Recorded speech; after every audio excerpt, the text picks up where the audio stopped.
refine it out from here.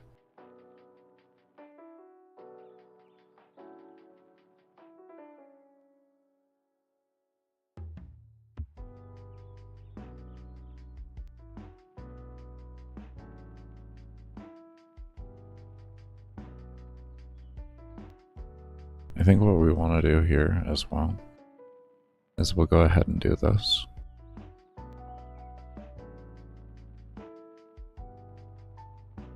So that as long as it's on this,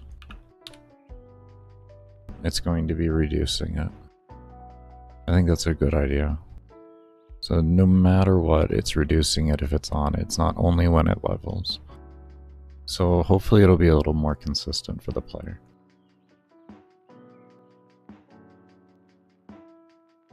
Otherwise, it just kind of looks weird right now. I totally...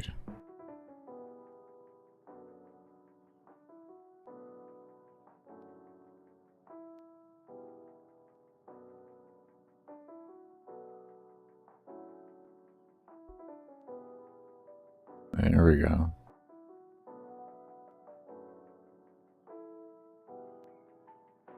Wow, that soul level is going up really fast now. Oh. Oh my. Oh my. What a...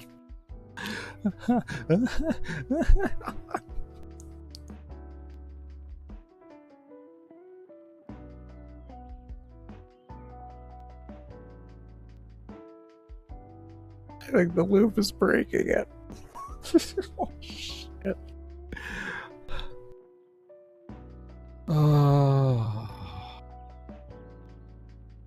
Oh, that's...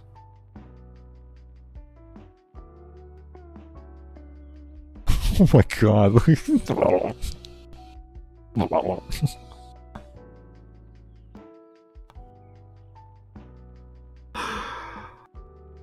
Oh, wow. That changed something. That changed something right there, huh?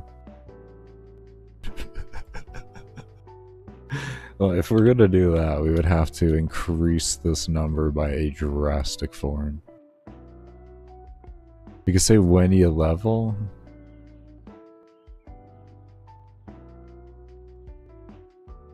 Say 100 there, and then when you level, let's say half of that at 50.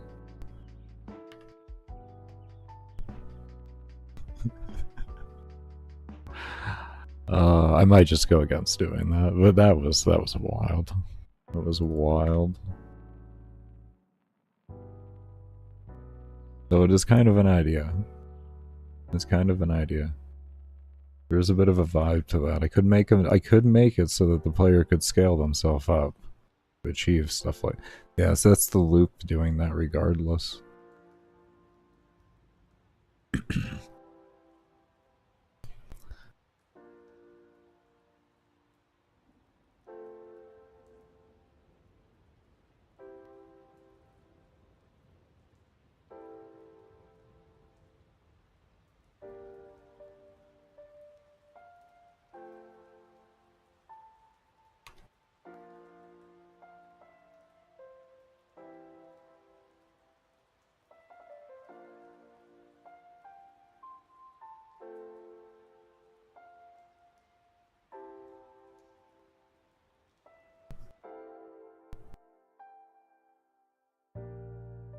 Say something here.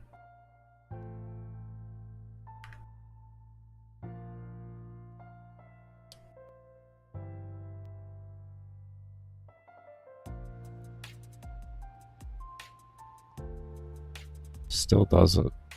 It's not the loop. Look at that. So it just triggers so many times that regardless, it just drops itself back down. Interesting. Interesting.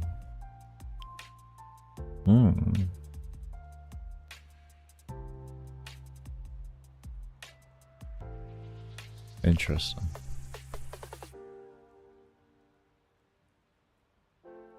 That's because of this. So that would be purely because of this right here.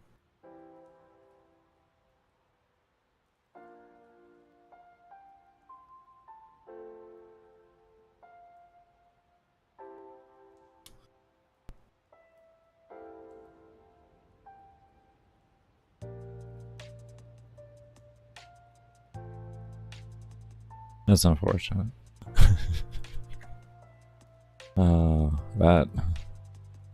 That changed the dynamic of things.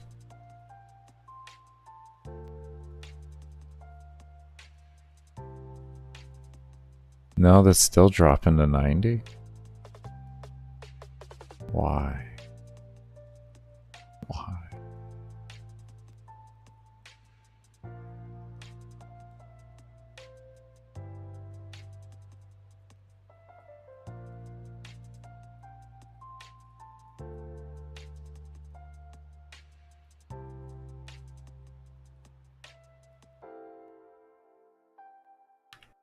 Let me see if it triggers that fast without that. Or if this thing just goes into the negative now.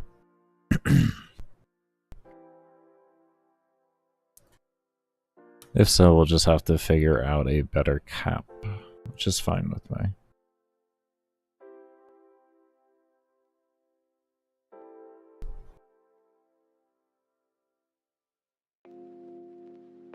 The game just froze.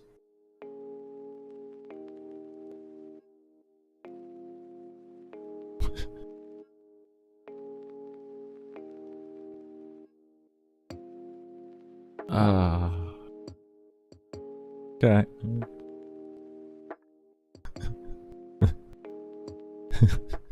Number went so low it broke. Okay. Let's see. This should prevent that now. Okay. That shit went to such a high negative number so fast.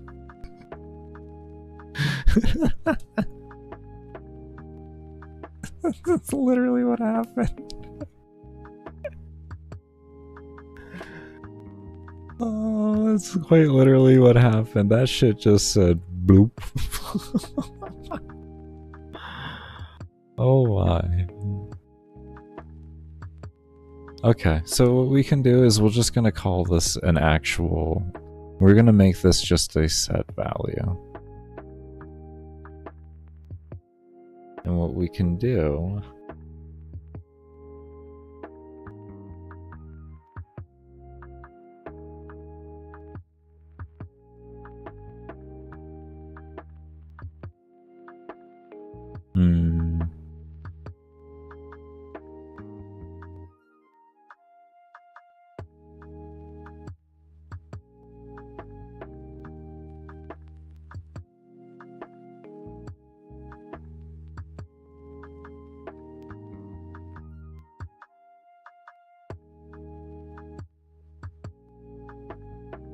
Okay.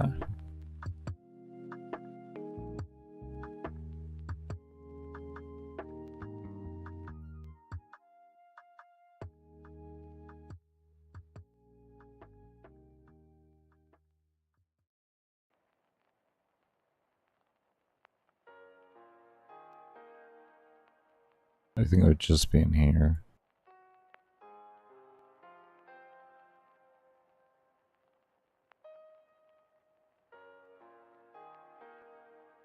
So what we'll do is say if our XP to level is greater than or equal to, right? And then we'll have whatever value we want to set this to. Let's just throw 10,000 in here for right now, right? And then we do else.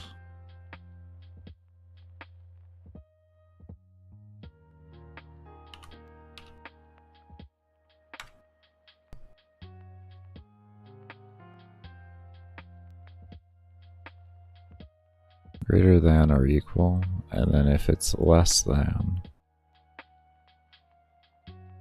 we'll just throw in our value of 10,000. then we want to come over here and pop this alarm to come here. Now, the reason why we're going to do this is if this here, which we're just going to literally say 10,000.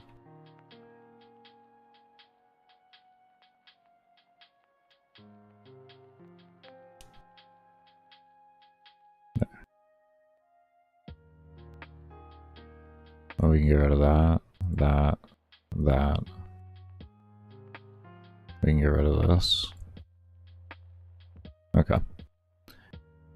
So essentially, is if the XP is 10,000 or over, it'll set this to 10,000 every time. But if it's under and we occur into, proccing the alarm over here, it'll send it back over to here.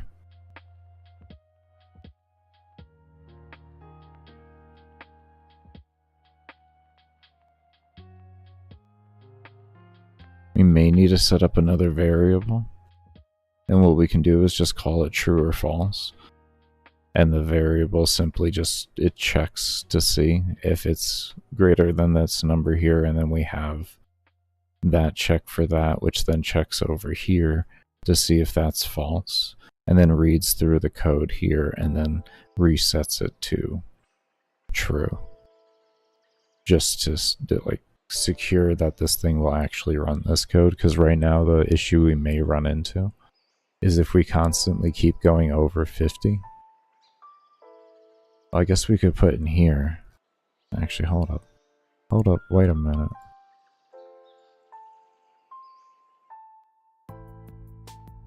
No, I think if I did less than, then this would only run less than. I don't want to do that.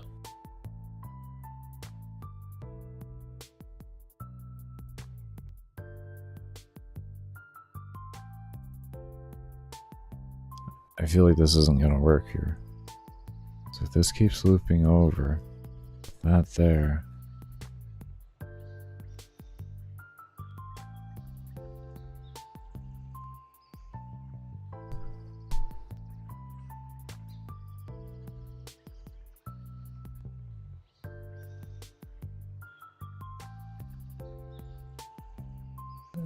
This should not work.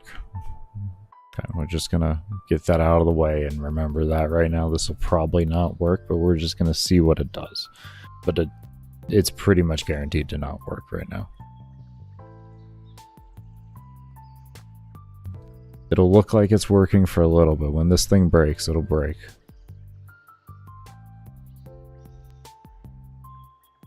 There it is. There's the break. Okay. That's what I thought. Okay. Alright, alright. Oh.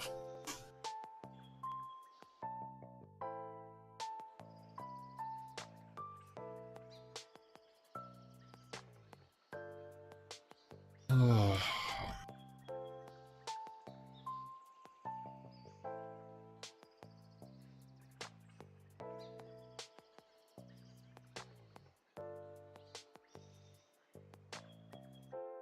Oh.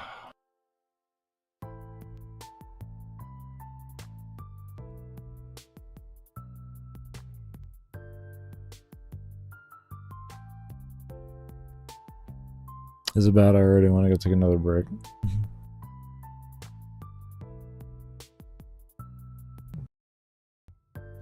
Fucking brain is just like frying right now. I don't know why.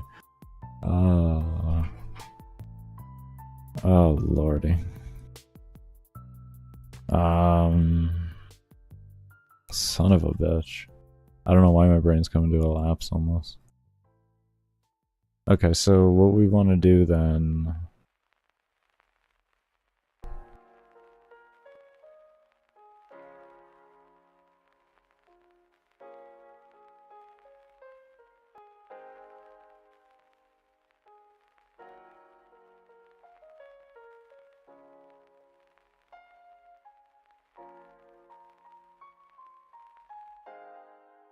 Give me a moment here. Something...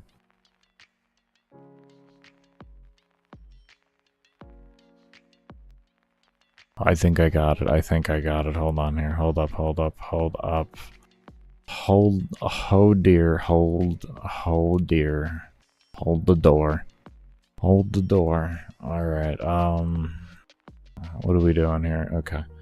So, we have this into here, but where we can put the check.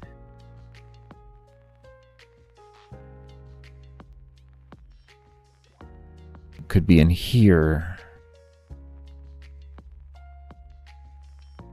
Right? No. Where can we put this stupid fucking check?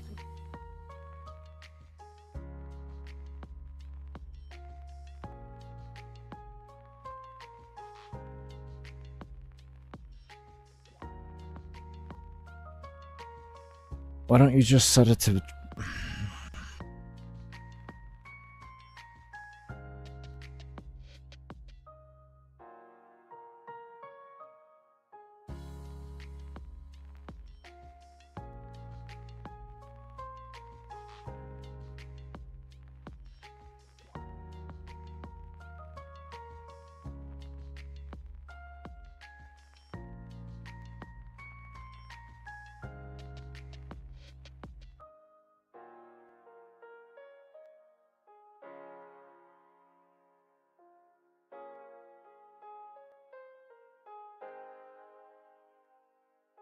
Okay, to make this work better then.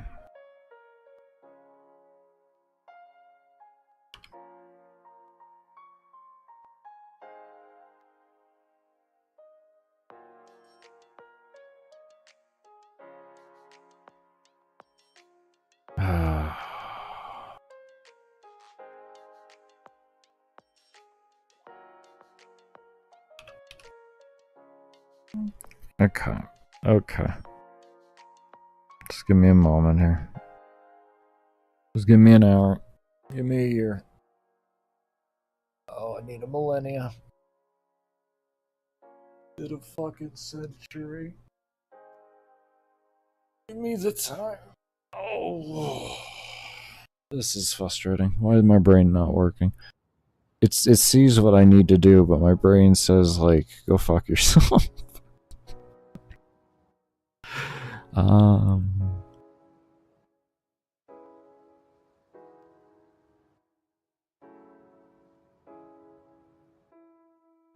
What's a system I could implement without having to do all these extra security measures? I think that's the best approach.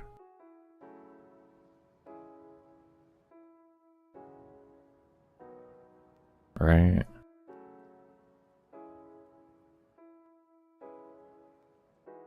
Right. I'm thinking, actually, hold up. So if we, you know, actually, hold on here.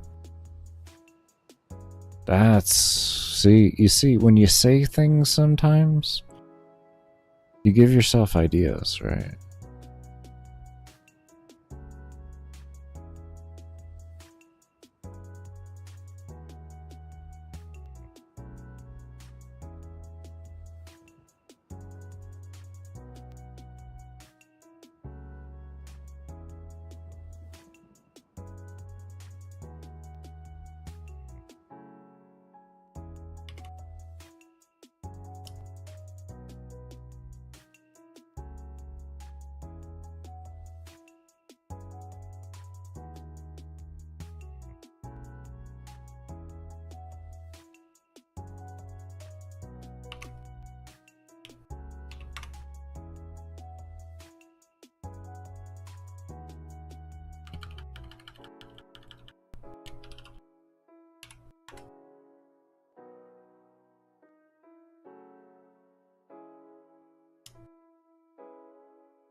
Okay, alright, we're getting there.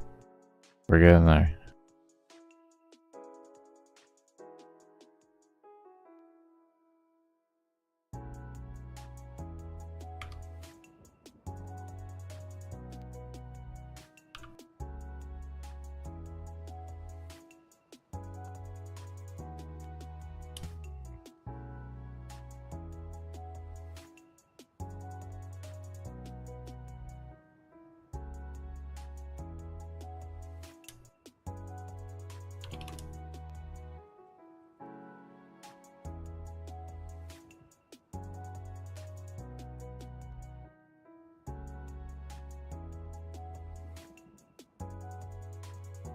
Okay, so what we're gonna do is we're gonna forget about having all these like all this stupid shit here, right? And what we're going to do is we're just going to simply have an alarm that runs through, and if your criteria meets the certain amount of souls per second required, which will be a scalable thing for the player to invest into, then you will every second receive a percentage off of your actual current amount of level of XP to level.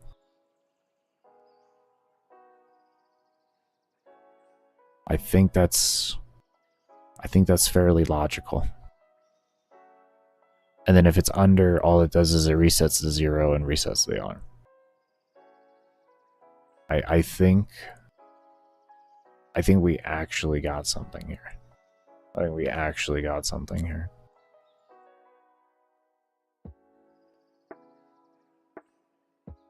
Oh. Let me just double check this alarm here. Okay. Okay. I just wanted to make sure there was nothing to do with alarm 1 being activated.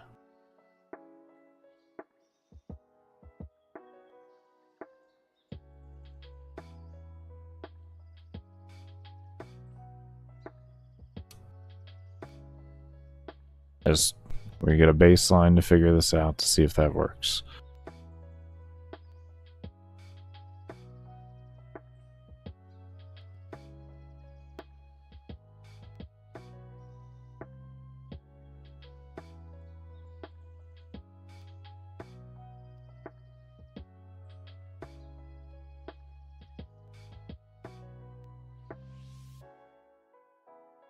Let's do it divided by 2.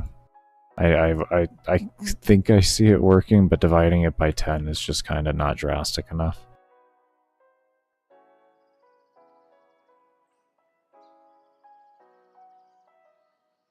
I mean, I guess we could just set it to 0.2 too, but I'd rather kind of do a relative, just because it's probably going to be a little bit more secure.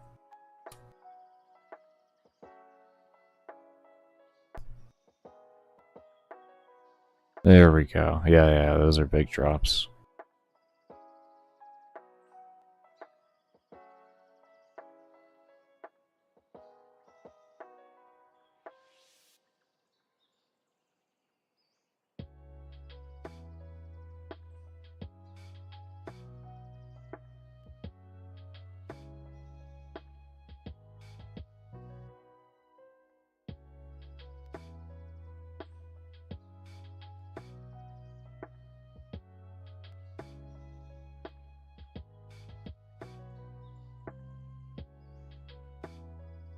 Actually, I kind of like this.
Like I said, we can have this as a number that the player will be able to scale themselves.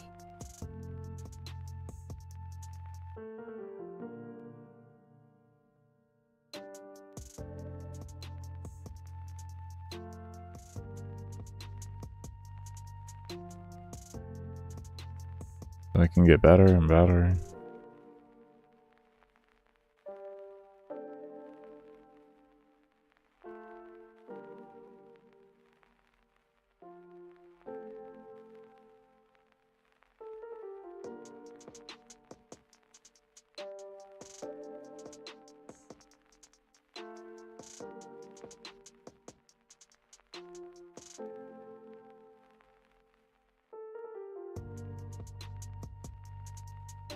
It's significantly faster on the scaling. Already at 192. I think we ended our testing at like 30 minutes during the break at like 2:15 or something like that. So this is significantly better.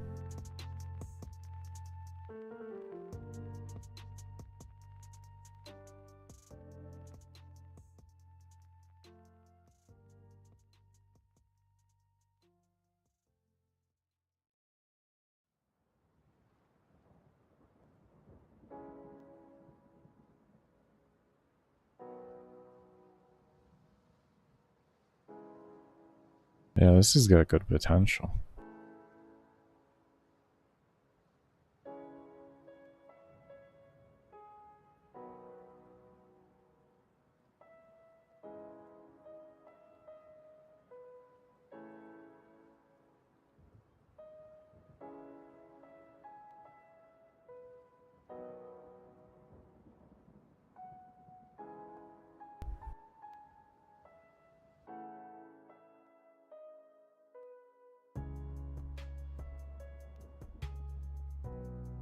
What do my stats look like?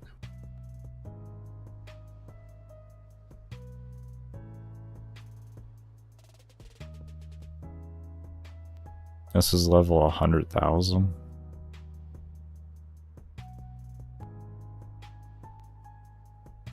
Looks like it.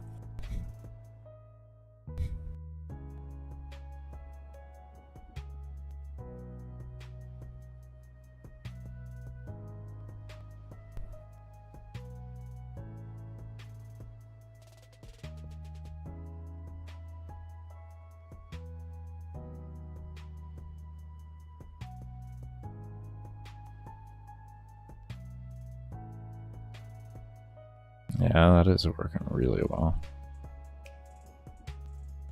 It helps keep up with the XP needed. Does a really good job with it too.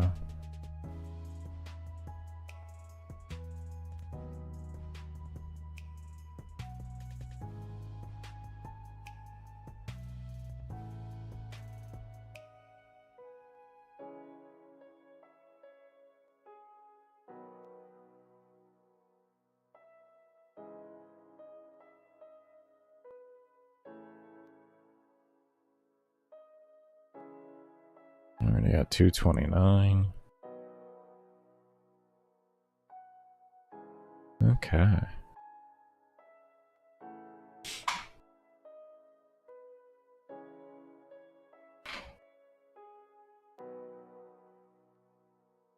We'll just take a straight percentage instead of dividing. We're gonna try something here.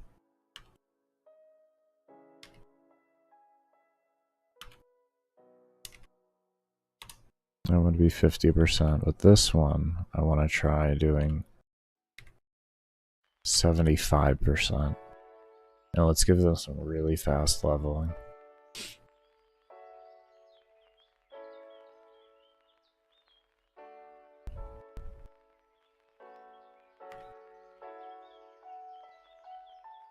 Just to kind of get an idea of this. We'll see how that works.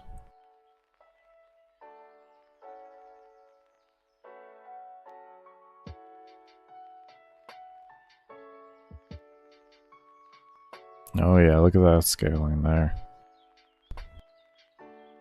Already at level 70.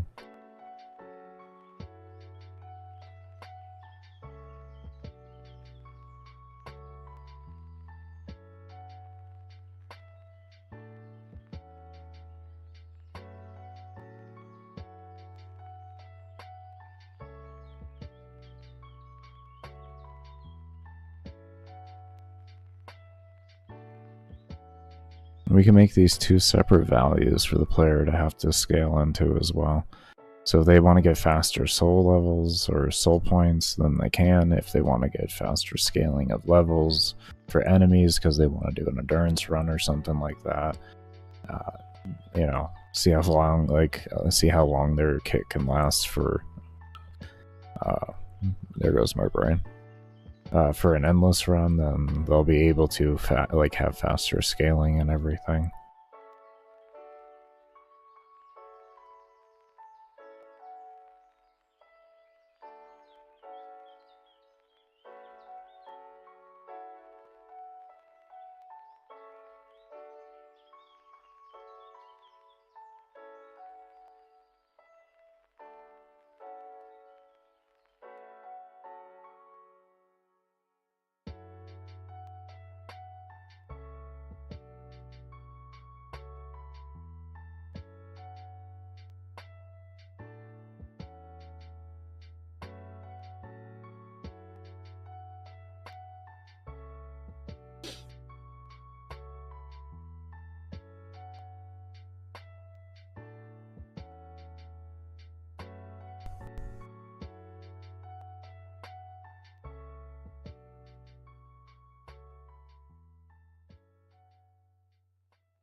Alright, we're gonna go ahead and take a break here, everybody. I know it's a little early for me. I'm not gonna run ads while I take a break here. I'll just run one initial ad and that's gonna be it.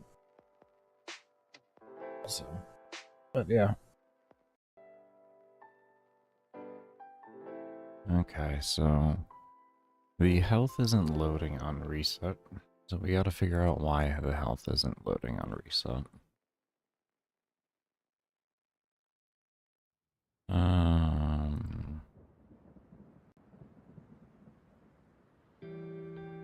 My guessing is because I changed everything over to the global.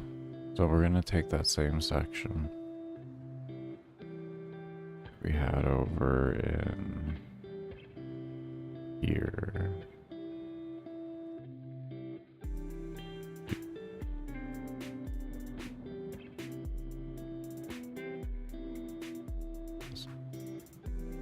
You can fit there. Your script. I truly don't want to hear it. And what we're gonna do, just copy that along. I don't 100% know if I actually need to do this. I remember I had to for some particular reason. At the same time, I feel like I don't have to. I don't know. There's probably some other way around this if I sit here and work on it. I didn't care about going further because, like,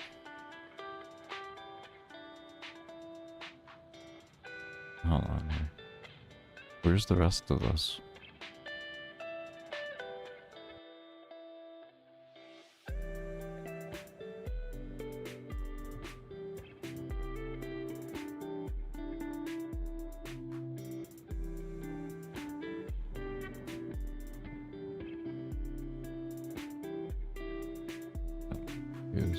It's empty. That was it?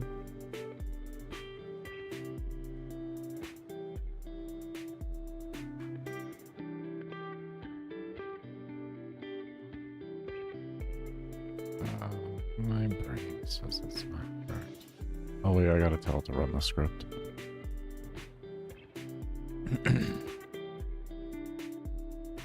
Lordy. I gotta tell it to run the script, that's why we needed it there. I'm mainly just trying to clean this up a bit more. It's a bit more inefficient in the sense of it has to call the script, but it should be fine.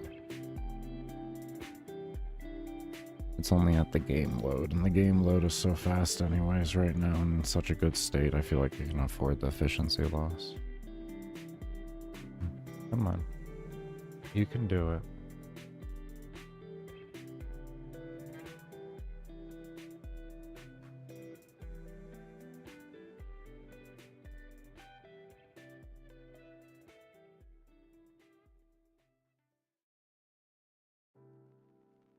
Oh, okay. I was... oh god. Ooh.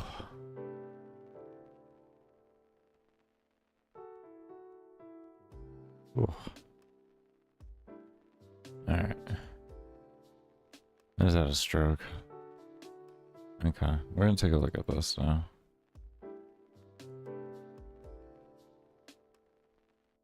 Should I load that into there, or should I load into...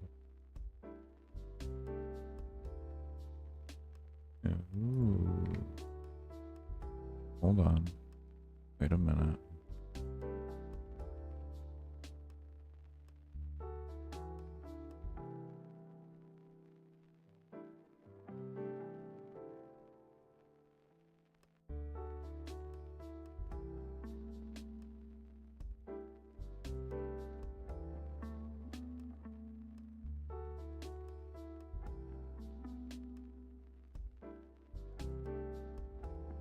Okay, let's see what that does.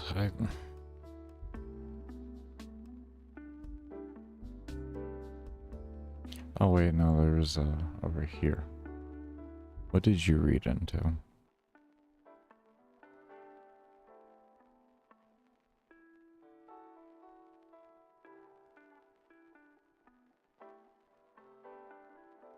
Where's health? I'm blind. There it is. First the default's 1. I guess I can change all that later. It's under there.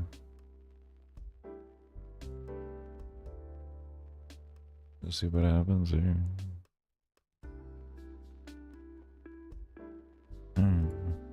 My brain does not read that. That was correct, even though that's what's been there forever. I don't know.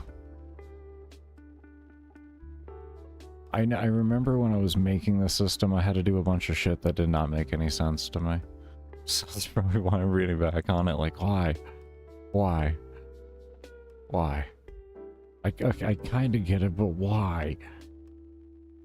Why can't I just do this? I gotta keep telling myself, like, you did that already, bro. You did that. You actually did that.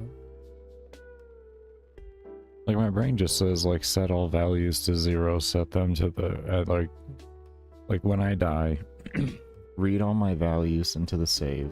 1 second.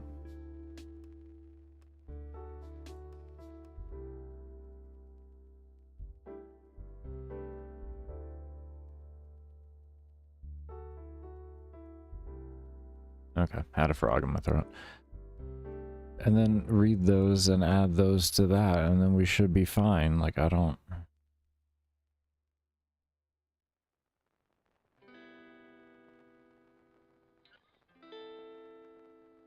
understand why I'm minusing and all that. Especially after I read and everything, I don't quite get what I'm doing there. I know it worked. I just don't get why I had to do it. It was so long ago. It was months ago.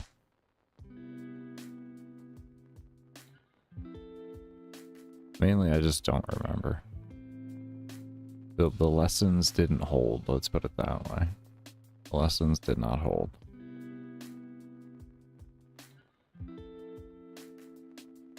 I'm slowly wanting to turn over to things that I can use scripts for and use them just to clean up the code, make it easier. For viewing and for changing and everything like that. I can just do easy calls to it because most of the time the code doesn't really too much matter. Well, every time that I call a script, it's not going to affect mob spawning, so if I know it's going to affect mob spawning, I'll do everything I can to code it within the object itself that's going to be running it. Because I don't want it to have to call a script or anything like that. I want everything to be on the object there. It doesn't have to go looking for it, quote unquote, you know. That's essentially that's how I view calling a script or something like that, or calling an object or anything is, they're essentially going to look for it. And I want to minimize that as much as possible, and I just want them to have it in their pockets, if you will. Would be the best way to look at it. Like, it's in the object's pockets and the object has it on hand so it can immediately use what it needs when it needs it, instead of having to phone a friend or some, you know, regard like that, I guess you could say.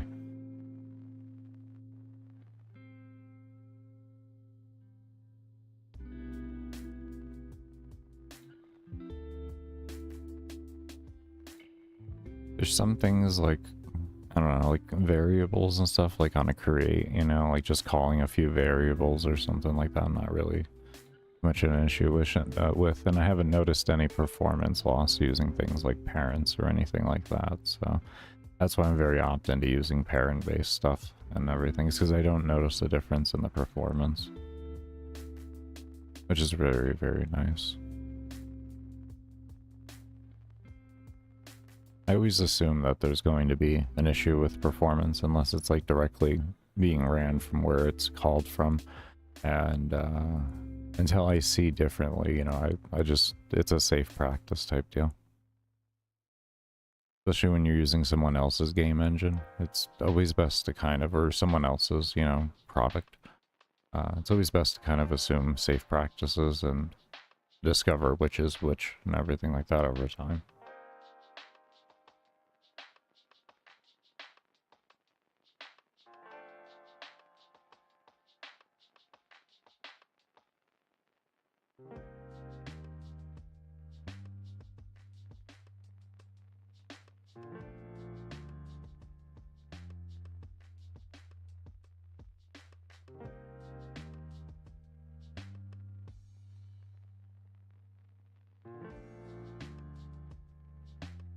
And thankfully they have a, I was drinking some water, but thankfully they have enough, like they have a good enough debugger for you to really be able to tell all of that kind of stuff and everything.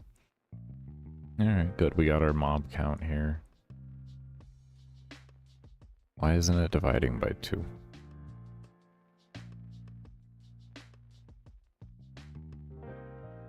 We still didn't load.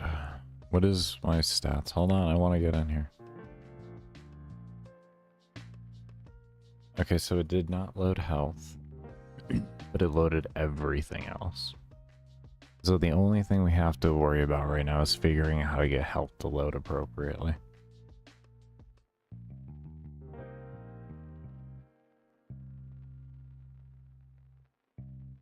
So somewhere that is going wrong.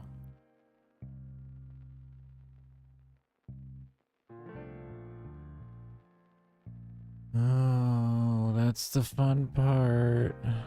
That's the fun part. Where's it going wrong, Jimmy? I don't know. Alright, this is what we're gonna do first. We're gonna go ahead and load into the game. We're gonna get our reset file created. And then we're gonna pause the game and we're gonna take a look at the reset file and see where it starts. If our reset file is reading correctly, then we'll have an indication that it's somewhere after the point of which it's written. But if it's not written correctly, then we know we can go back to where it's written and figure that out.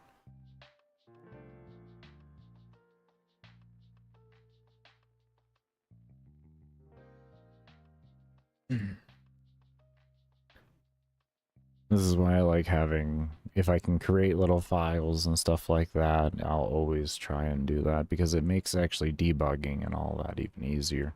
Sometimes it can be easy for you to even set it up like that, or if you want to, you set up yourself, like, you know, if you're having a particular thing not running, you can use debug messages. When I find everything is running and I can't find where something isn't loading correctly, and I've like searched everywhere for it and I just want to have an easy way to do it, I'll find the value that needs to be done and I'll just create like an init file for it and then see where the issue is actually coming along and have it like read and all that.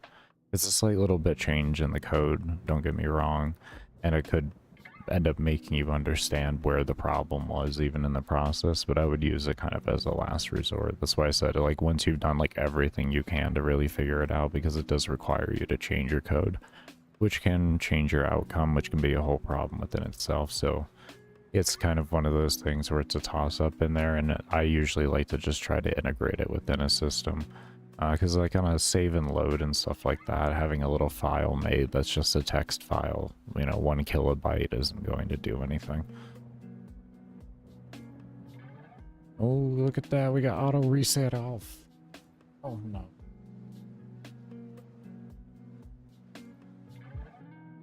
I do that a lot here with this. instead of like saving things to buffers or anything like that, or holding, you know, any type of thing you could use to hold over from one room to another. I'll typically just throw it into a text file and have it read if I can. There's some things, of course, you can't, but the way I've designed this game, pretty much so far, I haven't ran into that issue. Everything can just be read through a simple init file, which just more or less is just instant at that rate. And then all of my coding outside of that takes place inside of the objects needed. And I only call scripts if it's not going to affect mob density, so it's very disciplined practices, because it's very easy to get lazy and just like have massive calling of scripts and stuff like that, because it's much more efficient to do that, and you can get further along much faster. But depending on what you're using for your language, it can be a huge limiter at the end of the day to your final outcome of your product, or what you may want.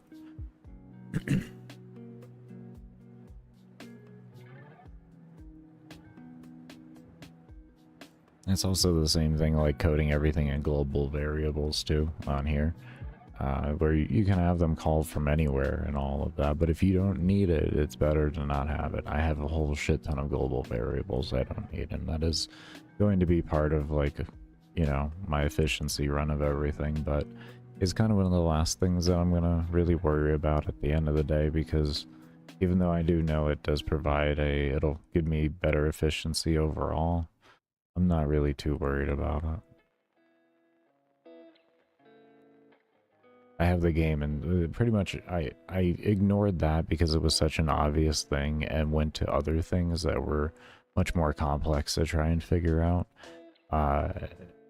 in order to make me be able to push myself harder to get the proper optimization done. You know, knowing it was like, okay, well, I got all this easy stuff later on, let's focus on, you know, the harder things right now and figuring all that out. That's the main thing here, I would say, with this engine. Like, if you want mod density, it's going to be like any other engine, or any other language that you deal with, because this is its own custom language. You're going to want to have aggro radius.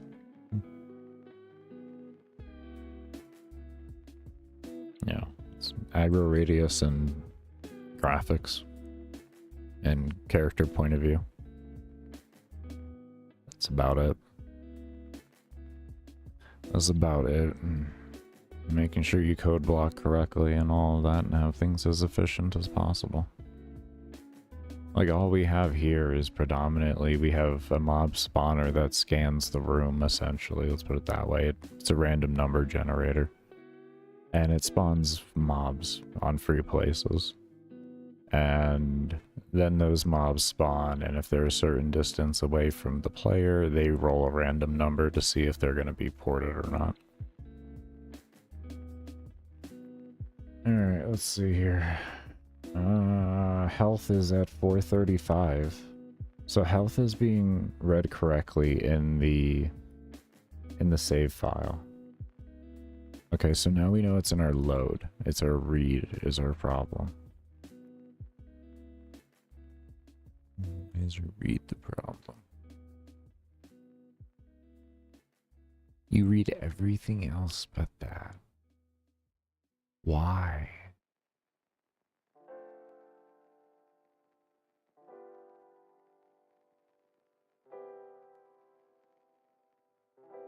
Ooh.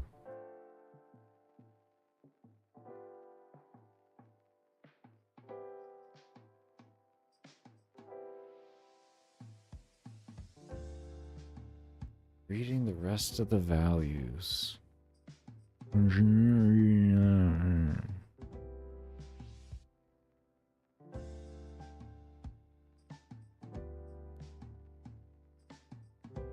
boy. I love this. This is exhilarating.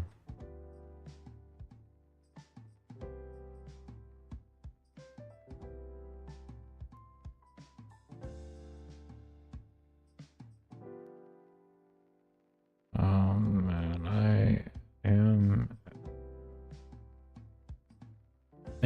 excitement than I can even express right now.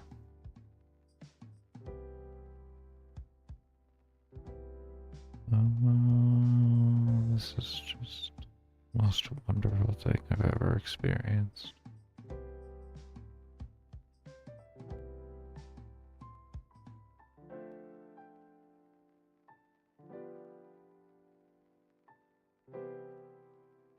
This is the most wonderful experience. Mm. Mm-hmm. Mm-hmm. Mm-hmm. Mm. This is great. Why is this so great, Baker? Because I have no fucking clue why it's not working. Oh boy. What do we save you to then? What makes you happy? What makes you happy? Excuse me.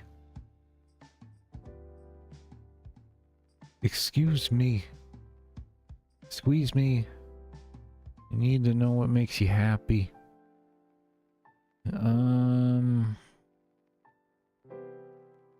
Oh my lord. And these are all buffs, so that's like... Is this...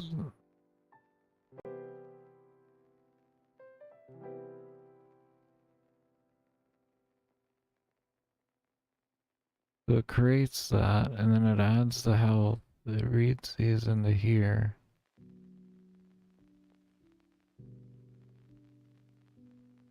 So why aren't you updating?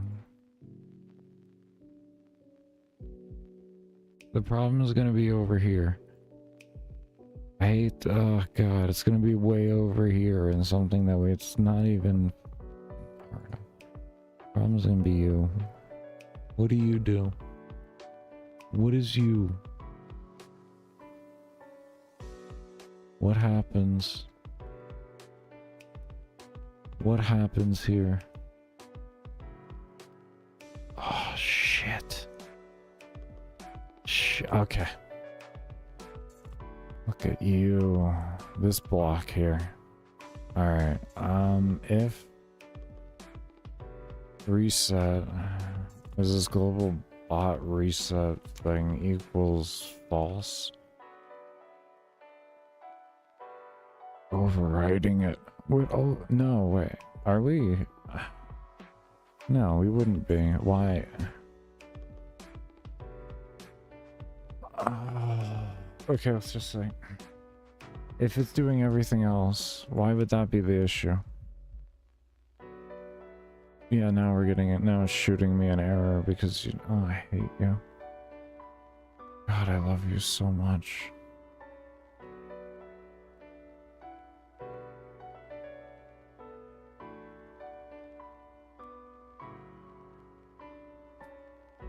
I feel like you're part of the problem.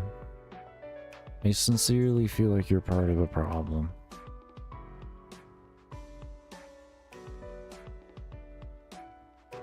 I sincerely feel like you are part of the problem. I don't know.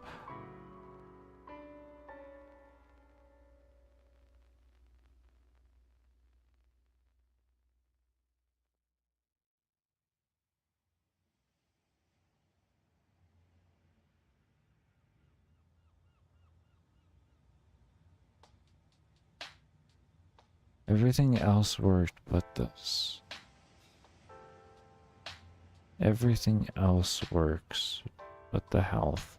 And the health is connected to a unique system that reads a global into a regular to display a health value on the screen as a picture.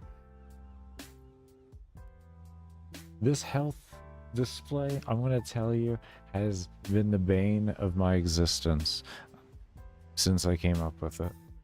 It has caused me more problems than I can even express to all of you. Like, oh my god. Every time I try to do something, I deal with a problem with this damn thing. How do we update you to update everything? Maybe we run a bunch of reads in the... I don't... That's a common... I mean, like... I guess it could work. I don't know. This is... Why don't you want to read here?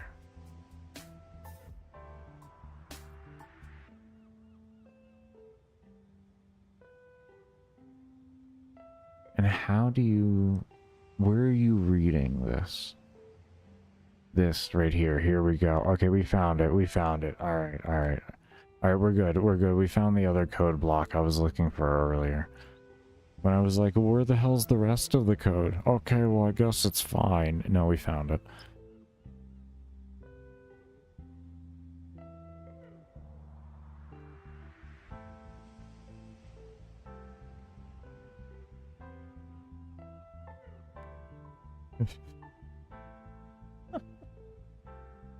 We found it. We found the code block.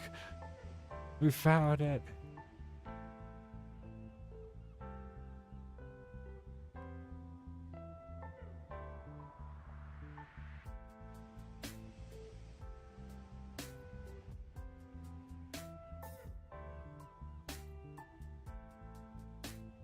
Oh, my God.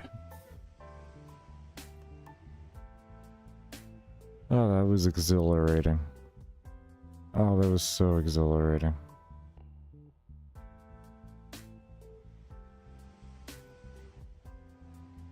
I feel like I need a nap after that. Oh, lordy. Ah. Okay. Alright. Alright. You should probably create something in there, Baker, that gives you a clear indicator of the separation between the two things. Typically, that would be another script, but you don't want to run a script, and you don't want to call a script to call a script. Like, that's just horribly inefficient. You just gotta deal with what it is. No, maybe I could segregate it correctly. If I combine them all into, like, massive blocks, then, like, for later, if I have to, like, mess with it, it'll be easier on me. I could just create it all into two big blocks. A reset block and an add block, if you will. Yeah. That is an idea. Am I gonna do it? I have no clue. I have no clue. Probably not. We're probably gonna fix this and just move on to something else. We're gonna keep working. When it becomes such a problem to where I have to do it, I'll go ahead and do it. But it's just like it's there in my head now, at least. Sometimes it'd be like that, you know? Like, the code works. You got a lot of other things to work on. Like, are you gonna go back and just make it, like, more visually efficient for you? Or are you just gonna get better? Meaning, like, you should review your code better when you're trying to find errors, because that's really all that fundamentally came down to, was an error in reviewing code. Yeah. Yeah. And just separating them is putting a band-aid on the true problem, which is an error in reviewing.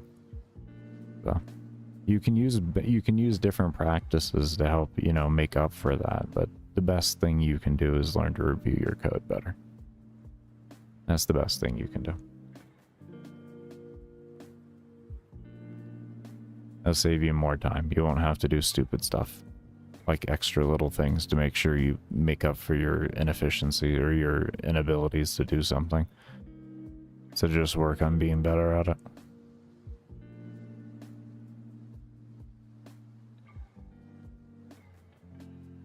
Because if I would have been slightly more patient in reading that, I would have found that like a lot faster, and we wouldn't have sat here for 25 minutes just to have it work now.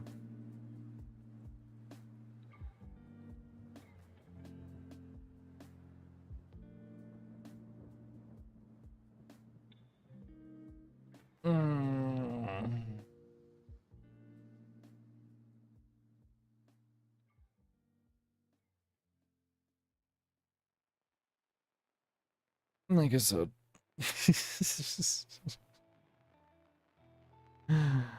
Oh. Oh. Painful. Painful. Painful.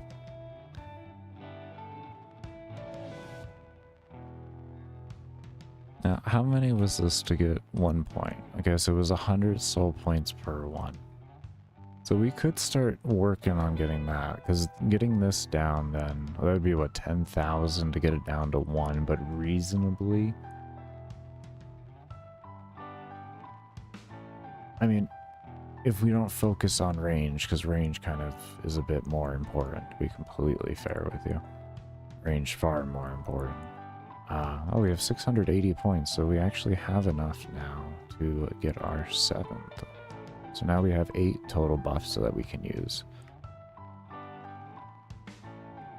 Refund that. Now we got 1,500 points. So I liked my damage, so that was 200, I think I did. Was it 2? No, it was 100. It was 201. Did 100 damage. We had our attack speed app, which I do actually, I think I have to adjust the coding on that. Though I have been torn whether I just want it to be 120 for it. So it would, or things would look more kind of like this right now. I need to make a menu for that. I need to make a, there's things you got to do. There's so much you got to do, Baker. You're like close to the alpha, but you're not even close at the same time. There's so many little quality of lives. The quality of life. Okay, anyways.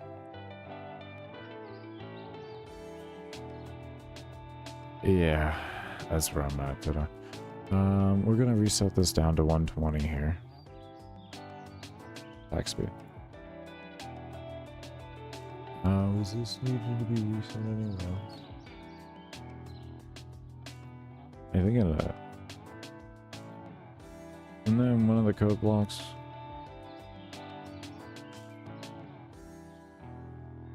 Here. I was gonna say, I know we just worked on one. I know we just worked on one. I literally remember working on one. Okay. You may ask why. Because it was my original intention for the game. The main thing I wanted was unique, though. The truth on it is I wanted base stats for the character to be very abysmal, so there'd be unique challenge modes the player can have for themselves. That's why.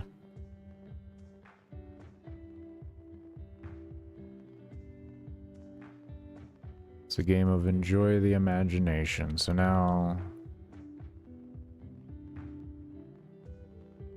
we're getting an error. Unable to convert to string if over. Yeah, you're supposed to just delete it. That's why.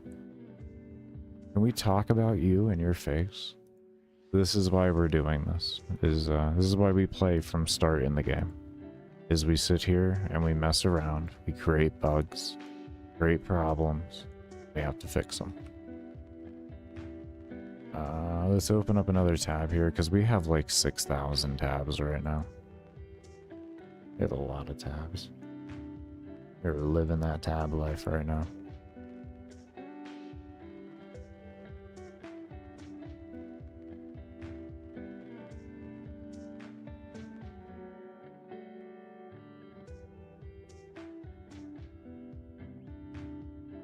And what I did there was I purposely tried to make myself go over 118 so that I would trigger the auto it was supposed to be it deleting it and making it a 0 value, but apparently it instead decided to shoot this error that you see down here.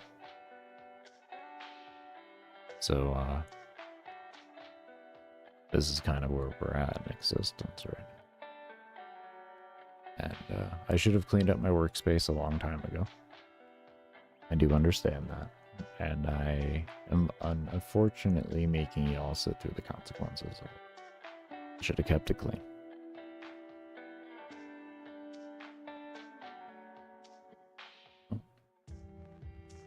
I'm gonna take a sip of some water.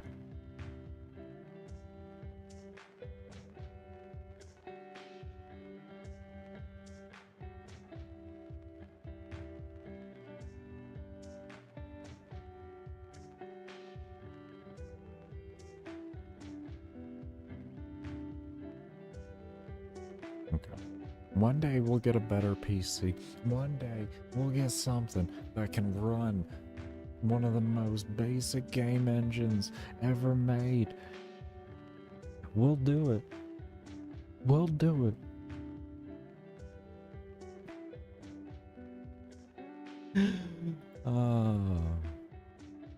Maker, is that the real reason why you chose Game Makers? Because it was the only one that could run on your PC without having a stroke? No, it was the only one I could run on my PC without it having a heart attack. It has strokes. It has strokes. Lots of those. So, yeah. In fact, it's stroking right now. There you go, see? I mean, if you don't see the mouse icon like that, like, we buffering. We waiting. That's why these taking so long. I'm just waiting for them to close. This is what I meant by I should have been keeping my workspace actively cleaned, is because I should know with my computer that I should be keeping my workspace more clean so that I can have the engine run more efficiently.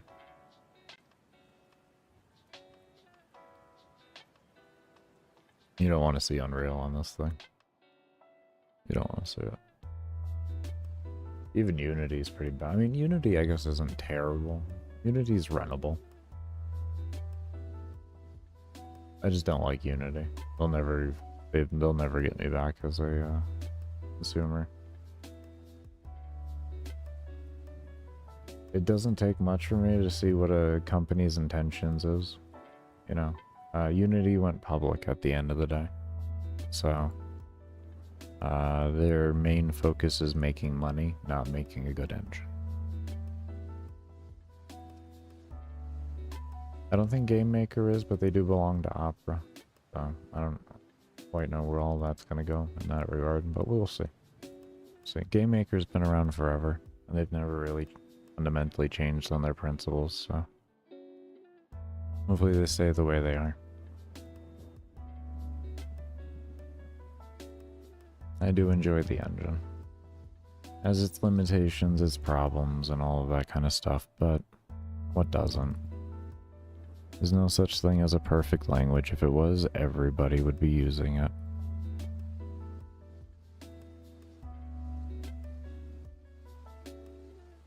So, you use languages to do what you need. If the language doesn't do it, you find one that does.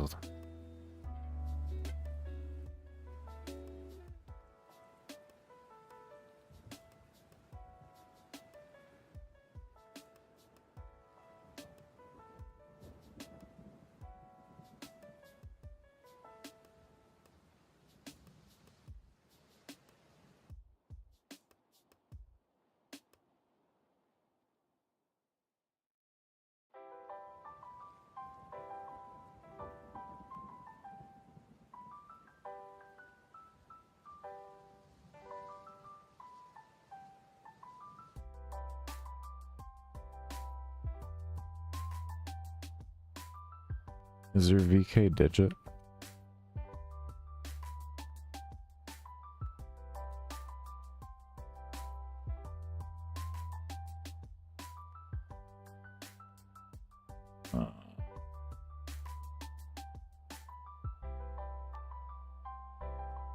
VK number or something like that? I know it's virtual, it stands for virtual keyboard, but they have like VK all and none and stuff like that. I was just like, well, maybe. I see what's shooting the error now. I just...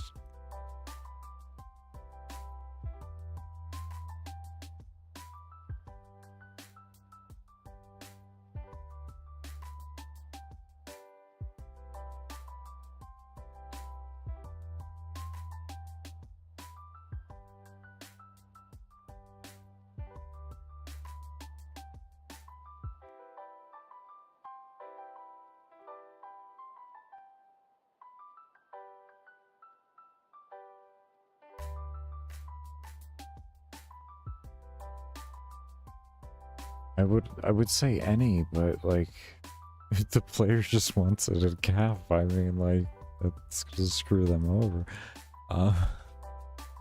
Lordy, lordy, lordy, lordy, lordy, lordy.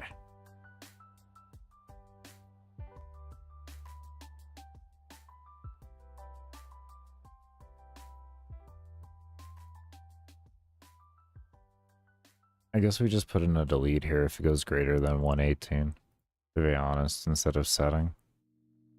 We just do a delete. If they go greater than 118, it'll delete. I see what I wanted to do there, but I think this is just going to be the most logical thing to do there. I'll have to go through other things and do the same thing, because that's just a waiting error for everything. Why do you keep doing this? I know you're not used to this. Okay, there we go. So now we're working correctly. Good, thank you. Why did you smash your fucking enter button like that? What is wrong with you? What did it do to you? What did the poor engine and the everything do to you, sir?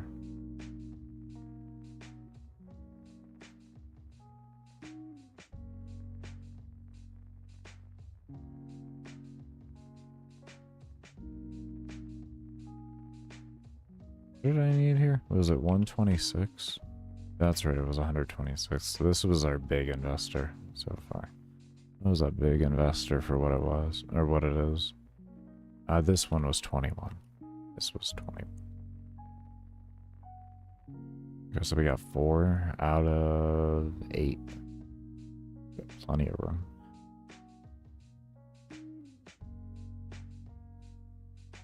We probably could drop damage a bit more for some more range.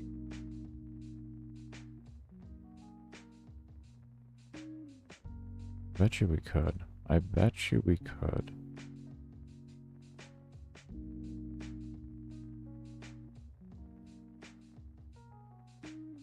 We had like 400 and change, so we're gonna call it 400, and then we're gonna start grabbing armor too. I'm gonna grab 2 armor.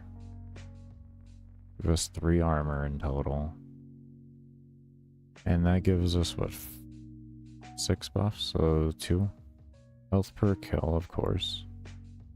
200 points on that seems reasonable. And then we can do the rest of the points. 537 points into range.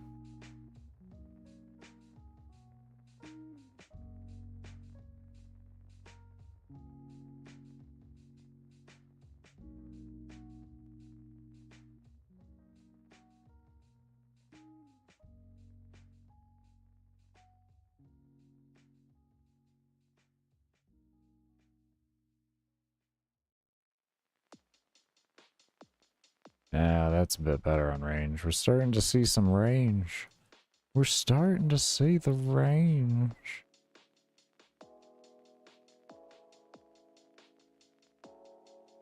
Yeah, I can definitely start feeling it now. Yeah, now I can start feeling everything.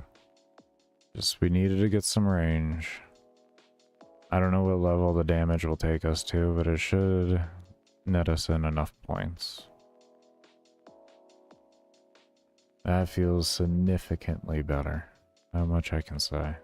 So let's go ahead and feel how we are with destroying objects this time. We can be a lot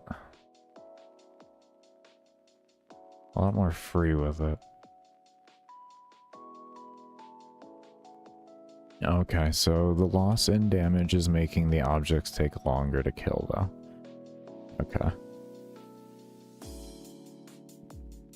Definitely notable. Definitely notable. Okay. Definitely very notable. Okay, so I would say our main focus becomes experience, then, more than destroying objects. Because we got nice range to help our efficiency out and to help the fact of like us just running around. It'll give us a lot more safety. And we can go around, take advantage of as many enraged mobs at lower level as possible to get our levels scaled up as much as possible. And we can let them destroy the objects, because we're going to be aggroing them and forcing them to destroy everything, which will be important. So we can have lower level mobs now for the enraged for those objects.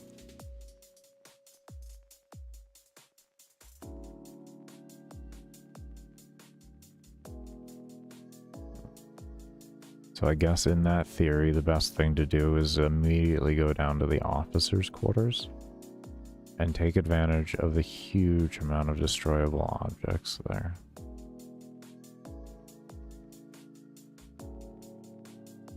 If I can. There's a lot of mobs here that are big.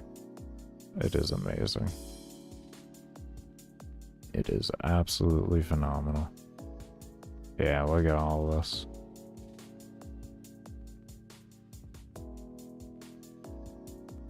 Now we can literally just sit here for a moment.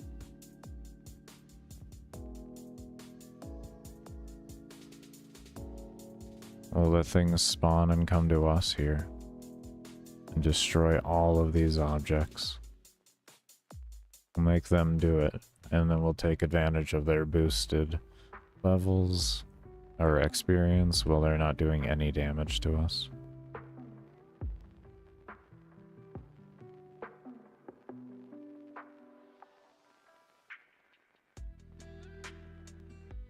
Level 76 already. It's a nice way around early on not having the experience buff through the XP decreases.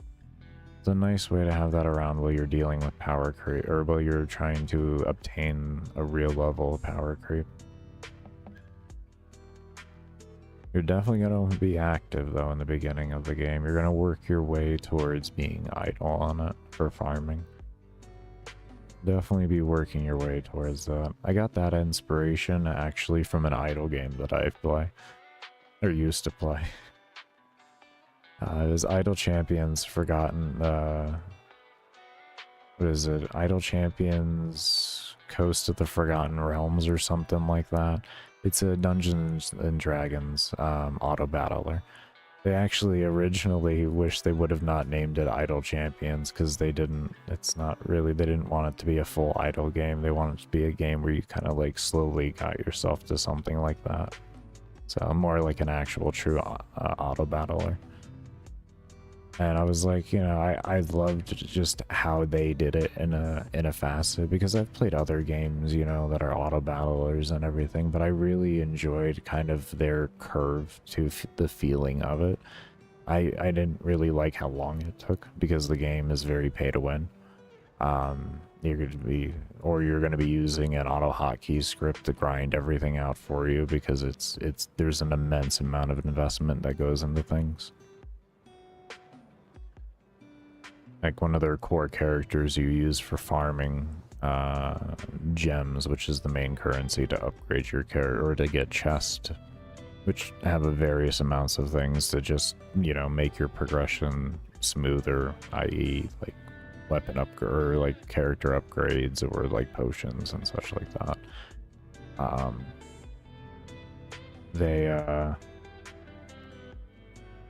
It takes like a solid year of playing the game, having it run pretty much all the time, to actually achieve like the character in a reasonable state for farming. And even then, it's like best done with a script, because you're not going to have anywhere near the same efficiency, because like the character has level skips essentially. So like if it has like a percentage chance every time you clear a zone, which is what they call, you know, essentially it's a level. You have a chance to skip so many different areas ahead. They were areas, not zones, areas. And the only way you can get those stacks is by the mission before having him take damage, or There's a way, well, yeah, that's the only way around it. So you either have to have like a really inefficient like farming build that kind of does it on its own, where you just go far enough to where you can take enough damage for the resets and everything, or you can have a script and take advantage of their offline progress that they have. And if you stay offline for about 7 to 10 seconds, it'll count you offline for at least a minute, or like, yeah, at least a minute, and the character will, you put them in a zone, you put them in an area where they'll just automatically die by themselves, and you'll just get free stacks. You can get like 10 minutes worth of farming of stacks in like 15 seconds type deal. It's ridiculous.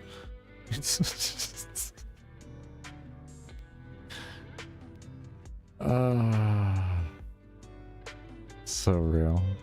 So real. But yeah, like their overall core concept of like just slowly being able to hit a point of farming, but not actually being able to fully AFK farm the entirety of the game is kind of where the concept came out of. Their game isn't completely endless. It ends at like area 2000, I think it was. And with that skip character, depending on how many skips you have, you can get just past that with those skips, like whatever that lands to. So if you have like a 5 skip, you can get to like, you know, what would that be? 206, I think is what it gives you.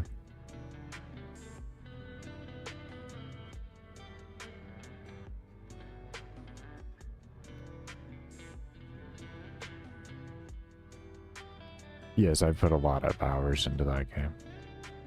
Not just like idle farming it, but I just like information knowledge base. I have a fair bit about the game. But like hours wise, my host PC at one time was the Idle Champions computer. Let's put it that way. It literally just ran Idle Champions 24/7. I have like I don't know, 11 or 12,000 hours. I'd have to re-download Steam to know how many hours I have. I don't think I have Steam on here anymore. I might. Do I have Steam? Oh, I still do.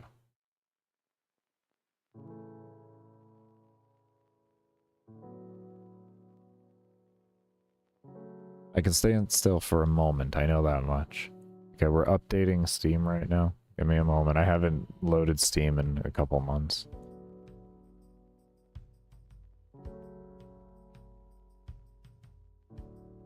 My only other reason I would have had to load Steam would have been making the story page for the game, because I just don't play... I don't play games anymore. I focus on making my game. If there's a game I'm curious in the way of like, oh, this looks interesting, I typically just watch streams and stuff like that nowadays for stuff.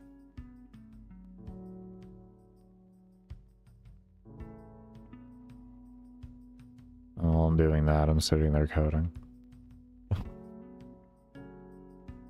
Oh, Steve's loading. Alright, let's see, can I... Yeah, I understand you've updated the subscriber agreement. I'm actually kind of proud of you for that one. I did hear some rumors, it hasn't been solidified, that a company was trying to sue you in regards to that. Oh no, I only got 5,300 hours on it. Oh, okay. Only 5,300. Sorry. When did I start playing this game anyways? Achievements. Is there a way to like... I have 48% of the achievements in the game, if that says anything. Is there any way to go by date? 2022? The 2022 seems right, honestly. 2022 sounds right. Oh yeah, we gotta fix this display. It's not displaying correctly. Oh, I think when I changed the value, I didn't do divided by 50 or like times 50% or something like that. I think that's what that is. I think that's what that is.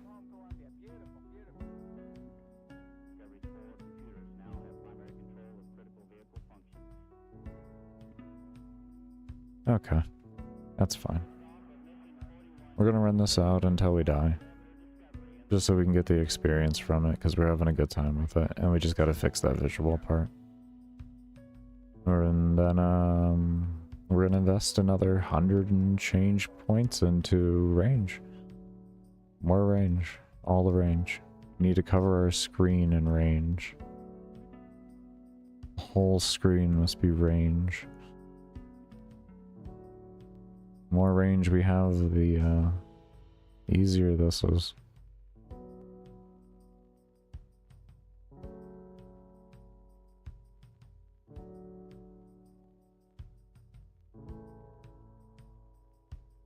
Because right now we're kind of having to get a little reckless or patient. There's so many mobs around that we are interacting with these bigger mobs, so we're eventually going to take a fair bit of damage from them. Luckily we kill everything fast enough.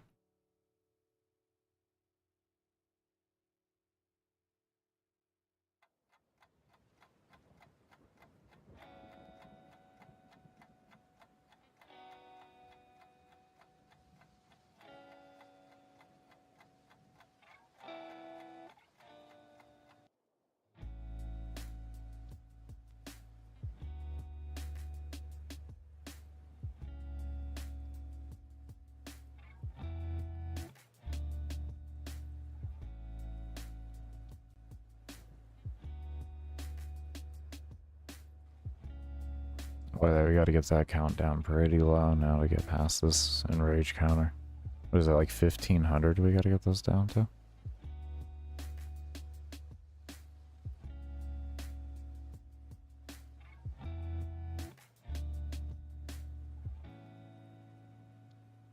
Probably should start moving more up north.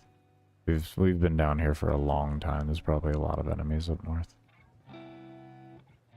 Same time, there's just so much experience.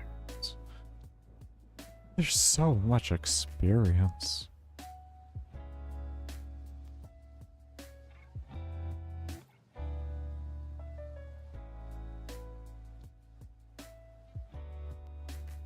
We may not want to decrease this enrage timer. I think it's not giving enough time for mob density. I may even want to increase it. I have it at 5 minutes right now, but I might go to 7.5. I might do a 10-minute and have it cap at 5. I think that's what we may do. It seems no, 5 minutes feels good. 5 minutes feels good. 2 kind of felt, or like going under, it just there wasn't enough mob density. Maybe I should have that set to a threshold. If mob density under this, skip enrage phase and keep spawning. Maybe have it set the value from the first one that happens, and then like store that value and have it compare that value to other values that occur throughout it. And then this way it's given a fundamental baseline based off of a full map. As full of a map as it will allow for the player's statistics. Because at that time when the first one occurs, it's going to occur when no objects have been destroyed besides what the player has allowed to destroy through their own movement. Because of where the player starts, you won't destroy any objects until the first enrage phase, unless you have enough range, or you move your character enough to trigger aggro radius.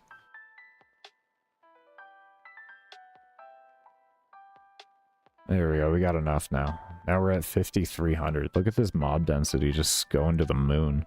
Okay, I guess this isn't bad. You gotta work a little hard on occasion with it if it doesn't happen, and then all of a sudden it all starts clearing up.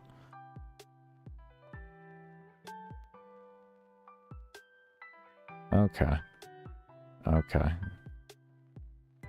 Yeah, that mob density is shooting.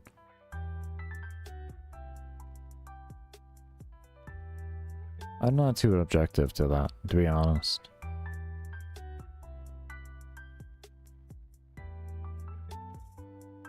I'm not objective to that at all.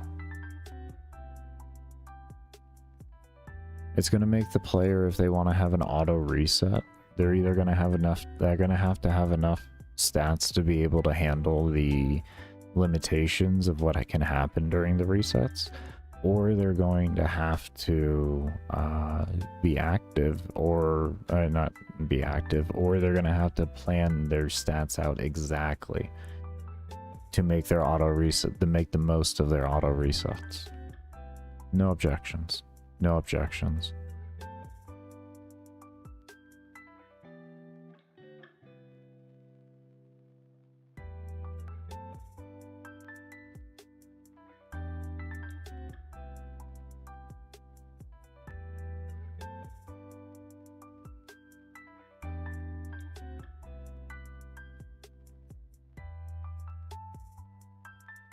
And if you don't care, well then you don't care, and you're just running it anyways, and it's whatever to you. You know what I mean? So like either way, there's, for min-maxers, there's an option there to really try and figure out the exact, you know, the exacts, if you will, of things. Or you could just be a casual and just let it go casually, and it doesn't really make a difference. You're still just getting shit.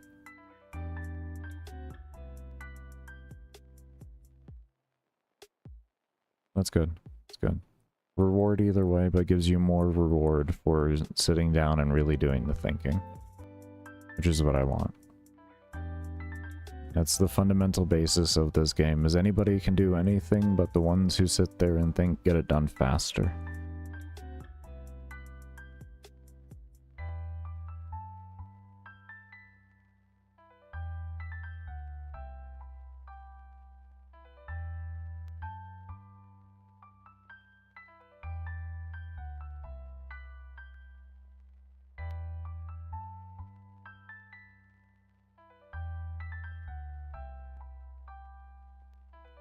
Okay, I gotta start moving through slower now.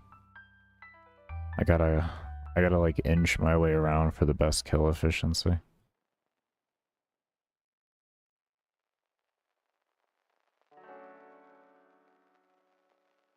I'm starting to slow down on how fast I kill mobs.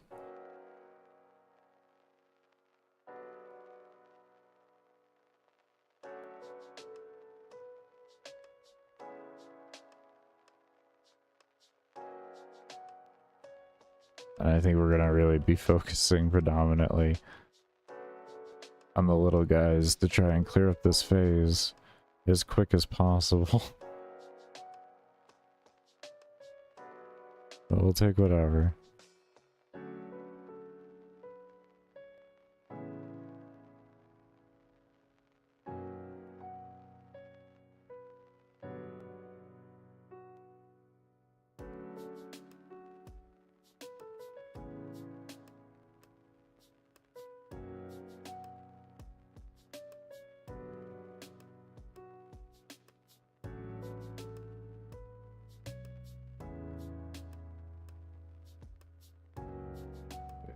Starting to see the fall off of my damage now.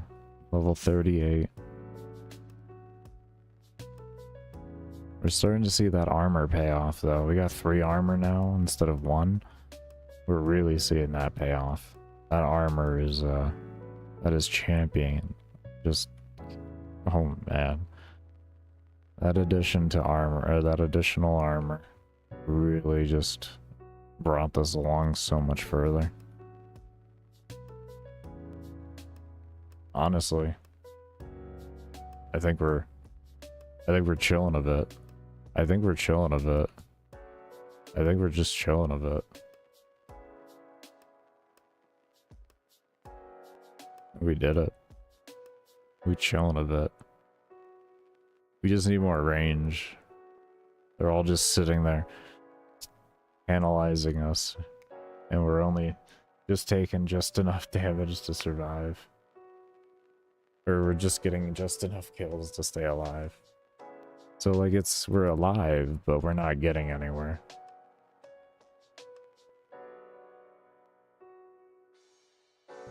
It's like, cool, eventually we'll get there. Eventually the enrage phase will be over.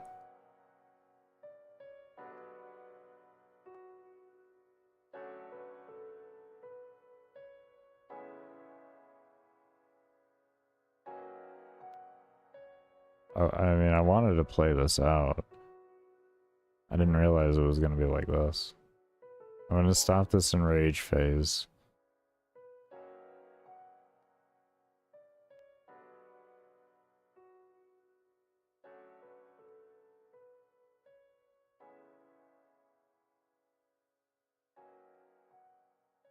I don't know when that will happen.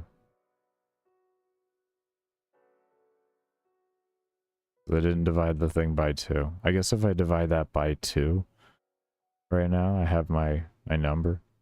I gotta kill 1,500 more mobs. No more than that. Oh, shit.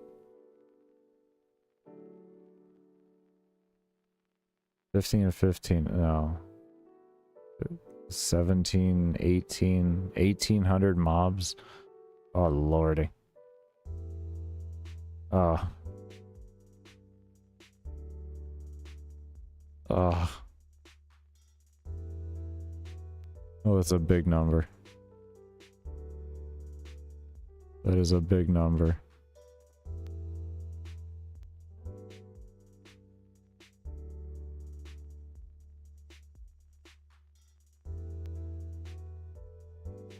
Oh man, we built ourselves wrong here. Oh, too much health. Too much survivability, not enough damage.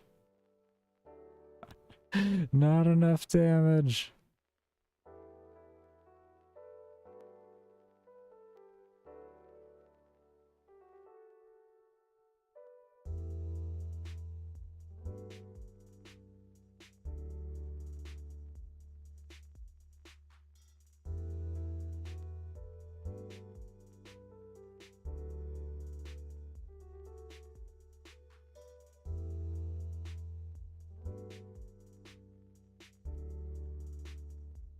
Oh, we did it.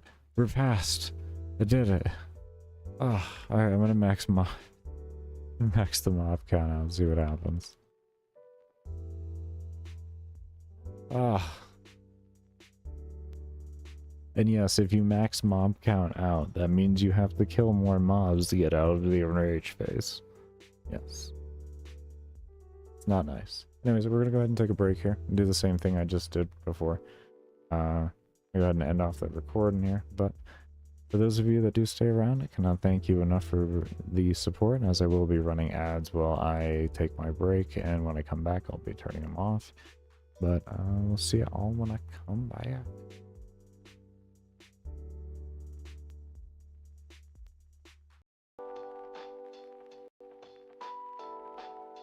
We are gonna go ahead and get on this. Why isn't that getting done?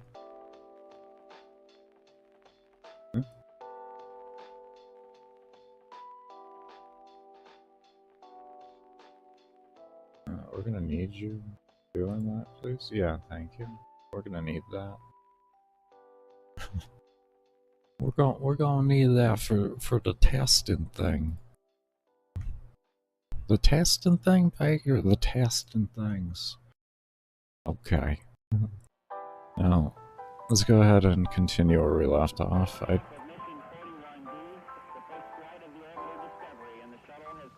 Okay, so we were figuring out what we were doing with all these here.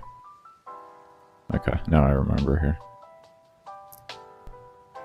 We were setting this up just as a security measure, which we'll also be doing when we put in the time source, so it'll all be the same thing there. So that'll be good.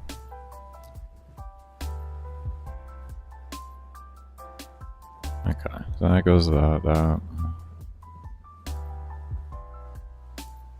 And then this one, yeah, that was subtraction. This was subtraction. These were addition.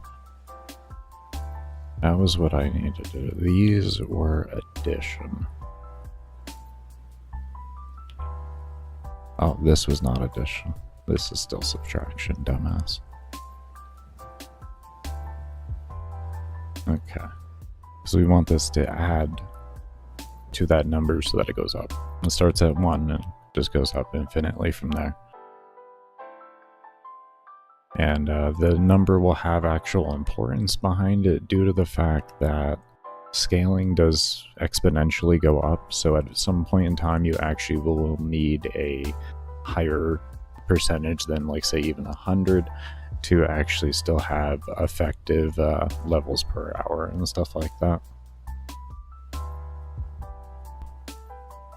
That'll be good. That pretty much sets everything up there for a little testy poo. So let me...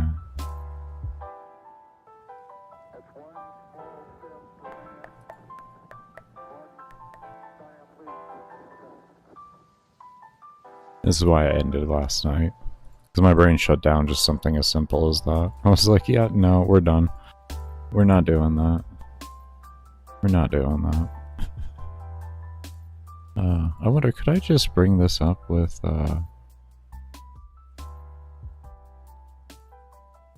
could I bring this up with just that, even?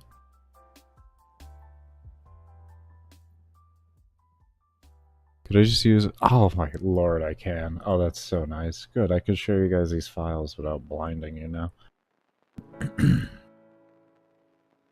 Actually, pretty cool. Good. I forgot about that. Where are you? Is this it? This is it. There we go. I forgot about Microsoft Visual Studio. I used it a little bit for Unity and, like, Unreal when I was screwing around, and then I was just like, we're just gonna forget about it. We don't need it when it comes to GameMaker. Okay, but we'll go ahead and reset up some of these values here. This is what the actual player base, like the main file, looks like and everything. Has the player level, their max enemy level, which this is what is affected by, or this is the system that allows you to spawn higher levels in the library. And then you'll have your buff limit, your bot reset, and that's whether it's true or not. And then, actually we have a double on that, I need to remove that. I need to remove that in the player stat one, and then we have our bot section. This is for everything to do with the bot auto reset thing, and then we have everything to do with fast scaling, which is what we'll be editing right now. So we'll bring these values back up to their original values, if you will. And something simple as that, then we just save that. And close. Boom. Okay, let's go see how that works.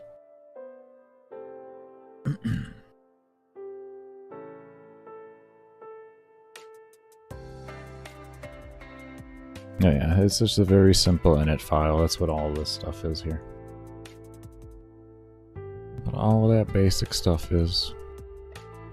And yes, I'm going to remember about that extra bot setting here. I'm guessing that's going to be in the initial creation area. I could be wrong. You have to look around for that one. We'll get to it. Alright, so here... Okay, we get an error. Oh, hold up here. We see soul tick. Did I not send it to the right? Oh, I bet these aren't sending to the right thing. I bet we need to change some of these around. Where are they sending to?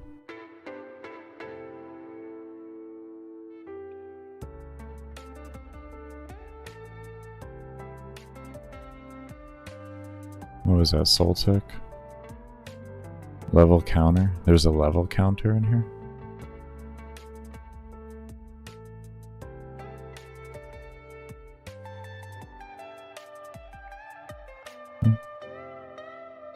If level...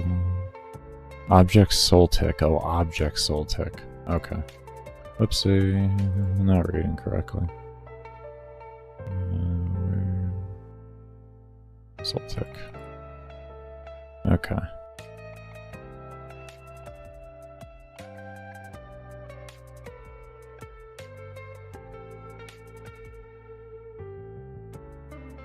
Where is this here? Enter?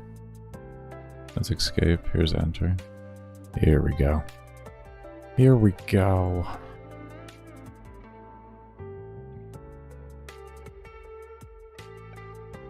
Okay, just one error at a time. One error at a time. We'll get there. Actually, let's just double check everything here. We saw that happen with the, what was that, enter? Okay, that one's good.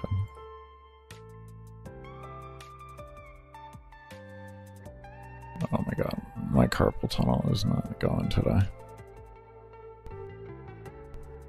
Okay, yeah, we're good.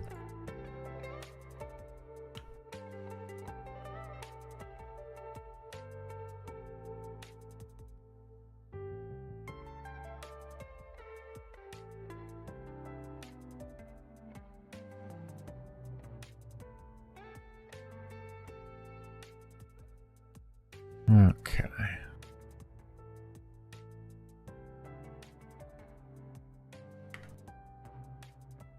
Well, that's at 0 now.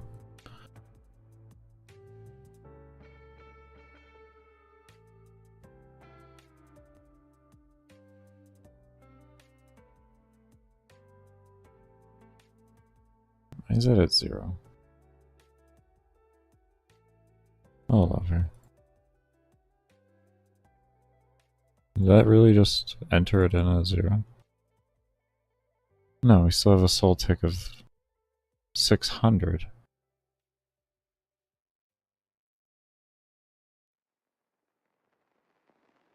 What do you...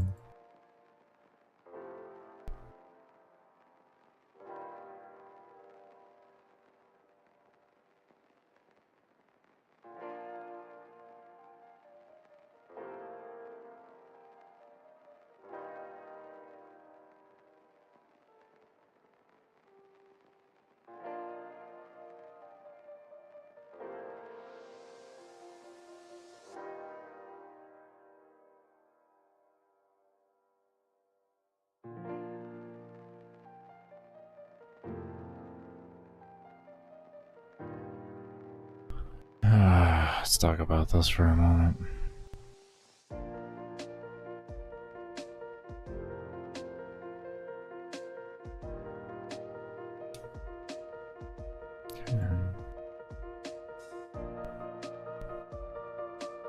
Okay.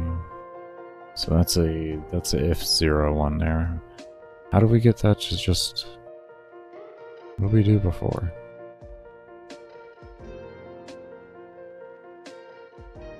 Why was that at 0 before? What did I do to set it at 0? Why was that at 0?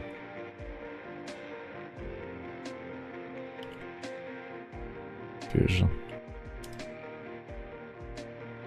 I don't have enough to cycle that down completely. We'll just do 60. Okay, it's 540. Okay. That goes down. Was that all my soul points? No, we have 10,000 left over. Okay.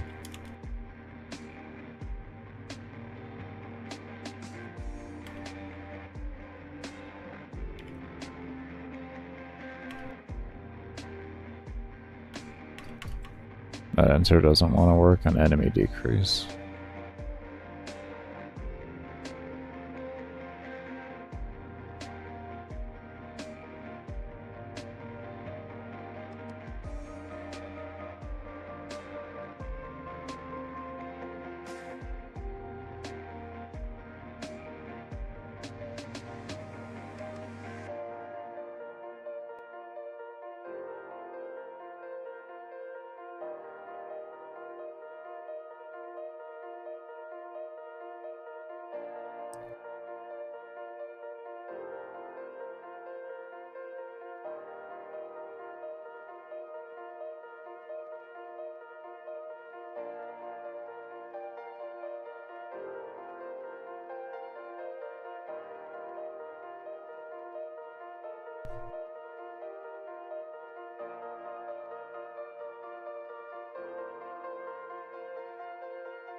Hmm.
Okay.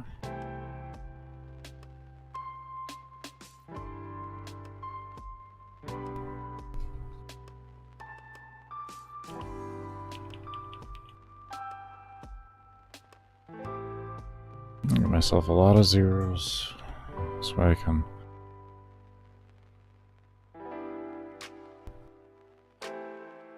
Okay. I'm just stupid, so that's fine. Anyways.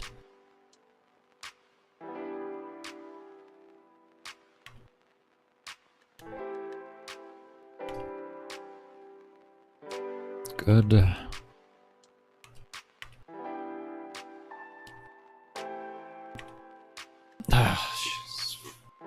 Why? Why does every single one of them work with that one?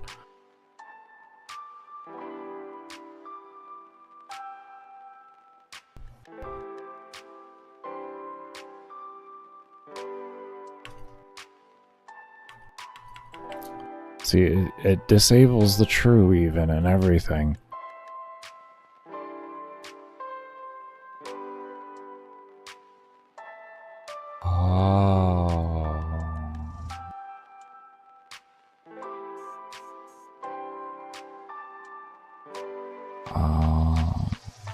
Give me a moment here.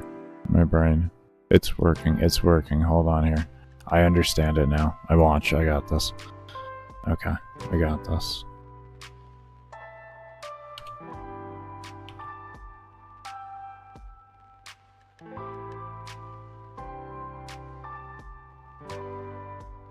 I already know why.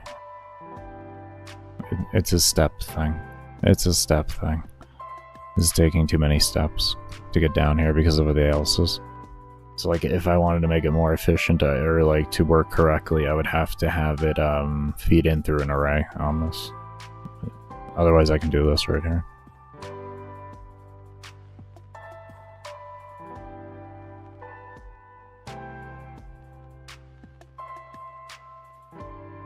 Okay. But we're not really worried about the efficiency of this because it isn't going to affect mob spawning and we're not in an online game.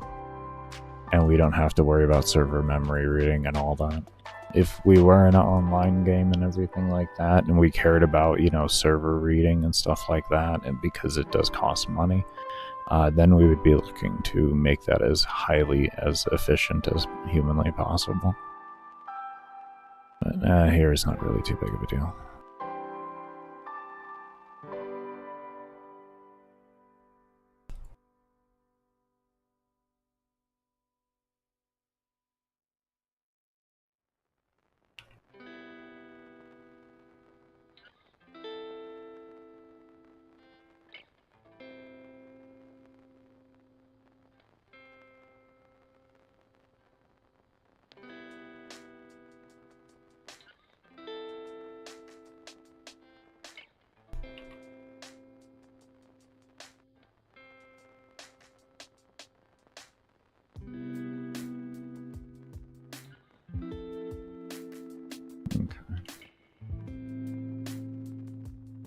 This should fix that whole issue now.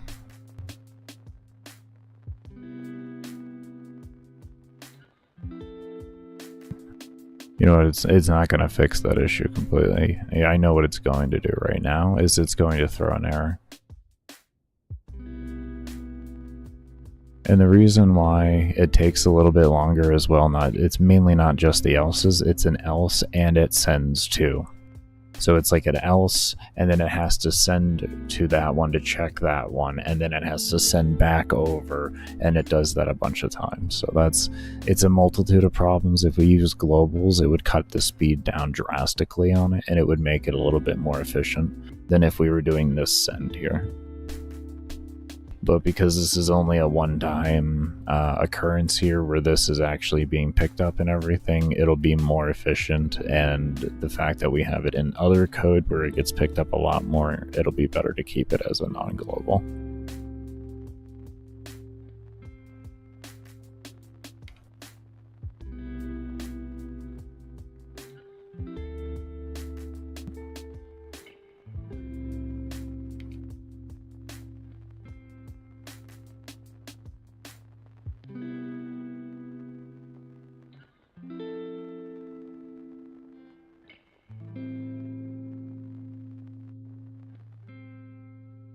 Okay.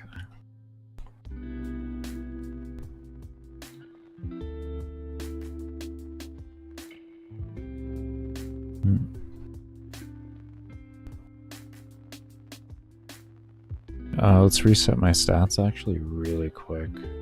Did I really not show the game? Are we gonna... Unless I looked at it wrong there.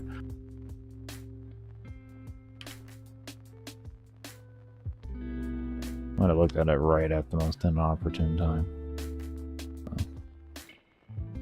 No. No, Why are you being like this? Why are you being like this today? That's really weird. Anyways.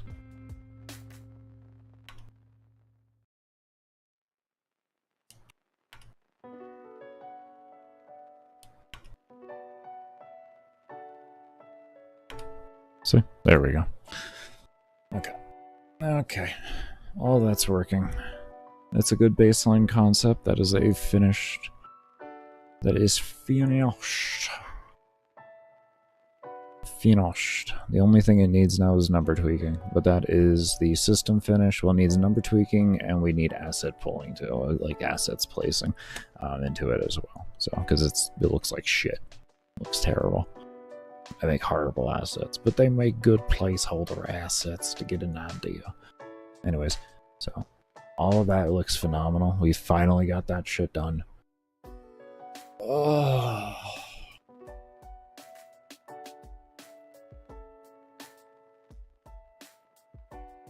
Okay, so that's a new system implemented in as well.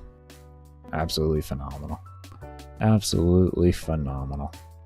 Okay. What was the thing I was doing after this? I know I was doing time sources, but was there one other thing I wanted to do before? Oh, yes, I wanted to make a system. I wanted to see if I could make an adaptive system that would register the player's CPU, like essentially real FPS. It's just like I think it's GPU or CPU read speed. I forget which one, but one of those. I think it might be GPU, but let me see before I keep talking about that.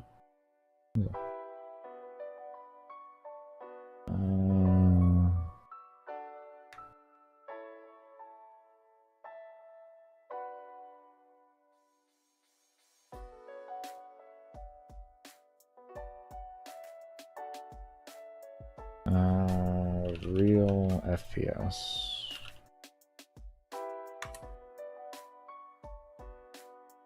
It was called Real FPS. FPS Real, that's right. FPS Real.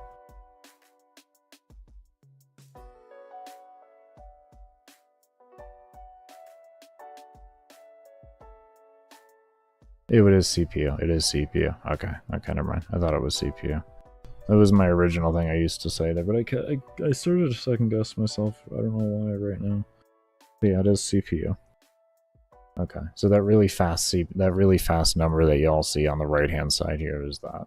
But yeah, I might be able to make something that actually adaptively reads between both of those and makes it so that it never goes under within a threshold of it, but will continue to spawn mobs until it hits that threshold. So that'll be the threshold of the mob cap, is actually it detecting the performance of it.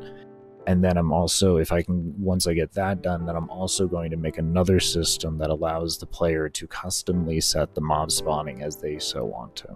So they can set their own density, or they can turn on adaptive density, which will adapt to what their computer is. We're going to see if we can do something like that.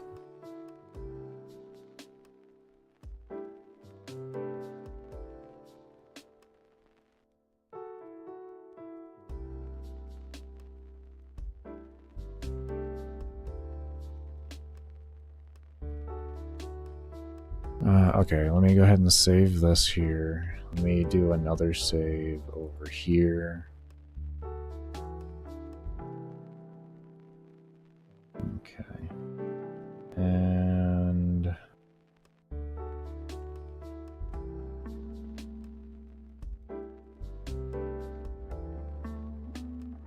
give me one moment here. Let me just just go ahead and reopen this. I was like, do you want to open that? Do you really want to try and open a file or open one with how it's been lately?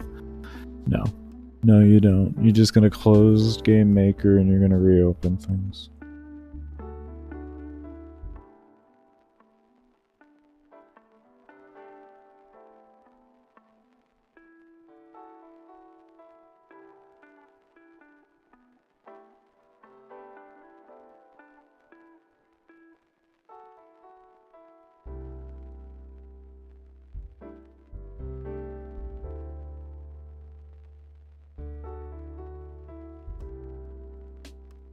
Okay.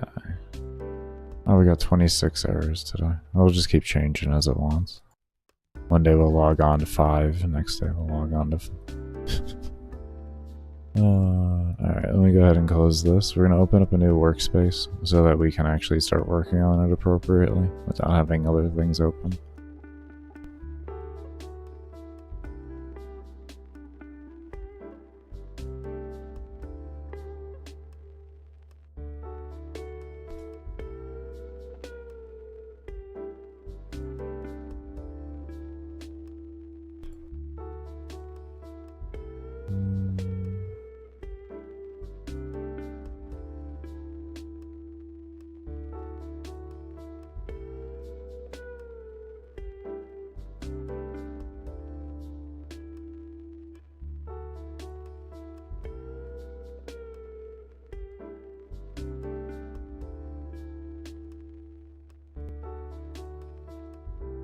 This might change up the entire system altogether too, which wouldn't be bad.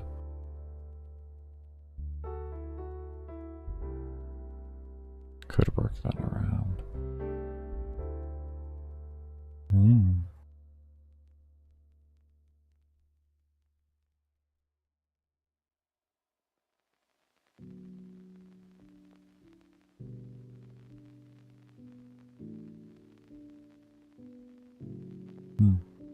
That's an option.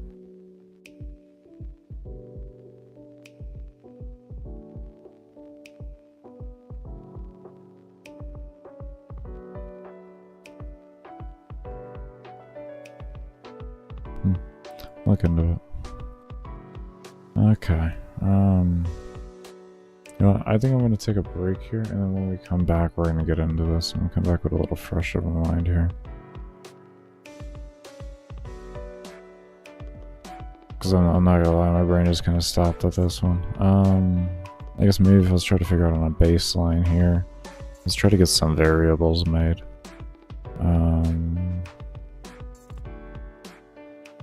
What are we doing here? Global enemy count, which is that right there. It's global enemy level.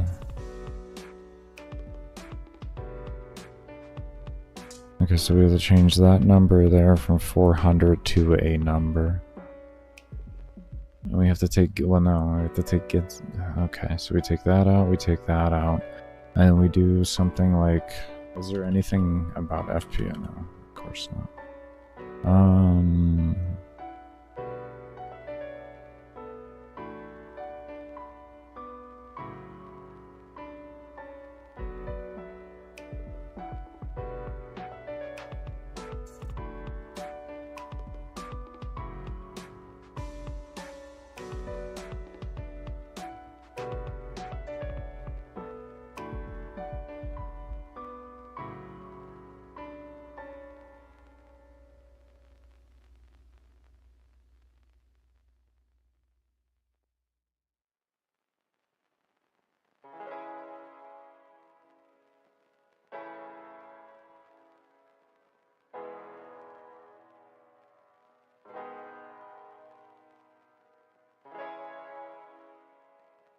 I'm just surprised they don't have anything visually just for FPS.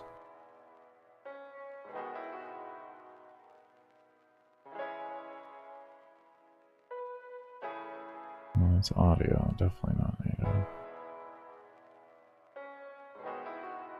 And yes, eventually we'll be adding audio into the game at some point.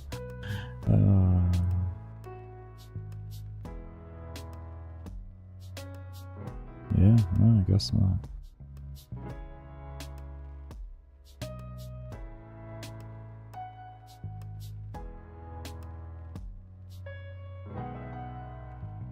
Oh, there's a if instance exists. Oh, I didn't know that. Well. I might have to go through some other code there and actually see that. I'm gonna fix that around. Maybe it's faster. I don't know. Maybe that's faster than what I was doing before? I don't know if that's faster than that. I think it's the same thing. I think it just makes it easier for people to learn.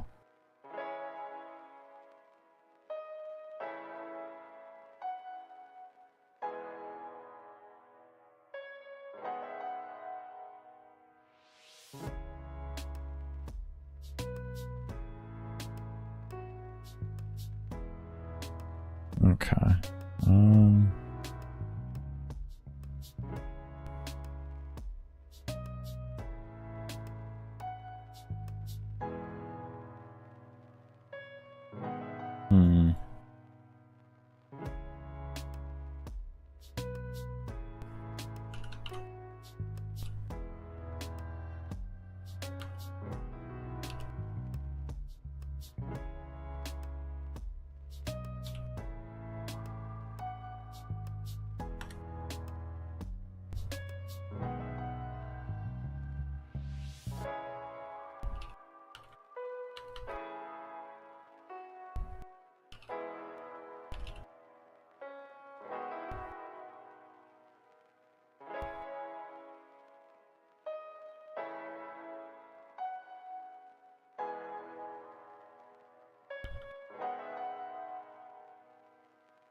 I'm hoping that's all I have to do, and that's adaptive FPS.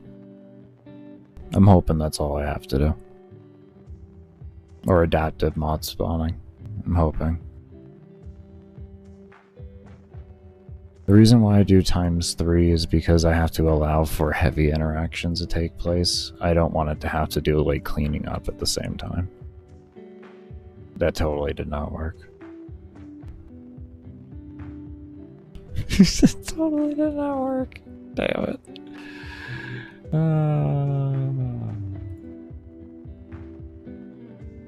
Greater than. Hold on. Let's do greater than. Oh. Okay. This should work now. There we go.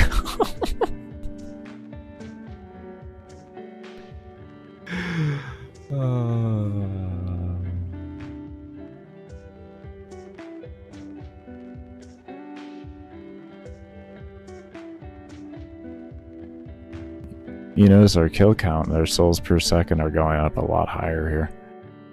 Look at that. That's a lot higher. There we go. There we go. Yeah. Yeah, that's adaptive spawning right there. Good shit. It'll actually adapt to the performance of your computer. Fuck yeah. Oh, it was so simple to do too.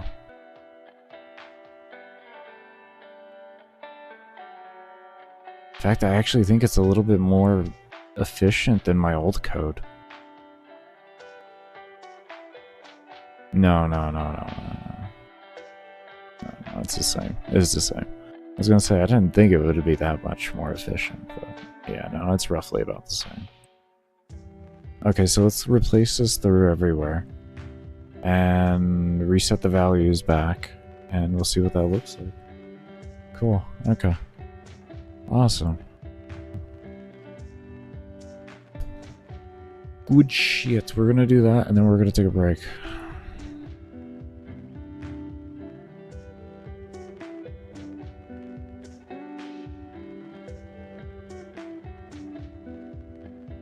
That is awesome.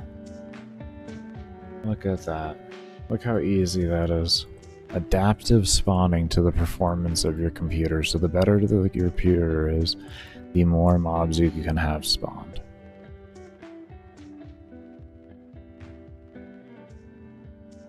It's beautiful.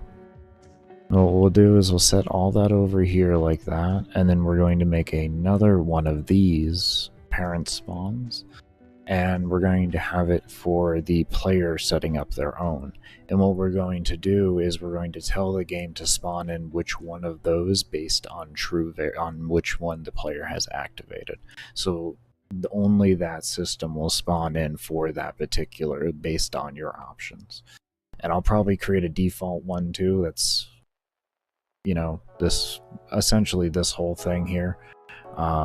Because that'll be easy for me to do at the end of the day. I can just grab it from my keeper file, yeah, from the other file there, and then just throw this back in there and have it like that. But yeah.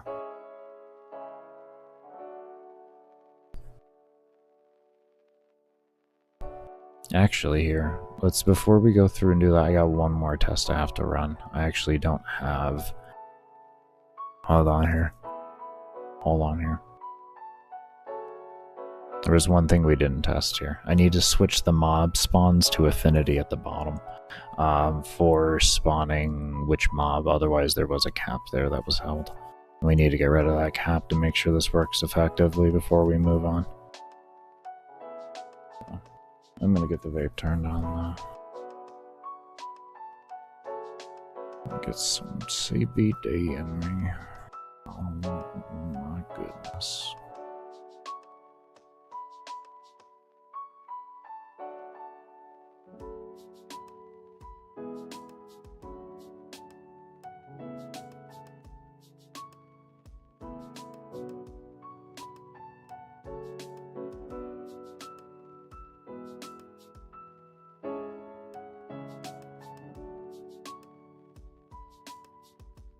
Come on.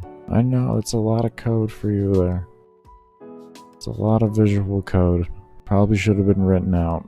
But hey, you know, I like working with visual code. So you're just gonna deal with it.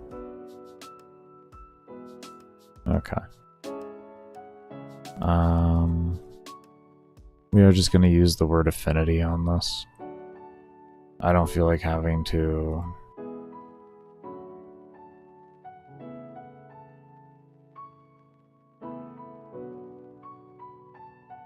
Actually, it might be wiser to just remove that right there. As a whole. That's a lot less code saved there. That's code saved. So then we do this. Like that. And then we can get rid of these. Okay. And then come over here.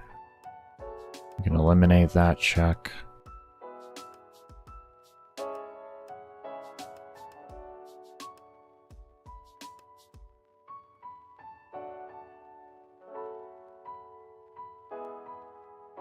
Okay, let's see what happens now. Now that'll be adaptive. Oh, hold on, but I think this is still set to 20, isn't it? Yeah. 200, 2,000, 20,000. 20,000, 20,000.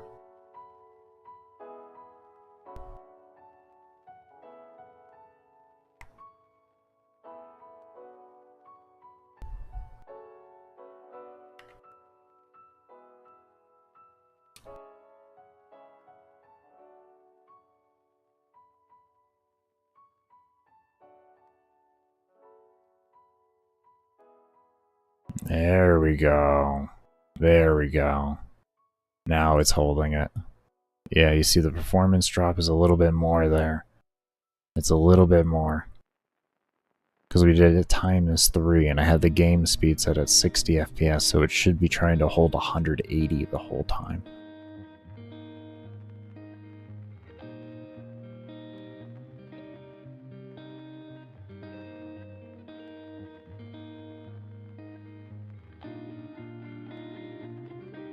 There we go. Now that's working.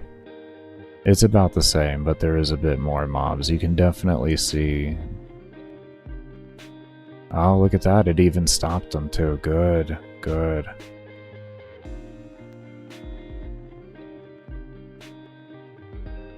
See that? Holding it.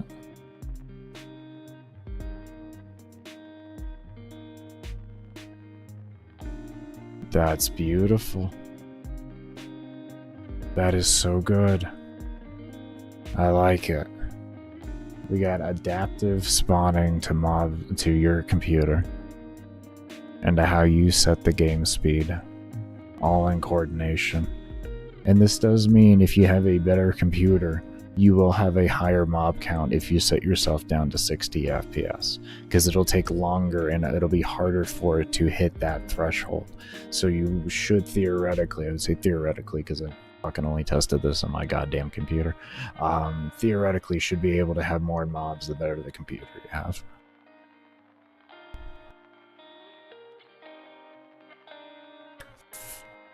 Oh.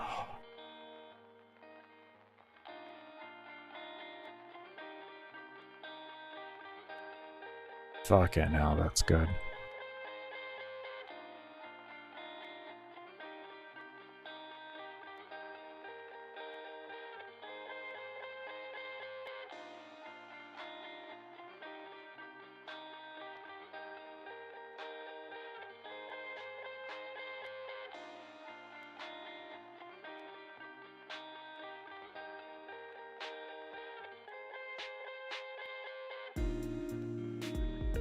Alright.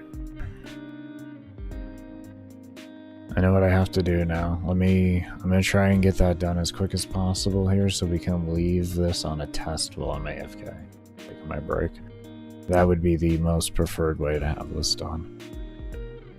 I'm gonna push myself a little bit more even though my head's screaming at me right now. Oh boy, is it. Oh, this is fucking good.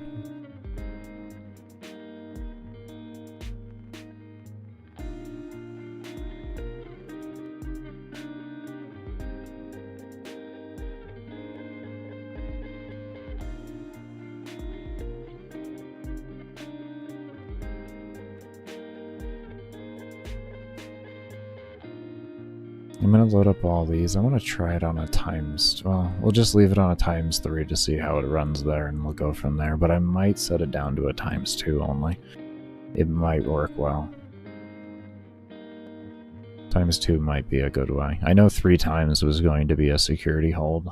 Like it was going to work no matter what, but I have a feeling I might be able to go to a 2 times and be safe. Maybe 2.5.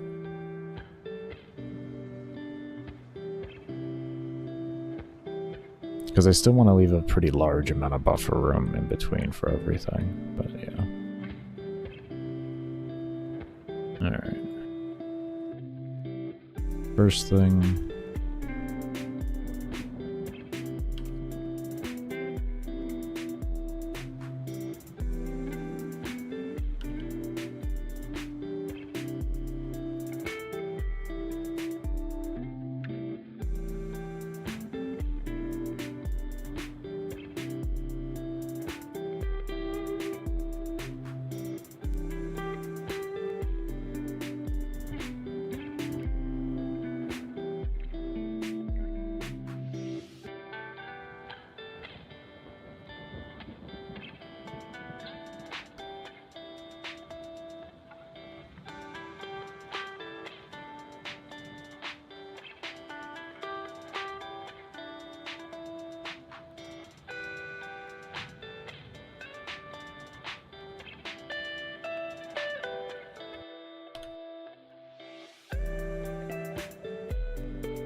cleared the tower.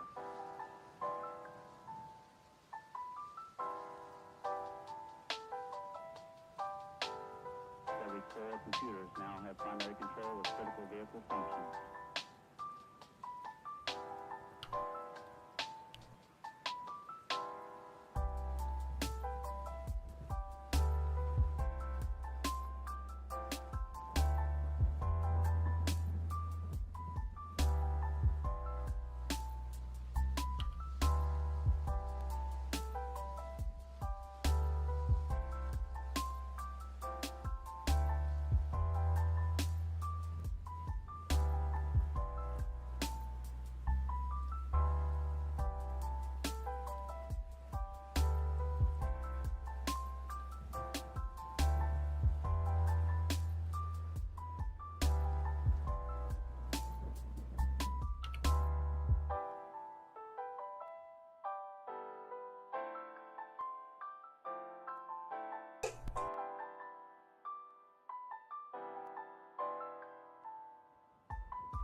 don't know why I just didn't do FPS times 3.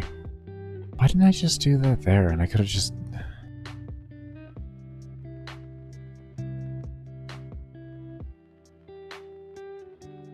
I mean, is it going to make a difference in the processor speed? This does affect mob spawning, so I have to really actually think about that. It might be wiser for it to do the calculation here first. It might be wiser to have the calculation done there, and then have that variable formed.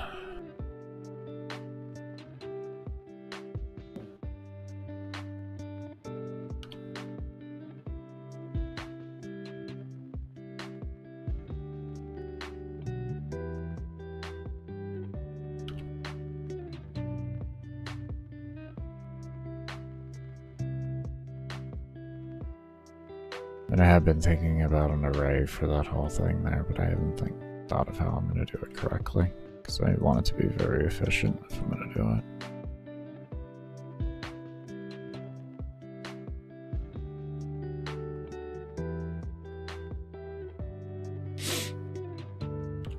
Oh, man. How did you realize this late, stupid ass?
Okay, everybody. We're gonna go ahead and take a break here. I forgot to start recording. Jesus. Okay, I guess just for recording sakes, I forgot to record. So with the mob reset and the density value, it resets itself every time. So right now we're currently trying to figure out how to make it not reset itself and hold the value. And we're working in the player object right now and when they die, and we're having that number saved to the temporary save file, and then this way it can load back over.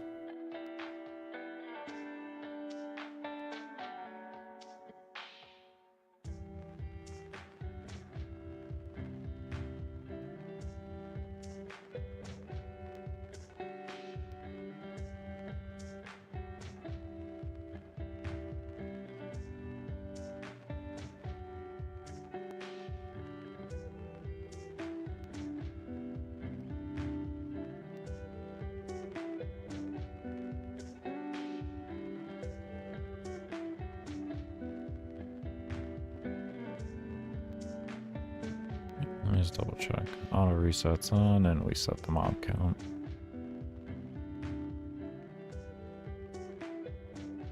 We don't have it on a load or anything right now, but we're seeing if we're going to be thrown an error when we go to write. So it matters for us right now.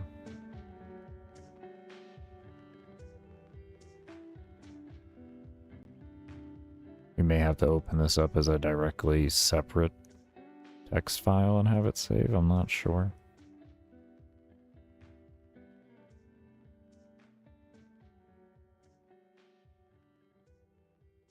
Or even if I...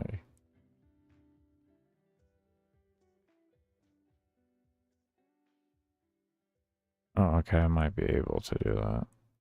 Yeah, okay, that's probably what we're gonna have to do then. Okay, let's get the error first though. Just double check.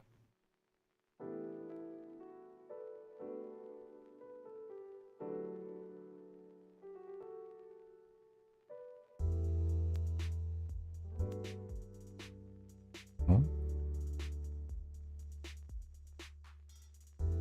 It's that did reset. It's not gonna hold the value, or it's not gonna load the value, but give me a second here. Let me check my folder itself. I did not expect that. Reset, here we go. Mob value 78.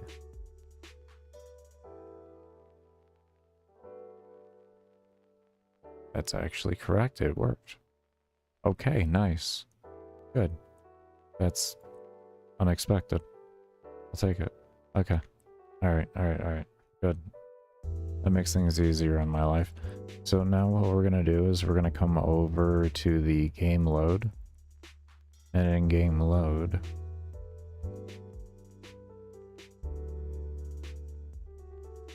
we will find where bot reset equals true right here, and we're gonna find a read.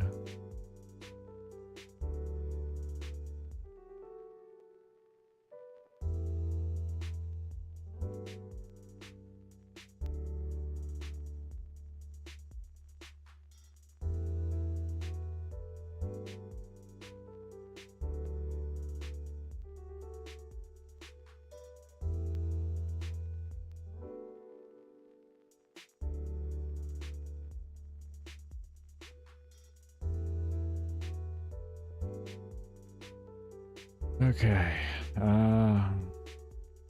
that should hold it now.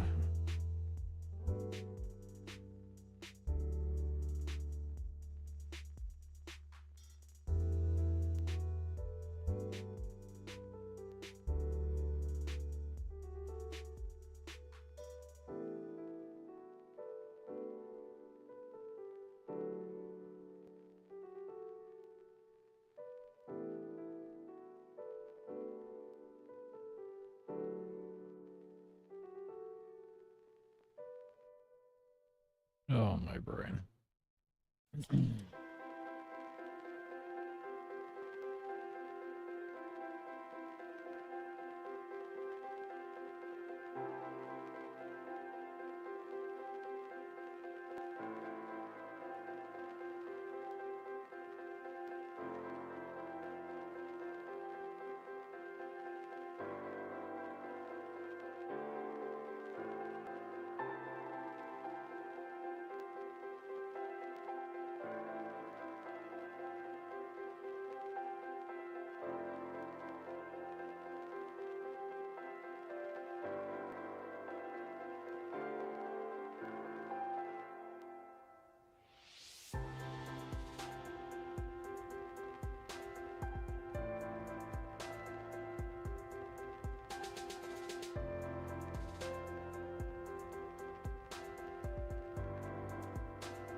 Okay, we're good. It works. Awesome.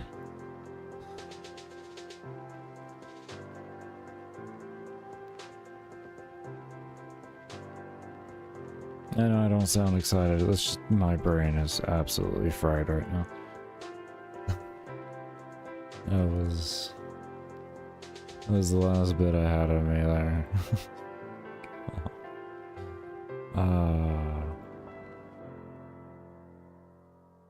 Alright, let me save up this project. I thought I hit the record button. Apparently I didn't. Swore I did. Okay.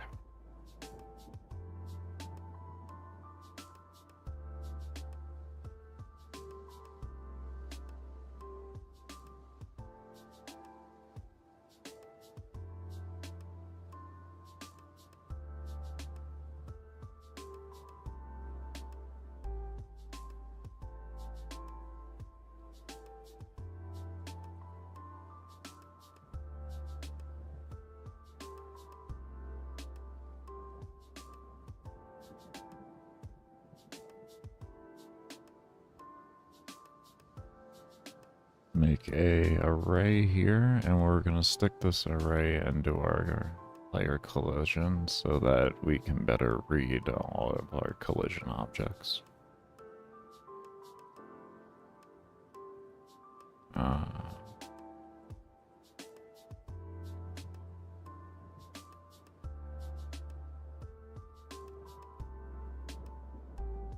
We don't need a separate tab for this, we just need to extend this window.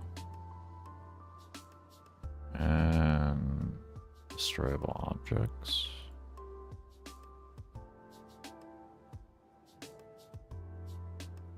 Was there anything else?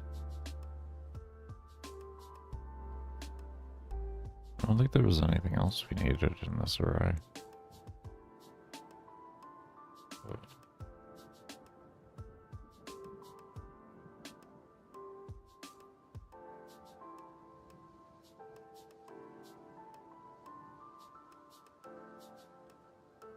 Should work.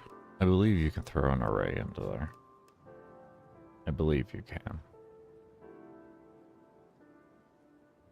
I'm pretty sure you could throw an array in there.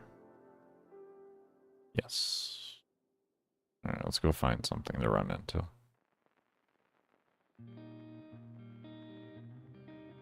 There we go. Alright.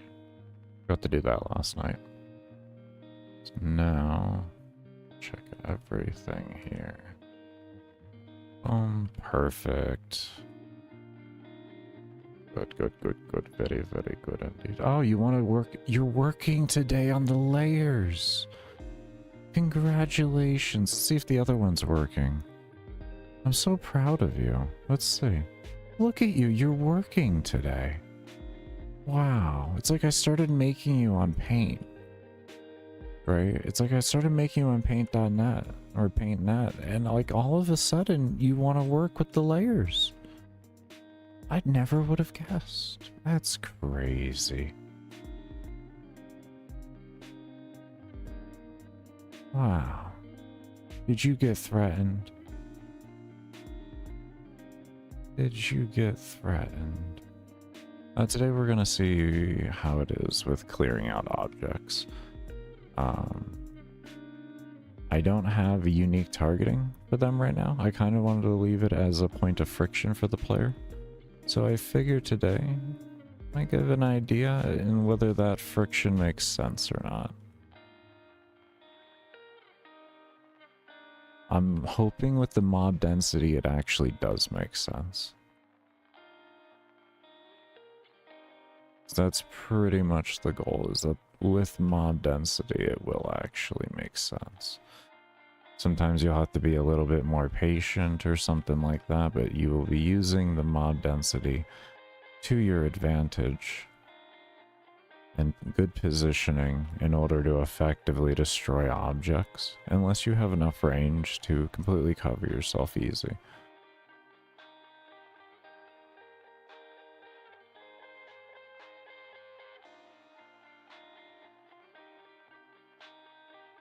We have 3,100 objects. It's like pretty much most of this.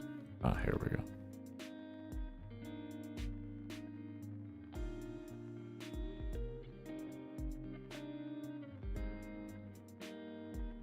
Pretty much just learning what things do I really want to maybe add or anything like that, because I did try a unique targeting system. The only issue was I had everybody but Gazer for the targeting, and that was only because of controller limitations. I'm trying to create, you know, a nice comfortable experience on controller as well as on keyboard and mouse, so.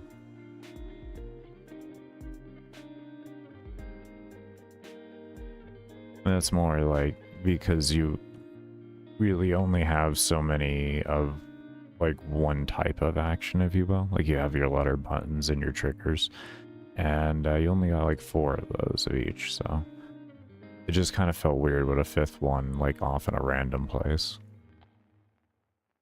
And I know we need to fix the wall assets. Assets are not completely done in this game in the slightest bit. I wouldn't say in the slightest, but there's probably about like, I don't know, 60-70% actually done assets. It's just what isn't done is like in a fairly large proportion. So we're definitely going to want to start working on range more than anything right now. Our damage and our health is completely fine. We can keep those stats the same.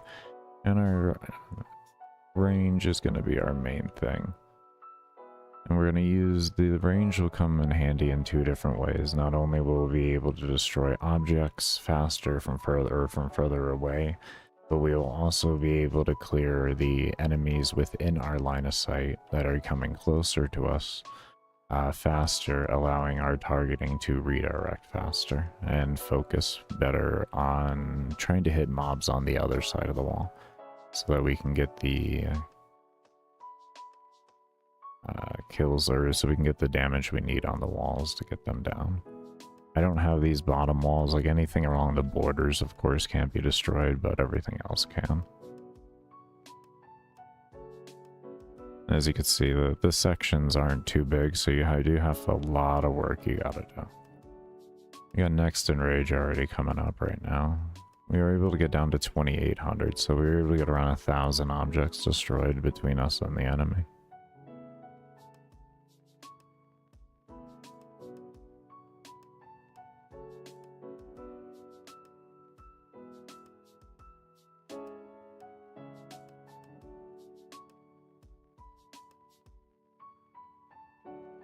Now we keep ourselves active to keep mob density down, going along the paths of least resistance.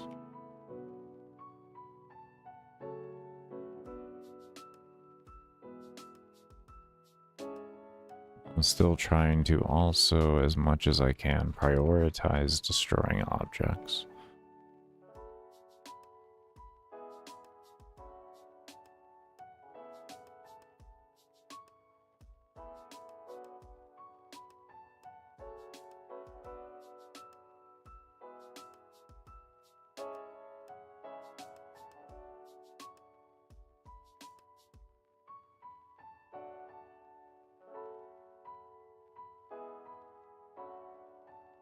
The game feels so much better with all these projectiles, I'm going to be completely honest. When just having melee, it actually didn't feel nearly as good.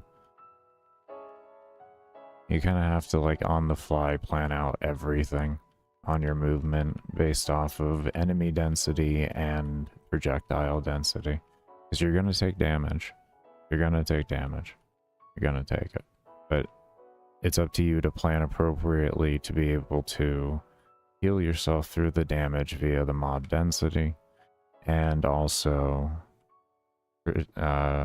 using the path that has the least amount of projectiles to keep, in order to keep your health up fully.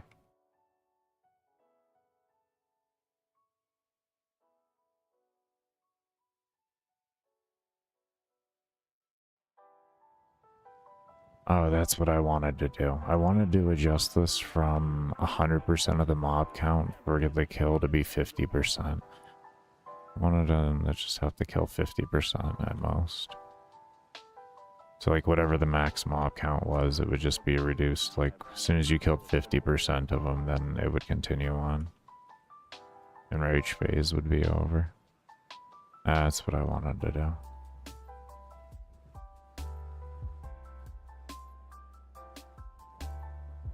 Okay, let's go ahead and do that real quick. This is feeling really good so far. Glad we got that array put in there. That was very necessary.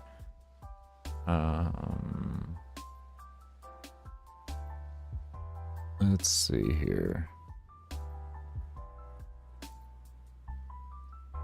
That would be under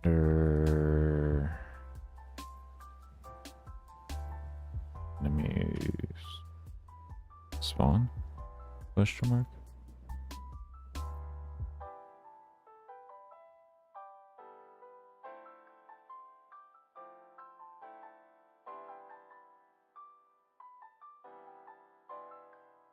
Yeah.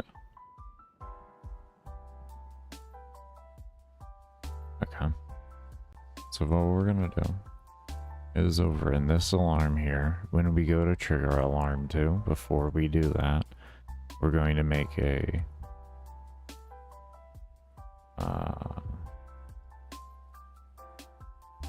we're gonna make a variable actually called enemy total here. I like that. Enemy total here, and then we're gonna make another one. Yeah, we could just do this. I was trying to think if I was actually going to be copying them independently and all that, and if I wasn't going to add in another row there. I was just going to make another assigned variable. That's why I always have these separated, is generally because I use you know, these are the blocks that I use when I'm working on that like specific code set, and it just makes it easier for bringing it around and stuff like that and everything. But I would say probably for better visual appeal, just be combining it all into one. But for for easier change, I like keeping them separate. Enemy goal, we'll call you. We'll call you enemy goal. And now over here, do I not have a drop? I do not have a drop. All right, let's get a drop over here.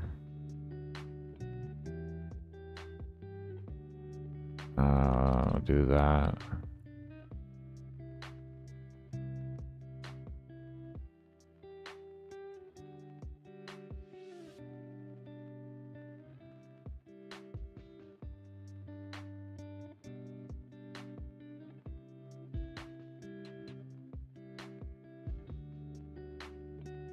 Believe you can do that, and it should put the value in between question mark.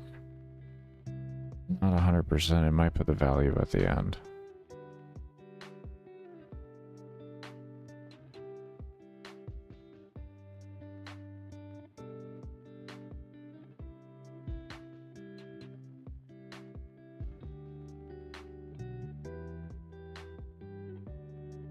Let me look this up real quick.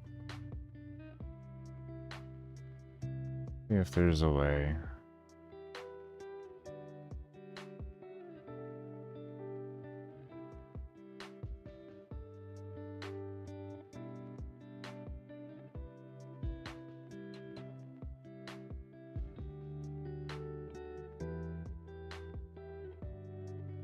Caption to draw a string can be left blank. Value to draw.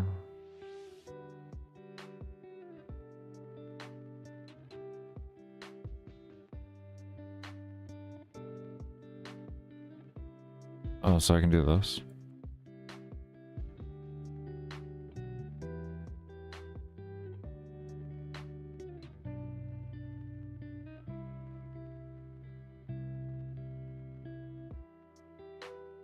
I think that's what they're saying. The reason why I'm getting that is they say in the caption, a caption to draw in parentheses a string can be left blank. The other one says value. The value to draw parentheses real value or real variable or string. And if they're both counting them as a string, then I should just be able to make the format look like that.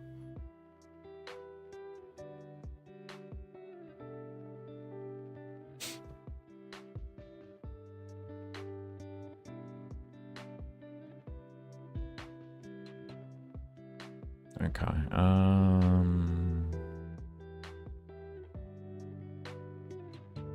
so you over here as well, and we have enemy total there, and then we take this here.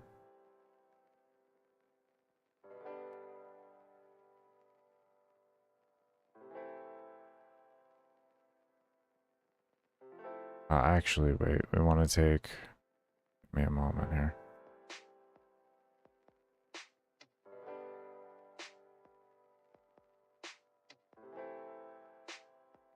No, I think we did this right. Do we need to...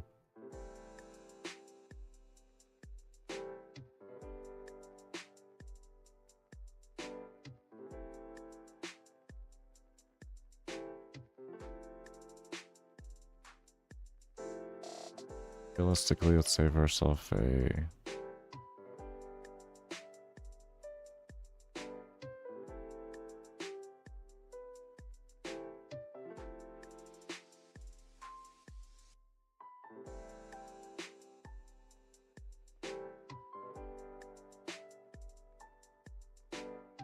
Okay, so that'll give us our 50% there.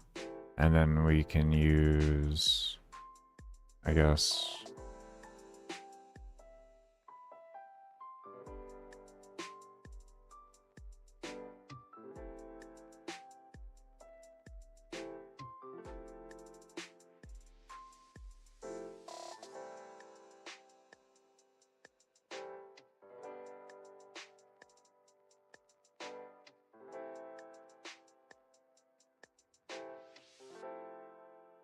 We want that value there.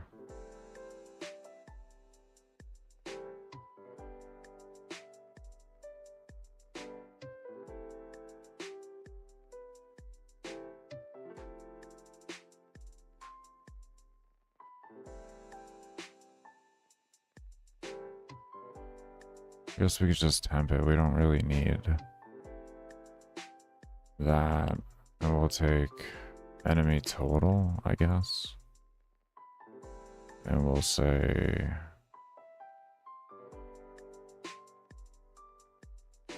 3 blank souls there.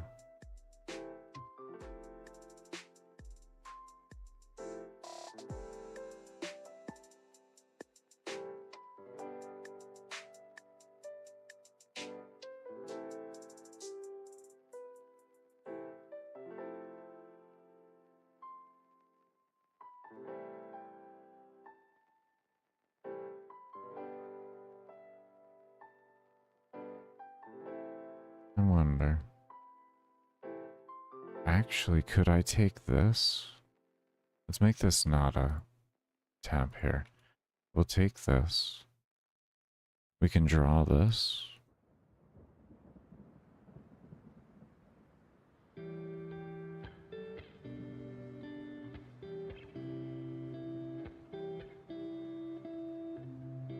What do we call this? Enemy view? Enemy left. We'll call this enemy left. We're going to make a temporary value here that takes this, times it by 50.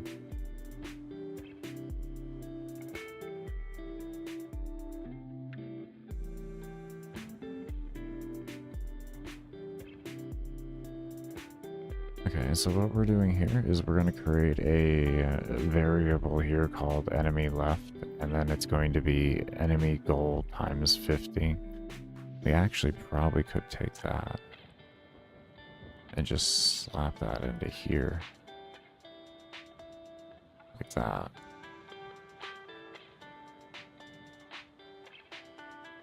And what this will do, this will grab the total number of enemies and then divide it by 2, which then lines up with our enemy total that we will need and lining up exactly how many mobs that we have to have left. Because we know it's 50% of whatever the mob count is, so as long as this number here is constantly updating and getting split in half, we probably shouldn't make this a temporary.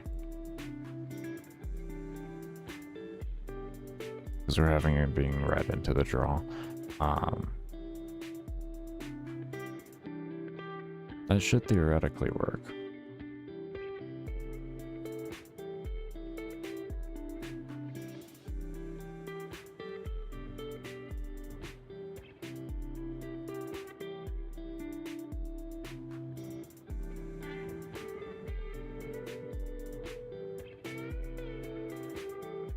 Let's see. Really easy. No, they didn't like that. What didn't you like? Wrong number of arguments for function expected. No, you can't do that.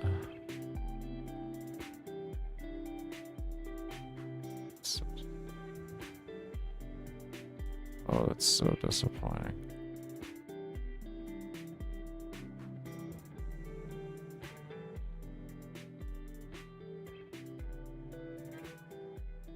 Let's see if we did something like this. Is it like that? No. I kind of figured it did, and that's why I went and looked things up.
Okay, let's try that.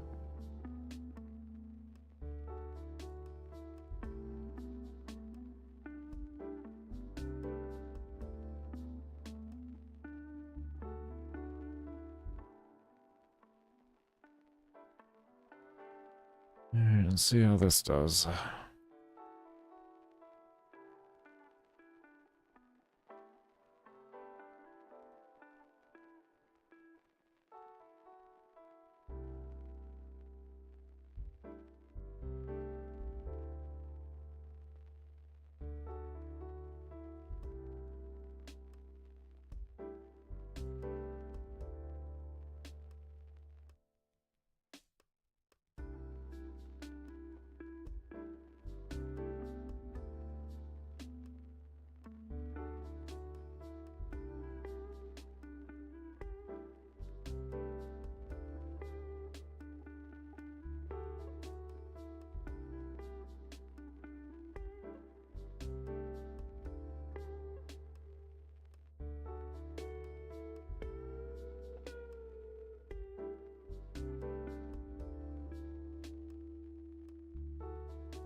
I think I can go through the bunk beds and clear them relatively quickly.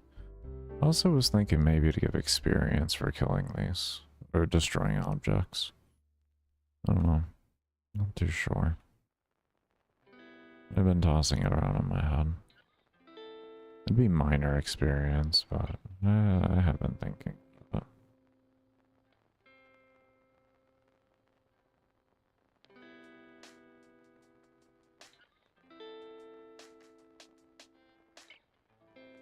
Oh yeah, I need to add interact. I need to rework the fucking player or the party. Oh, I forgot about reworking the party. Yeah.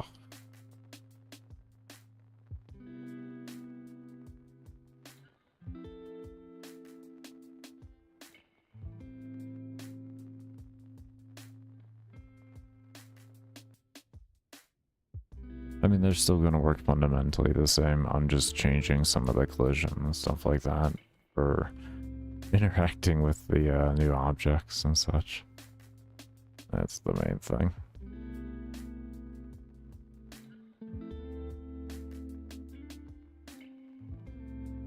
I would say until you get a fair bit of range, it really does feel kind of... It does feel worthless to go for objects in any sort, I'd honestly say. Like, you can get some work done. You can get a good couple, you know, like 1,000 or so taken out, like a third of them. But it is an immense amount of work to do, I can honestly say. Do I think there's a reward behind it, though? Like, it did feel easier. Or we'll say that much, like, it did feel easier when the enrage hit than it did last night. So, I mean, did it help? Definitely. Was it worth just purely focusing on? I'm not 100%, to be honest.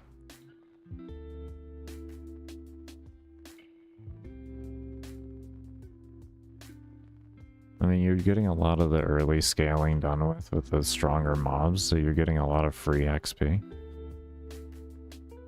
And I guess that's kind of like, that has its own merit behind it. But like, yeah, worth it, I guess, would be the best way to say it. Because you're triggering more mobs to interact early on, and those mobs now have more experience. I believe it was 50% is what I set it to. Everything was 50% more. So they had 50% more health damage. Their movement speed was capped at 8. It would go up to 8, so it was drastically increased. Depending on what NPC it is, it could be up to like an 8 times increase. 2 times at the most, or at the least. Oh, we had an error.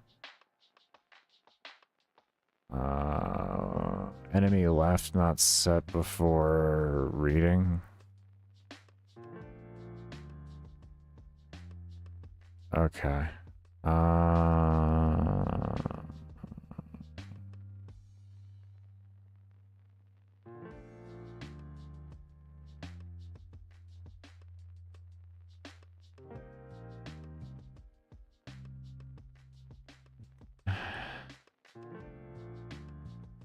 Okay, I got it.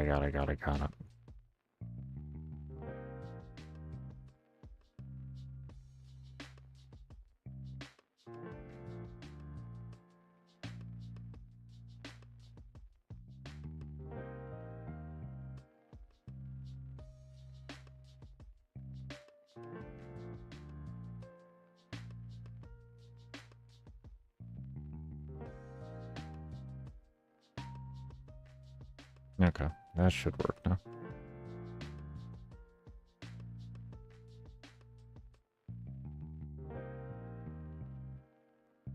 I thought it might have been okay running it an alarm too, but apparently not. So we're going to have it initially set in alarm 1, and then from there we will go ahead and have it switch on over. And we're going to start up at the top corner this time, over with the bunk beds.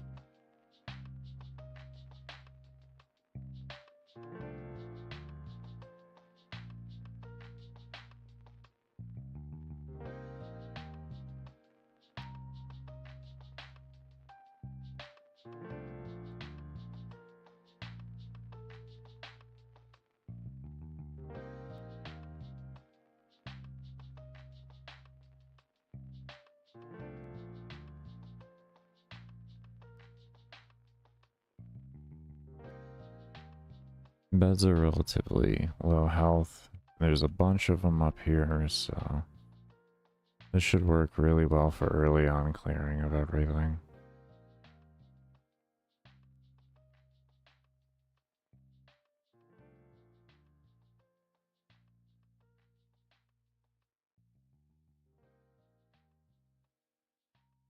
And eventually the player is capable of one-shotting everything. 10% of the raw damage they do, not including crit, is done to destroyable objects.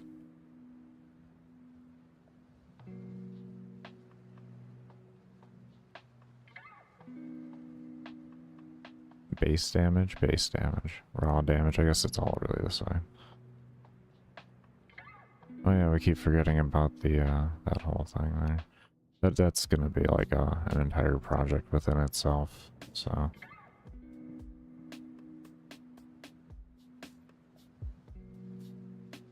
Not really terribly worried.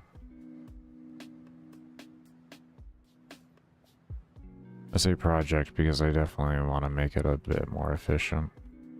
It's like, it's not terrible, it's only...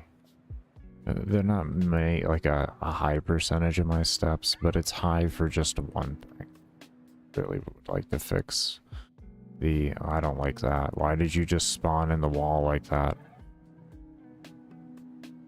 You're supposed to check within 100...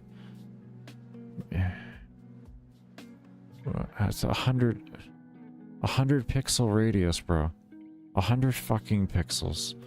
How does that match to 100 fucking pixels? The mobs are 72 pixels by 72. So 100 is bigger than the mob.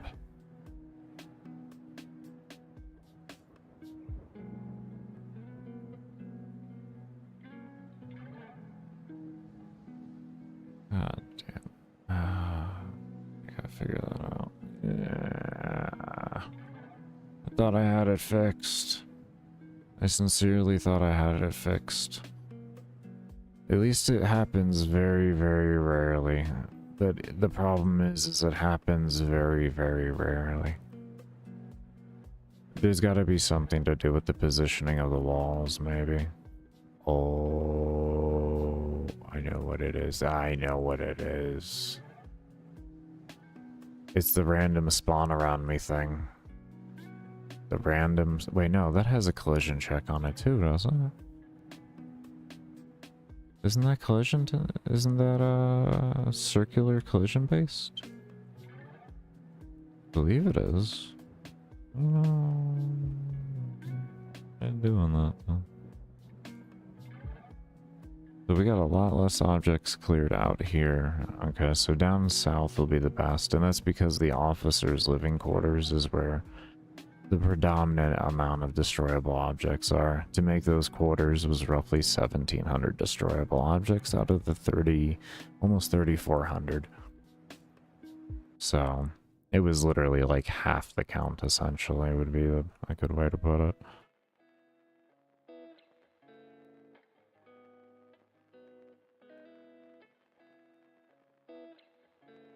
And we also got less experience doing that as well. Kind of interesting. Oh, I guess less enraged mobs. Yeah, because we're already at 71 now. Less enraged mobs.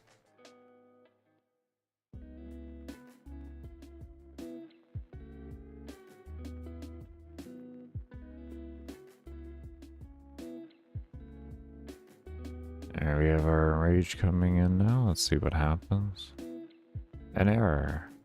Not set before... Why? Why do you keep saying that?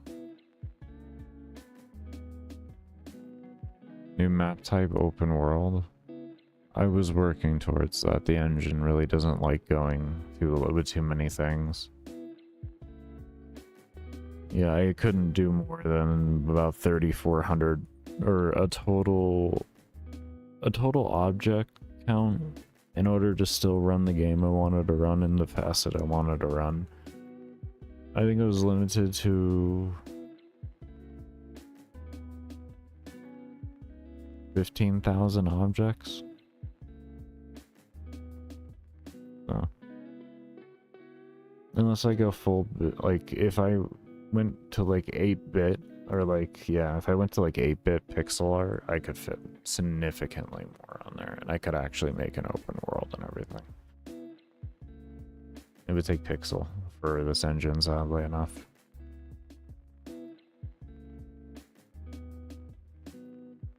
At least to still run on my PC. I mean, if I went with a better PC and everything like that, you know, like, we could definitely have added a lot more, but I have a piece of shit, so this is where I'm at.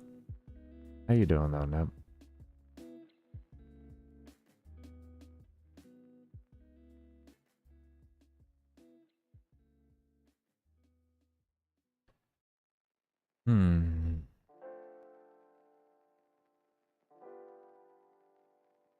Okay, so it's the problem is when this is triggering over. That's the problem right now. So what we need to do is have a different variable for this. We'll say equals false here. And then we'll do, since we have the object destruction phase take place every single time, we'll do this instead. Boom, like that, right? And now what we'll do is we're going to come into here. Not like that. Jesus Lord. Oh my, let me move one variable. Thank you. We're gonna move this down here. So that this is set after this is set.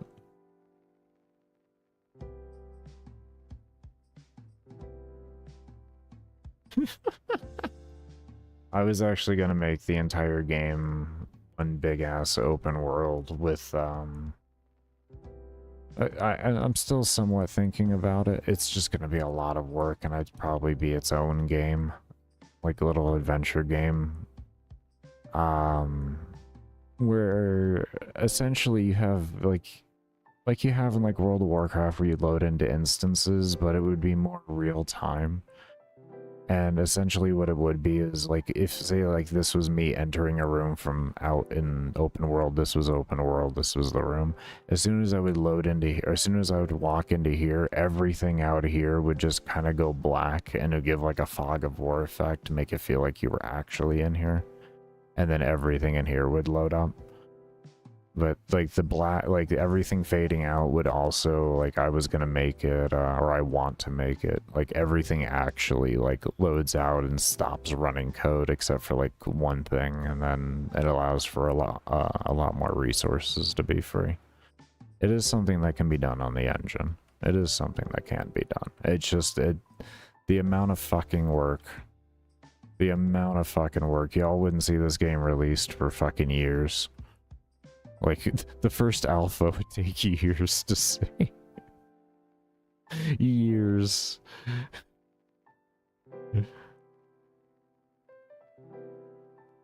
Bakering the new tales.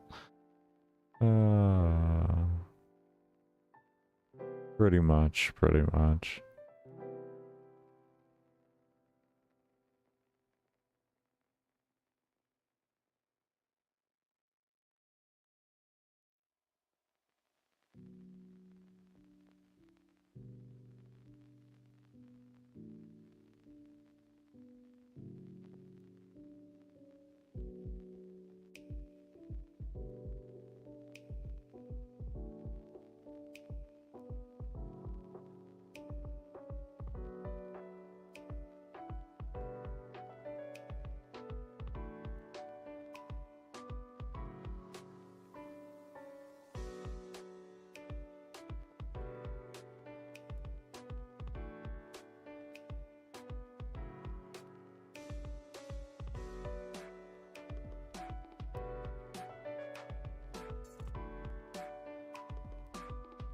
I still love adding in all these projectiles. It added so much to the, just the feeling of the game for the way of friction. In such a good way. It creates so much more necessary planning, like on-the-spot planning for the player. Because you're gonna take damage. You're gonna take it. But you gotta plan, how can you survive it by moving accordingly? Because there's somewhere in there, like, Typically, unless you're like instantly gonna die, you can generally survive. As long as you got power creep in your favor enough, you'll be okay.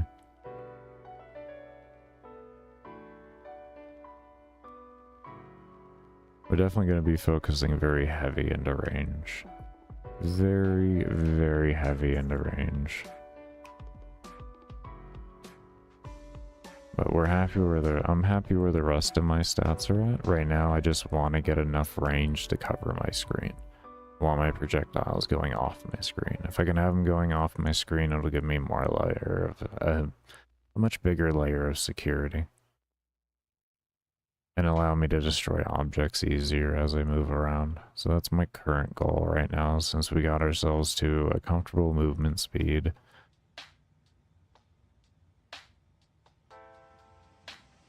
We have reasonable damage, and we have reasonable survivability. Now it's just scaling up to our point of failure faster.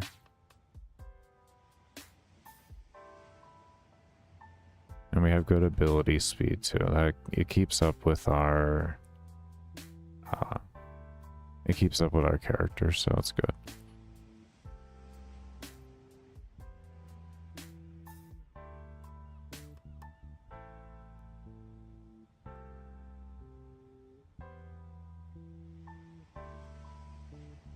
And next enrage in 25 seconds. We're gonna try ignoring objects here and see how this feels, and see if we got a lot more experience ignoring objects, I'll say that much. We're at 104 already. We got a drastic amount more experience just focusing.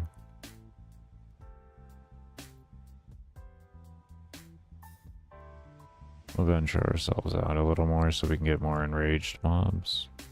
Oh, here comes our... Oh. Why? Why are you saying not that? It's totally fucking set. Oh, is it not? It's not. Oh, it's totally not. I've been changing values that don't even matter right now because the value it's wanting to do doesn't exist. Oh, my brain is about to just... Wait, no. Okay. Okay, so I didn't change... Wait.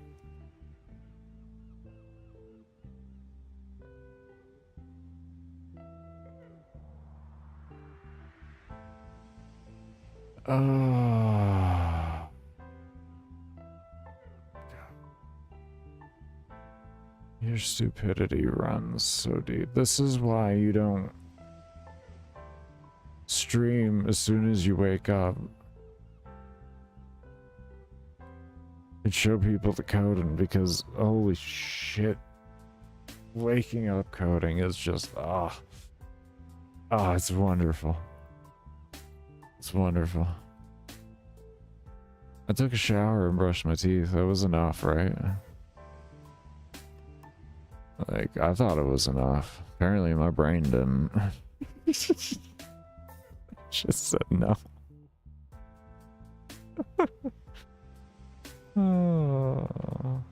Did that, I had some meds, and like, I got to work.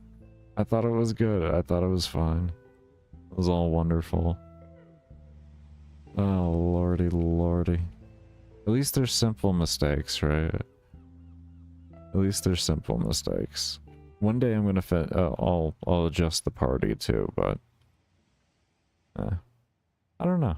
I might actually not adjust the party. I might allow them to go through walls. It's the one of the few things you can have that can go through a wall.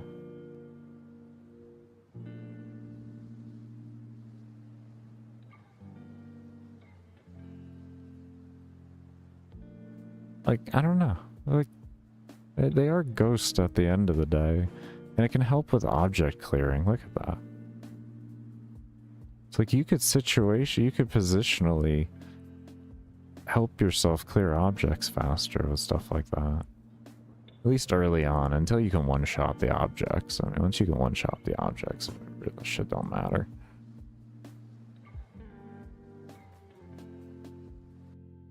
You may ask, like, well, what player level would you need for that? For the walls? 10,000. That's not like ridiculously terrible, but yeah. It's definitely an endgame feature. Definitely an endgame feature.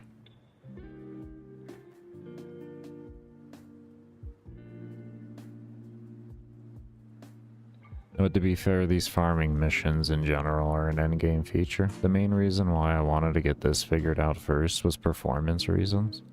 If I can make a map full of mobs colliding with each other and working out well and all that, then I have my framework to be able to do an immense amount of mechanics on bosses and all of that type of stuff now. I have so much freedom, like with the understanding that I have and the time that I took to learn how to do this. Because this is all completely transferable in the way of the lessons learned here, in the way of making the efficiency occur to make the environment occur. And I can take those same lessons and embed them into any other system that I want to have for the player engaging with, and it'll make things significantly more dynamic and or, you know, overwhelming or whatever I may want it to be for the player's like experience. It was like, for me, it was very fundamentally important that I figured out something as simple as this. Because it's a simple concept idea, but mechanically it's a lot of moving parts at one time.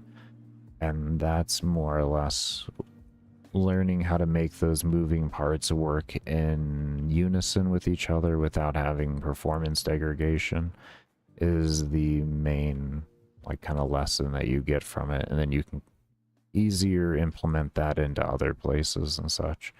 Because even if you're not looking to have the mob density, you can now have mechanical complexity to a much fuller extent than what you may have not had if you didn't take the time to.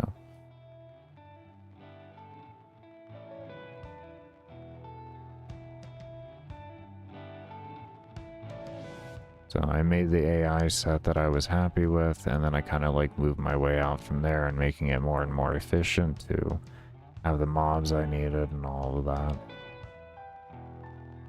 Mob count requirement was a hard one to get back once I had to upgrade to the texture size that I'm working with right now. Extremely hard to get back up to this. Still actually not old to my old texture size count that I had. If I was to make this more efficient and go back to the old 8-bit that I wanted to do originally, oh, this would have been absolutely wild on mob count. We would have easily have had about a 60,000 mob count or something like that, I would have to guess. That, or we would have had an absurd amount of destroyable objects and around 20,000 mobs. We've done around probably 15,000 or so destroyable objects.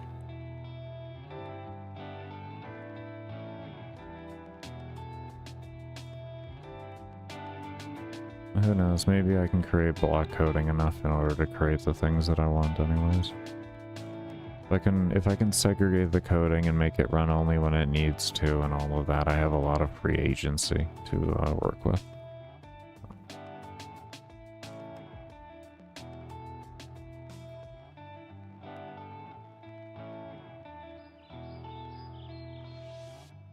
Okay, I can't read the end there. I can't read the end. I don't know how many it is. It's working though. It's working though. As to the degree if it's working, I don't know.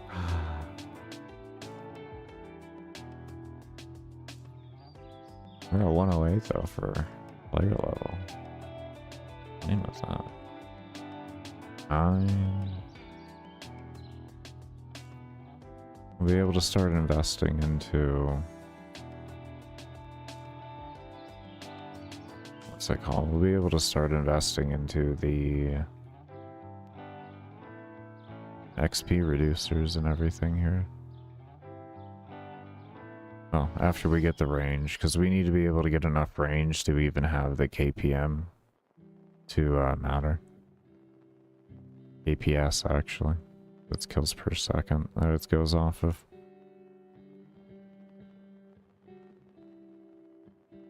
Right now we do not have 100 kills per second. We don't have anything close to that. We can work on getting that number down though. I forget how many points we have to invest into that, but that's something that I could maybe even just start investing into over range. We can get that number down to start triggering all the time. We can start getting a lot of experience. Then it's big scaling from there.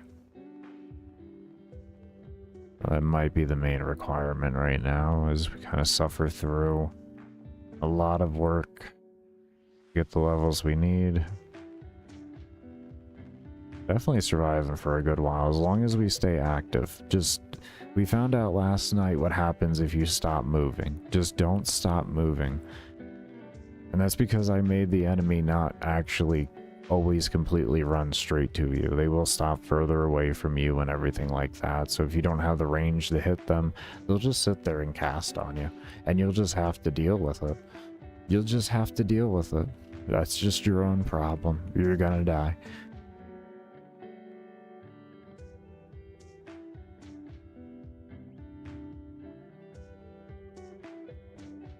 So it's one of those things, do I want the range first in order to have a comfortable environment, or a more comfortable environment, and then I can start focusing on the XP downgrade? But then the question is like, which one is going to cost me more fundamentally in investment? So all the questions. Because I kind of have a vague idea of the direction that like a player should take in the game, but until you really start playing it, you don't honestly fully know. You can have an idea, but you put some good long hours into the game of what the player is going to feel like when they start and all that. And the reason why I did 1,000 for the starting alpha is eventually there also will be a 4th mission type, which will be kind of like obstacle course-ish kind of deal. It'll have some old arcadey feel to it, is going to be the best way to put it, and it's just going to be simple in and out missions. And you'll be able to, they'll of course scale based off of the mission you're into, and then they'll have hard modes to make them harder and all of that, but baseline, the player will be able to just jump right into those instead of having to stress about endless mission and all that once the game's in more of a finished state. But depending on where the game's going to be at is going to be more or less dependent on what the player kind of starts out with.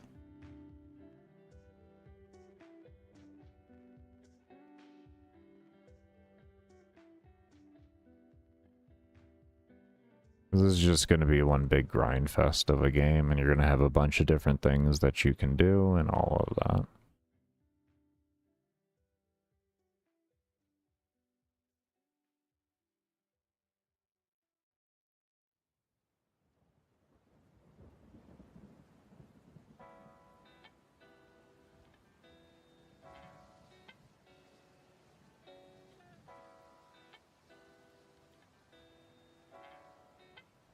God. Oh good, the enrage ticked over. Alright, so it worked. It worked. Are we getting more mobs? Because we're down to 1,800. Can we get more mobs spawning, please? Like, I feel like the spawner isn't working right now. I feel like it didn't get re-enabled. Oh, no, did it? No, it didn't get re-enabled.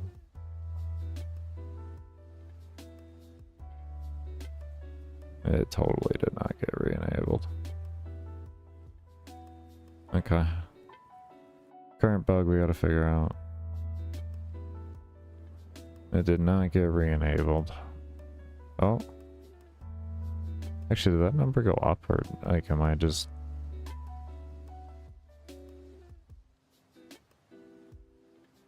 This definitely does not look like...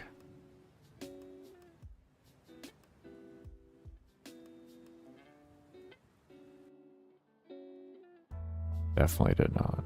Definitely did not turn on once.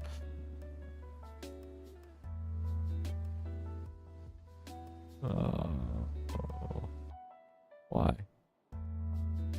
Oh, I see why. Hey, Baker.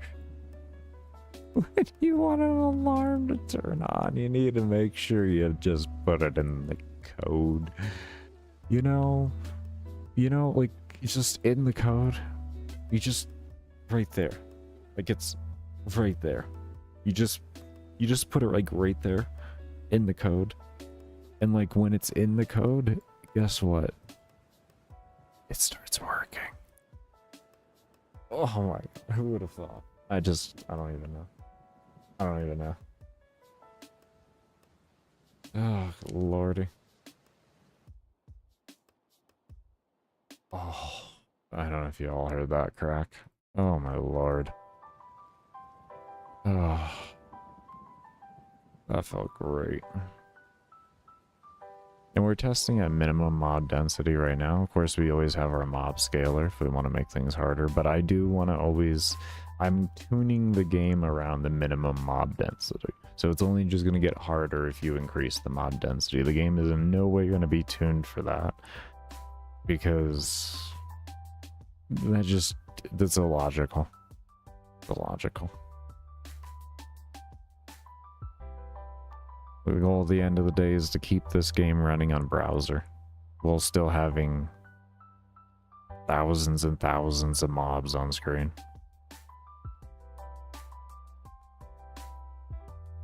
That's why I have all the adaptive spawning and all of that kind of stuff, was so that it could maintain running on browser but also still take advantage of what you would get on a PC.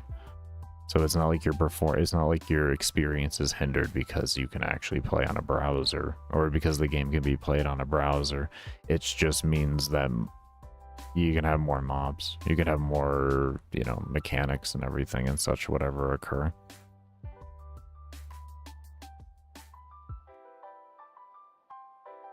Or it just runs easier on your PC and you don't have to worry about it. Which is a big goal for me. This thing doesn't even use like 100 megabytes of RAM when I'm running in these missions. Even with the mob density maxed out.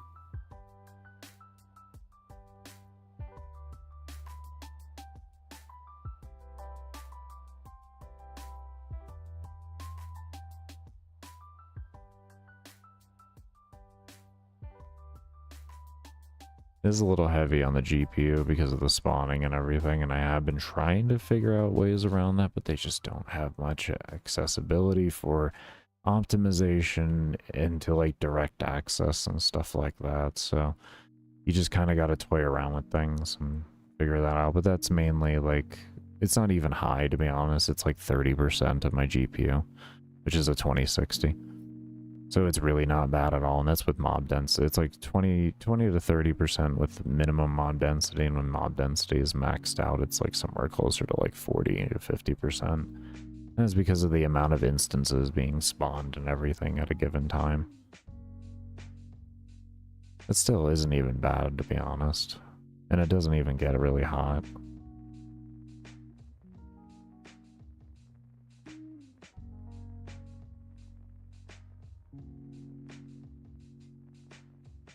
Like, I've never seen anything, while streaming even, I've never seen anything over 140 with mob density maxed out.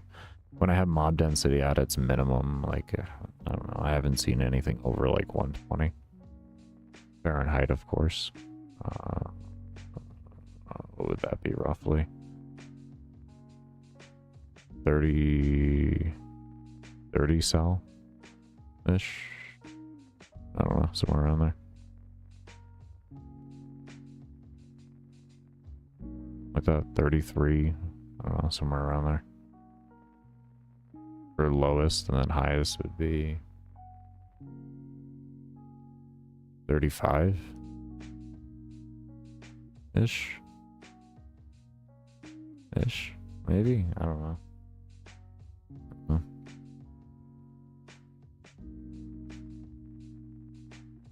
I'd have to Google it. I know it's within the range. I know you're supposed to divide by 2 and minus 30, but it gives you a rough estimate of it. It doesn't give you the exact number. And I know figuring out Celsius to Fahrenheit is multiply by 2 and then add 30, but yeah, no, it's still, it's just a rough estimate of it. It's not exact numbers.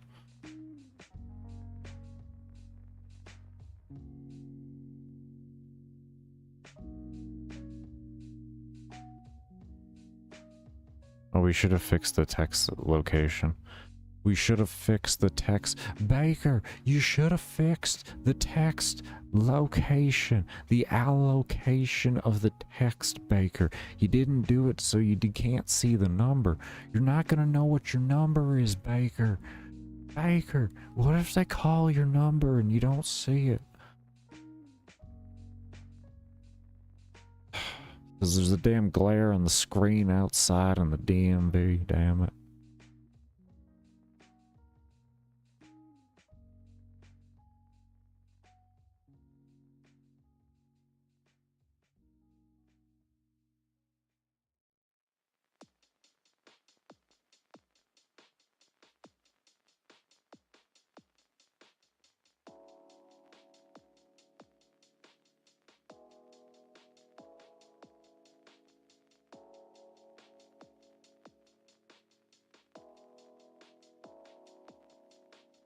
Okay, I'll get this mob count down.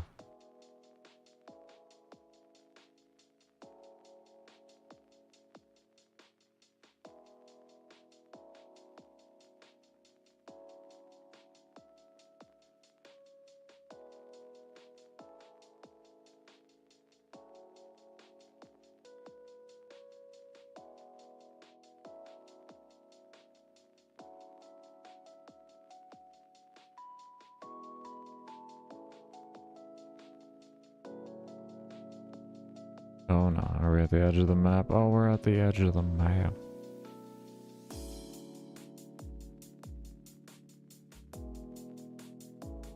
Get the big mobs, get the extra experience.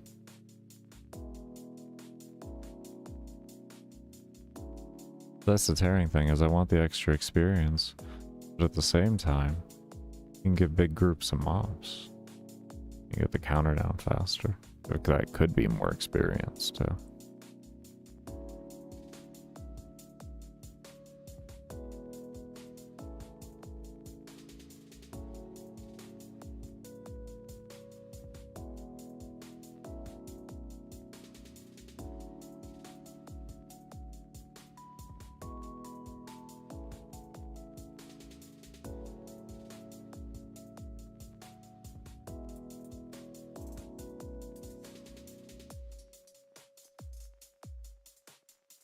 There's a nice chill feel to it, which is what I wanted.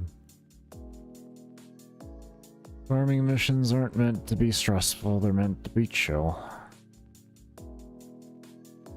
And the more power creep you get, the more chill this mission gets. Which is nice. And then you can make it harder on yourself by increasing the enemy scaling, which you're going to want to anyways eventually, so that you can increase the amount of experience you get.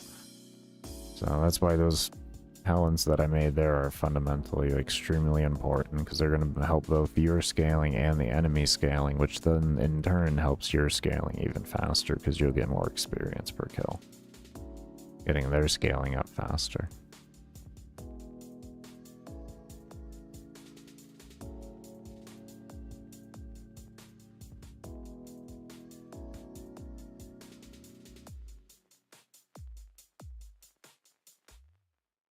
Okay, we're at next in rage, and we got mobs. Do we have mobs spawning?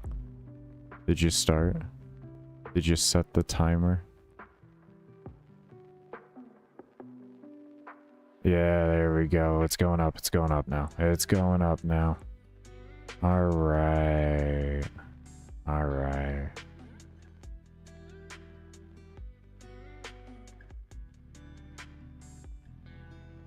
Awesome.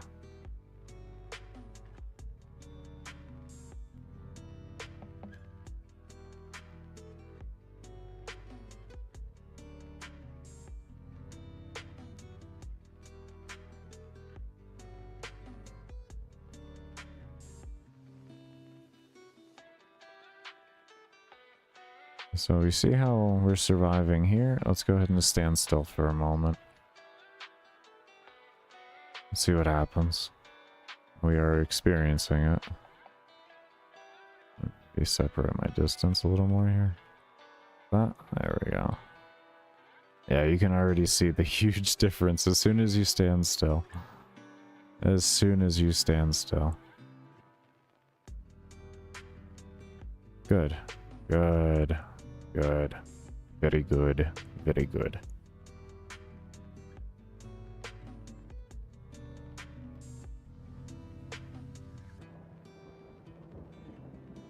Oh yeah, Nip. I partially re-implemented a scaling down system for spawning, if you will.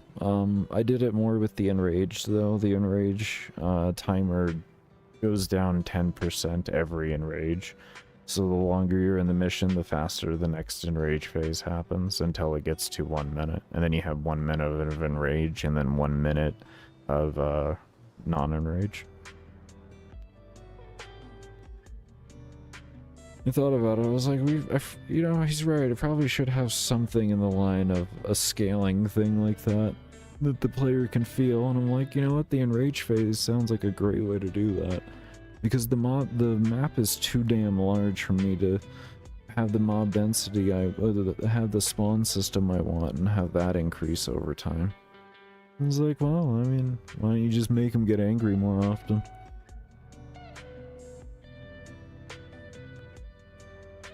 So it starts at 5 minutes and then goes down 10% every time.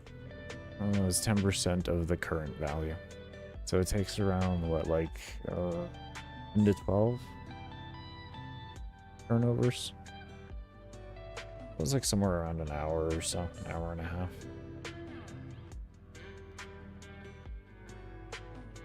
Which, depending on your investment into this whole thing here, that can be that could be in the hundreds of thousands in anime level for that.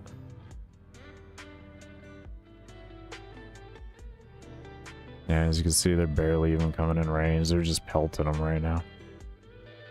It's beautiful. A slow death. We got next enrage here in 14 seconds, and they're probably just gonna die really fast here.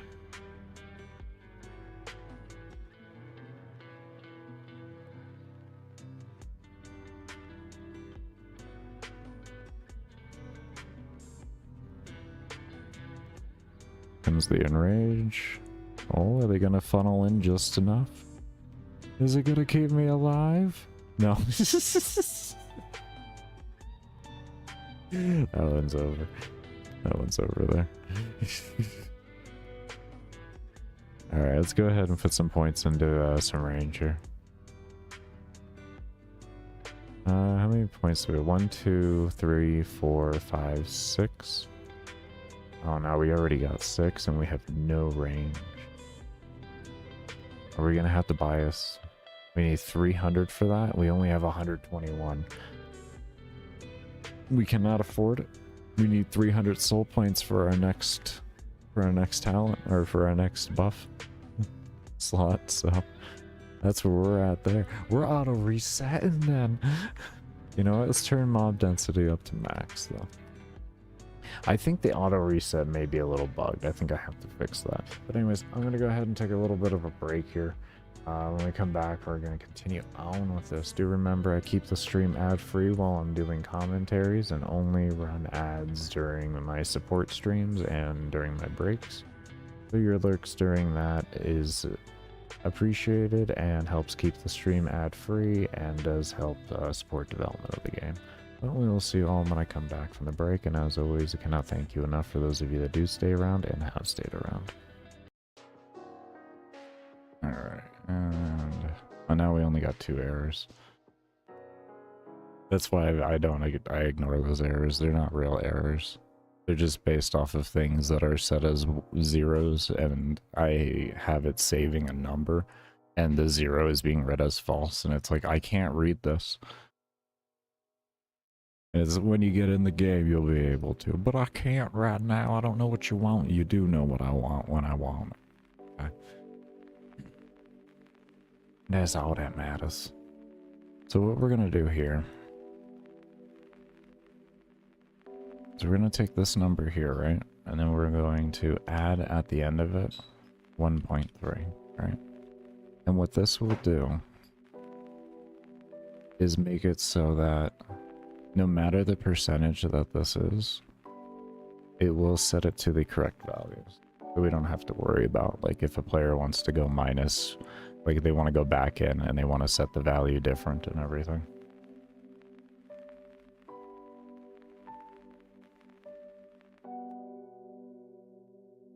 And I could have done that in the beginning, but I like to work through my system slowly so that I can feel the upgrades or feel the changes in the code and everything like that.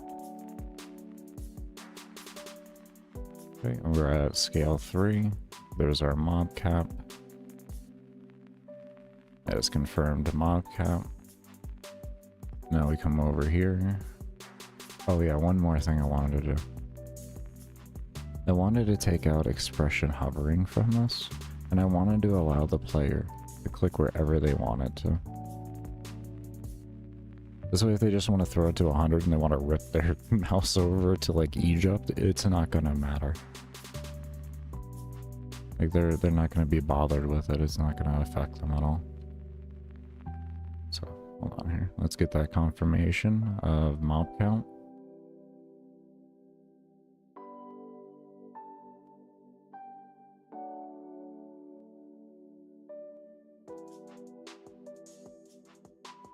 Okay, that is definite confirmation. Let one more flood come through. Okay. So what we're gonna do now, click on it.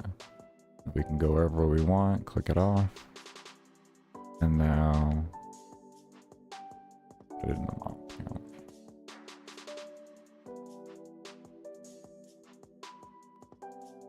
Is it minus? I'm confused.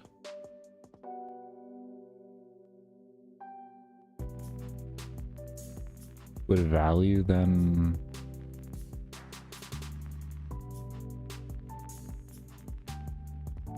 Hold on. Hold up. Wait a minute.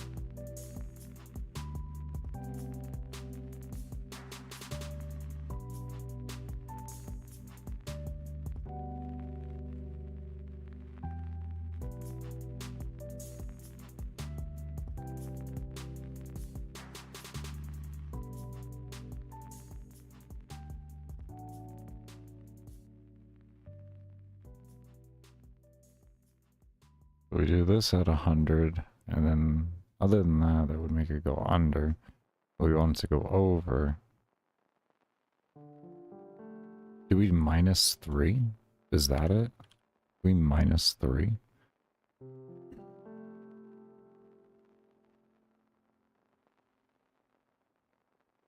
Doesn't feel right.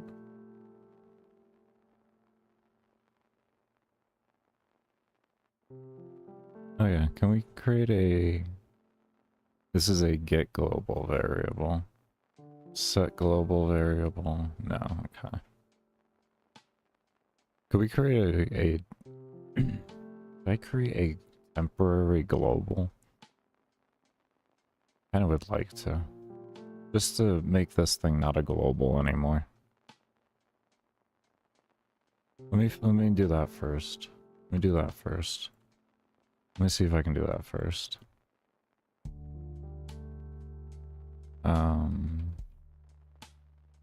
Actually, we'll do that to that, right? What we can do is right before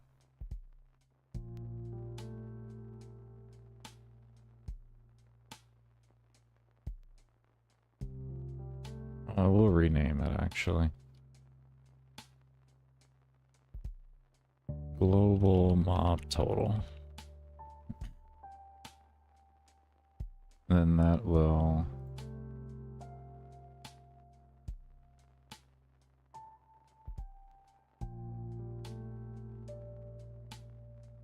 like that. And then this way, this is just temporarily created, so it doesn't, we don't have to have another global in here. So it only creates the global when it's necessary.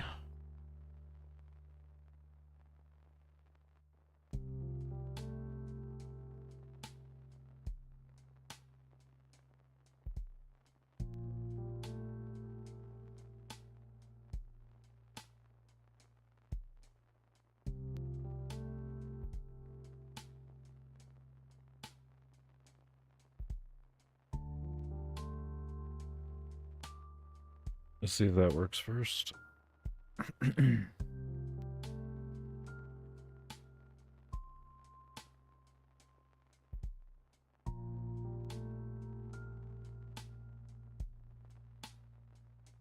At 3.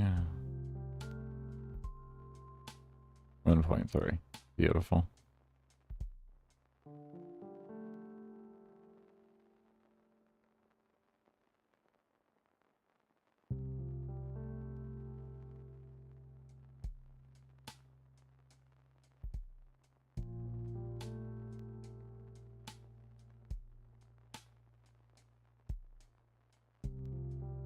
I got it. I got how we can do this.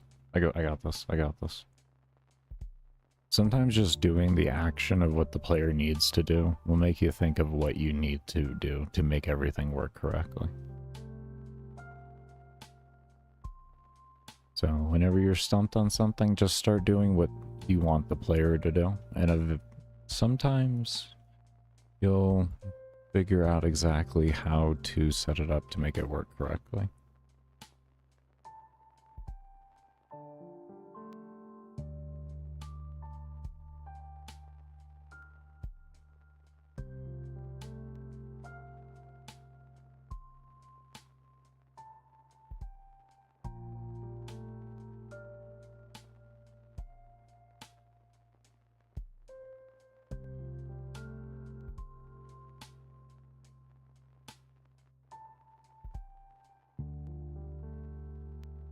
Okay.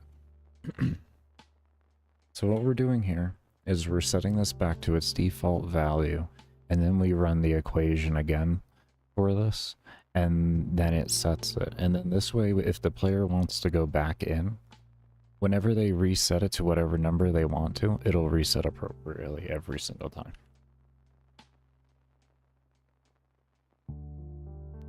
After we get this working, we're going to create a box that you can hit, and you can enter in the values yourself, and you don't have to have a slider. And you're going to be like, Baker, why the hell did you work on the slider? Well, if you weren't here yesterday, I need to eventually learn things for volume and stuff like that, so I wanted to learn how to do a slider before I moved on, and I figured this would be a good place to have it, because I can give the player different options, and we're going to do something a little unique with the slider too. To just kind of like a little layer to it, if you will, to give it something unique. And it's nothing more than visual aesthetics, but it's just a nice little thing that we'll end up adding.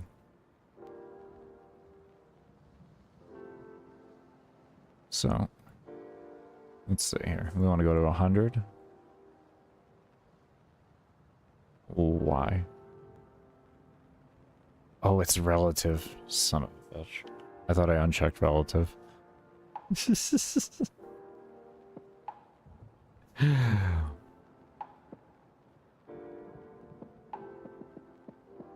want you to become the value, not combine into the value.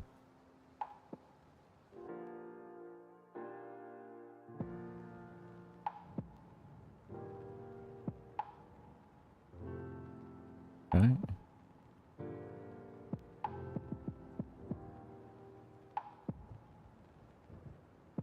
Now we're at 1.3.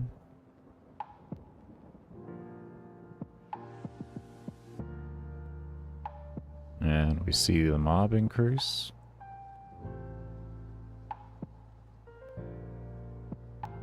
Now we want to come back in here.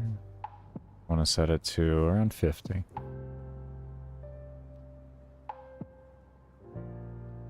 There we go. Look at that. Look at that. Now we want to come back over. We'll set it up to 100. Let's flood it up, and then we're going to reduce it down to nothing.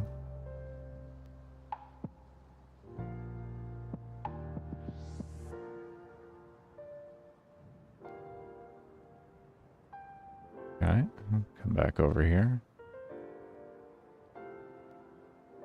Now base.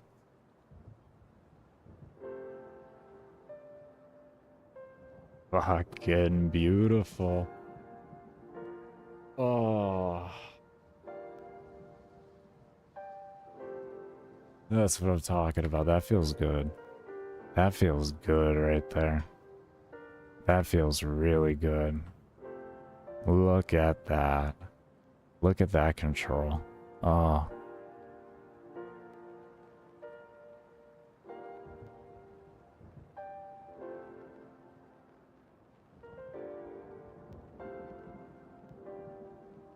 Oh, that is so nice. Oh, man. That feels good right there. That feels good. Alright, let's do one more test in here with better gear on. Alright, we're at our minimum mob count. Now we want to increase it. Go to 100.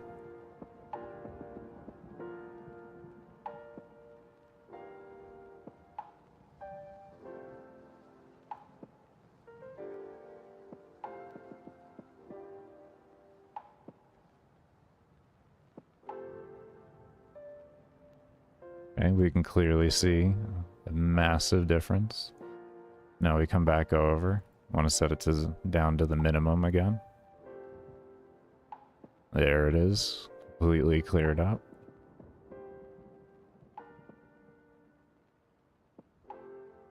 Now we want to come over to, let's say, 75%, roughly.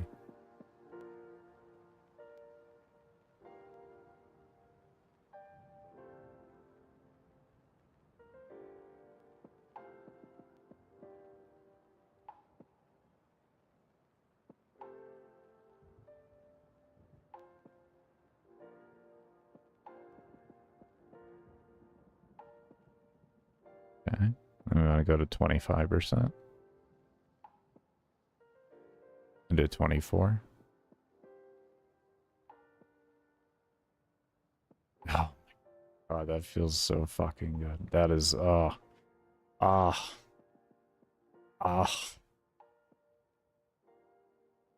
clean up the war.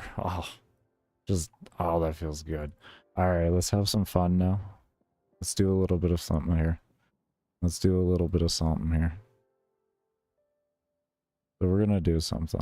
We're gonna have a little fun with this. We're gonna give this no sprite, right? And we're gonna say, if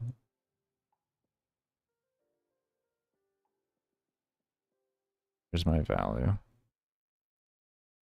AI.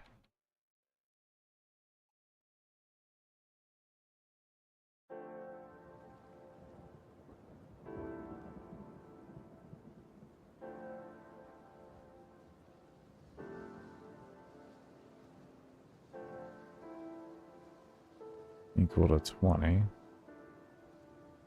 And we're just gonna make this look really sloppy at first. Because it will work fine. It will work fine.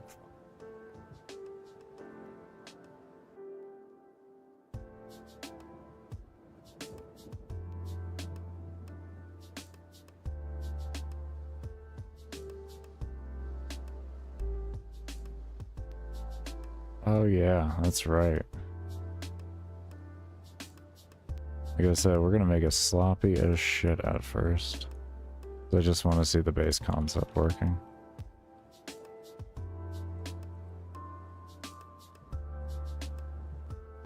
How big is this object? How big was this object? Am I gonna need to make new things for this?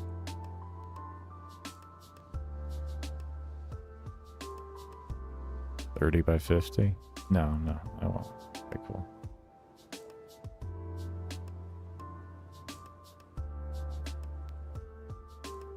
Alright. Then we can refine this up more as we go along with it. We'll just start it out nice and basic.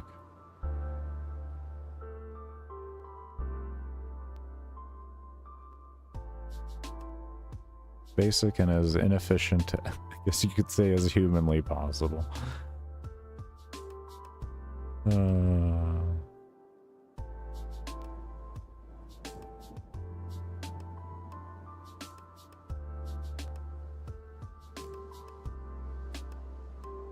Come on, you'll be okay. You'll be okay. We're gonna copy and paste you as soon as we're done. Okay? Just calm down.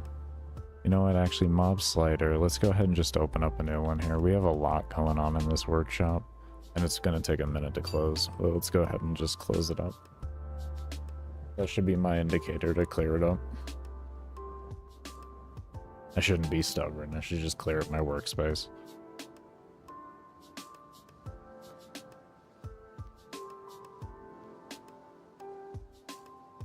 Okay.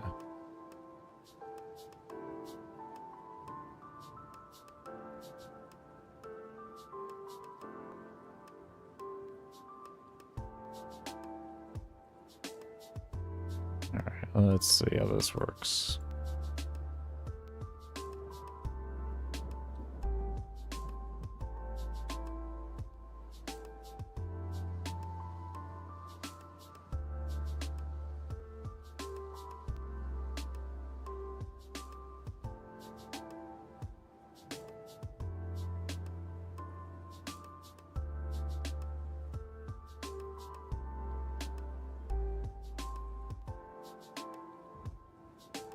So we have 1, 2, 3, 4, 5 values.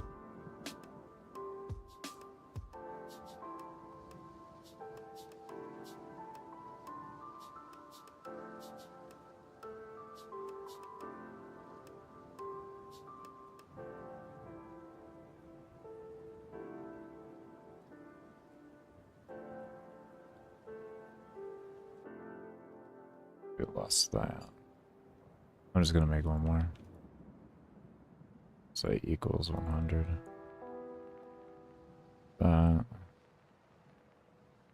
This way I can just have it work the way I want. That's what I was doing wrong. Okay. And then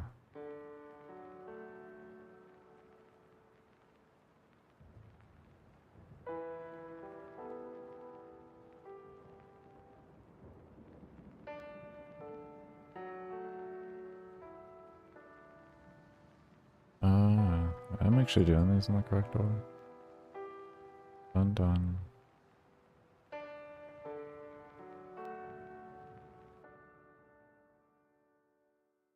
Are these one of... There we go.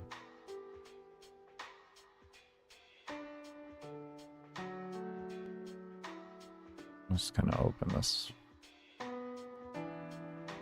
Baker, maybe you shouldn't have made it inefficient in the beginning. Listen, the order of it has nothing to do with the inefficiency of the code that is presented.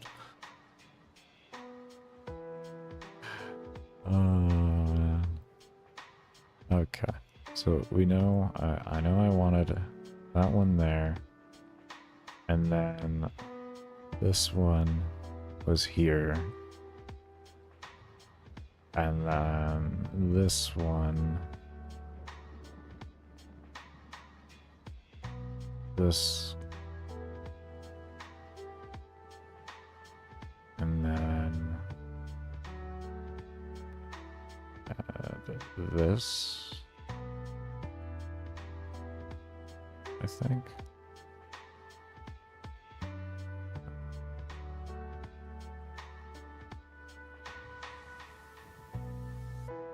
Let me just write all the character names down, because my brain is forgetting what is there and what isn't. Jesus. Okay, so the order we had here, just write them in order.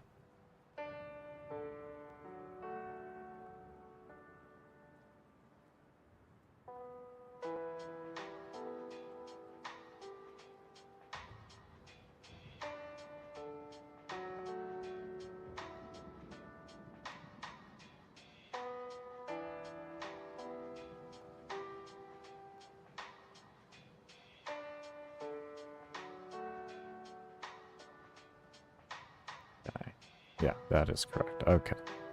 Let me just put this over here for myself here so I can stop being stupid. Because I got that. Got that.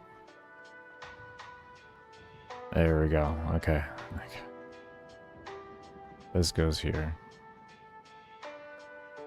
And then here was that. And then that, and then that. Okay.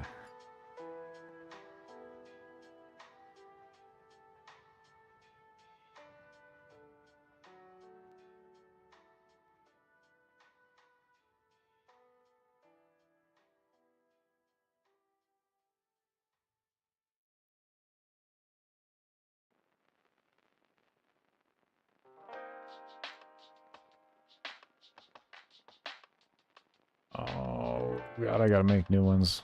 I gotta make new ones. Okay.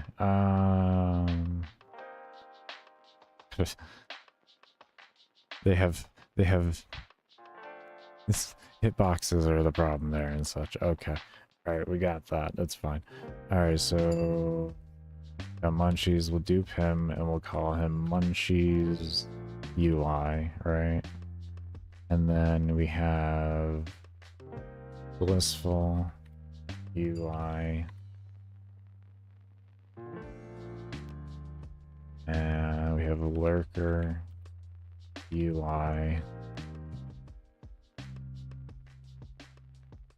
And then we have Giggles. I kind of had a feeling I was going to have to do this, to be fair. UI.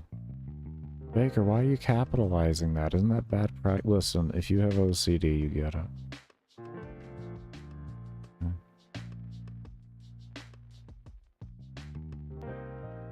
1, 2, 3, 4. Okay, so there's Moros UI.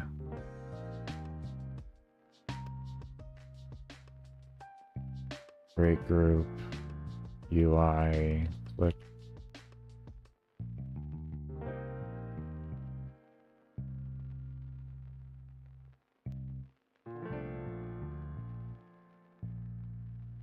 Gazer UI. Oh. Okay. Collision mask. Full, actually automatic rectangle. Collision.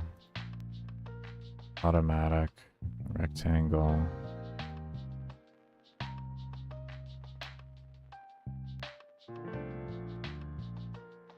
Automatic.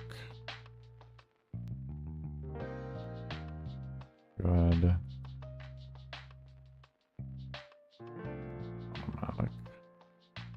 Okay.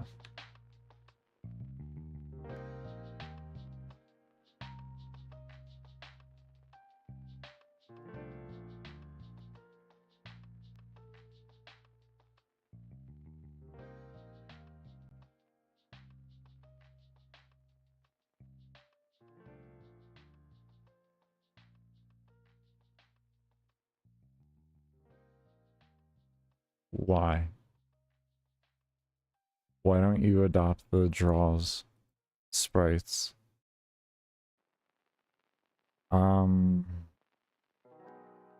What is that? Is it mask? You use mask? I think it was mask. I think it's a mask. I think it was mask. Is it mask? Is that the command?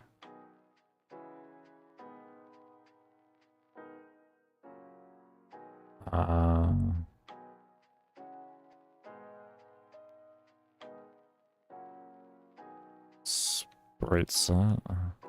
And then we do mask index. Mask index. Mask index.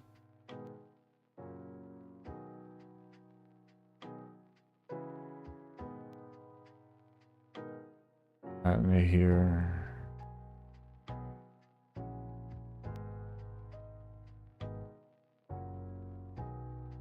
Okay, let's see what happens. We may have to just change mask index is what we're doing then. I don't know. We'll see. Oh my. Oh, hold on. Why don't you want to move then? Ah, there we go.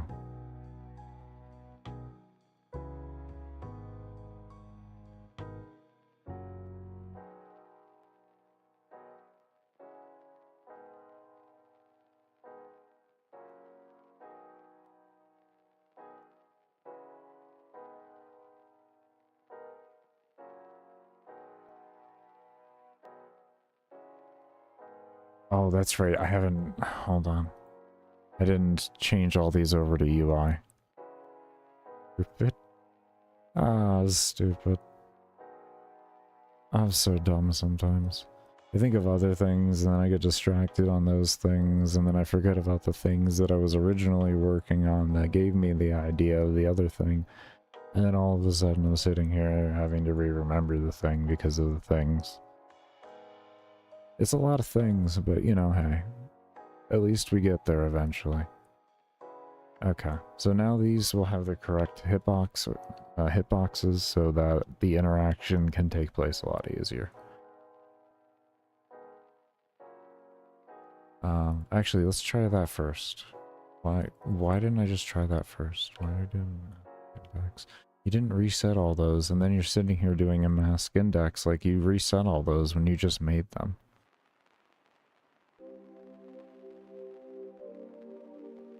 Let's talk about this. Oh.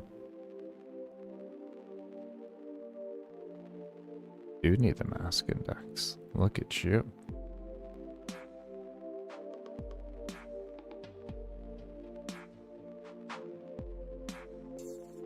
Okay.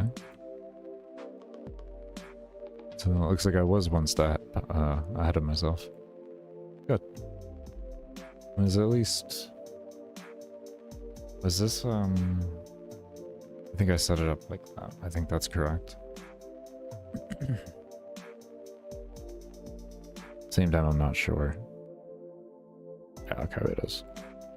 At least I think. We'll know when we get in there. There we go. There, so based on the percentages, you'll get a different character now.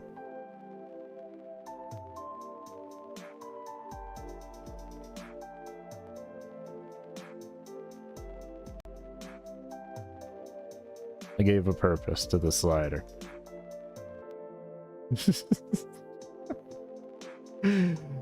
Just a little extra unique thing.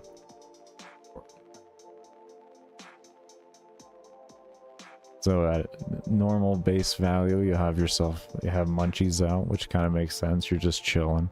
You get a little bit higher on there, and you get a happy amount of mobs at around 20%.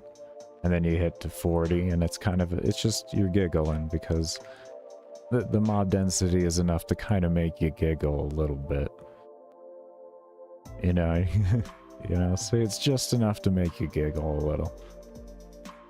Just enough. And then come up over here to around 60%. You start realizing it gets a little more real from there.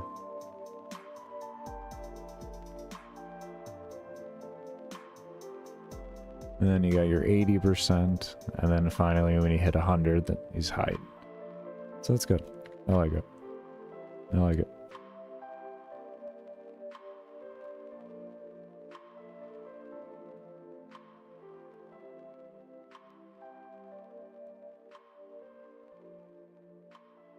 Okay, so we had a little fun with that.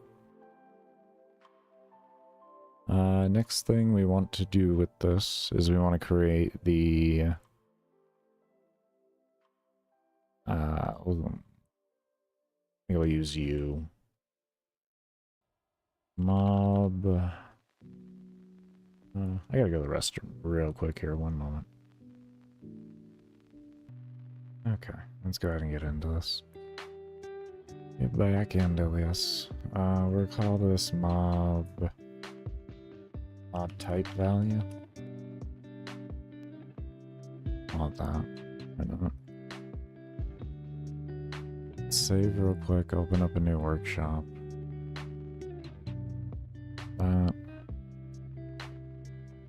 This.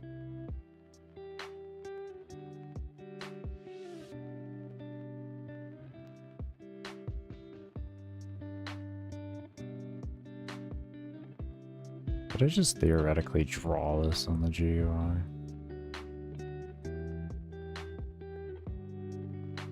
Will it save me steps or anything? It might be faster. I don't know if it would matter though. I don't know if it would matter. Because as far as I know, if you disable a layer, the performance is eliminated from that layer. As far as I know.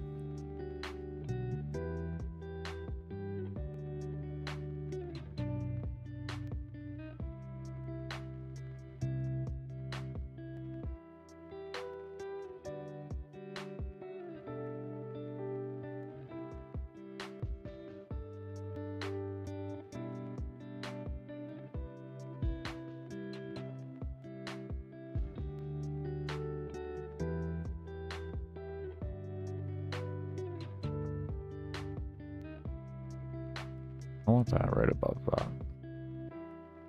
So let's go ahead and I'll literally just throw it right above it and we'll have our exact coordinates that we want.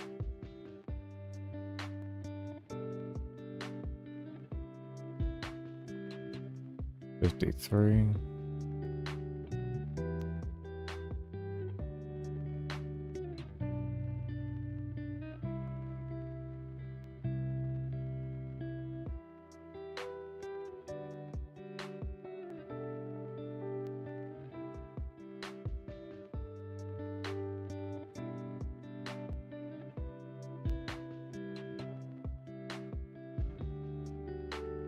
Let's just see that we see it.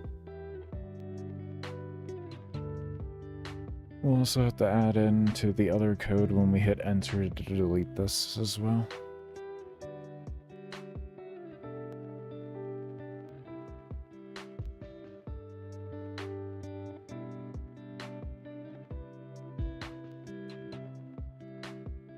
There we go. Good.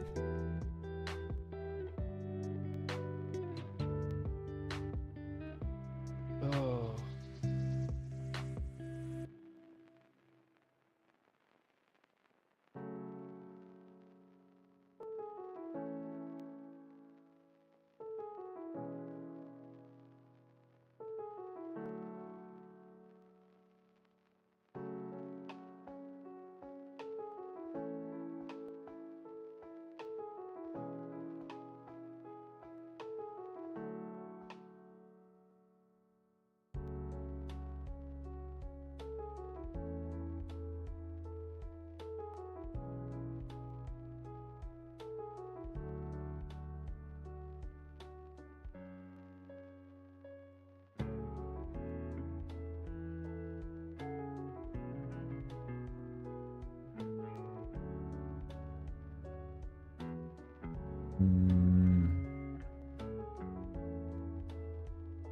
Let's see. Sorry about that if that was loud.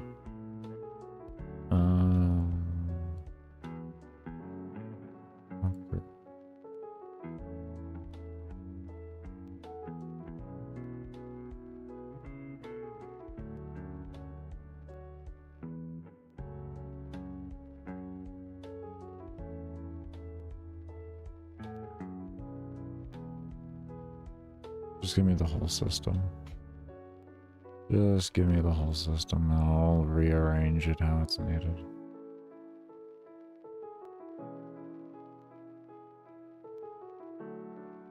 Okay, so we're gonna go ahead and take a break. When we come back, this is what we're gonna be working on here, is creating the input values and all of that so the player doesn't always have to have the percentage thing there. And we're also going to make this the box that displays the overall percentage when you're using a slider as well. But do remember I only run ads and everything like that during my breaks and when I'm doing support streams, so you're lurking during that does help support the development of the game and support the channel, and keep the things ad free while I'm here. So your lurks are much appreciated. We will see you all when I come back from the break. Like I said, when we do, we'll continue working on this.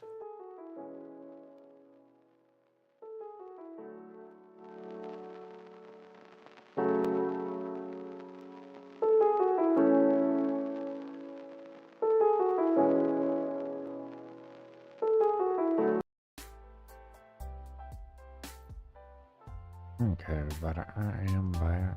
So 100% they're running towards things that don't exist. Good news, collision doesn't occur. Meaning in the sense of they could just run through things that aren't there anymore because the spread index doesn't show. And they don't look like they're getting stuck on things. So...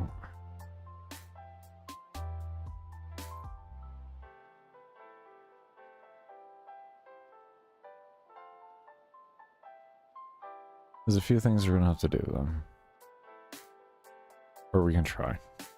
Hopefully alleviate this issue.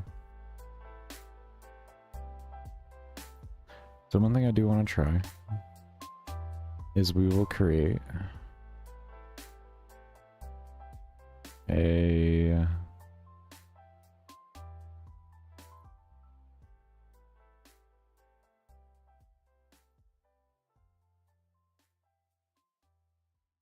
hold on. I thought I could do this. Okay.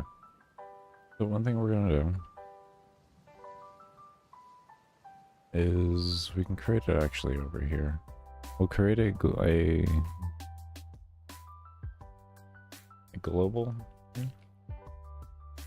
dot, we'll call it object count, right? So now what we're gonna want to do, luckily I made this nice and easy on myself. Somewhat easy. I don't have the damn room pulled up. Oh, Baker.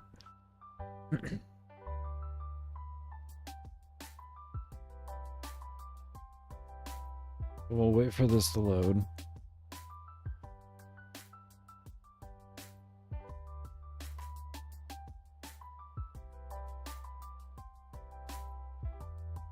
And while we're waiting, what we're gonna do is I'm gonna go through the layers that I have the destroyable objects on. There we go. And we're going to count them up. And we'll be good. So, start here. We got 630. I don't remember what the exact number was, so I would like to know 100%. We have 380 here. 1758 here. 288 here. 337 here. That's what does that. 3,393.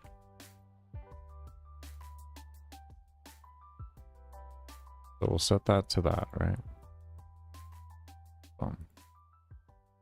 Spell count incorrectly. Let me copy that. So I'm going to come over into these here.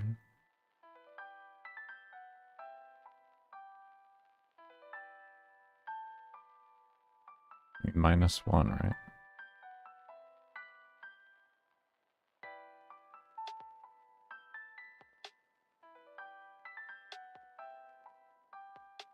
And hopefully we'll be able to have this be a registry for the enemies.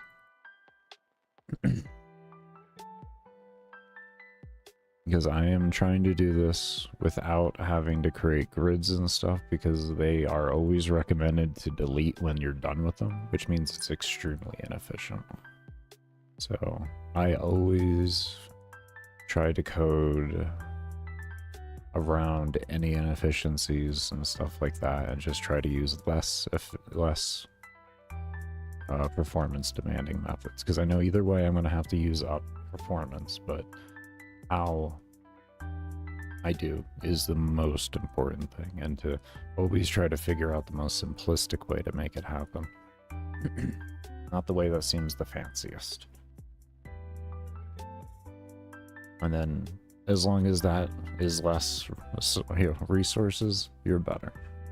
You're going better. Sometimes you have to go with other methods, you know, that you would not want to do in the beginning, because you find out like, okay, well this, even though this is a minor run that's happening, the amount of times it's running is now making it more inefficient.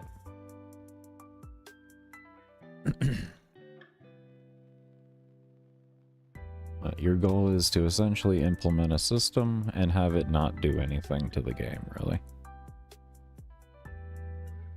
So we set all that up as that. And we'll come over to spawn.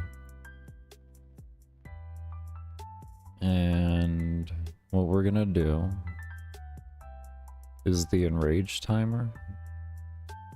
When we come down into this else here, and we have equals 0, we're gonna do two different things. One, we're going to set to what is this? What is this called? Object count? Welcome back, Nip.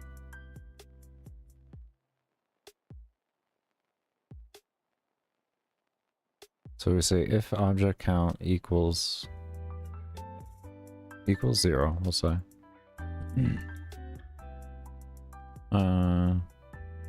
Actually, we say, for right now, we say greater than 0, I guess. We can always just set it for a threshold. And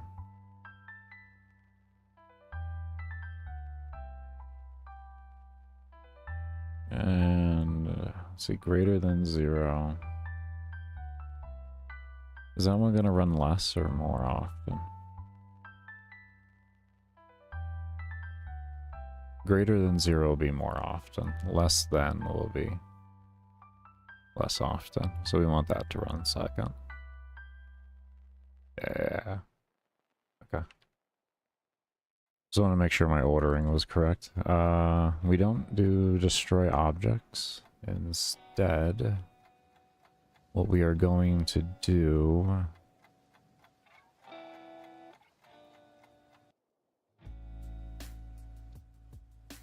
is set this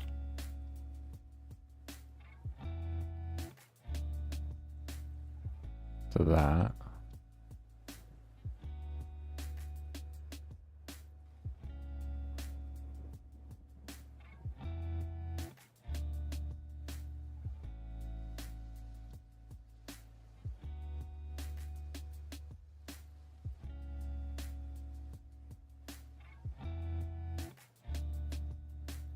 Take that out for right now. Let's see.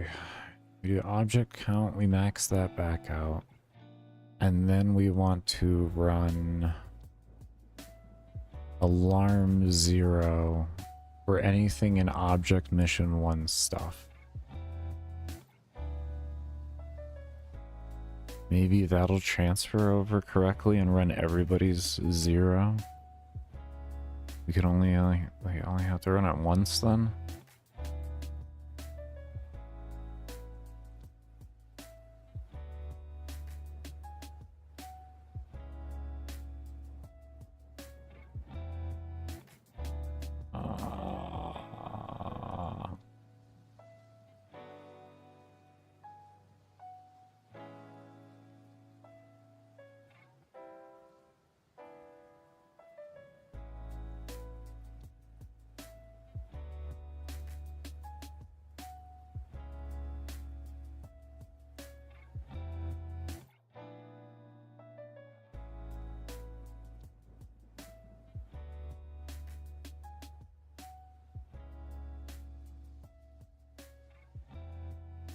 Let's do something that will be noticeable. Let's say 1,000.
Angles.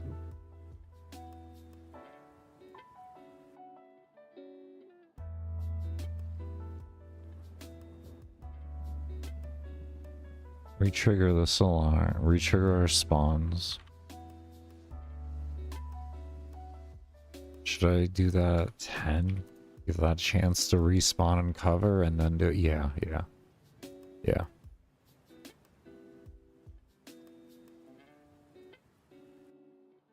Have this run first. We set enrage timer back. So then we're gonna want to set this alarm back as well. The last bit of the code. Put this one back up.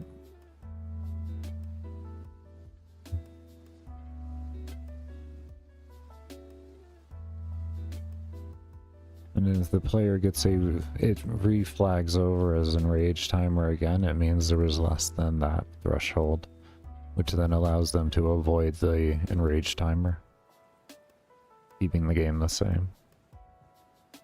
I like that. I like that.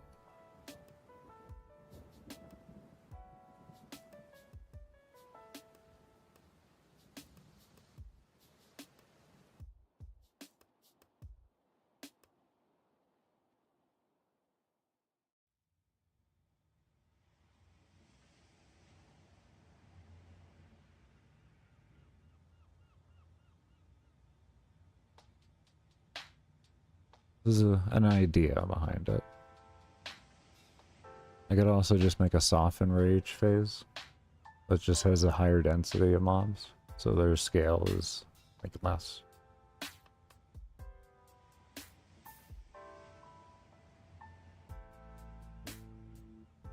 All ideas, all ideas. I kind of like the idea of avoiding the enrage phase though. Kind of reward the player for being active.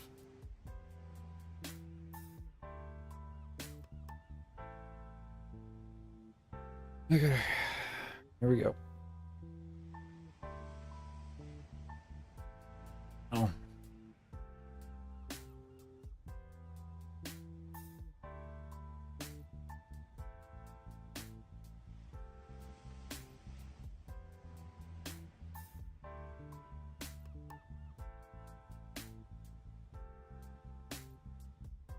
Guess just for, I mean, I usually don't need it, but I'll do it for people that are watching. Object count, especially for people that are just coming in and such.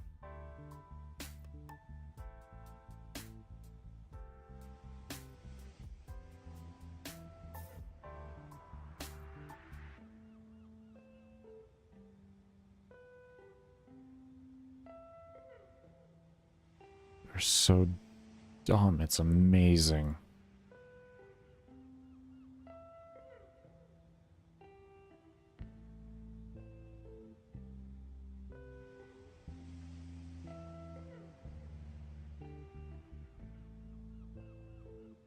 Overlapping text like a genius.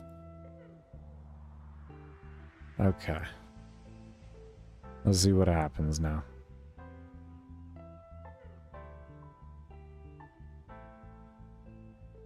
Oh, we see the number going down. There we go. Number's going down. Number go down. Number go down.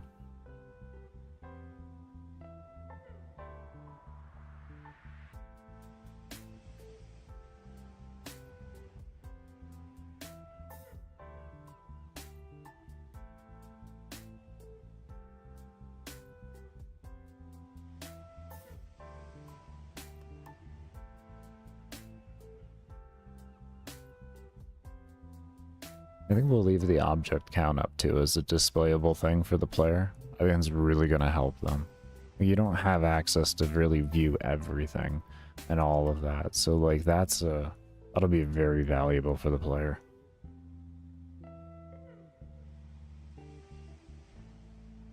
Might be able to set up something in a GUI draw. Should be fairly lightweight. That would just point in the direction of the nearest object once under a threshold.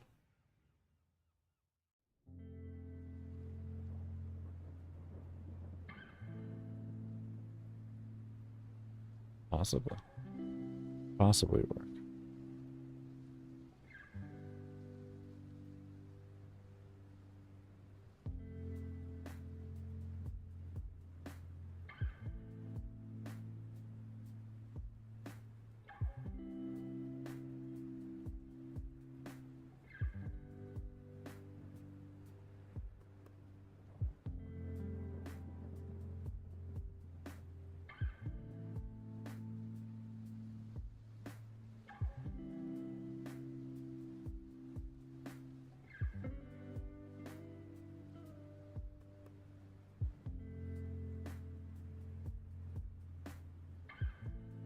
Look at that object count dropping. Look at that thing dropping.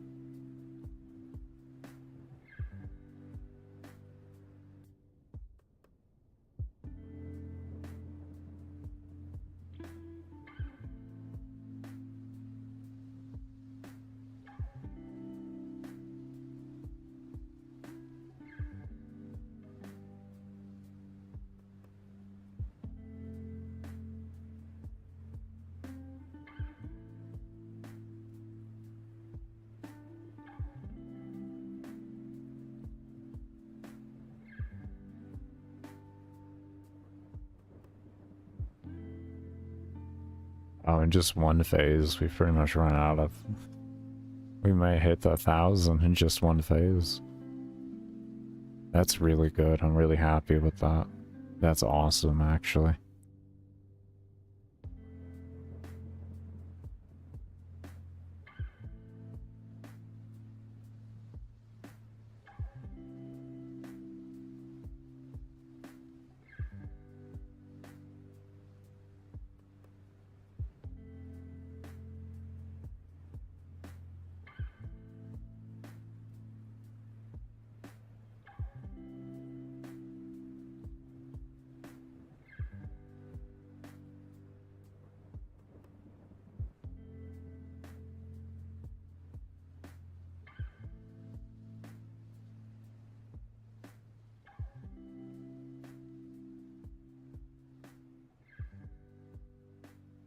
$1,200, 11. Oh, we're in the next enrage phase.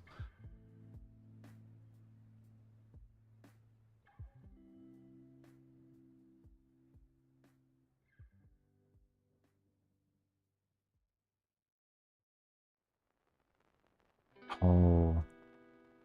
Wait a moment. I never had it turn off, did I? Hold on. Okay.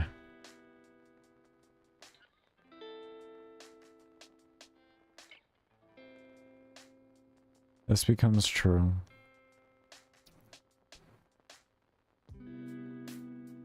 Oh, never mind. And then this should just... Why were they still doing that then? It was false.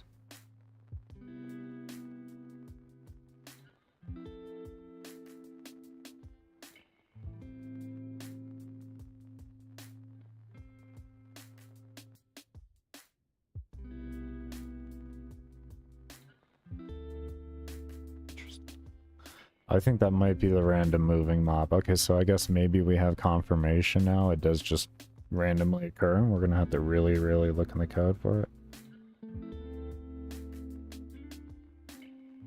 I forgot about that randomly moving mob.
Also, once we're comfortable at the max amount, we gotta do testing at the minimal amount and see how that feels.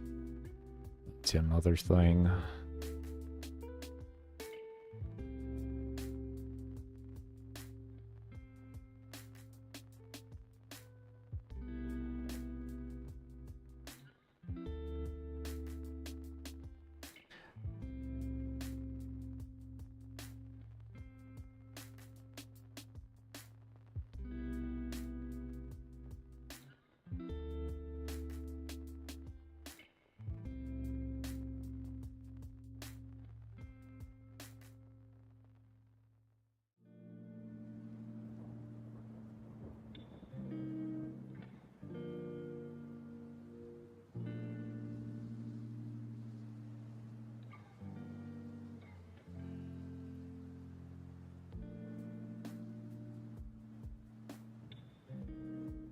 Oh, if you're wondering, Baker, asking yourself, Baker, how much range do you have?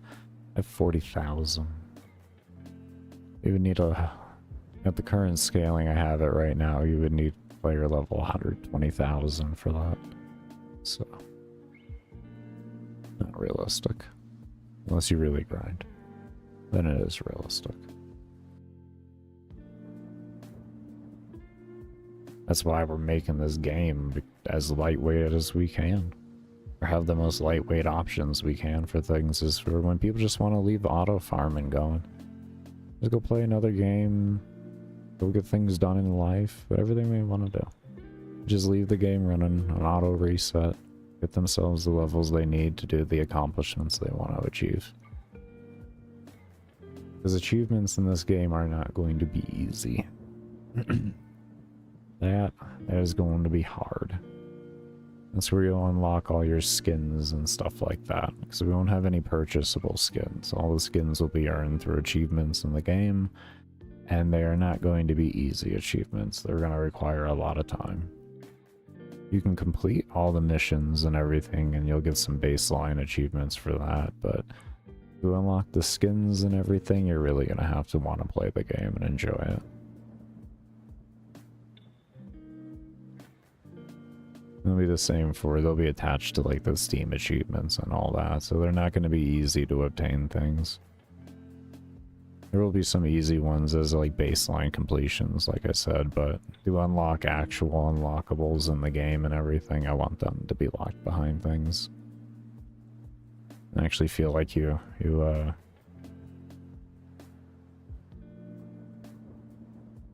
spent some time trying to figure things out and all that.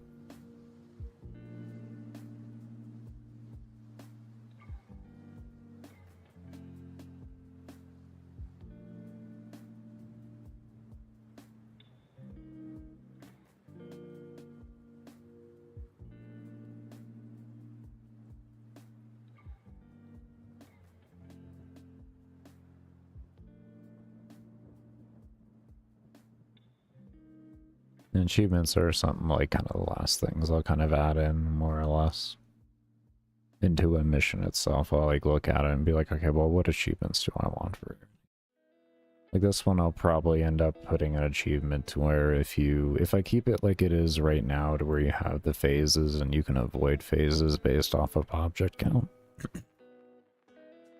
I'll probably make an achievement to allow you to give you a skin once you've had like so many skips. You know, and just have it set for like, I don't know, maybe an hour, you know, so if you can destroy enough objects for like an hour or something like that in a mission and have every skip and never have an enrage. We have a mob in the wall. I have to figure that out. No, I don't think he's in the wall. You see that mob moving? Oh my god, I think he's just avoiding death. There's I don't know if it was that mob or not.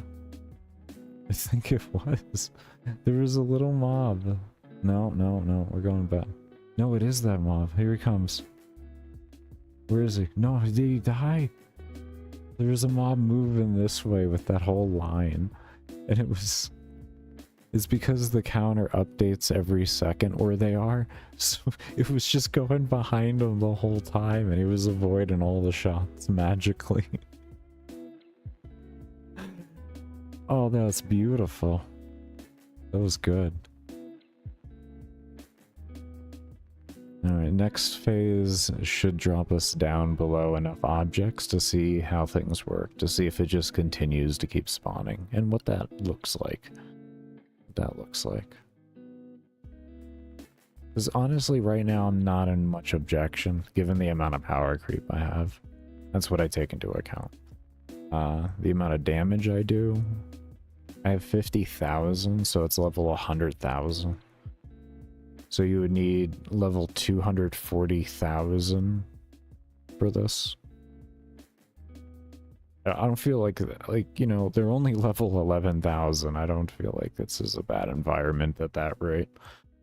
When you look at it in that perspective, you know what I mean?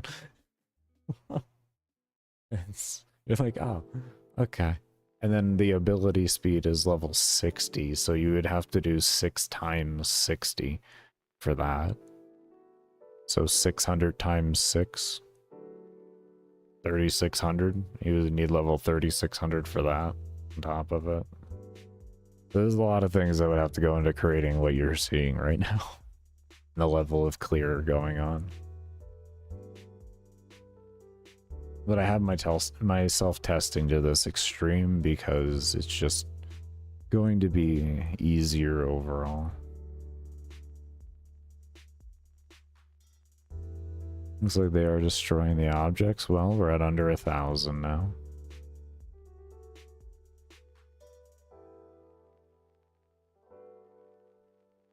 I feel like 1,000 is a good number too. We may just keep it there in a general regard.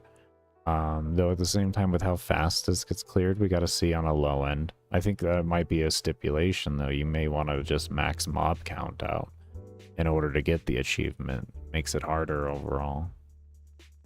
And it only is easier if you have enough range to make it easier. Yeah. We can keep it like that.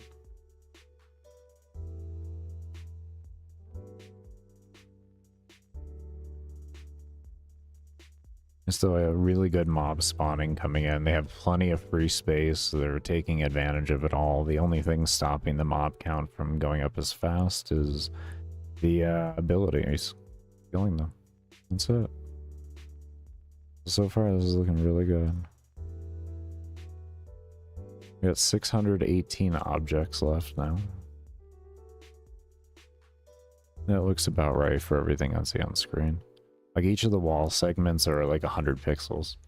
So the size of the player in the way of their length up and down, their width, I should say, their width and even up and down their length, because they're only at most like 115 pixels, like 102 by 115 type deal. It's, you know, that's pretty much the size of your wall segments. So that's why the officer quarters down below that you see there has so many objects in it, is because there's just so many wall placements that, because I wanted to make individual rooms, that it just shot the overall count to the moon because of it.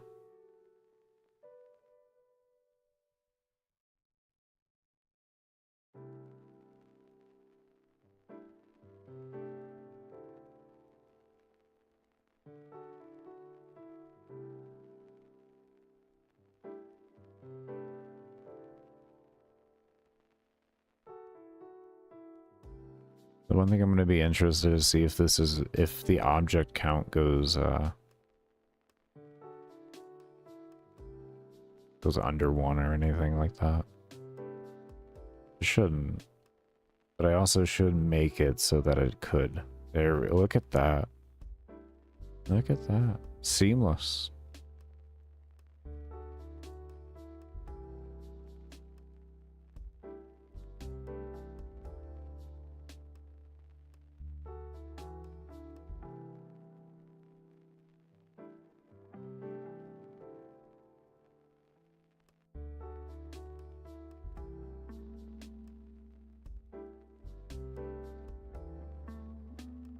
Here we go.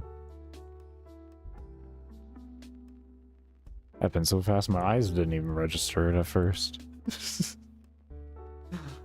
That is beautiful. We'll have to get ourselves down into the actual perspective and have ourselves moving around at the same time to see if there's any actual lag, but so far that looked really, really clean. We have a lot of mobs stacked in a lot of locations right now. We can see how they've been moving. So it's going to make this next phase fairly interesting. I can see why we don't have a higher mob count right now. There's a lot of enraged mobs. There's a lot of enraged mobs. Our FPS is good though, to be completely honest. That is actually holding really nicely. Essentially, this next enrage phase is... players gonna be feeling it. I actually kind of like this. We'll have to see if it's stable, but I really like this concept.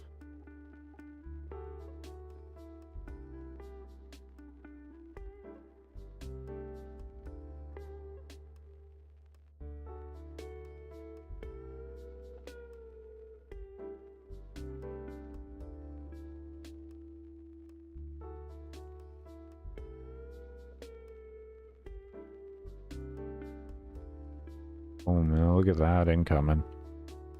Look at that incoming. Cleaning up the map. Look at how clean that is getting.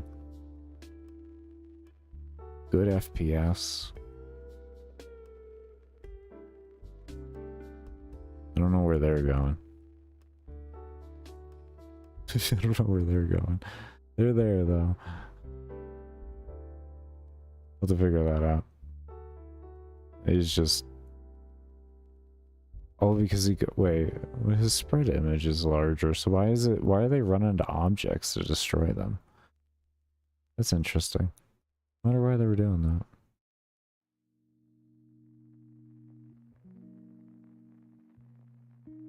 We're down to like, wow, under 1,800 objects already.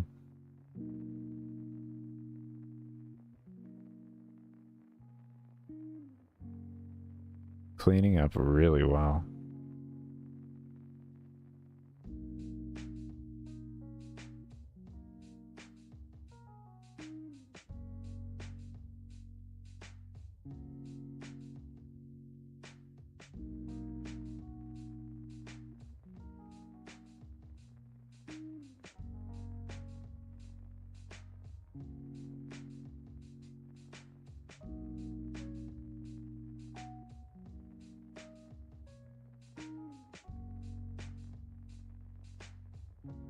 $1,500 objects.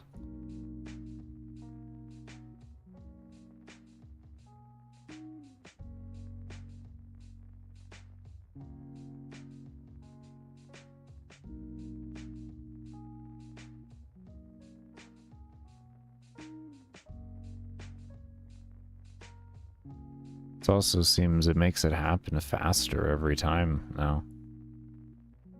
Because the mobs getting stuck on each other, or getting stuck into the generalized locations, they're instantly spawning there and then getting destroyed, and then the other things are getting destroyed more. So the mob count is, or the object count is going down faster. Because like we have all this down here, and all of this was cleared before. A lot of this was cleared up. We have all of this still here and everything, and we only have 1,300 objects left. We got so much more cleared out here than we did before.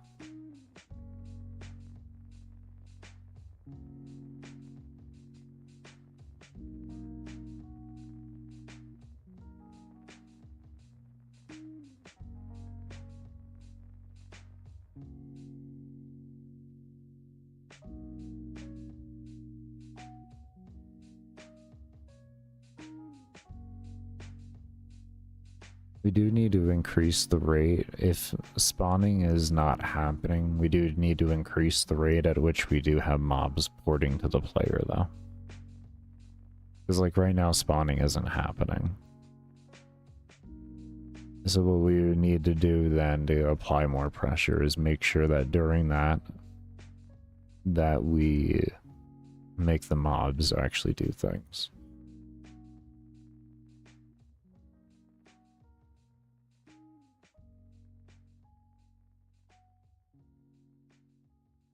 That's one thing we're going to need to do. So we're going to need to give that player more friction and get this cleared up more. Because then we can get our FPS cleared up more, which then we can allow for more mobs spawning and more mobs actually clearing up things. Now we're getting to the enrage phase again. We have over 1,000, so they're going to start porting over.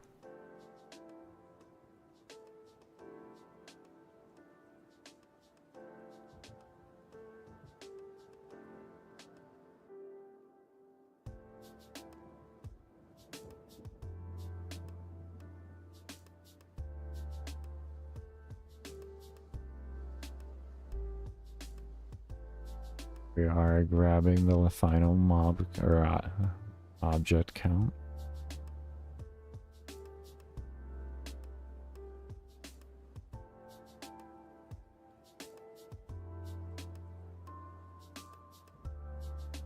I'm going to pay attention this next time too, for when everything respawns and kind of see, look at the FPS a bit more. I probably should run it in a debugger, to be fair. This is like soft testing right now.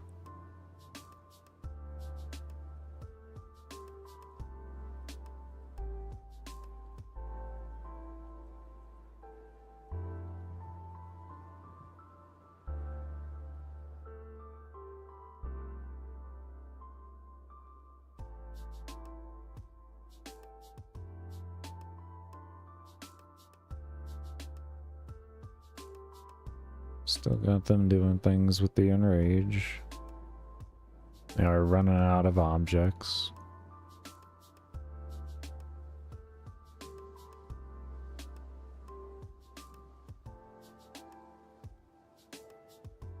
Oh, there we go, there's 1,000. There we go, just barely on the threshold this time. Okay.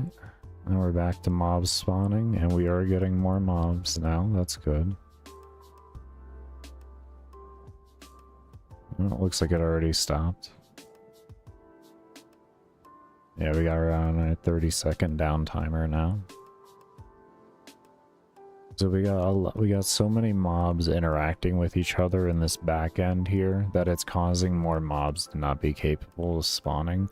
So we definitely need to figure out clearing up all of these interactions that are currently occurring, because all of these guys that are stuck to each other are looping over and over and over again in their code. So that's one thing we're going to have to adjust and fix.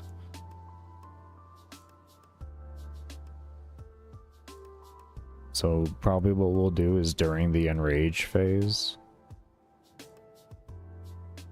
is we can have a chance when enemy is interacting with enemy to automatically port over, because we'll know they're in a stuck state and they won't be moving anyways, so it's just going to be worth it to get them unstuck and ported over to the player within an efficient manner.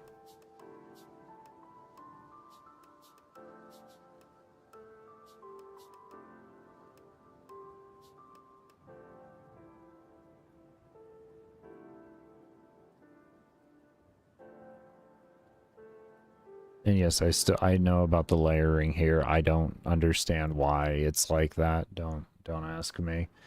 I have to go and look why it's like that. For the life of me, I have no clue. I'm gonna try reversing the order and the layers, and maybe that'll fix it. It's just if I do that, it makes it look weird in the engine or in the room. But if it fixes it here, I mean, I'm not gonna sit here and complain. Otherwise, I gotta, God. That honestly feels pretty fucking seamless. That honestly feels pretty fucking seamless. Every time.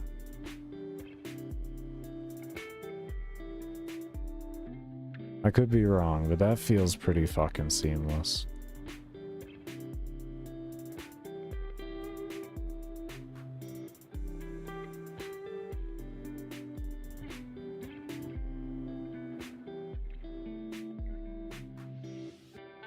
We're gonna get down on the ground and we're gonna see.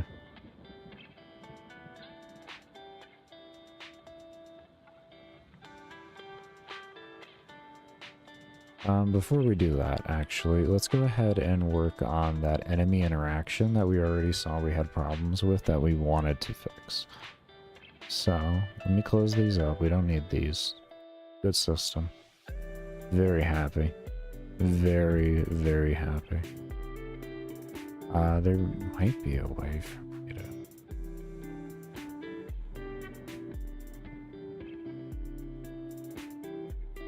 No, we'll do this. This is better. No, what about...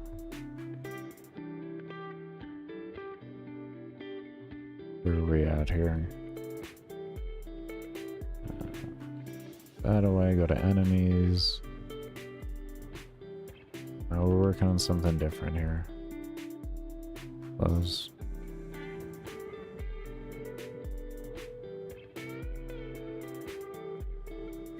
I just wanted to close the tab.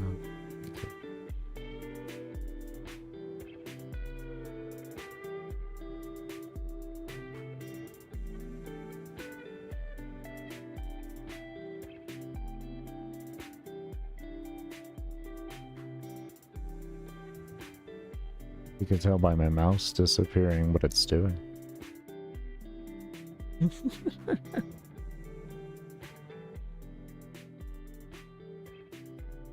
There it is. Oh my god, the mouse is back.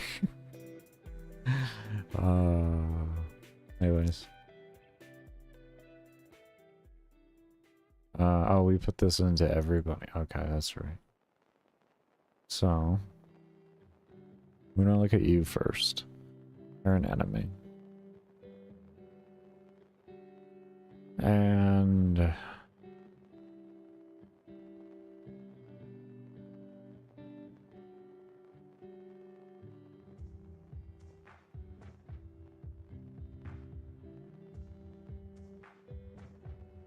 I also wanted to move all of this stuff into alarms and have things trigger like I did here. Just have their movement speed set to 0 and then have it choose what to do there and set the alarms.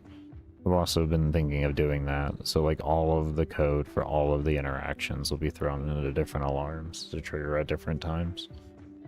And we may be able to like clean up the code a shit ton doing that. Just a shit ton. Yeah. And it'll become more efficient even too, which is like that's the sauce.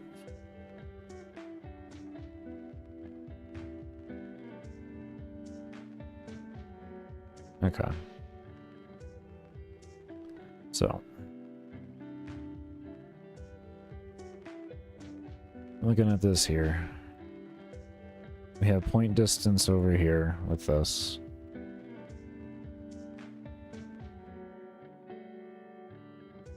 Then that. Okay, so we say if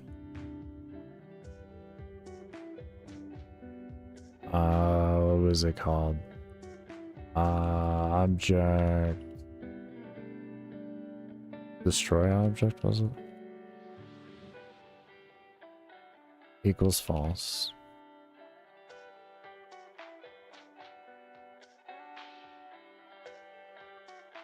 Oh wait, no. Hold up. Wait a minute.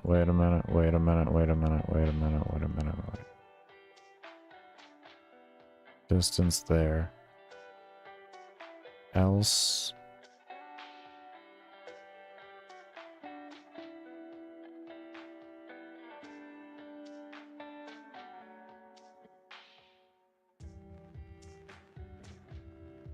Where's the else go? Where's the else go? Where does the else go? Or no, which one goes before the else? Which is gonna occur more frequently? Probably the ones away from the player because of the enrage phase. So like that would be the else, and then it would be this. And I think checking to see if something is false is going to be more efficient than checking a point distance every time. Or is true, I should say. But we gotta do a point direction check regardless. they're always going to be further away from the player more than they're going to be closer to the player. So we'll always have them run that there first, and then we can have the other one run, I think, after. Or would it be the other...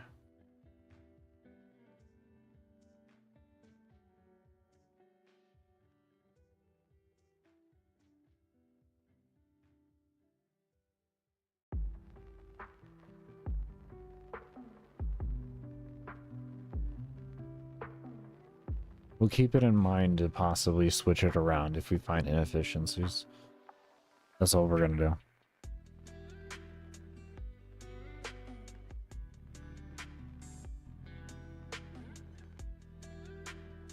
Because I can't think off the top of my head on exactly.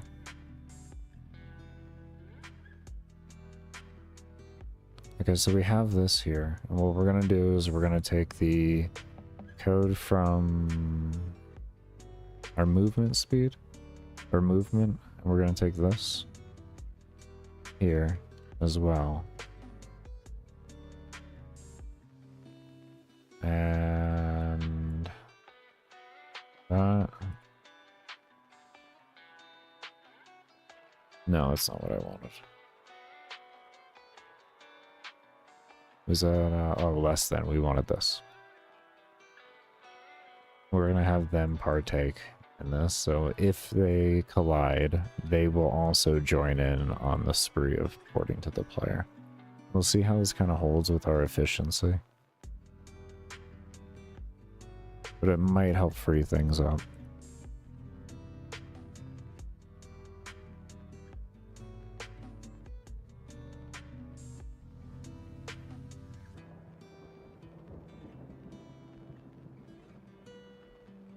Okay, so it's going to check over that, and then...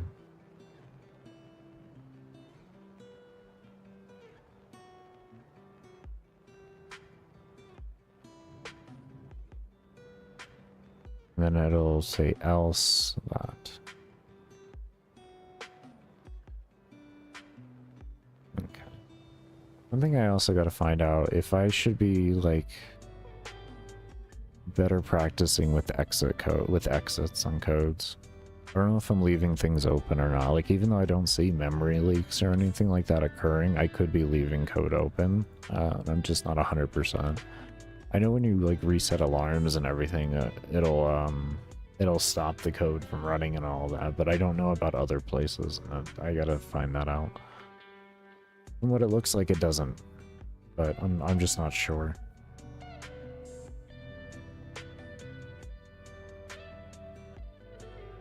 Like, mainly meaning, like, is this also going to run the same statement again? You know what I mean? Or, like, run the rest of the statements, even though it's gone through and done all this. Is it still going to check this real quick? You know what I mean? That's where my question is. I don't think so. I think because I put this else in here, it won't do that. And only do that if I don't put the else in there. I'm actually 100% on that. Oh. I guess as long as I play into practice with stuff like this, I'll be okay. It's just I feel like maybe I've left myself open in a few spots with the code where I could be putting exits that I'm not doing that. I'm not sure though. I'm generally pretty good about it, but just not 100%.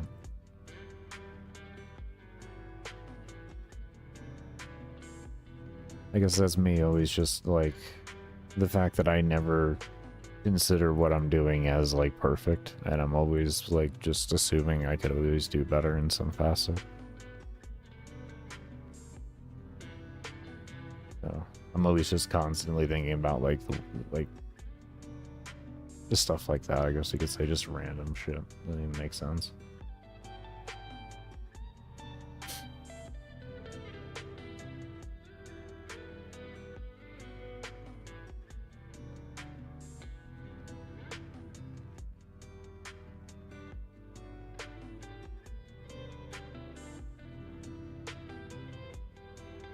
Yeah, before we get down into the trenches, let's take a look at this.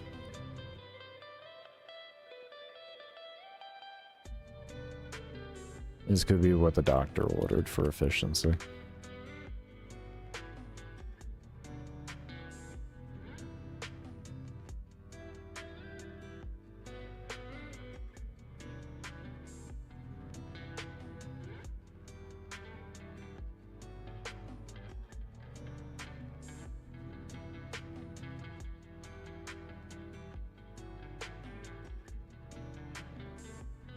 Oh, and if we do have any type of lag spike when we're rehaving these objects come in, what we're gonna do, since we have them separated, is we'll have different alarms get set. And we'll have them set down at different intervals so that they occur at, like, you know, we'll have one do at 2, 3, 4, etc. of the sort.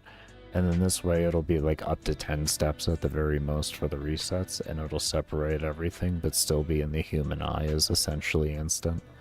I think we might even just do that to begin with. That'll create things a more efficient environment. I think.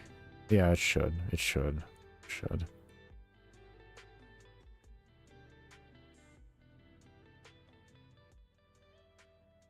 It is less single send. It is less sends at one given time as well, so that'll also make it more efficient. Because we have to send to all the objects regardless, but the rate at which we send them, we can separate a little bit. Mainly just by like just having different objects and having it read at that slightly different times. It might make it like a little bit more efficient. I'm not 100% though. But I know having them reappear at segregated times will definitely make them more efficient.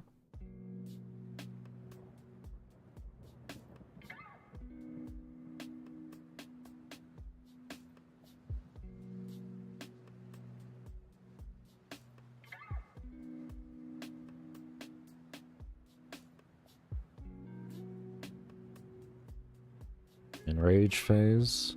There we go. Look at that. Look at them coming in.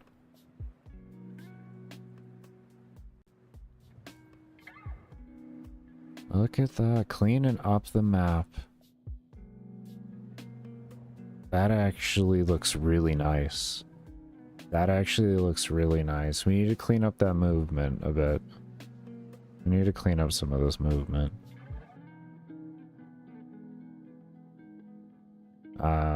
Yeah, we need to clean up some of this movement. We need to make their spawn point. What's happening? I see what's happening. Okay, we need to make the spawn, their spawn point around less than what the distance is, because like they're getting placed off a little bit, and some of them are going and running the other way because they're like at 1 pixel, you know, they're 2201. Just due to mob interactions. They hit another mob and the place free is backwards, so they run backwards or something like that. Okay, I see it now. Okay, that's a simple fix. That's a simple fix there. Mob count is definitely dropping. Look at that mob count. So we got object count dropping, we got mob count dropping, we got everything dropping beautifully for the enrage phase. And then this will help line everything up better.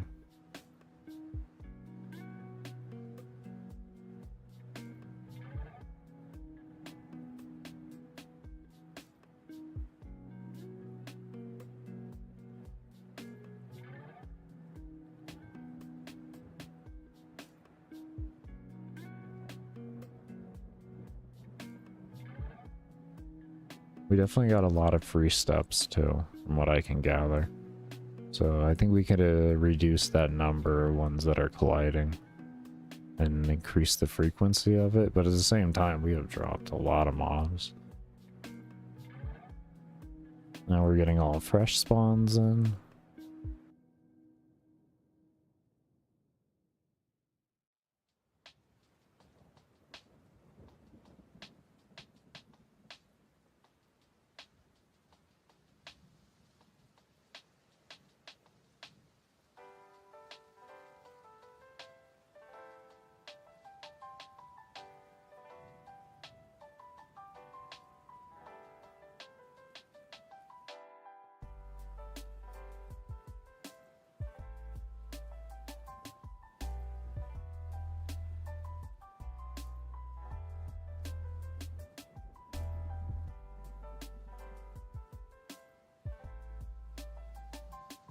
I don't see any other. Oh, I see one moving there. It's just that quadrant every time.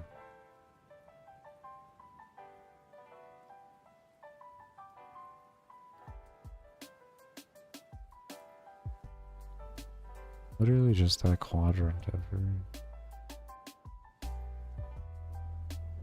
What's going on in that quadrant?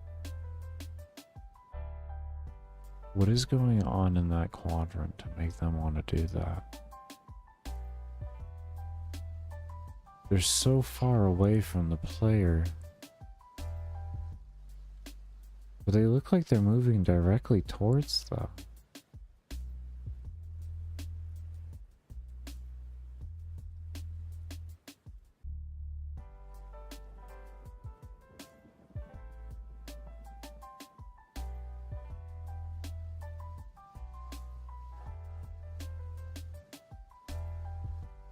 Yeah, no, that's right, lined right to the player. That's weird.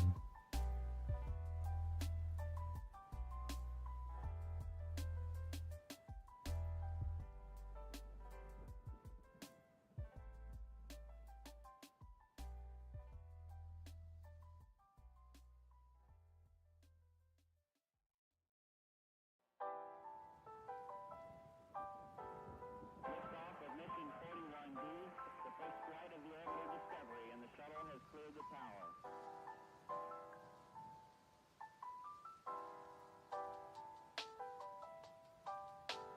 Discovery's core computers now have primary control of critical vehicle functions. Oh. What if I use the spawn system and its FPS detection to indicate the rate at which the mobs get ported over to the player?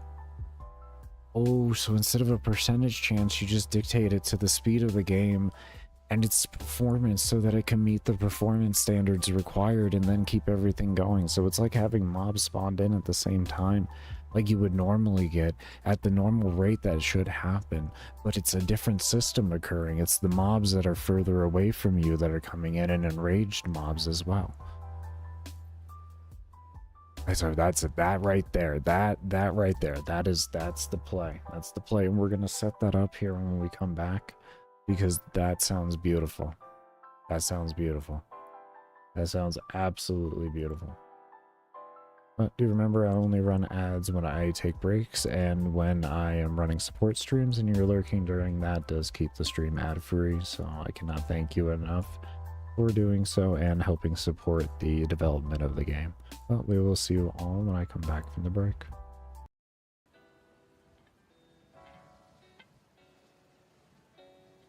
Oh, let me turn my music down.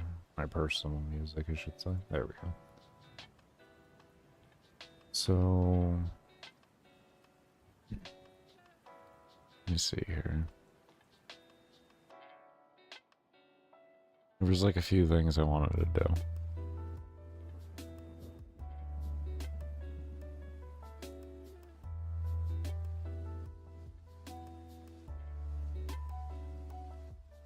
I wanted to set up for the player to destroy a certain amount of objects, and if they did,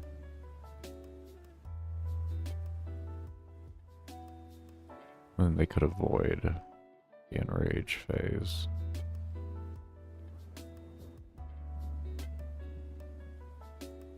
And then I also wanted to fix damage a little. I wanted to put all of these into alarms and shorten them up.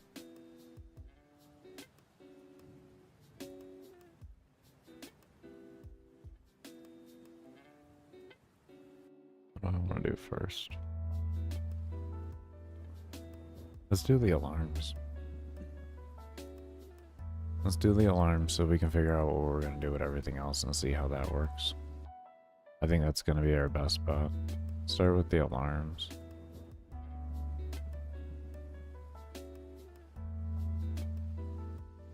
You know what? Let's just open up new workspaces all around.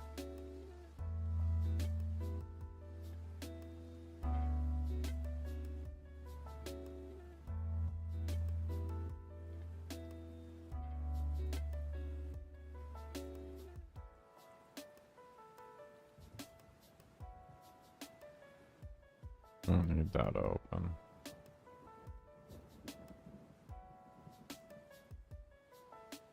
Probably should just reload the engine after closing that in general. You may ask why. There's a bug on the engine with large maps. Actually, give me a second. Let me do that. The bug is it creates a memory leak.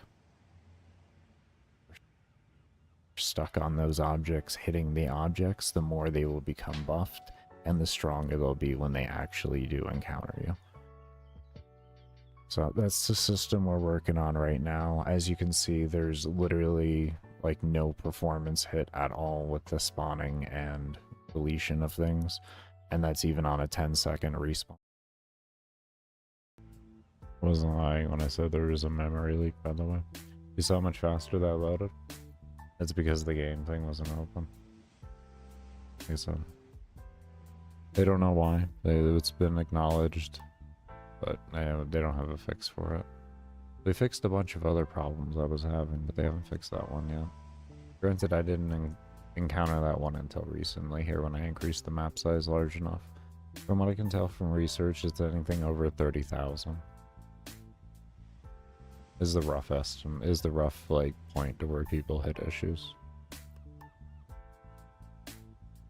The game itself doesn't have issues when you render it and everything, but it, like in the engine itself, if you have it up, it just creates a memory leak in the engine itself and it starts to get slow and sluggish.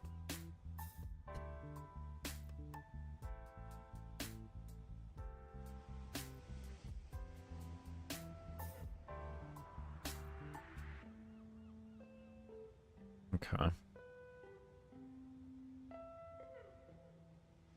So let me see, what do we need here? I want to see what we have, which ones are uniquely different, right? Well, we're gonna not worry about parent collision, that's fine. That's fine. What we can do with this, though, because I think we were getting mobs on a damn wall. Really annoying. Then we say if position meeting X, Y,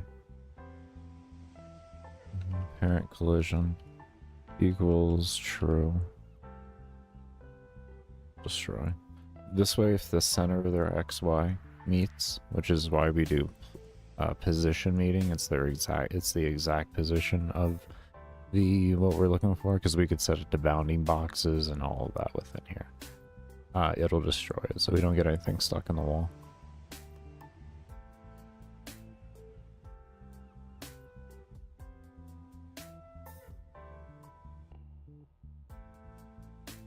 What's in the air? What do you mean, what's in the air? Did I say something was in the air? Or you hit me with something there? Where are we going with this? I might have said it, I don't know.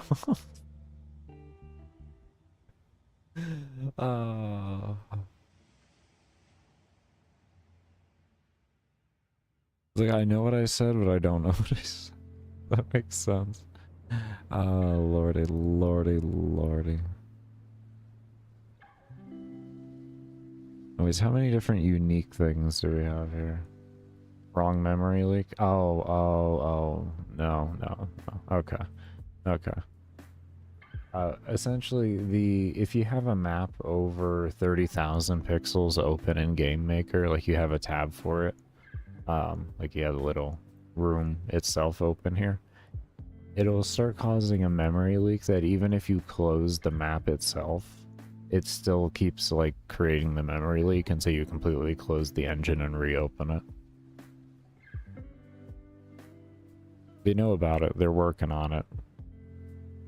I couldn't even tell you what the hell's going on there. I have no clue. I can tell you what obviously is happening, but it's not going to help you whatsoever. Something is looping that shouldn't be when you have a map that's created over 30,000 pixels. And like, that's the most unhelpful answer you can ever have, so I don't know what's going on.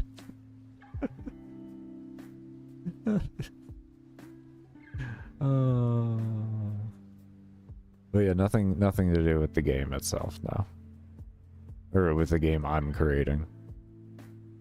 Yeah.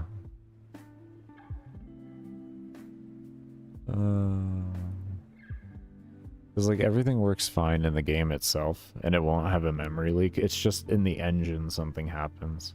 Yeah, leaky loopy, yeah. Which, I mean, if I was to tell them that, they would say, no shit, Sherlock, what do you think a memory leak is? Most of the time, that's what a memory leak is, dumbass, is something is left running and collecting that shouldn't be. It's like, hi.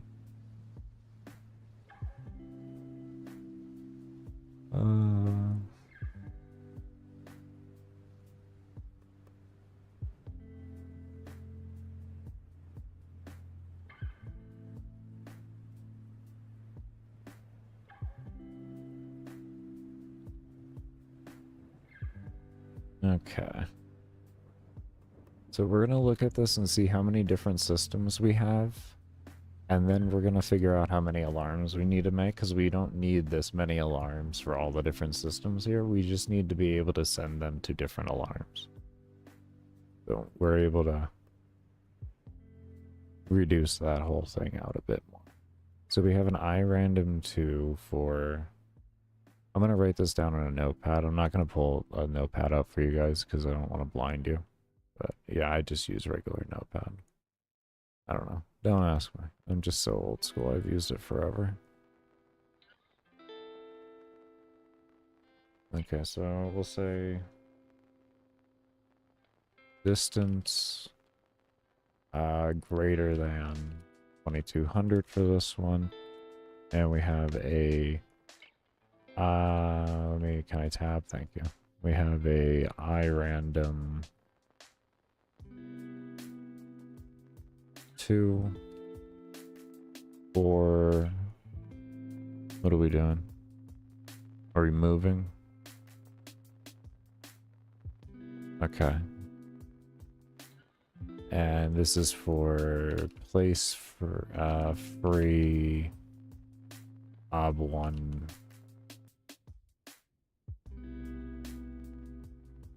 Okay.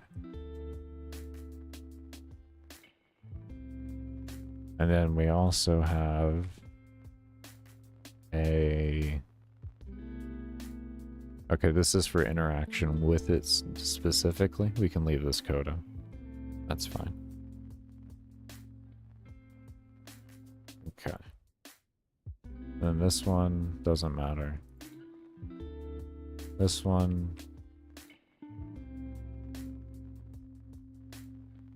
We have a...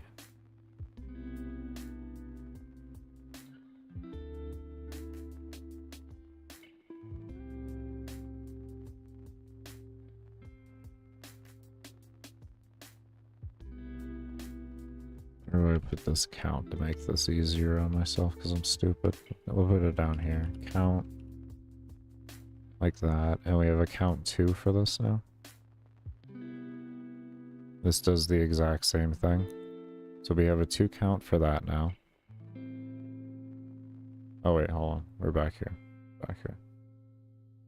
Yeah, random 2. Okay, that's what I thought I saw before. Okay, so we have a 2 count for that. And this is... Is this greater? No, that's greater there. What about here? Oh, hold on. This is 2200 is greater. Okay, this is 2200 is greater. Whoopsie.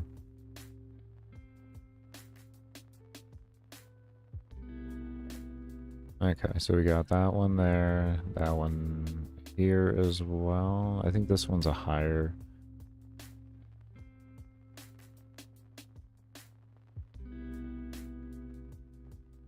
this is okay. I know which one this was.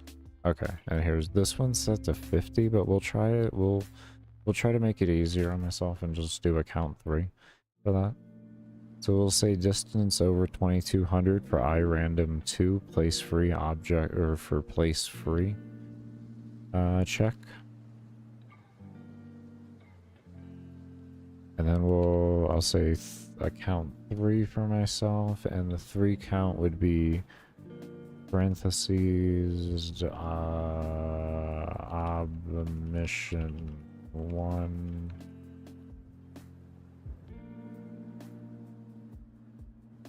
parent destroy collision and parent. Parent enemy. In parentheses. Here.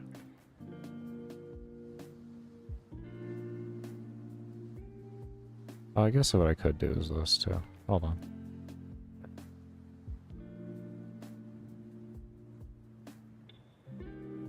Watch this.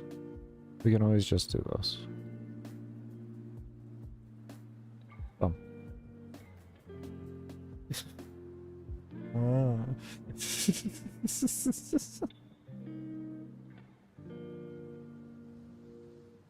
Oh, lordy. I know how to use the engine, I swear. Oh my lord, I feel like, you know, I feel like I have the brain damage that I have sometimes. I really feel it. I really wholeheartedly feel it.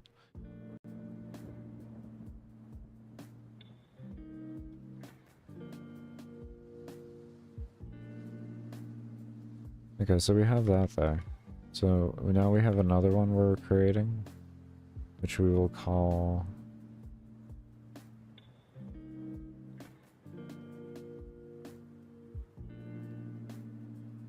I don't think we have anything else for distance. Yeah, okay. Come back over here. We'll do distance over 2200 here. And then we have a iRandom 999. Is it 999 or 9999?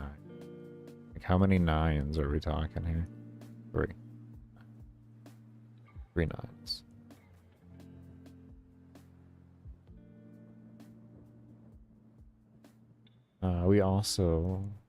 We need to get the alarms up for the movement too.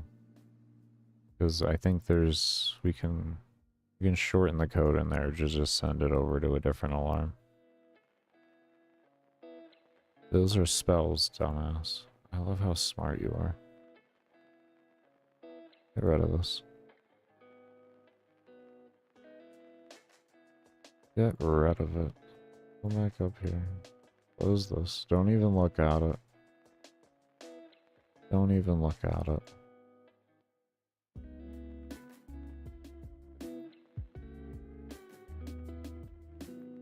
Check like that. I wonder if I can just...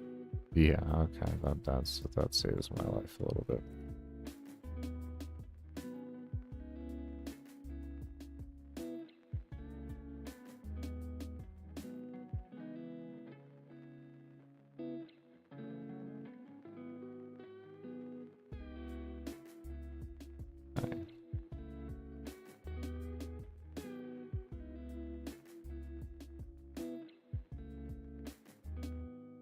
So we don't have to worry about this for a closer, yeah, this one here. That one's fine. Okay. So now we need to check for point distance over 2200 is what we're going to be looking for currently. And we're going to look for an iRandom 999, and we're going to kind of go off that. We'll start out with this here. We were back over here before. And...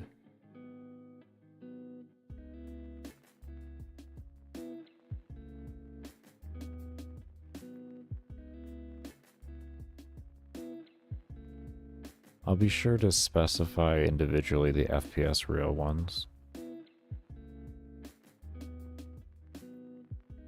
Though we might be changing all of those over to that just to help with performance. I think it's like a simple check that we can run pretty much everywhere to help things just like literally always stay stable. Oh. Let me get a sip of a drink here.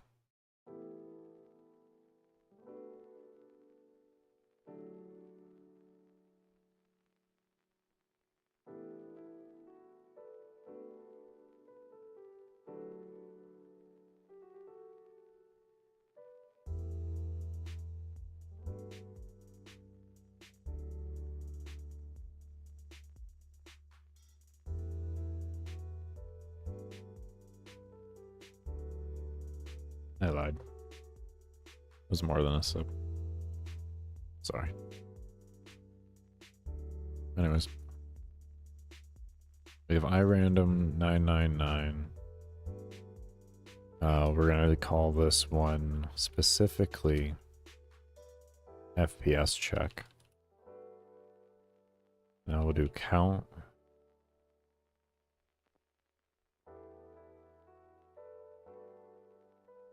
Okay, so we have a count of 1 obviously here. Let's just look through the rest of it and see if we see an FPS reel. Even though I have looked through all this already, I'm always just going to recheck to make sure that I am doing this correctly. Okay, and we have an image scale for it as well here.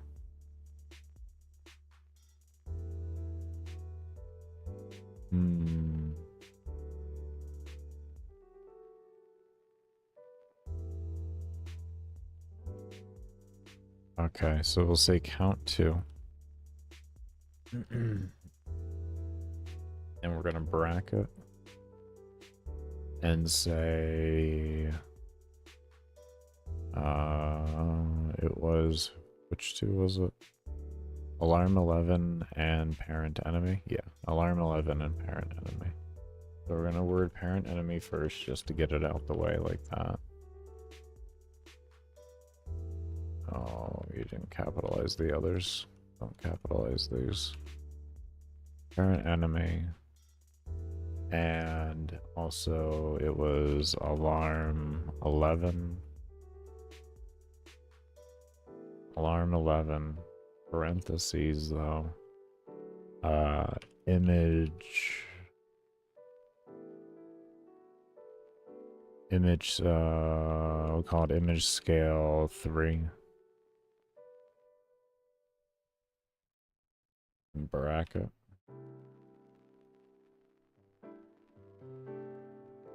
Okay. Was there anything else like miraculous, or do we just need 2 alarms? The hell was that? Anyways, whatever. It doesn't concern me.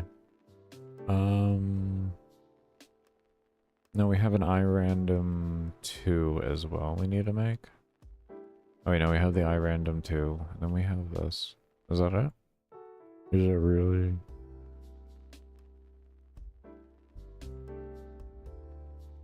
This here. Okay. We have another one. Object. Destroy.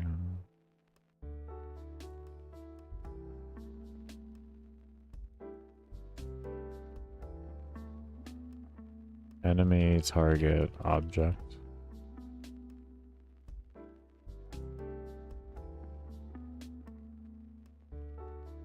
And that's a random.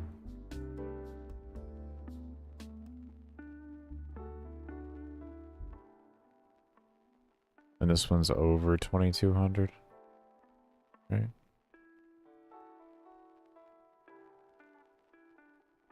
Wait. We're looking at. Oh, okay. Who was I looking at when I was looking at this? You. Okay.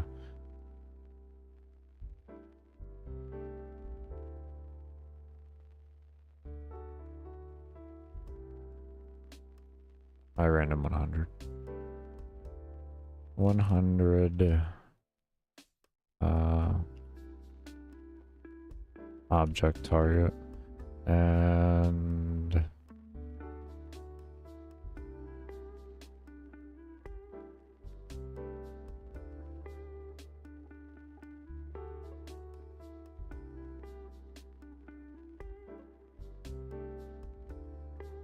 okay, we should be back now. I don't know, I had a little hiccup, sorry about that.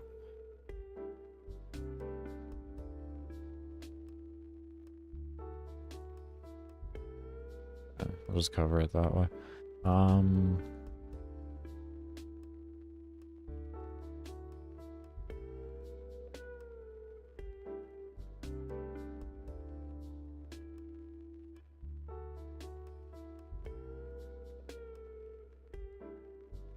Okay, I'm gonna guess 3 alarms then. We should really only have to make. So let's go ahead and just try that right now. Oh. But we're gonna go 10, 9, 8. Pop that up here.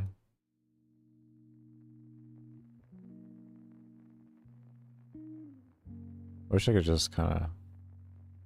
Can I grab multiple tabs? No, of course not.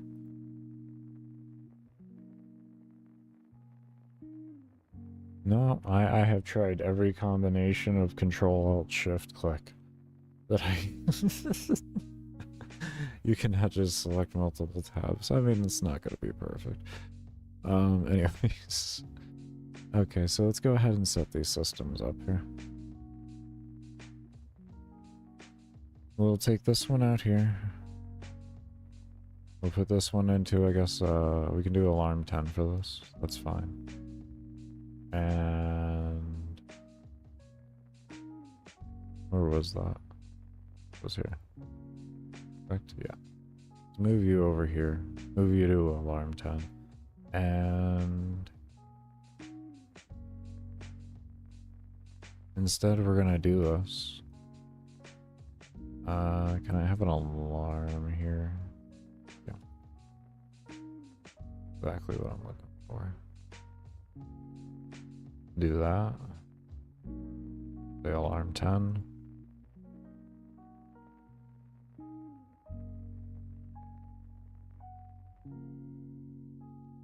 We're gonna figure out the resetting of this alarm too.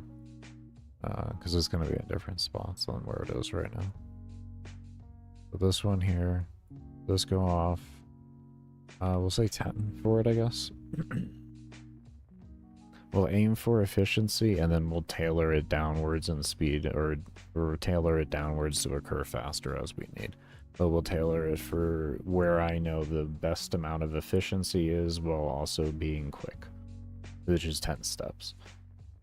When you have 60 steps in a second, 10, you know, a sixth of it is a really good buffer range. It leaves a little bit of breathing room for everything.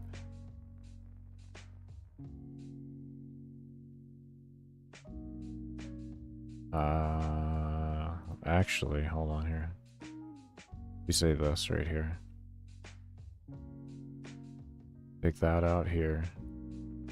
Put this over here. Where was that again? Where was it again? 11. I forgot where it was. Come down here. And then we say that. And I think we want to run one more if. It's just to check the alarm. We'll see how efficient this is, but if alarm 10 equals 0. This way it doesn't overplay the alarm in the sense of it doesn't give it time to finish or anything.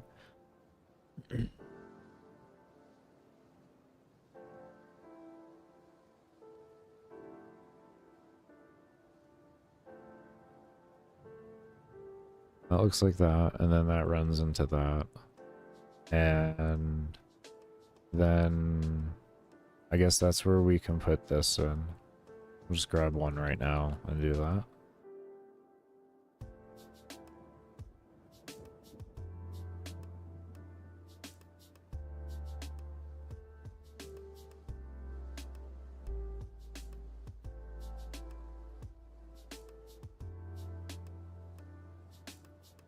Well, I run this every 30, so I guess we could run that 30.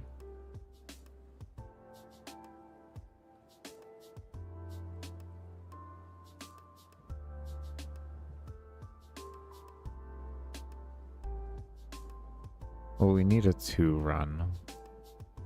Because it's already been indicated 2 run, so we don't want to have to wait too long. Yeah, that'll be fine. And then it'll wait another 30 and then loop back through again. So that won't be bad. That'll be good. That'll be good. Okay, let's replace that everywhere on 11 right now.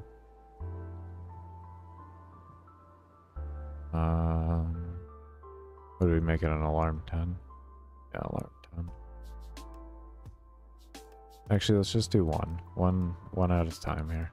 We'll do this one, we'll completely convert them over, and then we'll test to see if we have any errors, and then we can convert everybody over to get a better idea.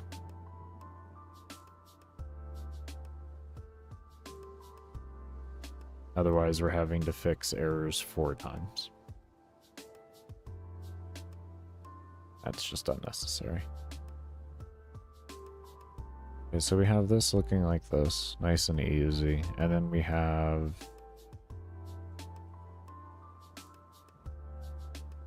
else if equals, okay, so this is to this right here.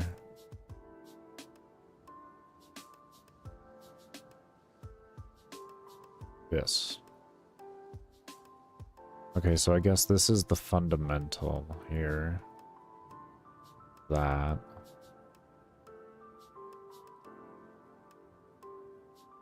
I know we wanted to adjust the range, but we'll be doing that later. Right now I want to figure out getting these moved into alarms. Okay, we can move this into alarm 9. That. Now we'll come over here, put this over here, and now we'll work with this as we are.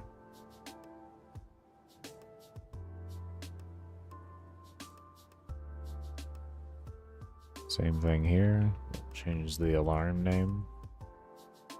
So now we'll trigger alarm 9, have this trigger like that. And then take this at the end of this like that.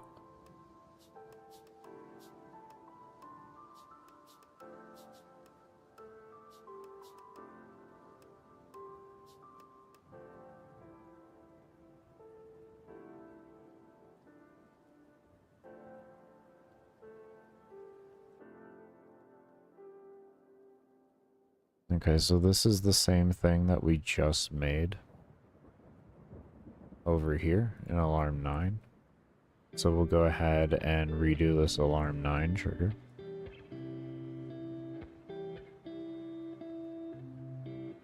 Have this meet to this criteria right here. And now from here down, and go ahead and delete. And we can get rid of this.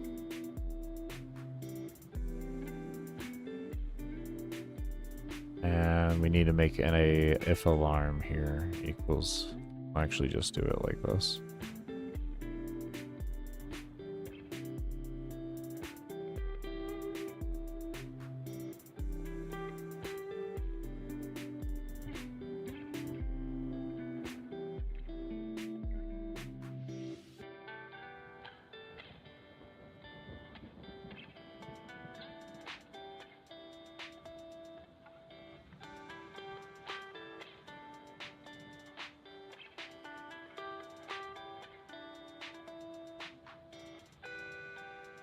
Okay.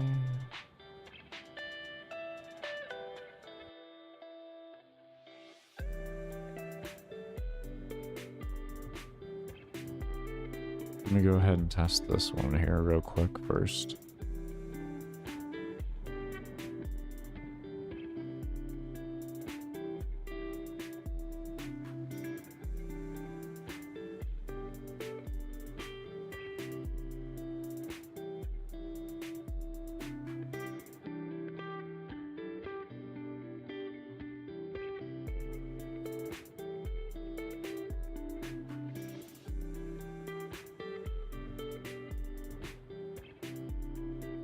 Mainly I'm just going to see if I'm onto the right idea with this, because then I can implement it further everywhere else, but I should be fine with what I'm doing. But it's just better to make sure.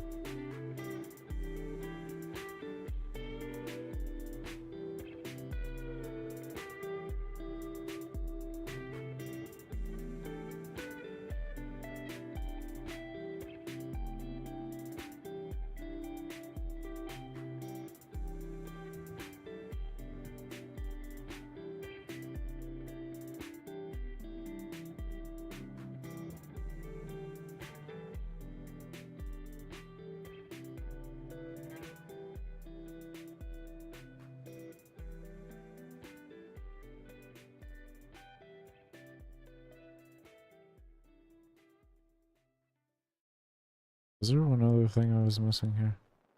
Hold on. 11.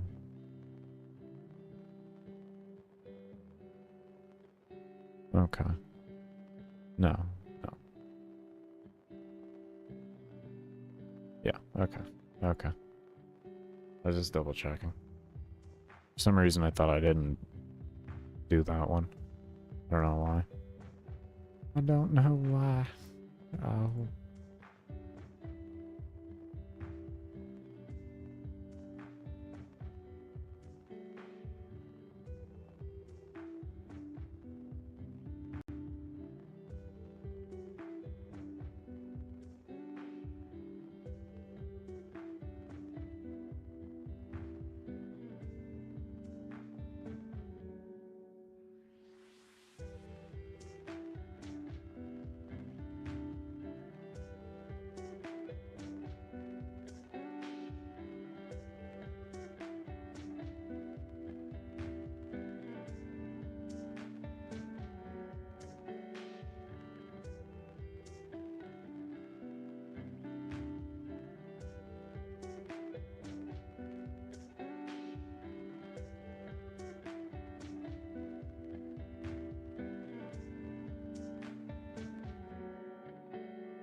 Mob count is trying to go up.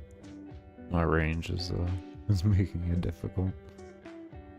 Mob count's trying though. Oh, it is trying its best.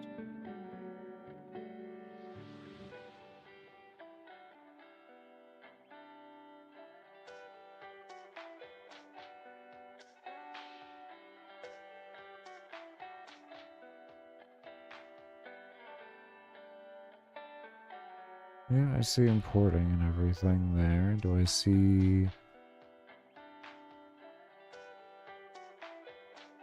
Okay, no, we haven't... Okay, we still got 20 seconds till enrage. Okay, that's just overflood. Okay. That's just where overflood's coming from. That's good. That's good.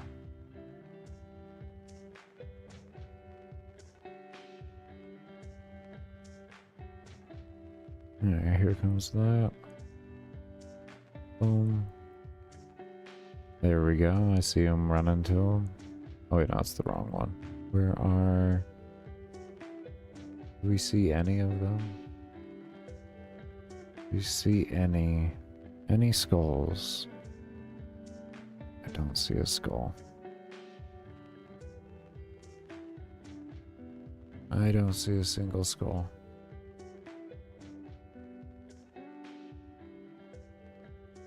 It's not good. I don't see a single skull.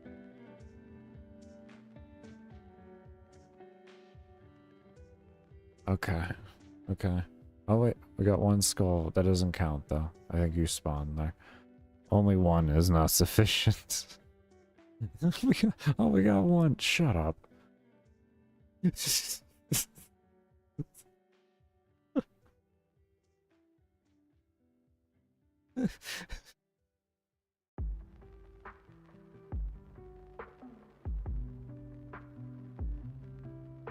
Oh, Lord.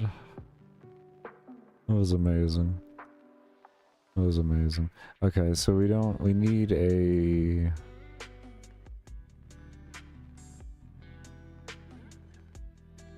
Something isn't... How aren't you getting reset is the question. Okay, so... This...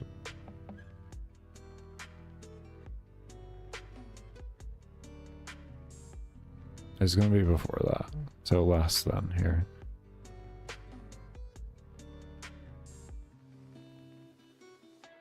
Alarm 9. I don't get it.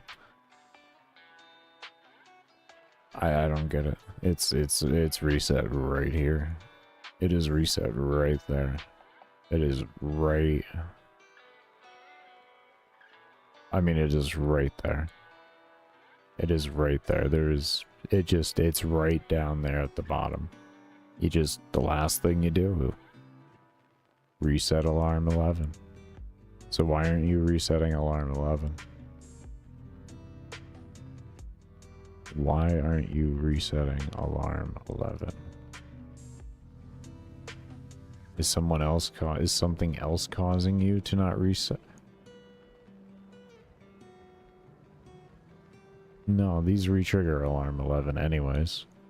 Everything retriggers alarm 11, so we don't have to worry about all the old systems. Disk test, what is going on?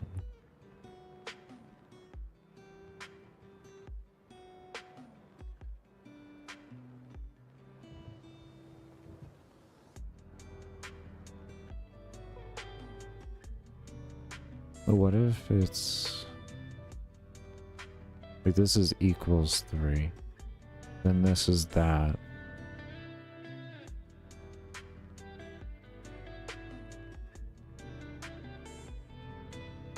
Do we just do that? Is it... are you gonna be happy with, like, am I happy with that? I don't... this is not terrible. The 3 else's, we can't really assign those to anything within a switch reasonably. Do we really need to set it up in a switch even if we did?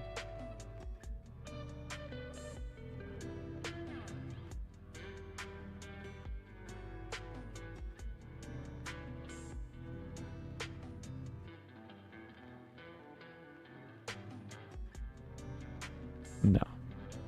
No. I think it's too intricate for that.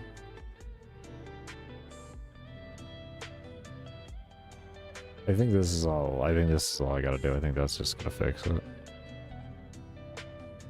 I think I didn't account for that.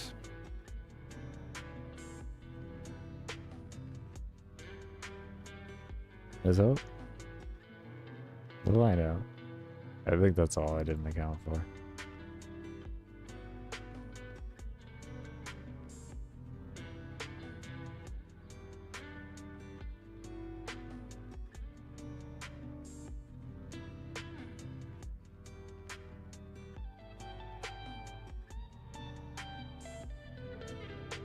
Hold on. Hold up.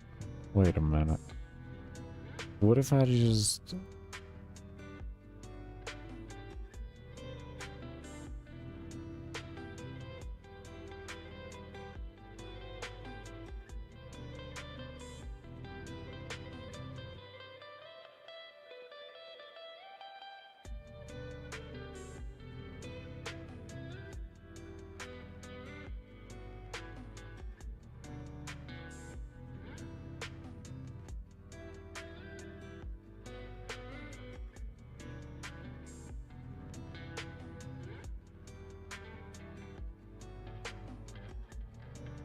but where could we set you here without doing another else? I mean, I guess at the end of the day, we're looking at the same fucking thing, but I think it's better that I threw that into here.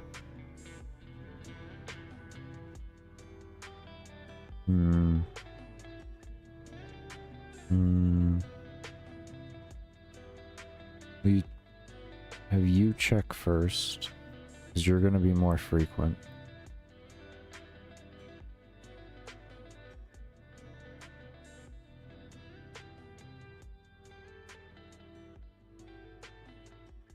That.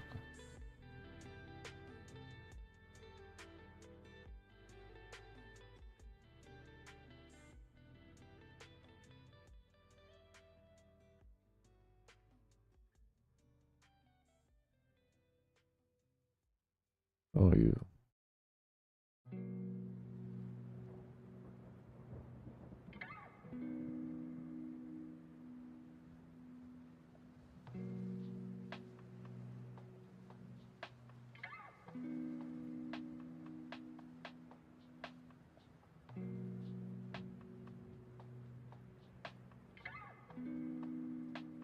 We have to put it at the end of the code for the alarm, otherwise it's going to stop other things from running. So I guess, yeah, I guess we still just do this.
if we see this works, we'll go ahead and implement it everywhere, and then we'll check the resources after we implement it everywhere.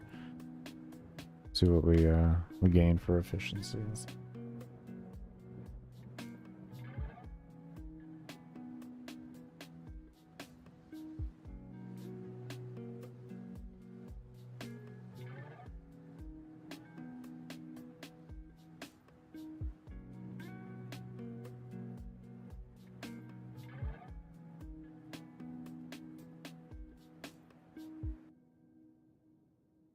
Guys, scale is 3 up there.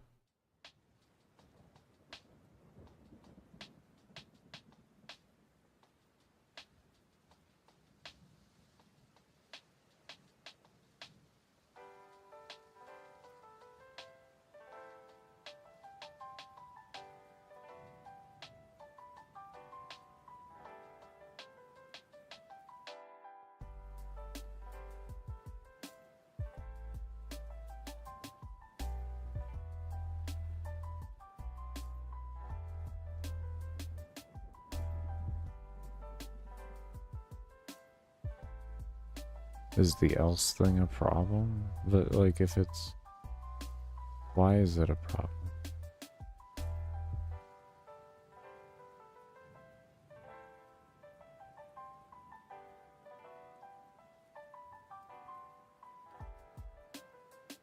Why is it a problem? Alright, well, I'm not gonna say maybe... I don't know. Because every single thing... Oh, what happens when this hits this, but this doesn't hit this because of that? Well, then it should just read down.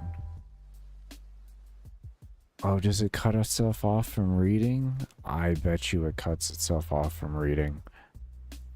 If any of these become true and it meets into another one, it won't read down further. Okay, that's what's occurring. I'm just stupid. Okay, that's fine.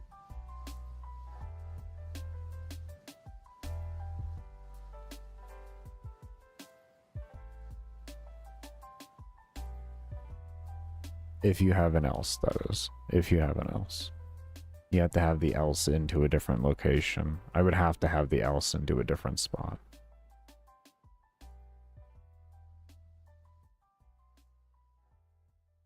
Which is going to get too intricate then and not be worth it.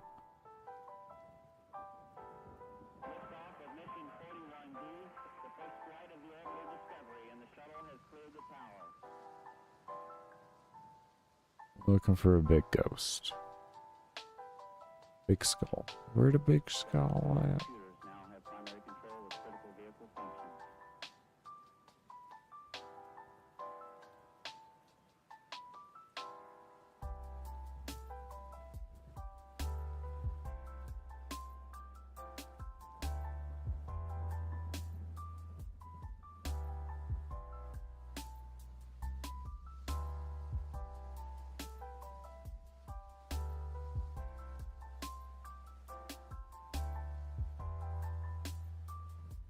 Oh, there's a big one up there.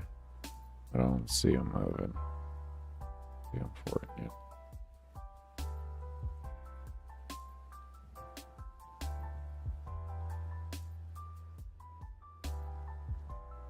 Maybe I need to go before all the else's. Let me go before all these else's here. I bet that's screwing with it. Just come all the way over here. Like this, I think.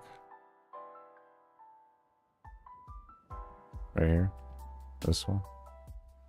I think this is where I need it. This is where I need it. Right here.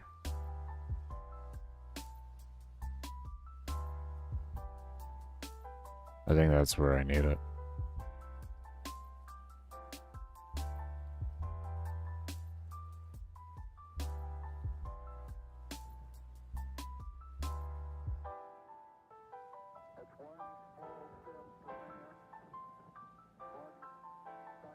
This is why it might have been better to try and figure out how to switch. This is why it might have been better to try and figure out how to switch, because it's easier. It's easier to set up.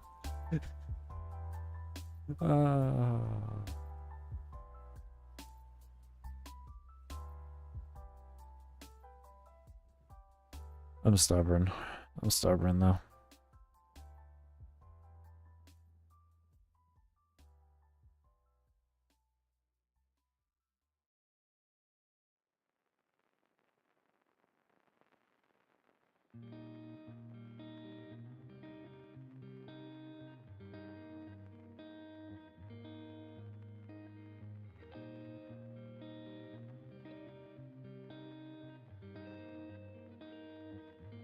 I don't see any of them yet. Oh, there's one.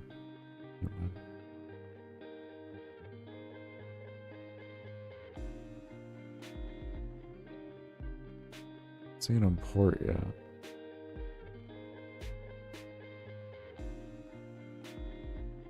Sounds good, Nipped. Thank you so much for the lurk, and I hope you take care.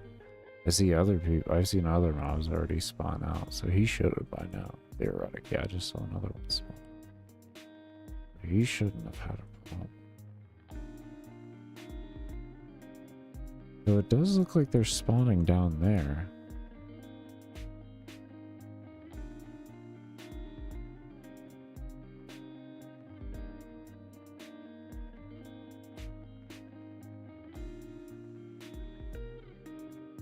Okay, I feel like there's... Well, it shouldn't matter. It should be resetting all the way down anyways, because where I placed it. We're in the enrage phase. I haven't seen that one port yet. Do I see any other big ones appearing? Any other skulls? No.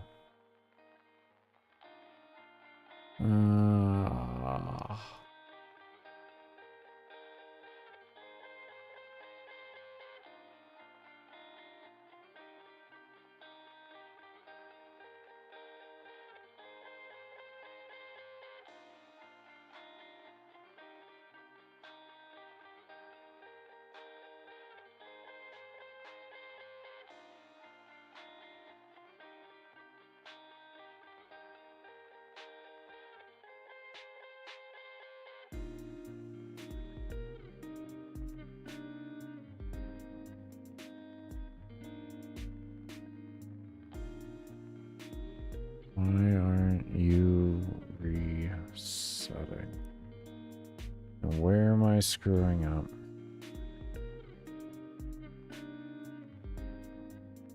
Is it this red thing? I don't think it is. It might be. I mean, this is kind of where things are screwing up, to be fair.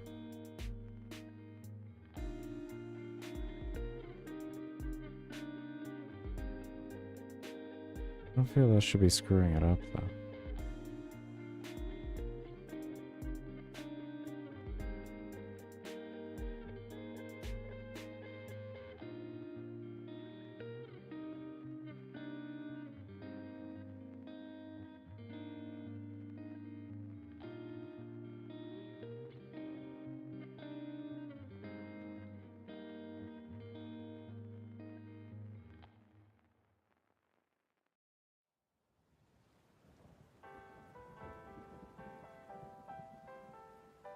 Maybe it's breaking here.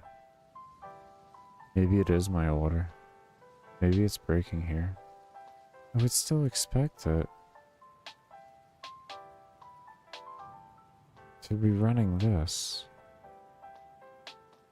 Because this is all independent. That is independent.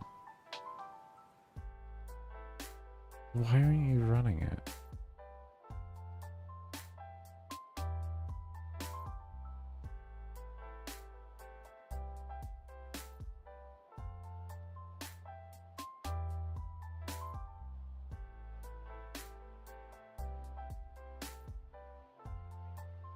Let me zoom myself in. Wish I had an easier way to do that. Should just set up key bindings at this point. Just switch camera angles because I hate having to open this.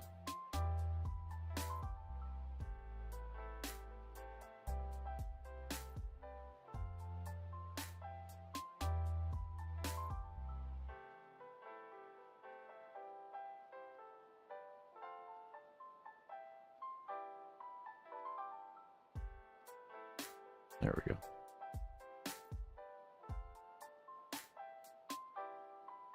Just want to see. I'm going to bring myself down to a ground level.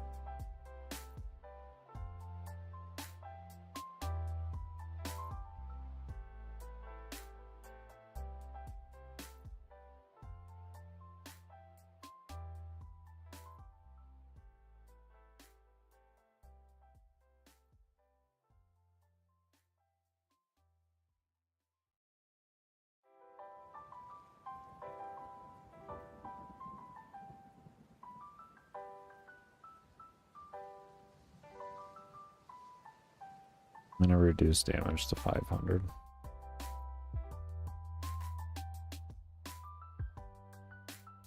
Actually, I could just do 5. We just need to kill a few mobs. So.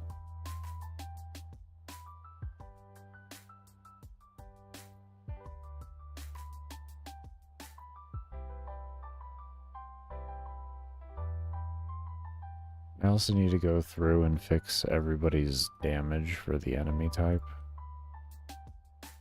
Yeah, that's cool. What's wrong with that? They're all globals, and right now they're all sharing damage. And then they're buffing.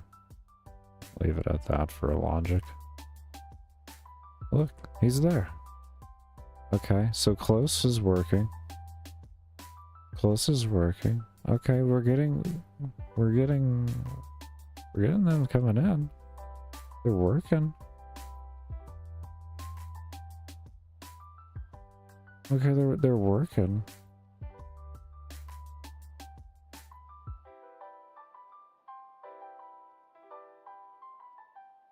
Some of these are working. Okay. Oh boy. Let me try moving closer to one of them. I feel like this guy here. Does he ever...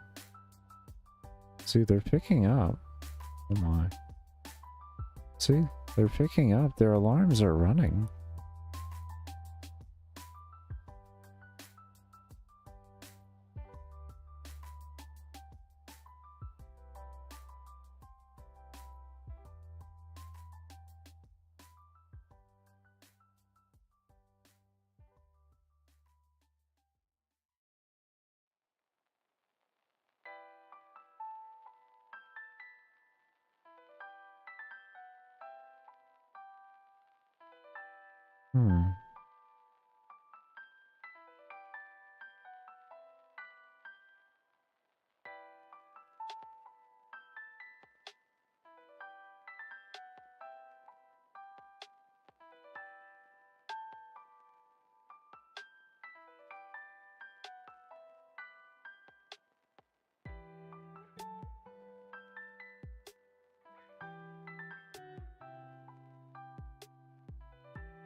Maybe because I'm running an alarm with it, everything's just occurring so slow in comparison to everything else. Maybe once I mass integrate everything, it'll make more sense. Like, we seem to be working. It's hard to say we're not. That's why I was like, let's get down there and see what's going on, actually. We're just gonna mass integrate and we're gonna see what happens. That's what we're gonna do. I think it's the only safe bet to do right now. We can't test every individual one with this. We just have to mass integrate it all and figure it out from there. It's going to be a bit more annoying, but hey, it'll get done. That's what matters.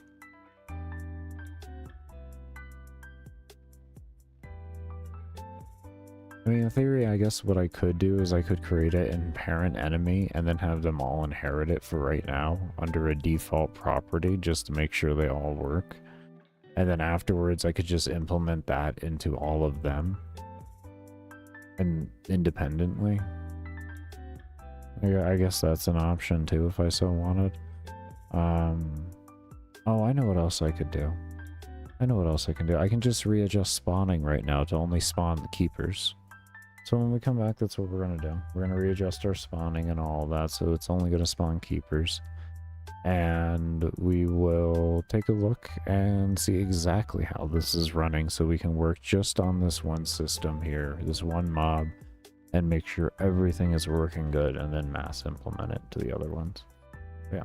And remember, I only run ads when I do my breaks and support streams, so your lurking during that is much appreciated, as it does help to support development of the game and also keeping these streams ad-free of mid-rolls while I am here.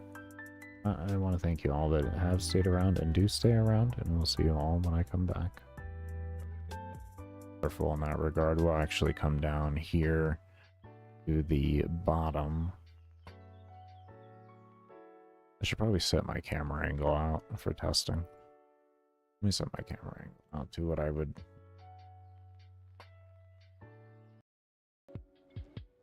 Okay, everybody, I am back. I didn't run the last ad before coming back. I'm just not gonna worry about it. I'm not gonna run the ad on you guys. Didn't even make it 30 minutes before I had to take a break. Here we are. Anyways.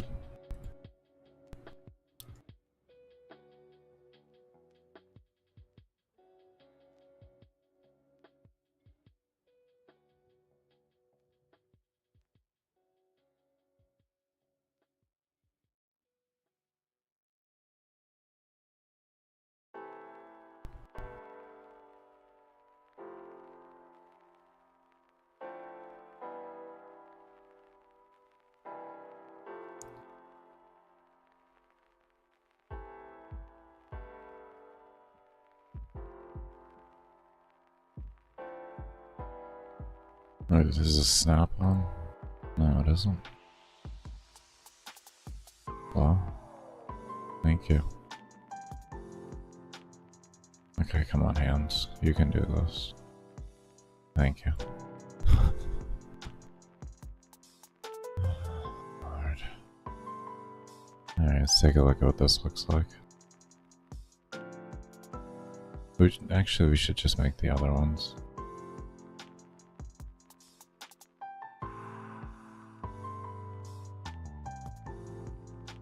You've been back on night shifts? All good, man. I hope life's going well for you. And got back into playing Warframe yet again? Well, I hope you had a good break from Warframe, and I hope you're enjoying getting back into it. I haven't played since February. I quit to start on this game. It was no longer therapy for me. Being, having a Lumen permaban over my head, it just was like... not my thing anymore.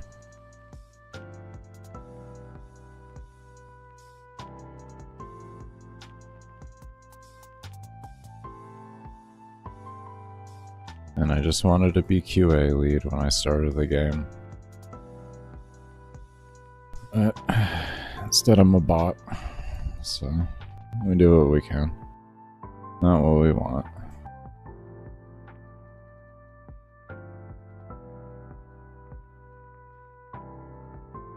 But don't be discouraged about talking about Warframe. It's completely fine. You know. Yeah, 5 years of it, man, was enough for me. 5 years of it was enough for me. What's sad is, like, by the time that I had gotten to a place where I was comfortable applying for a QA position in Warframe, to where, like, they could hand me a problem and I could sit there and talk them through with it and how I would solve it, because I understood their engine well enough. I had already been well accused and blocked by Rebecca, or well accused of cheating in the game and blocked by Rebecca on Twitter. It's the sad part about the whole thing. Because I don't have any college, like, credentials. I'm all self-taught. I have like 2,000 hours in C++ from back when I was a teenager. I had learned emulating and stuff, and reverse engineered World of Warcraft into a private server for myself to learn coding. I wouldn't recommend doing that nowadays. There's so many tools out there, but, you know, this was like 17 years ago. There wasn't much out there.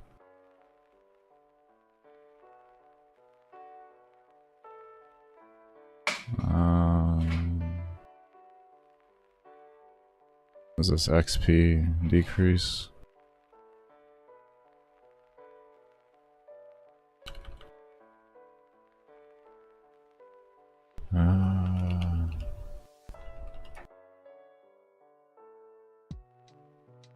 This engine, though, has been really nice to work with. It's a very novice-friendly engine. And the main reason why I chose it is because they have the best business practice that I have found that isn't just straight open source. So it's a $100 one-time fee for a PC, mobile, and browser exports, and $800 a year for console ports, which isn't bad. Unity is $2,200 a year. So, and it's not really user-friendly either, I wouldn't say. Because I do want to make guides on, like, after I complete the game, I'm actually going to be making guides on how I made all of the individual systems so that I could teach people, you know, if a guy with brain damage can come back after 15 years of not coding, and learn coding and make a decent game, you can too. You can too.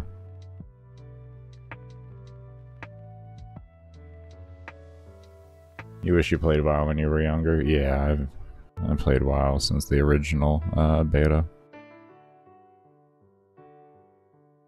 Does player XP decrease? I guess we'll call it that just for now.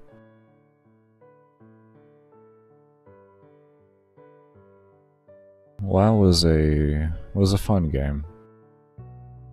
It was a fun game. I never got to a point where I was comfortable applying to them, but I actually always wanted to. I'm kind of glad I didn't after getting to hear like Thor's experience of working for them and everything, because because Thor is only a couple years older than me. Pirate Software. Y'all, I don't know the other one, but yeah. He's only a couple years older than me, so I would have been experiencing the same blizzard he did.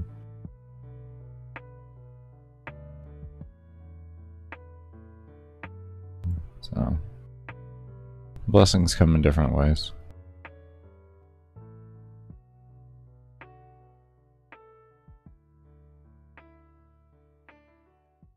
I still got like irreplaceable experience in gaming, just due to the amount of games I played and how hard, like heavy I played them, especially when it came to content creation. It's given me a lot of knowledge of like, what do I want to see in a game, why do I like seeing that in a game, and all of that type of stuff.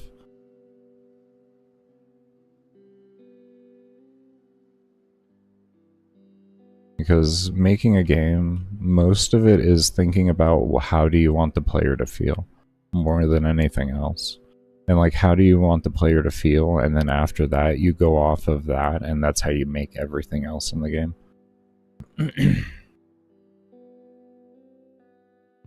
Skyrim and a Warframe? Oh, that's awesome. That is awesome.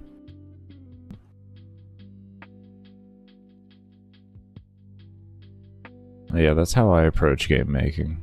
Is at least to me personally, I should say. That's how I approach game making.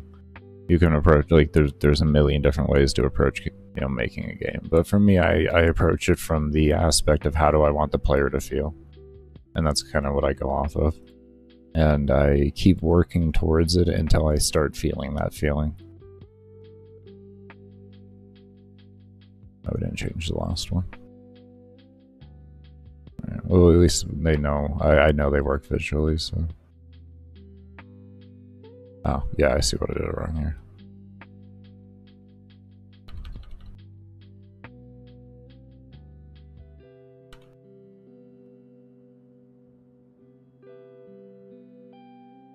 But how you been enjoying Warframe since you came back? And how long of a break did you take as well? Oh, it's been...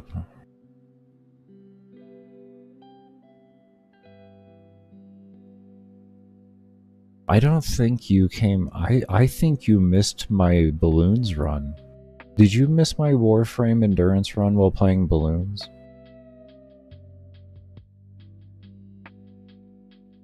I don't remember if you were here for that. You might have quit before then.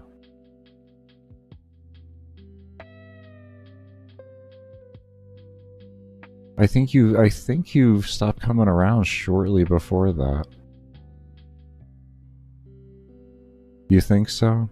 Do you remember me doing a 33-hour long Steel Path Annie with Mag while playing balloons TD6? And AFKing the run with a hand cam on?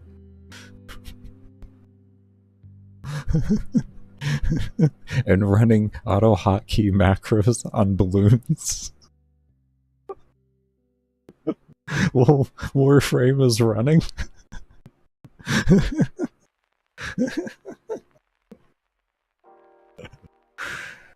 Oh. Oh, it was great, man. It was great. Oh, it was a wonderful time, man. It was... Yeah, man. That's what I did when they when my 2-month suspension ended. That's what I came back and did.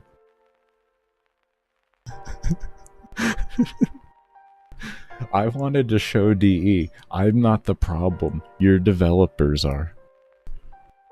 It's not my problem. I'm not a cheater, I'm not a bot. I just understand your coding. I have been playing your game for fucking over 10,000 hours.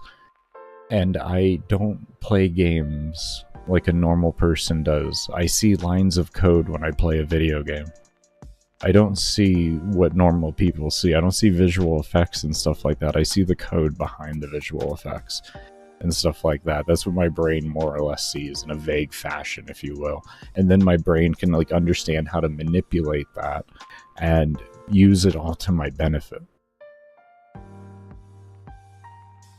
That's all I do. Fix your game. It's not my problem. I didn't get any... That actually was no suspensions or anything on my account, but I quit shortly after. I was happy to not get any suspensions done on my account and everything. That was cool. But like they didn't go back on what they said. So it was still like you could be banned. You know, and it's like at that rate, I don't feel like fucking dealing with it. I really don't. They can go have fun and make the game they want to make. I'm gonna come over here and I'm gonna make the game I want to make. And that's it. It's as easy as that. This is gonna be a $5 game at the end of the day. Even though there's a lot of work going into it, I'm only selling it for $5. That's why I run the support streams too. Because they will be running further, like once I release the game and everything. I'm going to be a full-time content creator that does coding. I'm going to code my video games on stream and talk with my community and all that, and release my games at a lower price because you can come over and support me while I'm actually working on the coding. You know? Oh yeah, I think the Hate got a new augment out with Nightwave. I think it was the Hate. I think it was Hate. I think like a lot of the stalker weapons got new augments from what I was hearing on watching other streams. I think it was Gamble I heard that on. I don't remember. Gamble, Suckmud, IF, Moog, Nev, I don't know. The list goes on and on. Nova, I don't know. I heard it on somebody's stream.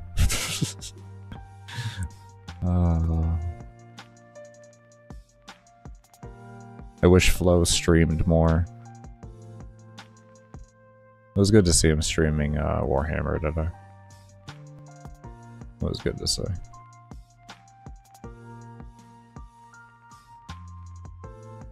Okay.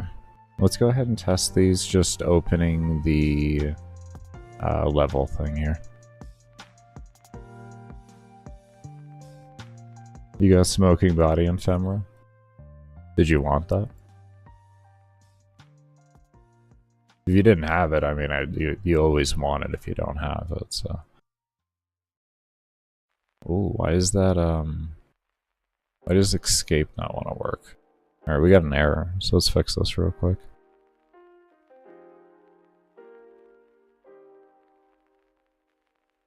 What are you talking about? Why don't you...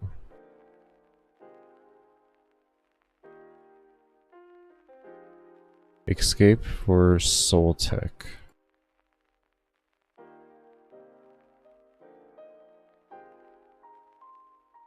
Do I actually need that? Wait, do I need this code in here? Or am I overwriting code? I think I'm overwriting code here. I don't think I need that escape. What does this do? Oh, no, this is fine. Okay, so what are you talking about? Not set before read. What in the actual tarnation do you mean? Not set before reading. You are right here. Can we talk about this?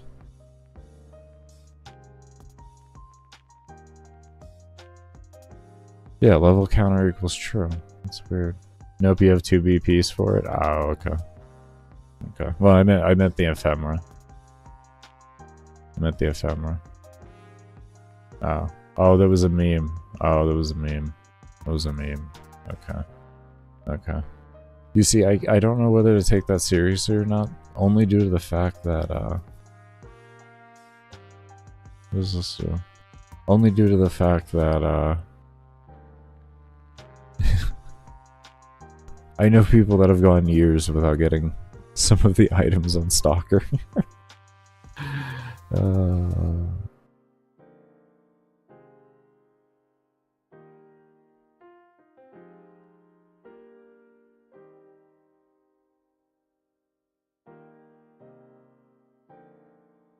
That's just Warframe drama.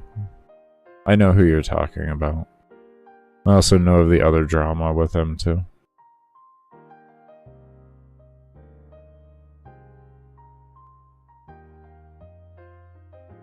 All I gotta say behind all of it is,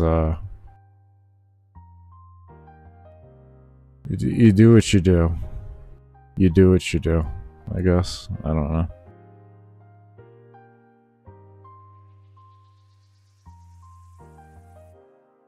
I'm just over here. I'm just over here. Just typing out lines and watching them break and trying to figure out how to fix them. That's all I'm doing. It's crazy though. It's crazy to see what's going on over there. You had hate, but you needed weapon slots, so you sold it like an idiot. Rough. Rough. Rough. Could have vendored out like any number of dojo items and such like that. But that's rough.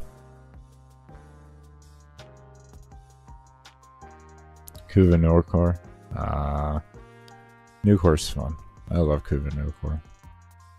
That is such a fun weapon.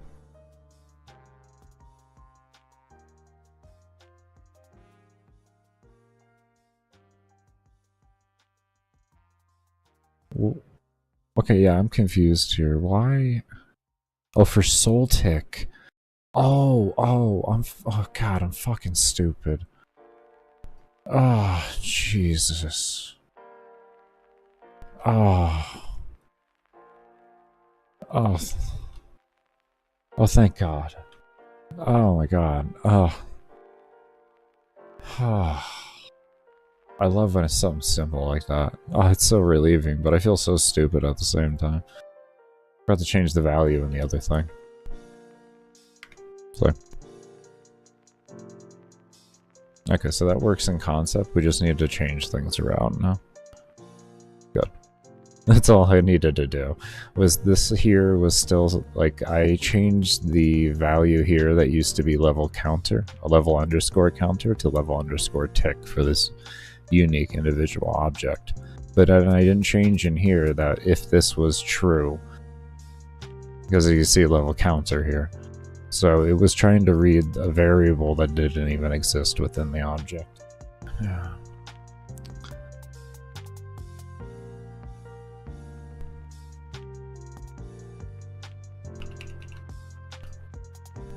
And we just kind of need to go through and just change all the code. Just essentially we'll start from the top and then we'll go down one slot each and just double check everything is okay. And we'll do that for every object, and then we can give it a quick little testy poo, and we'll go from there.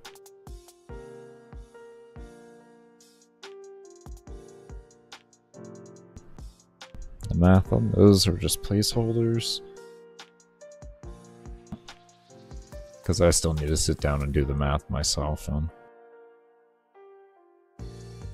what I want to do. If you're wondering, Curtis, on what we're working on currently, you kind of just came in the middle of me working on a system. I have a few different ways for the player to be able to kind of speed up or automate their farming, and what we're working on right now is a way for the player to be able to change these values to enact fast scaling for either the enemy or the player. That's why we have the two different decreases.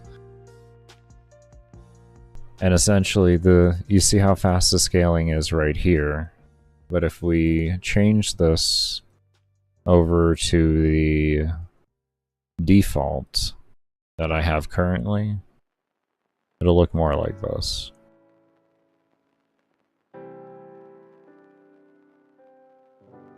Actually, I can change it to a more of an impossible number that won't ever even get hit. We'll change it to 200 instead. And what it does is every second it detects how many kills you have done. And if you meet the criteria of the kills that you're going to be able to scale downwards from, you will enact the fast scaling mode. So that when you're in the stages of power creep and you're not to where the actual end game, like your end game is for your current level, you're going to level significantly faster, and you'll be able to modify the rate at which that leveling occurs and stuff like that. But yeah, this is what the actual system looks like without the fast scaling right now. As you can see, it's fast, but it's nowhere near as fast. And it does have exponential, I call it exponential light scaling. It's not true exponential scaling, but it is fairly close to the equation. It's an equation that I generally like using for exponential values because it's easier for a player to understand than true exponential math. But as you can see, it drastically slows down on that. You saw we were in the 90s or something like that before within a couple seconds. But you can see how drastically slower everything is coming now.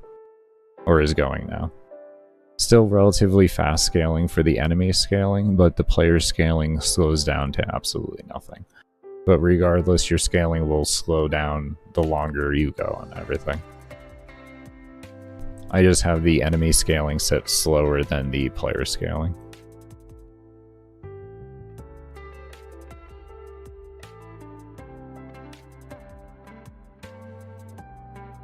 Yeah.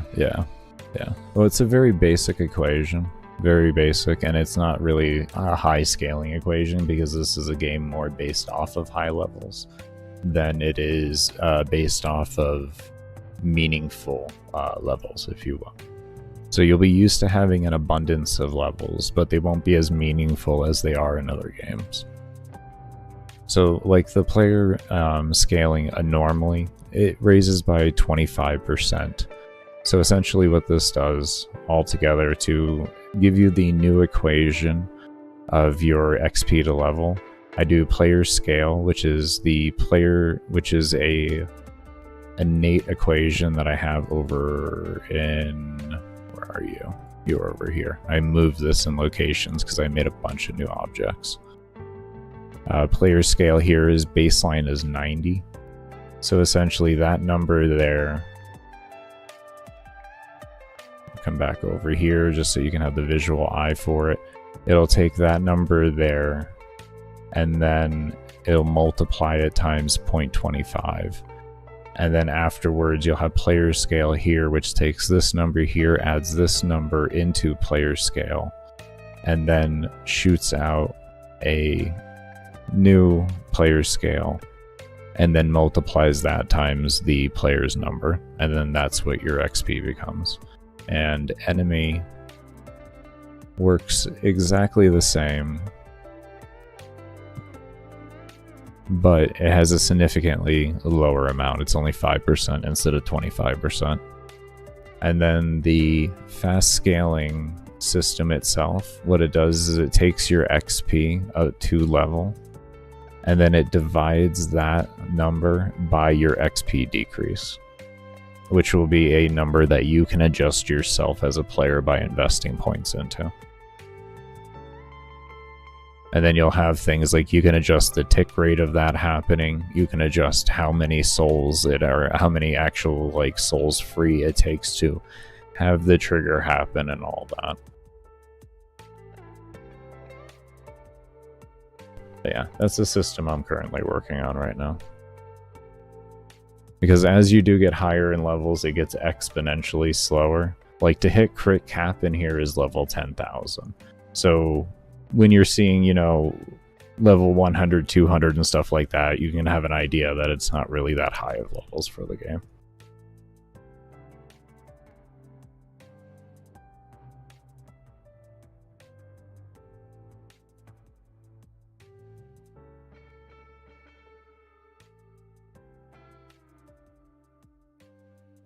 Yeah, I'm trying to slowly add things to... This is only the very first mission. It's the most simplistic of missions. It'll be a farming mission for you to... One of the many farming missions, because endless missions are actually going to be where you predominantly can get your experience from. And then you'll have more in and out missions that are going to be based off of different things. Like, I'm going to be making missions that are influenced by like Mythic Plus in World of Warcraft, and then I'll also have boss fights that are influenced by things like Final Fantasy and stuff like that, like Final Fantasy Online. It's just I want my farming missions. I typically don't like the fact that farming missions don't really feel too engaging or rewarding. If they do feel engaging, they feel overly engaging for the reward you get. So I'm trying to make something that just feels more rewarding for the player's time. And if the player so wants to just kind of AFK it, and they don't have, you know, they just want to leave the game running, they can go ahead and do that, because I've already made a system in the game where they're able to scale themselves on endless missions. Over here, you have this auto reset, and then this transfer amount. What it does is it reduces the amount of levels and a percentage that you carry over after you die into the new one. So if you don't have any points in this, whatever you end with here carries over. So you do get diminishing returns run per run. So unless you invest into that, you really can meet a lot of heavy diminishing returns, because you're obviously going to hit the same endpoint every time. So your levels per run aren't going to be as much, unless... And the only way that can change is if you invest in a massive amount of points into the other scaling system that we have over here. If you invest into this, you can actually counteract that and make it more or less the same. Or if you invest into both of them, you can get a significant amount of more levels per day and stuff like that. Also, you're able to have this go over 100%, so it can take out all your levels and store it for you, and then have you start out at 0 every time. Or you can have it to where you can go over that and go have, like, say, up to, like, you know, it's not even up to, it's endless how I have it. Go up to, you know, say 200% extra levels you get. So in one mission, if you get level 100, you'll actually get 300 levels from it on reset.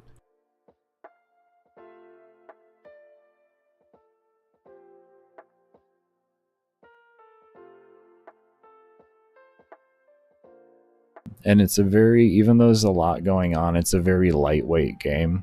I'd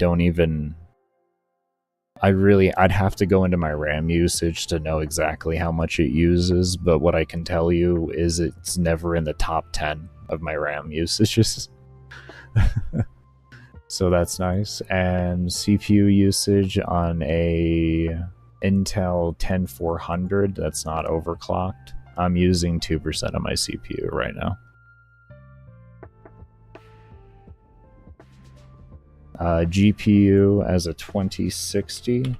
That's a little bit more because it's slightly more GPU heavy on my coding currently, but that I think is at like 30%. 30% for that in unique, but in total right now, because I'm using everything else over here, more closer to around 60%. So, but I have 2 different internet browsers going, about 5 different windows, the engine running on top of it, and I have the game running. So I think it's understandable on a 2060 to be using about 60 to 70% of your GPU usage. That's in total, so so it's good overall. I can run this game at a solid 60 FPS on a what is it called? A Ryzen 3 2200G with a 1050. NVIDIA 1050 for the GPU. So that's my test computer, and I also use testing for internet browser. This is almost stable enough to run on browser. Almost. I just have to adjust the spawn numbers slightly, but the player is going to be able to adjust their own spawn numbers, so it doesn't matter. You can adjust the spawn numbers to wherever the hell you want to be. Currently, I have it set at 400, but I'm going to have it in the game to where the player themselves can set it, so if they have a better computer than I have, it isn't going to be too hard to do. They can increase the mob count themselves to have more mobs, or if they have a lesser computer, or if they want to run a different game while they're farming at the same time, they can reduce their mob count so that their game runs more stable, that they're actually playing. I'm making the game very customizable for the player. Very, very customizable. It's just going to be a fun game of farming and getting to do high-level in-and-out missions that are mechanic intensive. It's pretty much where I'm going with the game at this point.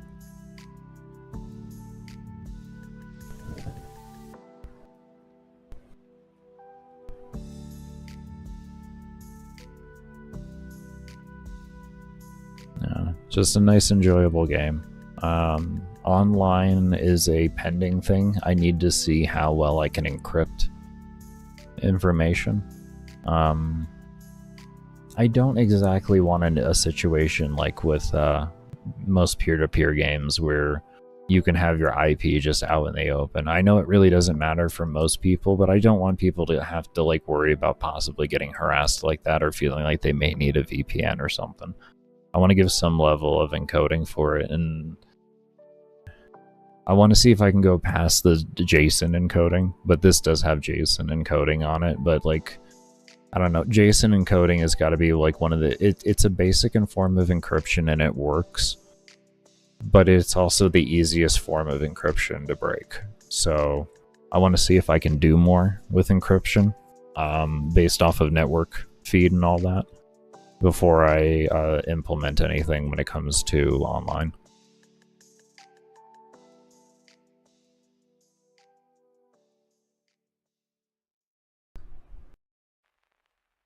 And yes, that does come from personal experience. Yes, that is a pure reason as why.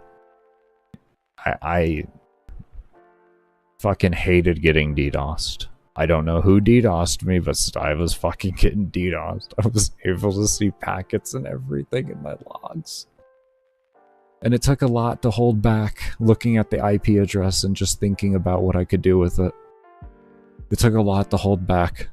It took a lot to hold back. Just tell myself, you don't do that anymore. You don't do that anymore, Baker. You don't do that.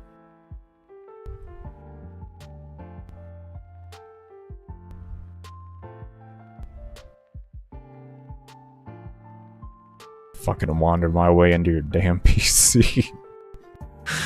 Oh.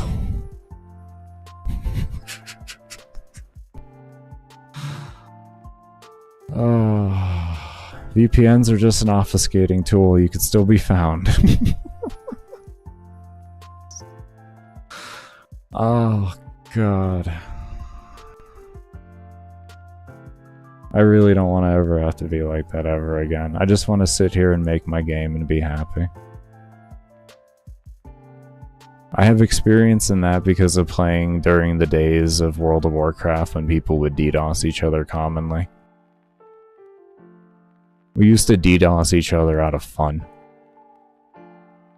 So it got bad. It got bad. It got really bad back in the day. We were having fun, just screwing with each other. Absolutely just massacring each other's computers. Oh, God. Not healthy. Not healthy to trust people that much. I guess when everybody can do the same thing, I mean, kind of even playing ground. Yeah, that would be the least of what we would do for fun, but we would do it commonly. Like we would fight each other against each other in rated battlegrounds or arena. And if we really didn't feel like dealing with the other, or the other was pissing us off in some fashion, we would DDoS them offline. So like if you kited me too hard, I could just DDoS you offline if I played with you before, because we used what was that? We used Skype back then, and back then, I don't know if Skype has fixed it, but back then you used to be able to grab IPs really easy through Skype. Really, really easy. It was so easy to grab IPs through Skype.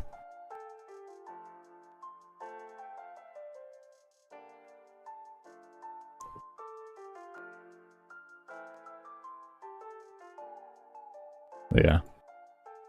This is what we would do. That was when VPNs were really kind of just first starting to really be used. They were so bad. VPNs were so bad back then. They were so bad. You had better luck just making your own VPN. It was such better luck just making your own.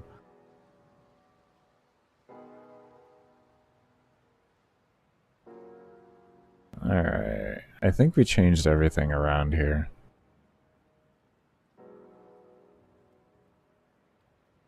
Yeah, I don't... The main thing is I just don't endorse that type of, I guess we could call it black hat hacking, if you will. I don't really endorse it.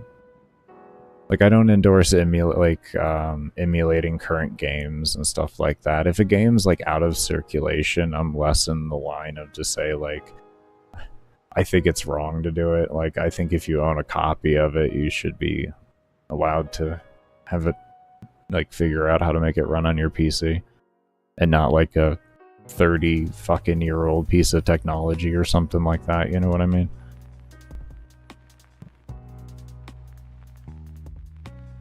I do believe that. I do believe that. Should be allowed to do that type of stuff. It's either that or you need to provide people that have bought the original copy a way to play it on their own computers. I mean, if you want to do that, go ahead. I don't think it's worth the space, though. I don't think it's worth the money. I honestly, I don't believe it's worth the money. I believe it's better just to let people learn how to reverse engineer and stuff like that. And just let them do it that way. I think it's much easier.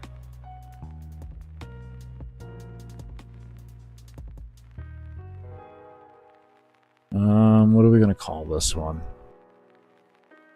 Level E decrease? Oh, this is P. Level P decrease. Whoopsie. I don't know. I'm one of those people that kind of sit on Thor's side when it comes to the whole argument that currently is going on with the preserving of games. I know that puts me into a very hot take, but I more believe, like, we should just be allowed to reverse engineer the things without, like, fear of it, and not, as long as we're not doing it for commercial reasons. That's my simple input on it. Like, it's a very simple input. I don't believe that a company should have to put forth a shit ton of money to try and figure out that end of things. But do I believe that they should be willing to surrender? Like, the fucking grip of control that they try to hold? Oh yeah, I fucking believe that. I think that's fucking ridiculous.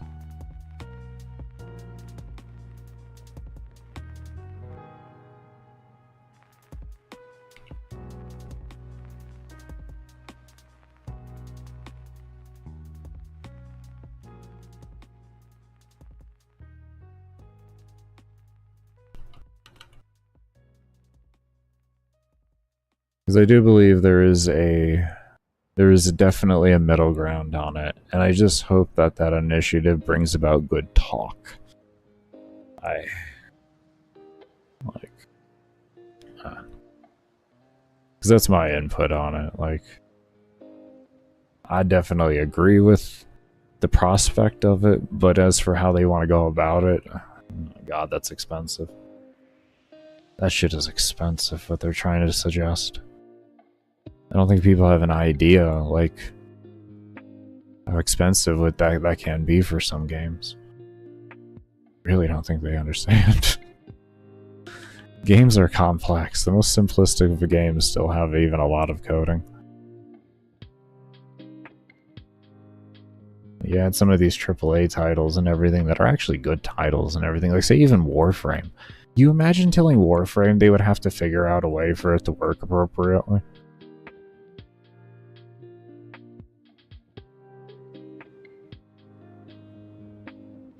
What?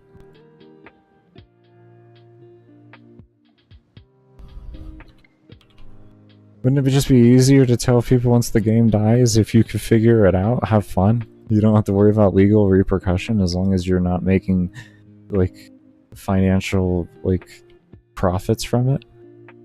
Or any financial gain from it? Like, fucking hell, that game is... There's no way in hell I would ever ask Warframe to do that.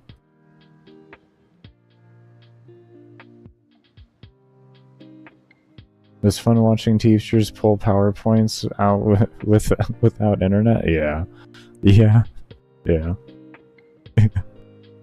Yeah. Bro, I remember floppy disks.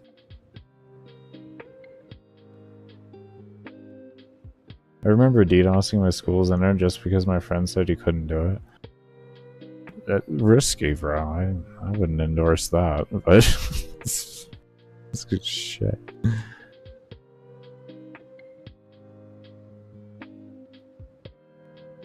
It's like, can you do it? Oh yeah, you could do it. I don't. Should you do it? I don't know so much about that.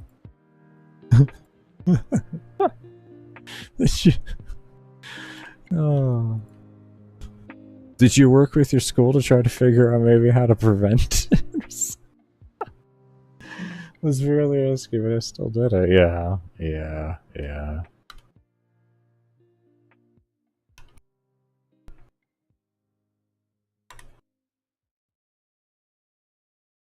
Like, I think hacking is fine, to be completely honest, but it's not, like I said, like, black hat hatting, or hacking really just isn't my thing. But if you do ethical hacking, I guess is what you could call it, like, I'm completely good. I think there's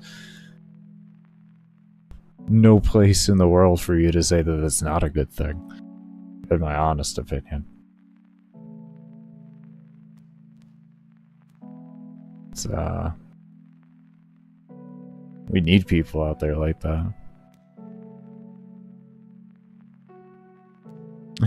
For sure your computer... Well, I mean, they probably, like, you do it once, they're not going to, like, they're likely not going to suspend you if you're a decent student and all that. Decent enough, like, you get good grades and everything, but, like if you were to sit there and consistently DDoS the school, I'm sure they would eventually end up, like, sitting you down and, like, being like, okay, listen, we know it's you need to stop. But, like, a one-time thing, it's like, okay, whatever, you know. You can't blame a student if it happens once, let's put it that way. That's what I'm getting at. You know, like, even though it can look like it was clearly them and everything, if it only happens one time, it's typically, and you don't have eyes on it happening, it's going to be typically hard for you to immediately put blame on it. And if you're a good school, you're going to just let it slide and just keep a close eye.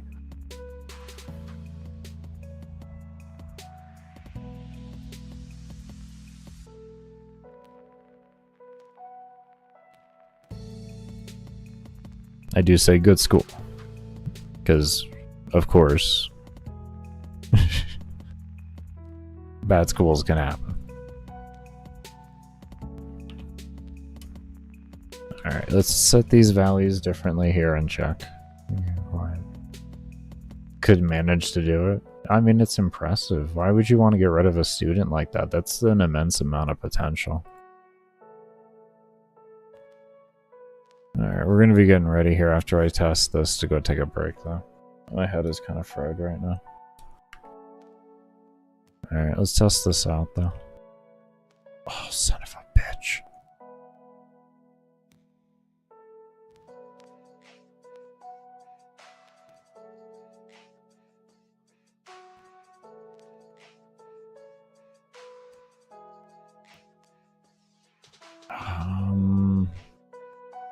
I really just throw another if in there. Just for shits and giggles, I guess we do. I mean, if it doesn't fuck with the performance, I honestly don't give a shit. Too many ifs, though, it can really just kind of fuck with everything.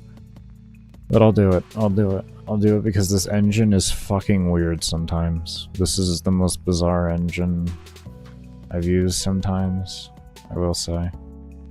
It has very unique little things.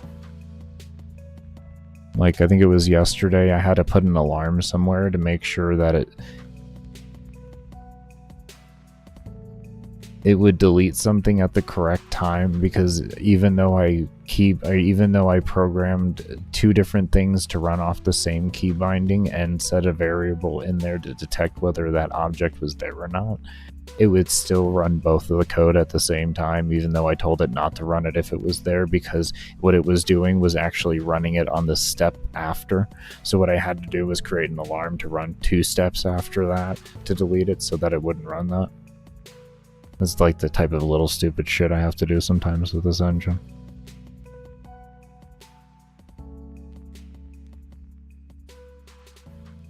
Sounds good, Curtis. You take care, man. Thank you for stopping by.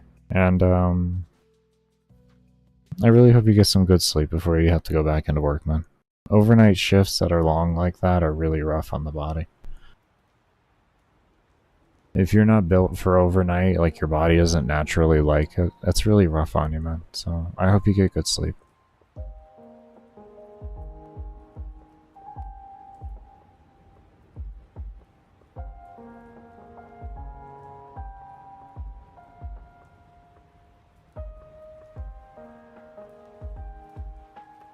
It takes a unique person to be built for night shift. Normal people are not built for night shift. Normal people are not built for night shift. Sounds good, man. You take care of me.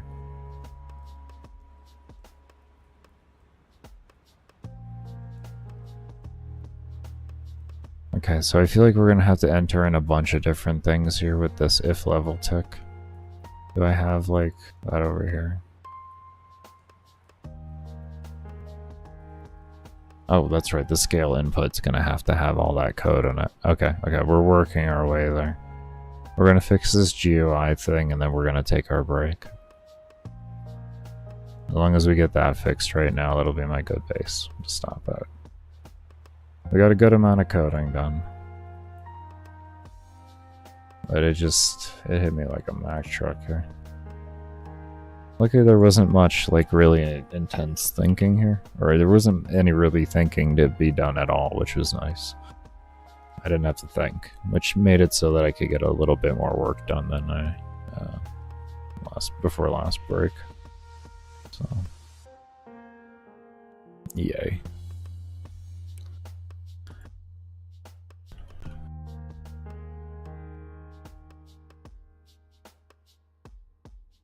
Okay, take that, enter that in as true. I think that should work now. No, it shouldn't do that.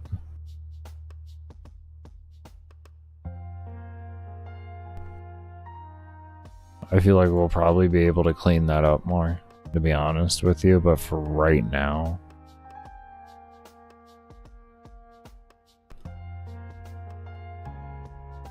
this will be a good place to start. Okay. Why did that happen when I hit escape?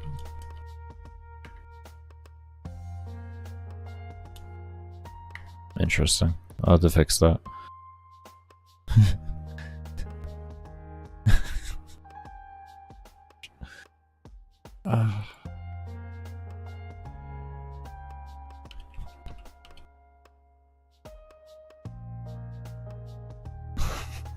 Alright. It's fine. It's fine, Baker. You'll fix it. You'll fix it, don't worry. You'll fix it. Baker, is your brain frying? Let's just not talk about where I'm at right now, okay? Can we please just not talk about where I'm at? Okay. Now we're actually recording. Danny caught me on that, thankfully. So what I think is actually occurring is there's so many mobs, or it just gets really unlucky, and when this happens, there isn't a place free, so it just kinda goes off and does its own thing.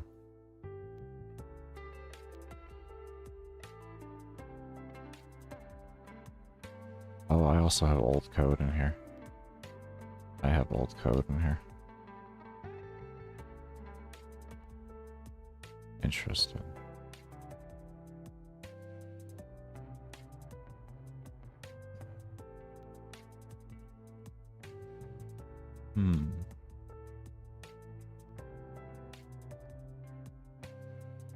Now that's interesting. Hold on here.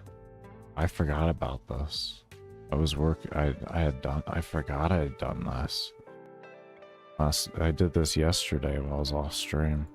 I had made a system to where, like, a true false thing, and they were alternating back and forth, and there was resets to where if they, there was nothing, they weren't interacting with anything, both variables would go false. Because I was trying to figure out exactly what is going on and all that. So I was trying to separate the code on when it occurred and everything to see, and all that.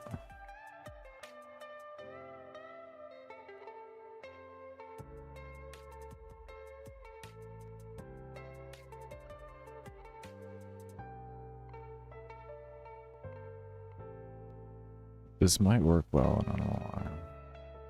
That is interesting.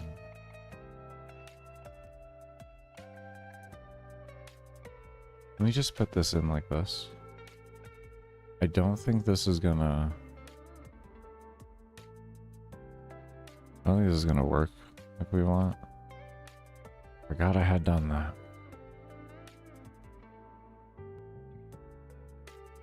At least I forgot to tell y'all. I remember doing it, but...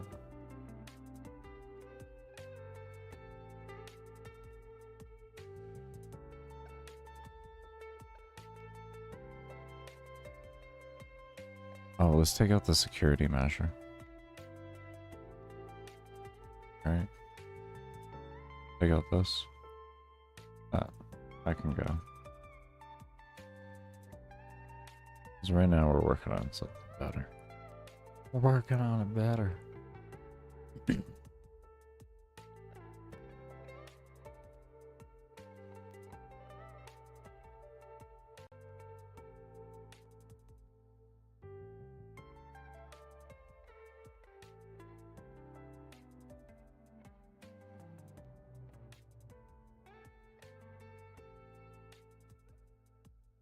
Okay, they're floating away aimlessly. Okay.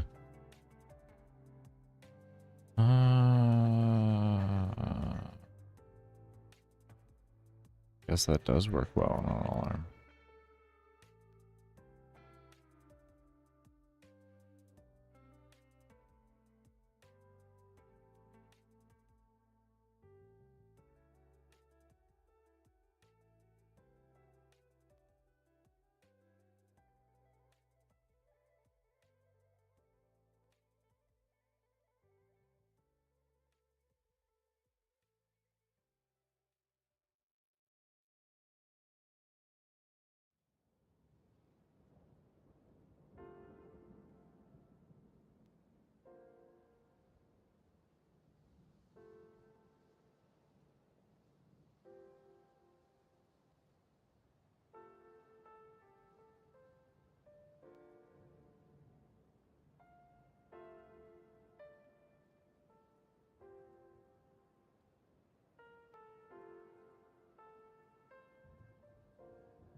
I think we're on to something here.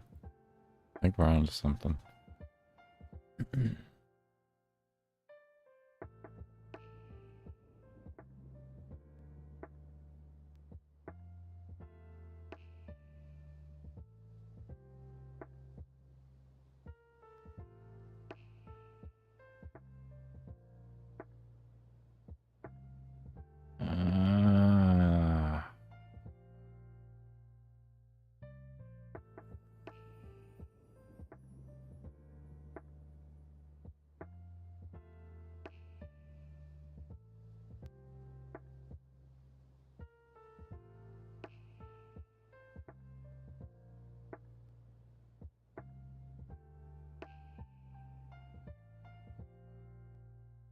That's worse.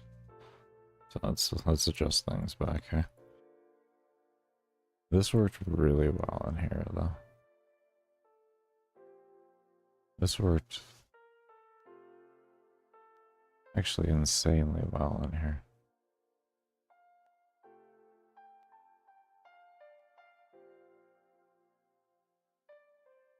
And you...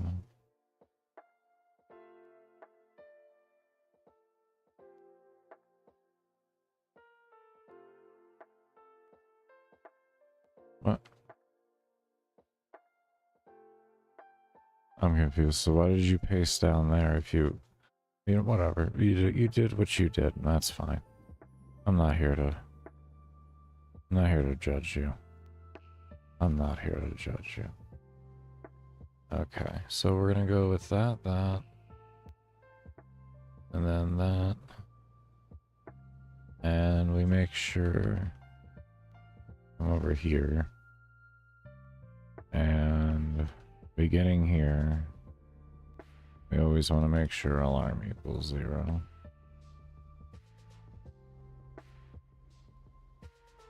And we'll go here and just make sure alarm equals 0 again. Well, let's see if we see a difference if we just do one call of that. We can say, well, yeah, one call of the, we'll do it. Okay. That should be back to what we had before.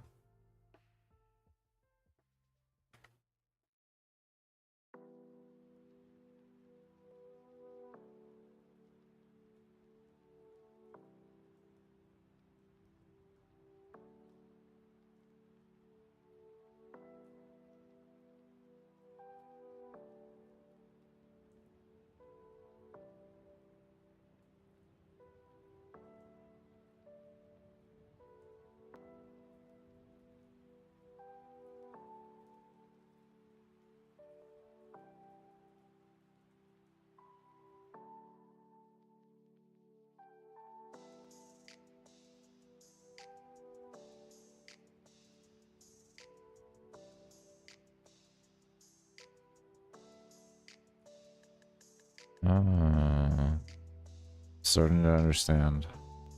Starting to understand. You might be part of the problem.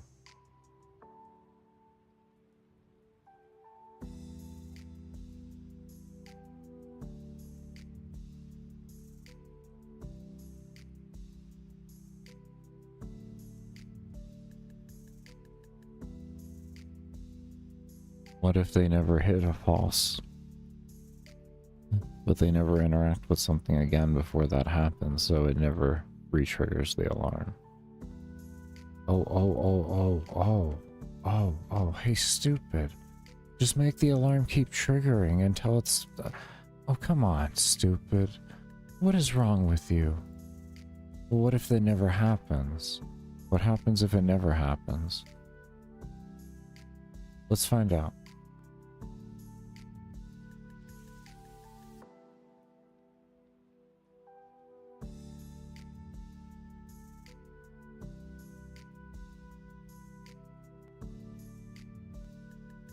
Where can I...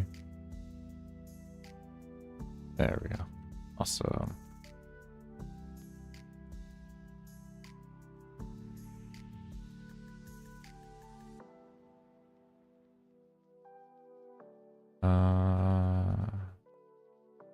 want to say that was probably at 60.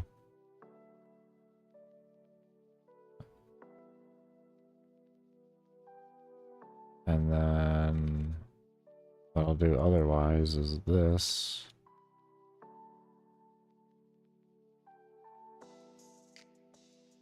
And we can say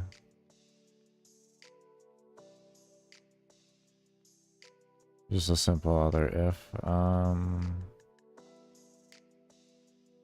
We'll have it.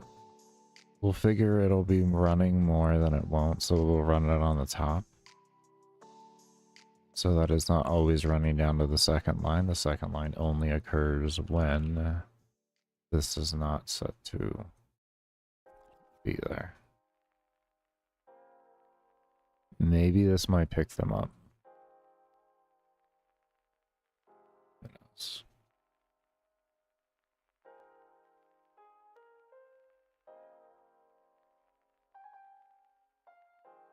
Because I think that's what's happening there. Looking at it, I think it's there's nothing for them to do, so they're just floating it.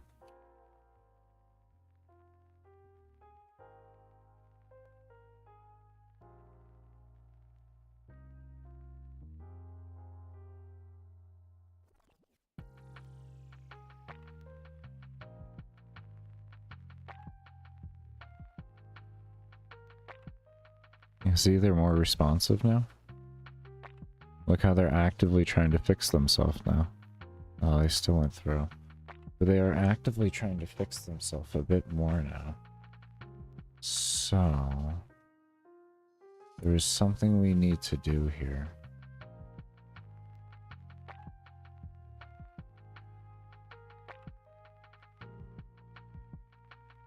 There's something that needs to be ran. Maybe this gets ran during it. So when this is occurring, this happens here.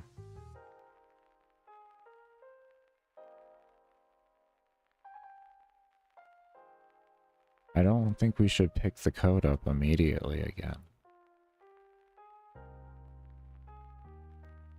I feel like we need a little bit of an interruption between it, but I mean, I could be wrong. We may just want to have it re-pick up the target. For the player.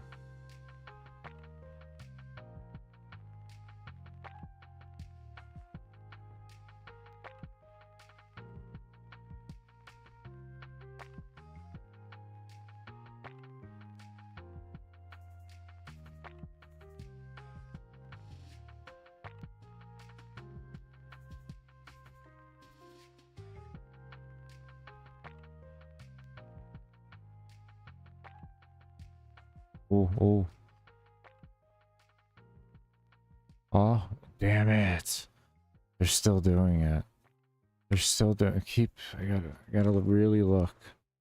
There's something causing that.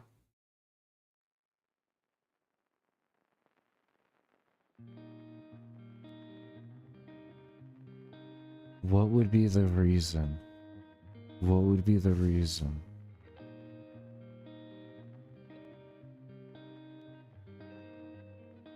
What would be the reason?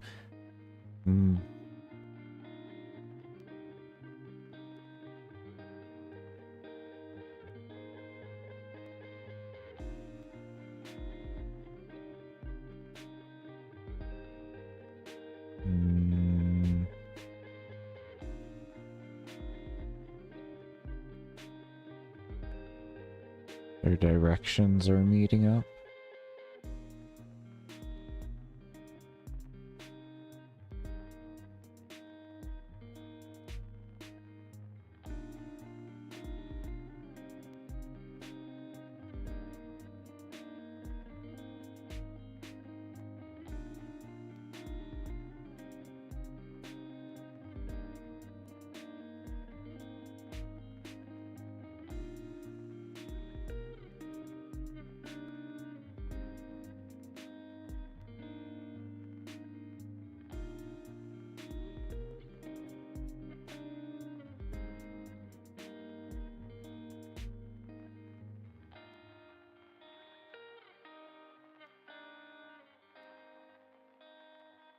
What if I set the movement speed to 0 in the beginning of the code and then let it run? Like maybe a forced stop will make it do something? I'm trying to figure out very simplistic ways to fix this. Very simplistic ways. Well, like I said, we still have the one option there where we can have it to where if they apply it on an XY, they'll destroy it. We'll just have them get like a whole surplus of stats for doing it, but... And it would make sense to the concept of the game, don't... Oh, that's interesting. Don't get me wrong, but yeah, I don't... This is interesting.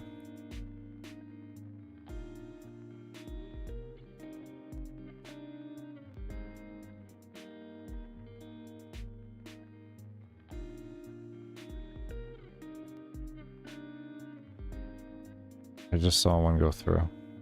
Yep, there they go.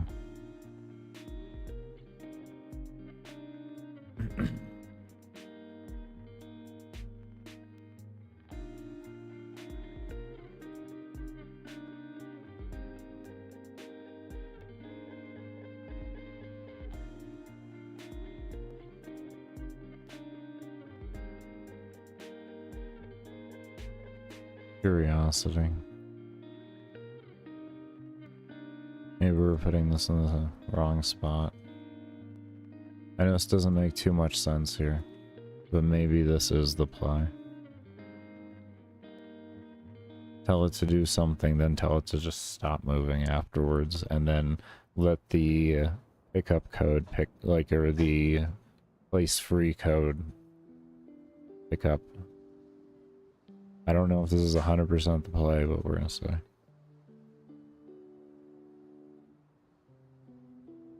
No, what? Huh? Whoa. that was 100% not the play.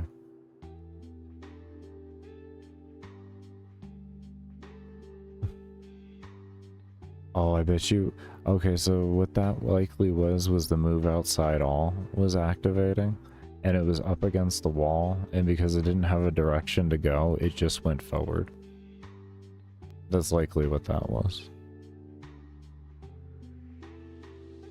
Because that's why it works well here, but it doesn't work well over here.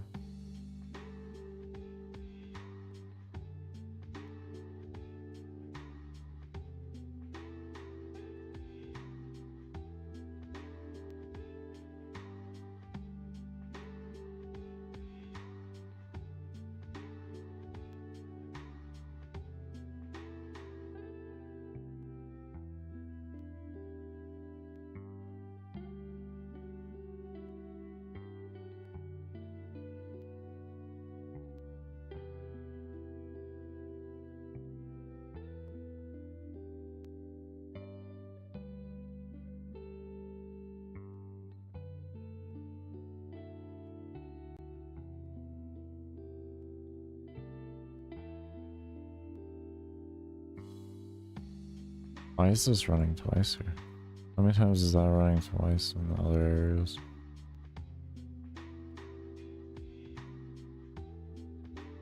Okay, let's test again.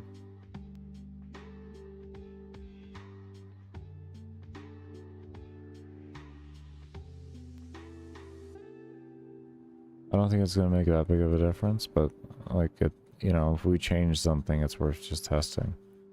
Because we're at a point now to where it's like micro changes is what's going to make our difference. So everything we change, we have to test, and we have to test one thing at a time. One change at a time. We have to make sure.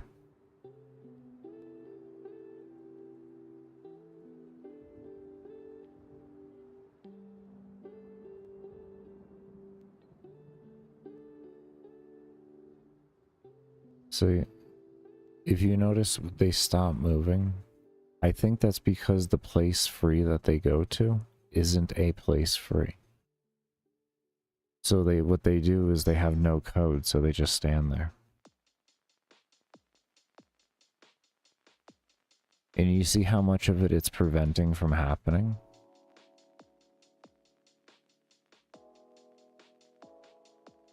We have one guy in there now. We have two. I don't know. I don't know if they're spawning or not. I don't know if he's just causing interaction problems, to be fair with you.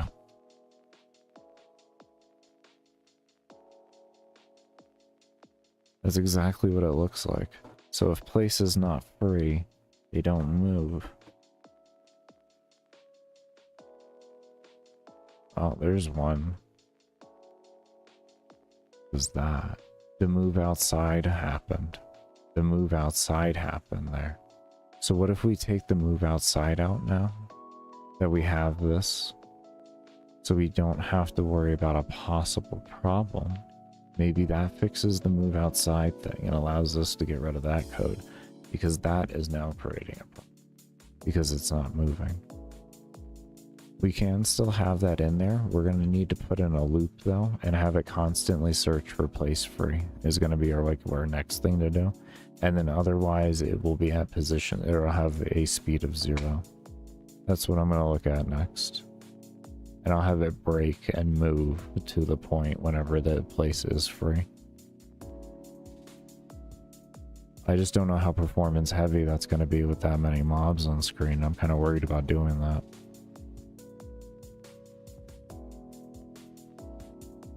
As you can see, without the move outside, the interactions are much more controlled.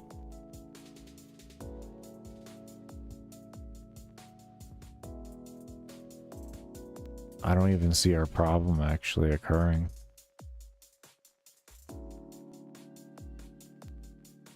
I think I may have fixed it there.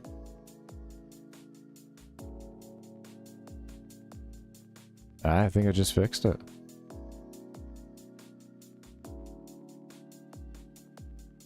Okay. Okay, we're one step closer. Alright, we're getting there. We're getting there now. And we understand why they're not moving. Because we see when they move. So we are very, very, very close right now. We are extremely close.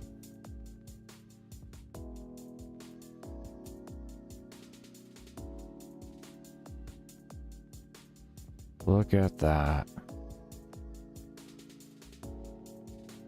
Maybe instead of a loop, we... Oh, no! No! No! Oh, we had one mob do it.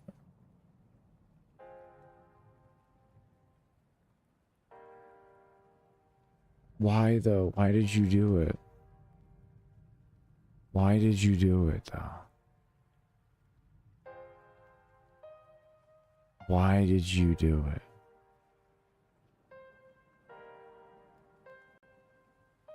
That's the question, is why did you do it? It happens so... I kind of want to focus on that first before I start adding the loop in. I mean, maybe it might clear it up if things are constantly checking and moving and everything. See, that's weird. Just moves right. Just moved up and just right in. Why did you do that?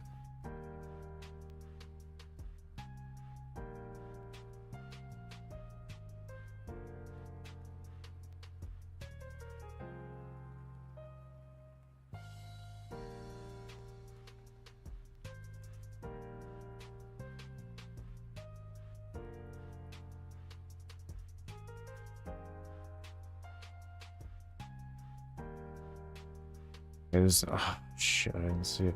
Okay, good. I'm streaming. Baker, you're streaming. Go look at your damn stream right now.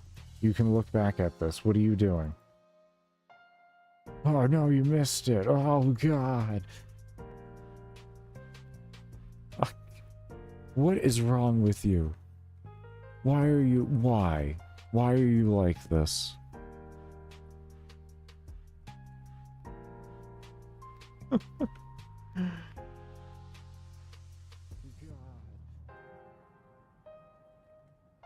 Mute tab. Alright. Hold up. Wait a minute. It's adding a scene. That's not what I'm looking for. Okay, here we go. Game Maker manual. That gets turned into... Not you. Where's the other Firefox? Here it is. Okay. Here it is. Okay. Okay, that right there. That right there.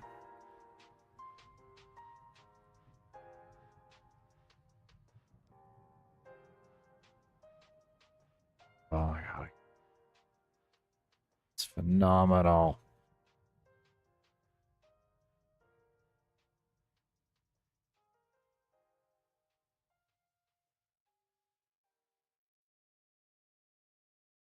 Who does it?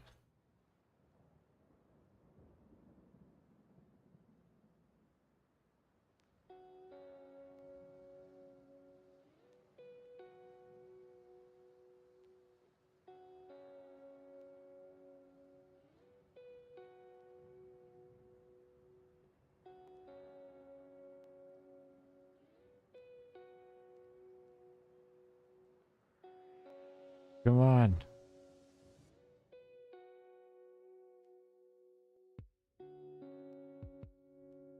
Okay, I think we may have to like go frame by frame or something. We go normal. Can you...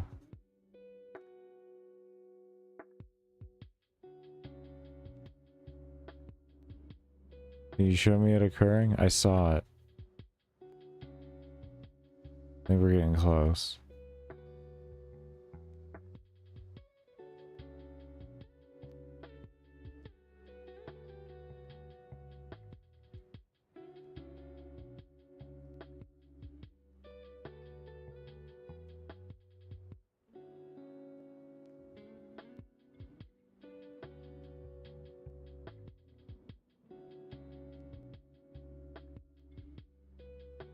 This is why I kind of wish I streamed at normal latency.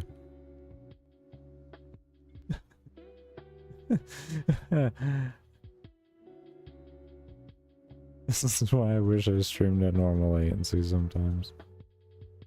I guess it should have been easier for me to find streaming in a delay.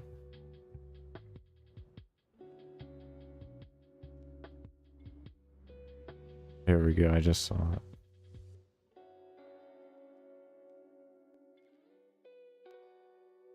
What is... I'm not doing that. That's not me fast forwarding. Oh, that's me. Oh, I'm at that point. Son of a bitch. Oh no. Oh no, I'm at the loop. Oh, I don't know what's what. Oh no, we're in Streamception. Okay, it was in this, it was here. It was somewhere in here.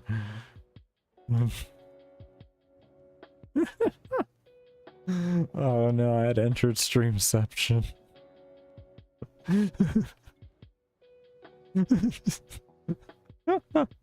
Oh no. Alright, just pay attention. You'll find it, and when you find it, you can reverse around it.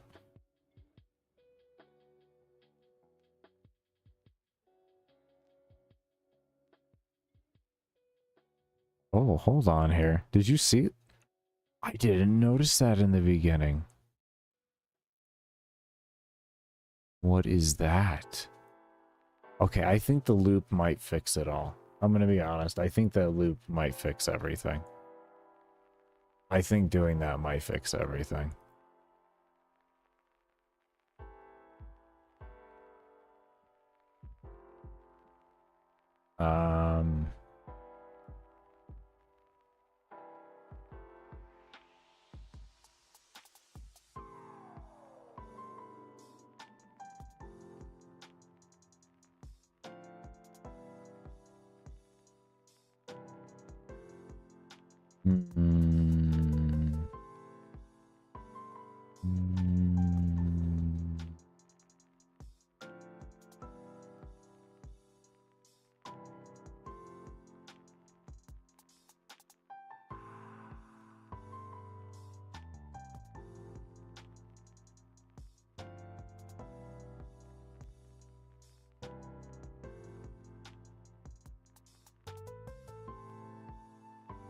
think we might be onto something here.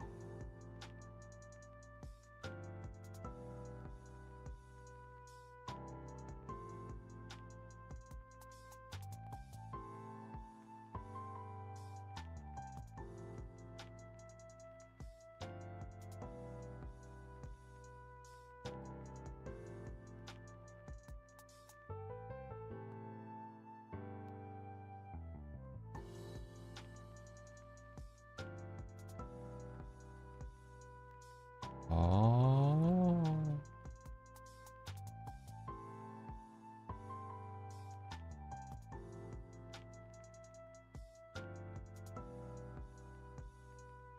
Wait a moment. Wait a moment. Wait a gosh darn moment. Wait a gosh darn moment. Wait a gosh darn moment. I think we just figured out why that happened. Saw that move outside? You saw that? That's not good. That's not good. That's not what you're supposed to have there. You don't have that. That's a bad thing to have. See? That's why it was moving outside.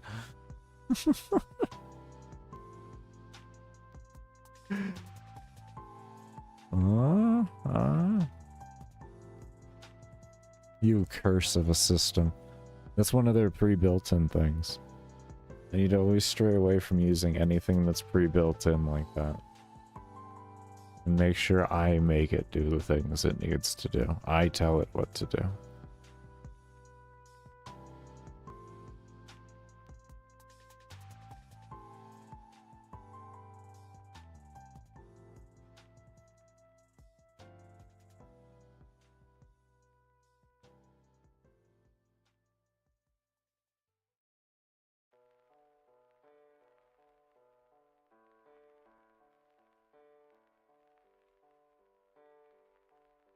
I mean, this is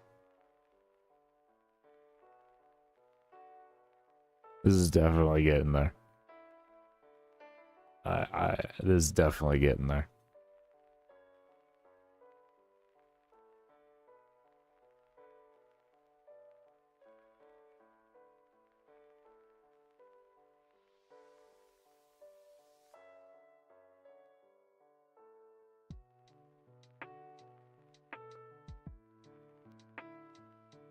Okay. So I want to try this now instead.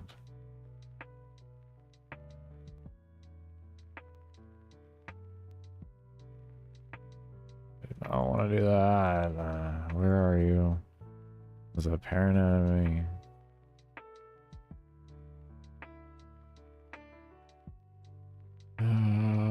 Where are you? I think this is you. Yeah. Okay. You.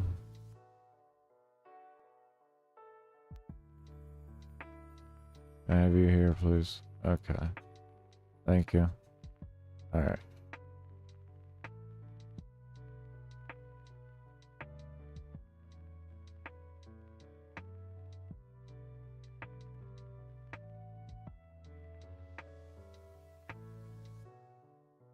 All right, let's see what happens there.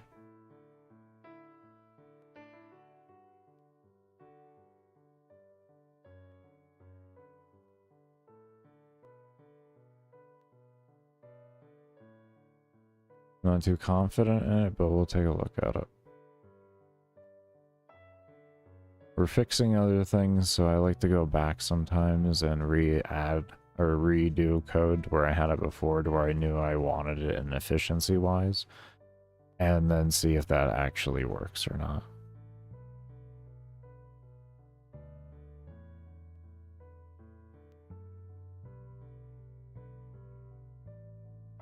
So as you can see, when place isn't free, they are just standing still. That's, see, that's very interesting. Look at that. Okay, alright, that is interesting. Okay, so what we're gonna do here...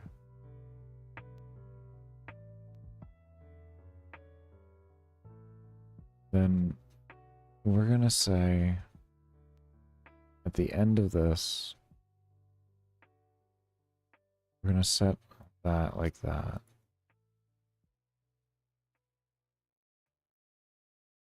That out, that... And then this way we have a generalized set that always sets it. So if place isn't free, it sets that, and maybe it'll still pick up interactions that we're looking for.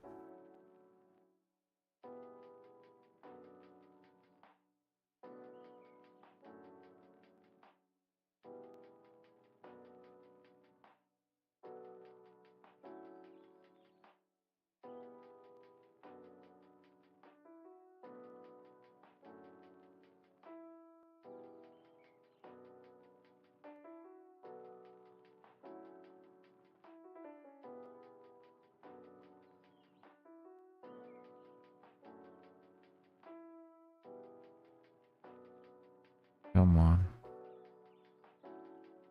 Come on.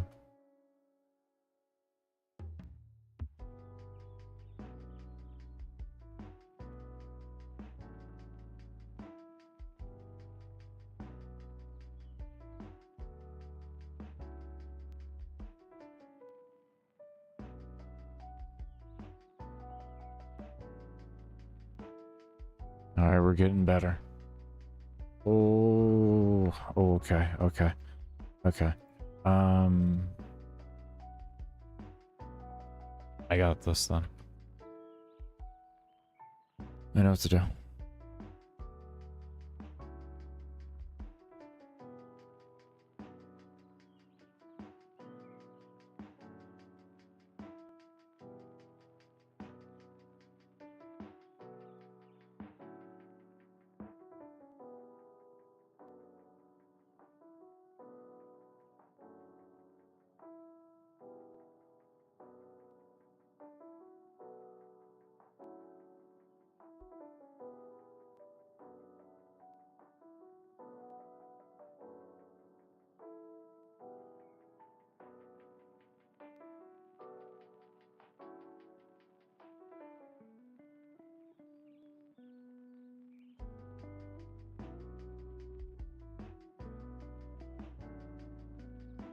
We tried to place empty before with switches that they didn't want to work here for some reason without me having to add if variables to create constants to do what, or to create things to make it become true and false. It was kind of weird. So it's just gonna be it. I'm not gonna worry about it.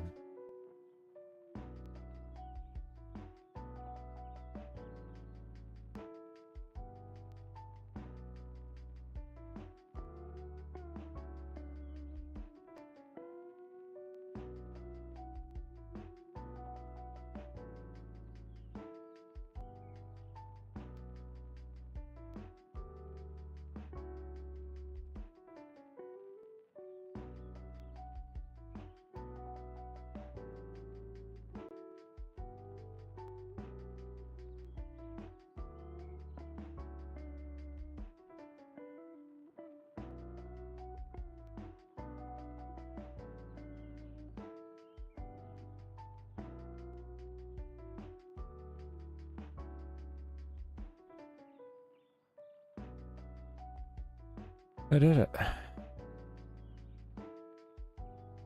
I did it. I fucking did it. I fucking did it. I made a fucking AI finally. In this engine.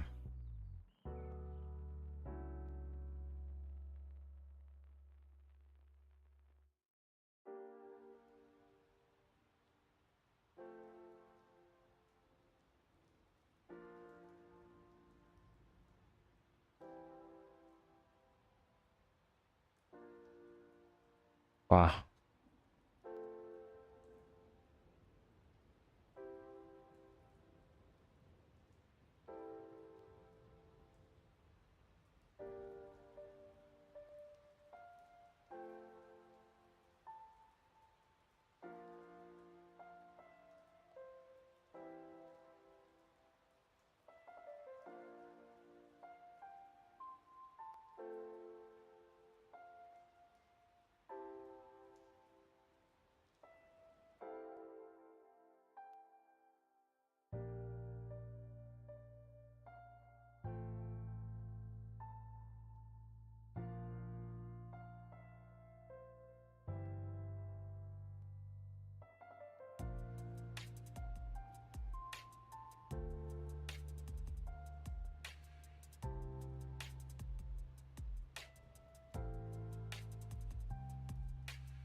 Look at that.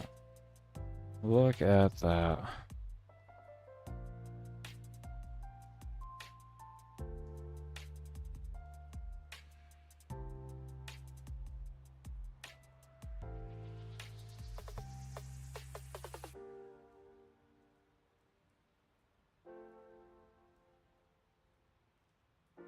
Huh. Oh.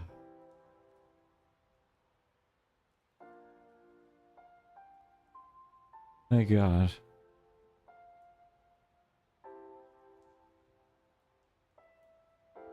Thank God. 7 months of learning this engine from the very beginning. And really just getting familiar with coding in a general regard again. Besides some basic auto hotkey scripting. I finally did it. I was able to make my own AI. And it's pretty efficient. Pretty efficient.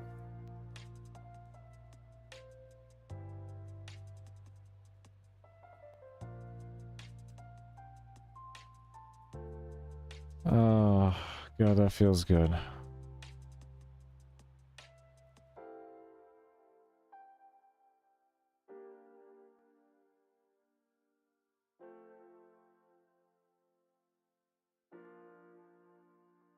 Oh, that feels really good.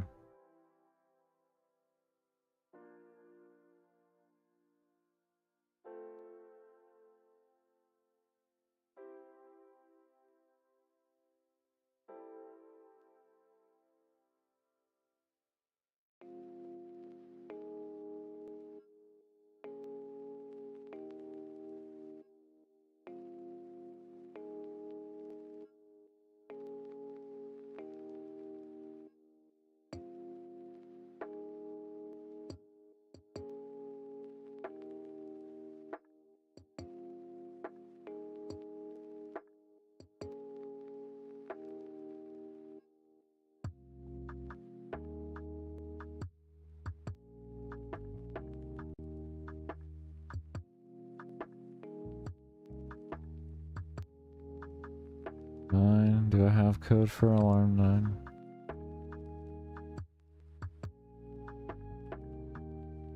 Correct. Okay, good, we still have that.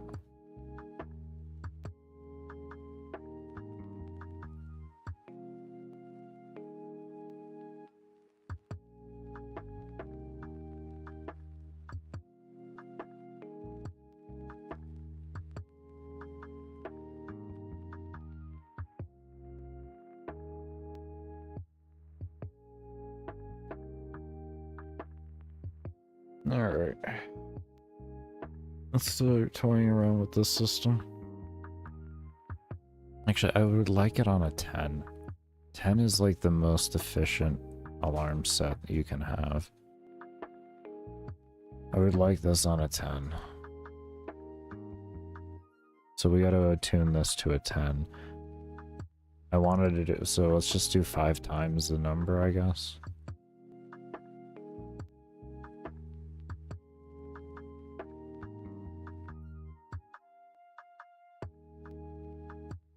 Like that.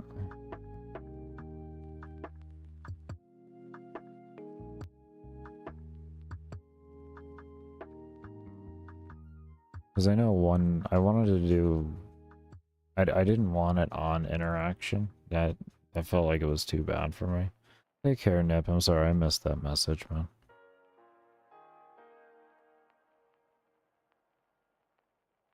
He was farming Fullman Prime. He got the gold, but not the silver. Well, at least you got done the worst part. Silver, at least, like, in regard of if they had to buy it, it wouldn't be as bad. Do you know what I mean?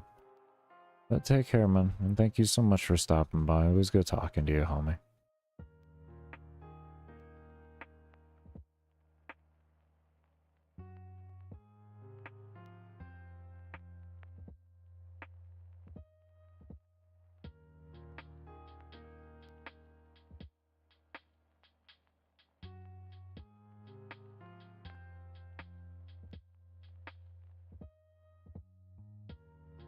Okay, I want to give those walls a bit more health. I didn't know 50 was going to be good. I guess a 50 is a little too low there. I died relatively quickly.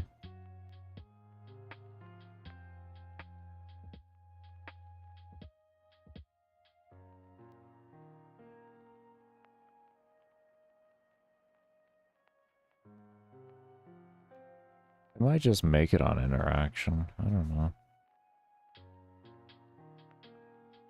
I could just make it a really fast scaling and they, like, the walls don't have much health. I do that. Or just make it the every 10 minutes there, you just get some tanky ass mobs for that if you don't clear correctly.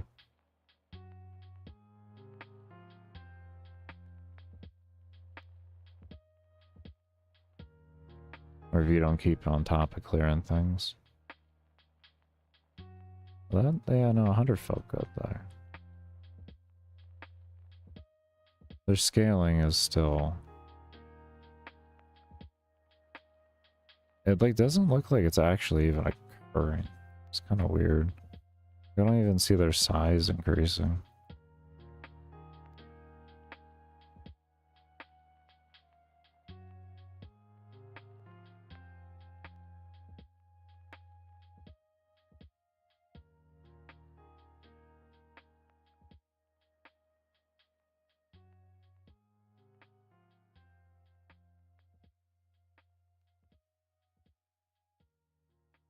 Collision with this. If alarm equals 0, set alarm to 10.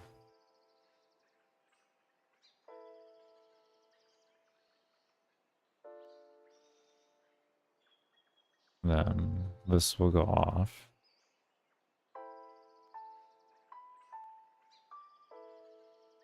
Maybe the problem is that maybe it doesn't...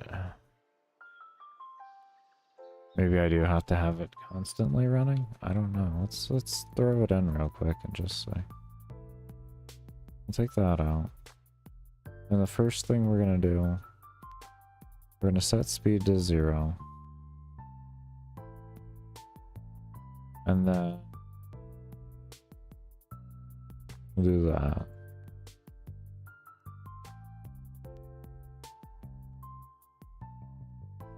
We'll see what happens.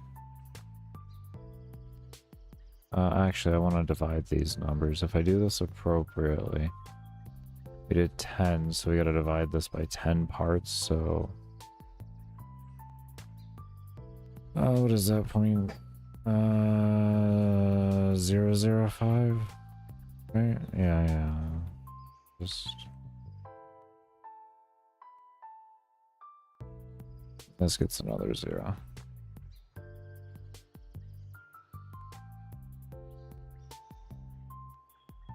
Alright, what this does is it's a percentage, more or less. It multiplies that number into the current stats of the enemy. That's all that is. It's very simple.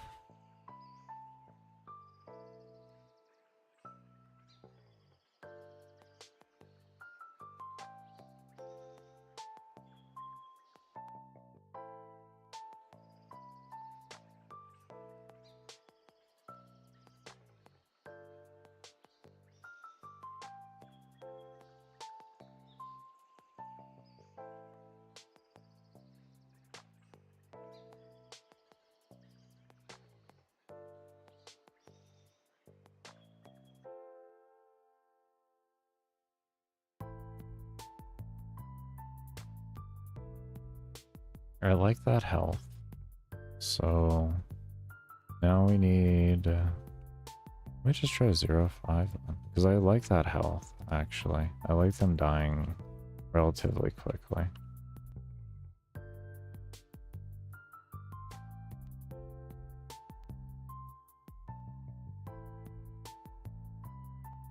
And I want the scaling to be very fast on them. The reason why is I don't want them to be around forever and then be blocking the player forever. Or blocking getting to the player forever. I just want them to be a quick buff for them and then a timer goes on. And if the player doesn't beat them to the location and take them out, then they have to deal with buffed mobs that become buffed relatively quickly.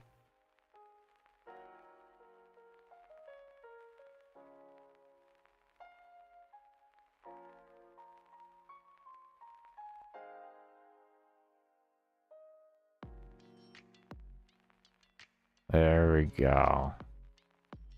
Oh my. Oh no. Oh no. Okay, run.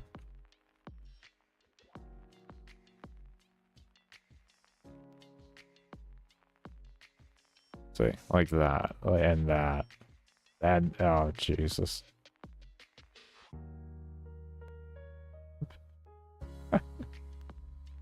That. That. That's the kind of stuff we're going for. A little too strong. A little too strong. A little too strong. But we're getting there. Definitely getting there.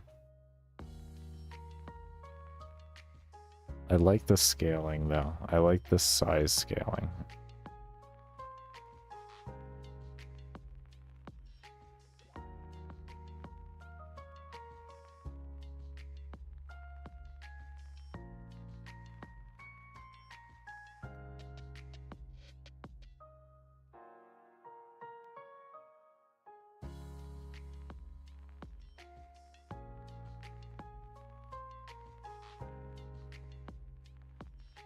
Oh my. He's been doing things already.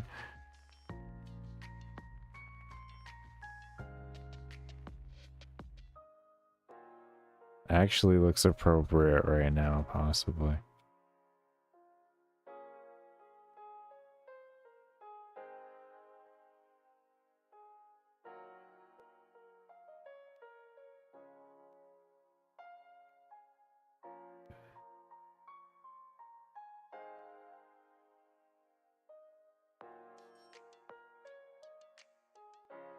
Where are they?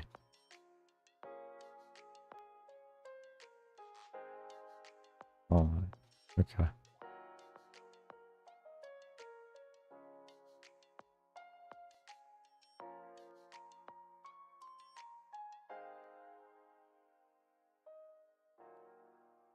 And their XP also gets increased as well as they do gain a buff, so they will be worth more. They're not just harder mobs for senseless reasons. Outside of just being hard, they will also give you more experience.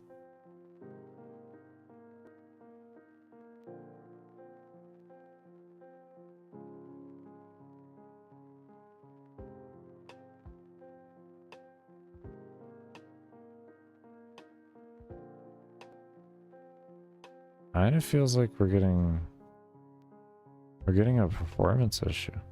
What just happened? What just happened? Oh no. I got...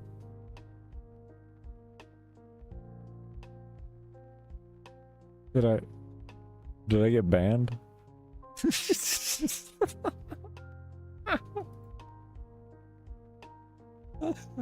Okay. Alright.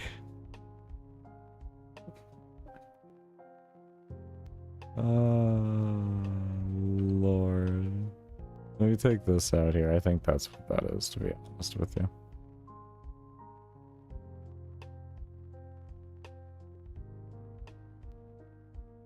Let's see. If not, we got a memory leak somewhere. We gotta figure it out. Oh man, that was good.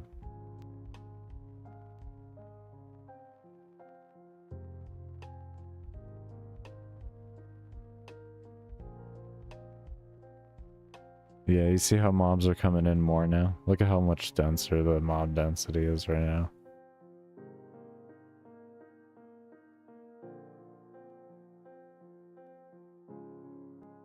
Yeah, that's what it was. I figured as much. Somebody probably got stuck in the storage. I bet you that was the size of a mob. I bet you that was a mob's forehead. I bet you it was a mob's forehead who got stuck in the utility closet. Okay, we're gonna have to limit the size. I just thought about that. I bet you they were stuck in the fucking utility closet. But and if you're asking, what do you mean, Baker, utility closet? This right here. Oh my god, that would make so much sense. Here, oh, we're getting it again, actually. Who is it? Oh, I just died. Okay, what is happening? Something's happening there. What is happening?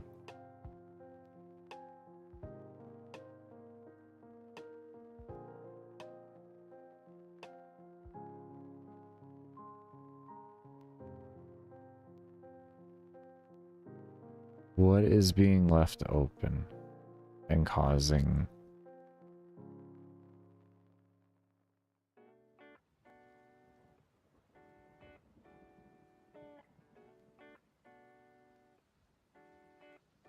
It happened every time I went down to the bottom right, whenever I moved.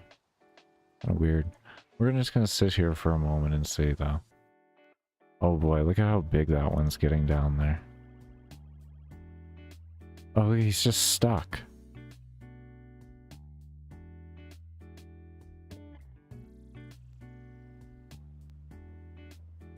Oh. I think we found out what happened.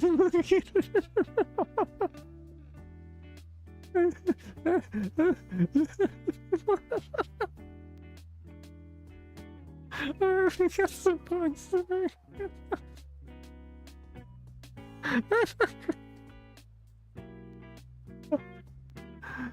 Oh shit. What are you gonna get?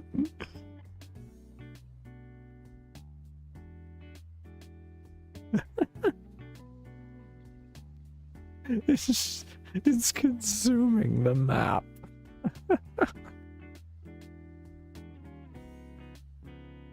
Look at this. Oh, I think we found out what happened. Oh, I think we should run away from that. We should probably run away from that. This is coming towards us.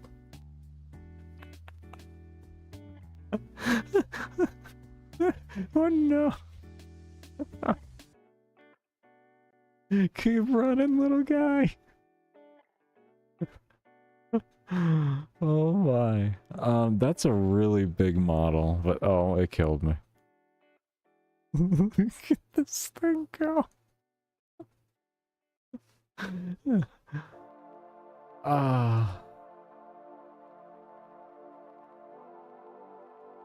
Intended gameplay. Absolutely intended.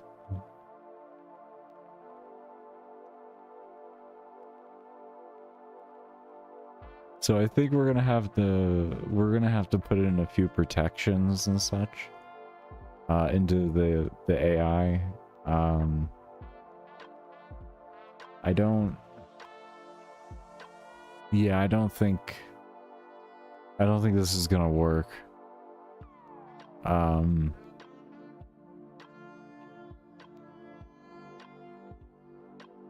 Is it still growing in the background one? Is that still getting... It is. It is actually still... Look, it's getting bigger. Look at that. How much RAM am I using right now? This has got to be doing something right now, right? No? Still non-existent on the RAM? We got 8% of CPU being used. Okay, that's not bad. How's the GPU looking? We're also encoding on the GPU for our stream, mind you. What are we at? 69%. Nice. Nice.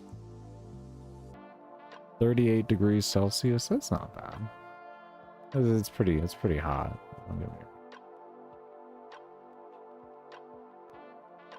Not as bad as I thought it would be right now. Yeah.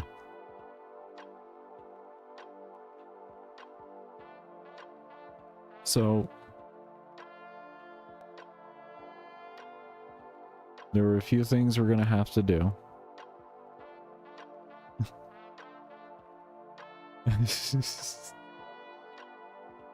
Oh my god.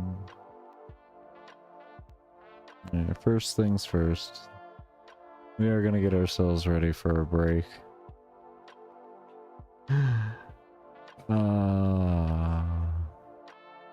When we come back, we're gonna continue on with the nonsense, figuring things out, breaking the game, fixing the game, breaking it, fixing it, and breaking it. You know, that's how we gotta do. But I do want to thank you all for coming around and chilling as always. And do remember, I only run ads during my breaks and when I do my support streams. So you're lurking during that is much appreciated. And during those times, I will be playing VODs and having some live gameplay on the bottom right. So if you want us to chill around, get some ads that I highly suggest you 99.9999999 repetitive 9 never click on. If you would care to do that, that would be amazing. But we'll see you all when I come back from the break. I think that might make more sense.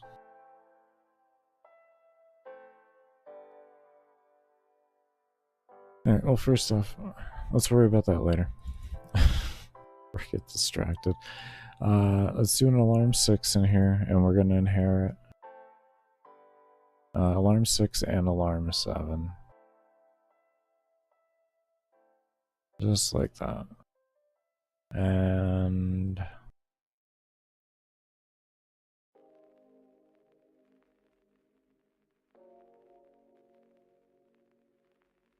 where's the inherent button?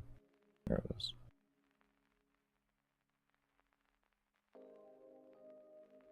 Okay. And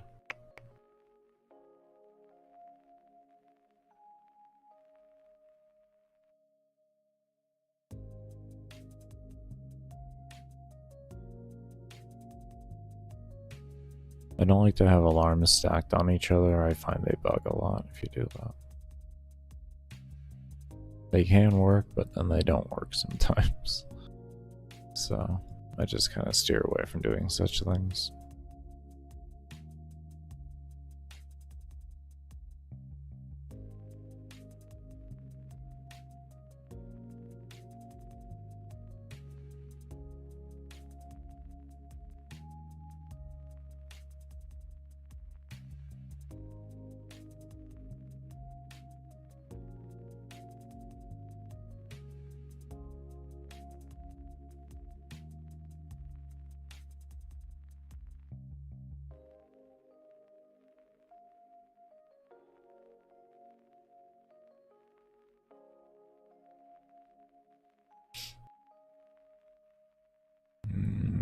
Mine as well.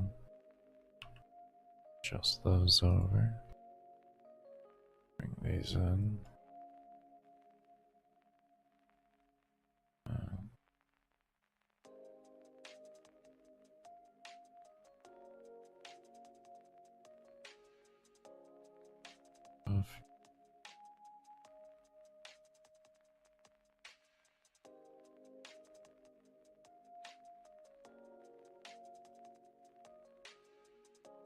Okay.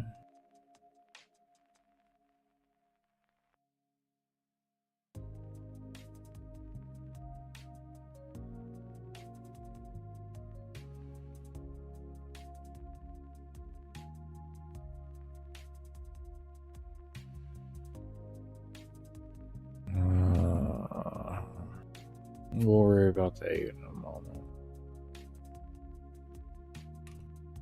Please. And we'll figure out what we can make globals and non-globals later on. That's a whole optimization thing that we'll be doing at one point to see if we can increase mob count. Also, speaking on that, one thing we'll be doing during the rework is we're going to set up a system to allow the player to set their mob cap based off of their previous mob caps that they've hit in the game. So they can hit a higher mob cap, essentially. And then based off of how strong your PC is, you'll be able to attune the mob cap to whatever you want. So that no matter what, you'll have a stable experience for your PC based off of your needs.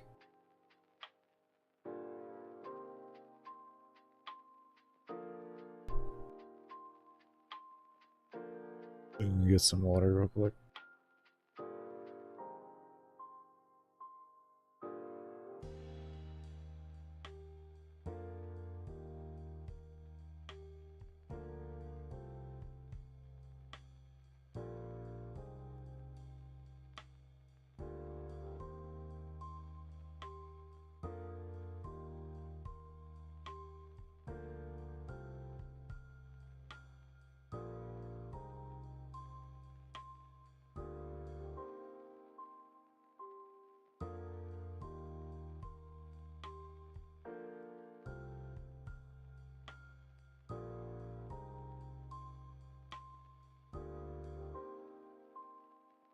Okay.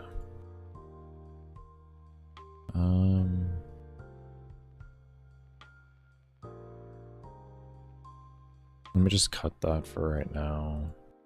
And I am just going to make an alarm here, but it's not going to register or turn on at all. That's all.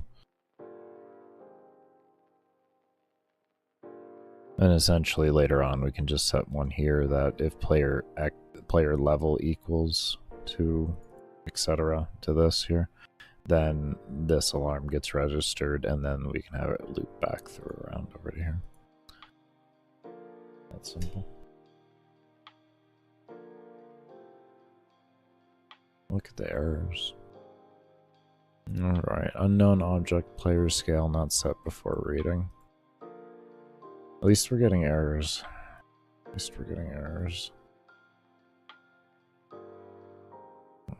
Huh? Where didn't you like it?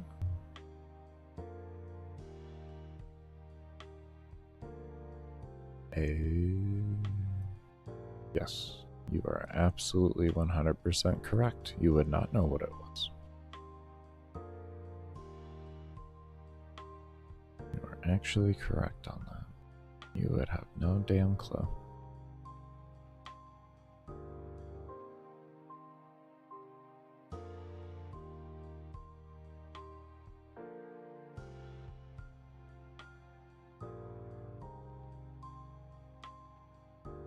Okay, enemy level is not increasing.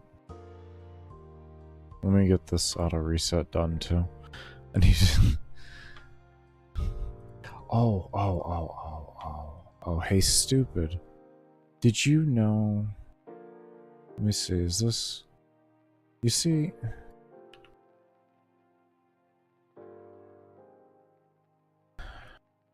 How do you expect the alarms to reset if you don't tell the exact alarms to reset?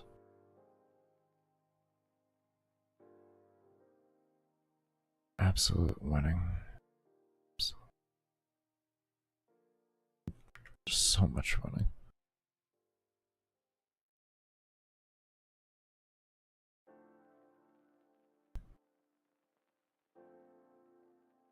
There, player level, enemy level.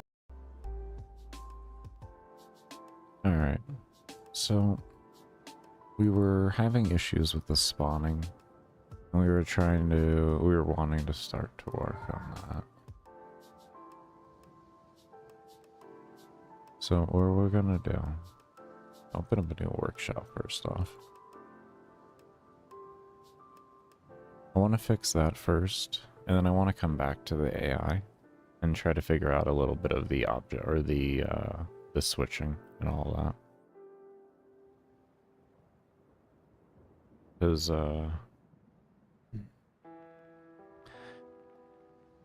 I think right now we're not going to have a good effect for endgame that I want. We can take a look to see. I should see what that'll look like, actually. Where are we at here? Range 3,500. Or some type of range here so we can scale faster.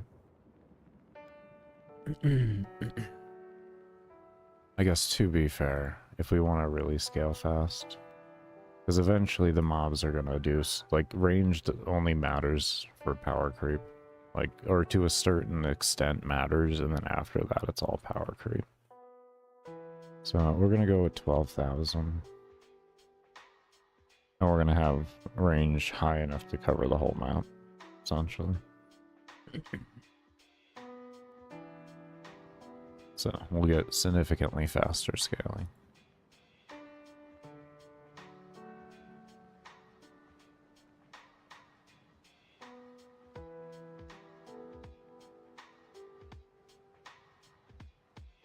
We should make them travel faster.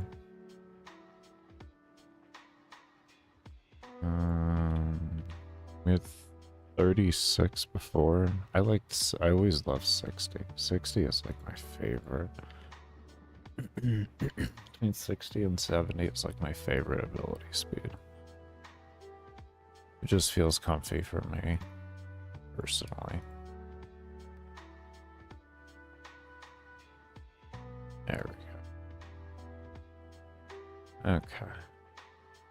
Let's go ahead and just make that mob density. Let's let her go.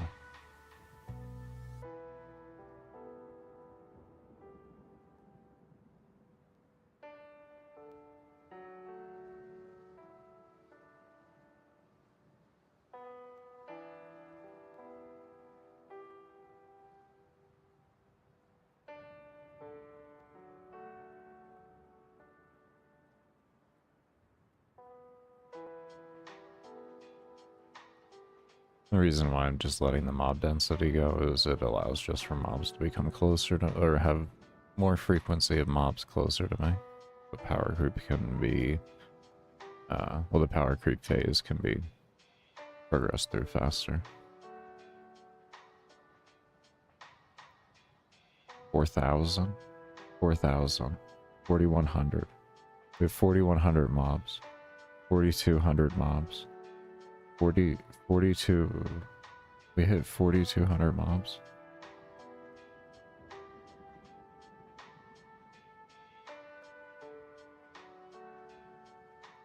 We I added in more collision and we became more optimized. Oh no. Oh no. Oh no.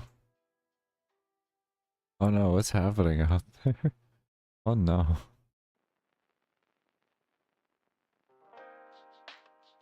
Oh. 4,200 we hit? That's insane.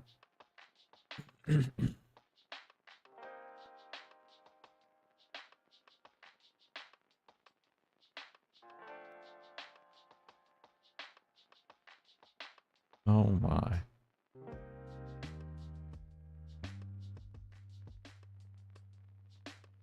Let's go say, could you just check on him?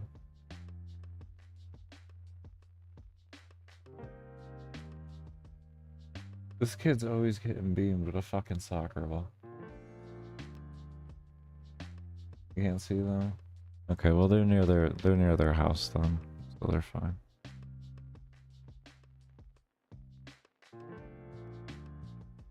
Do you hear any other kid out there? Do you hear another kid out there? Okay. Yeah, okay, we went inside. Alright.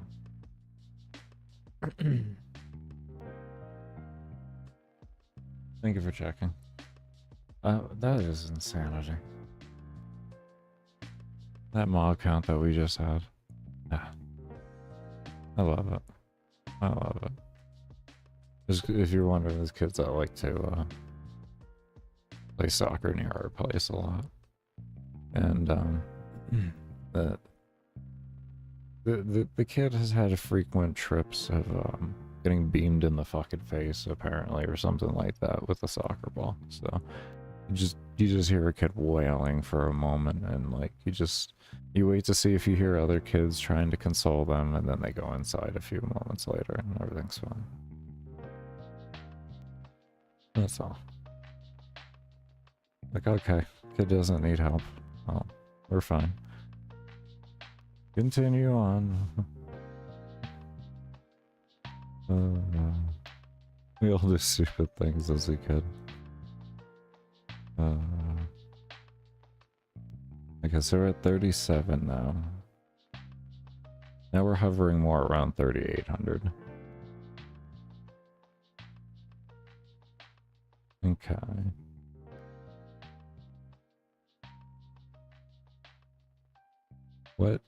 What gear do I have on? Am I doing purple? Oh, Jesus Christ.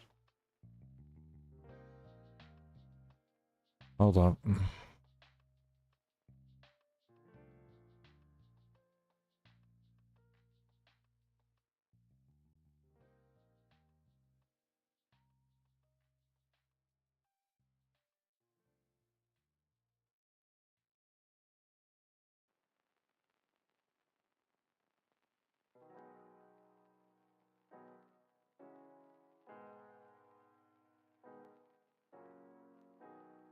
Just do that. Okay. Okay. We would have been there a while. Okay. I have just saved us an immense amount of time. Now we have what I use for the demo footage, just playing in the bottom right. Oh man. We'll just leave it with what it is there. I'm not gonna adjust the range or anything. All I did, if you're curious, is I just renamed the files. Because they're just saved as simple init files. So that they're very easily accessible when they need to be accessed.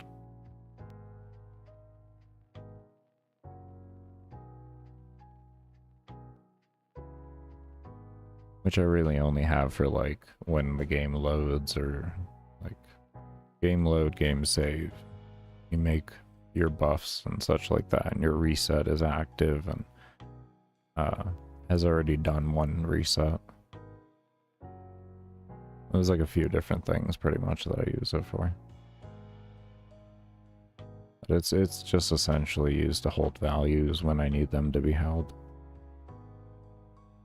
This way I don't have to worry about doing like buffers or anything like that. They're just short little text files and a few kilobytes in size, so that even on a phone or anything like that, it'll be perfectly fine. Like this game doesn't even use 100 megabytes of RAM. So.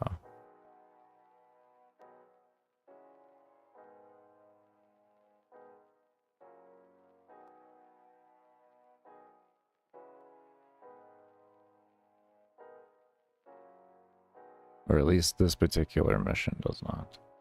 At its max mod density, I think I use around like 80 megs of RAM. For max mod density when everything is going on. Somewhere around 80.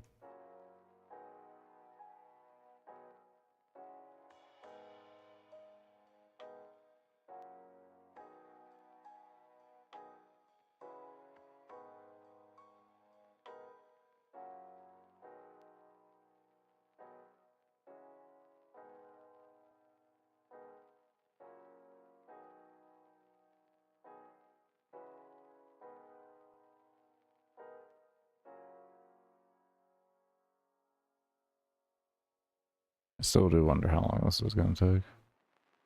Oh well. When it's done, it's done.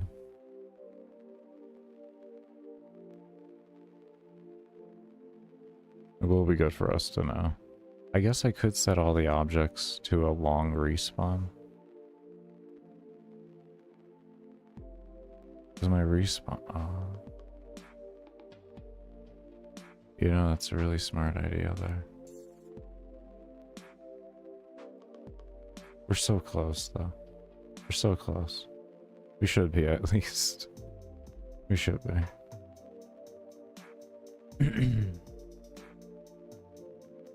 With my luck, I just copied over. No, I have 1% chance to crit. We're okay.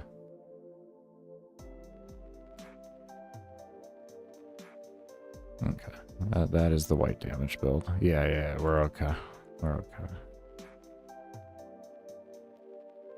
I really should just make like another piece of gear that's just really like a lot lower on the damage and everything just to get myself there faster. Probably could just do that. Have the damage set to 2 and then have everything else the same and make another piece of gear.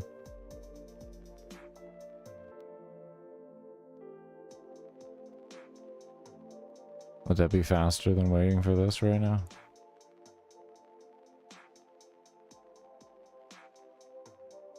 Well, let's put it this way. I'm gonna go ahead and try it. I'm gonna copy, paste, here 1 copy, come into here. Damage, we're gonna give it a 0. We have some health and yada yada. Range, let's give her all the range. Screw it.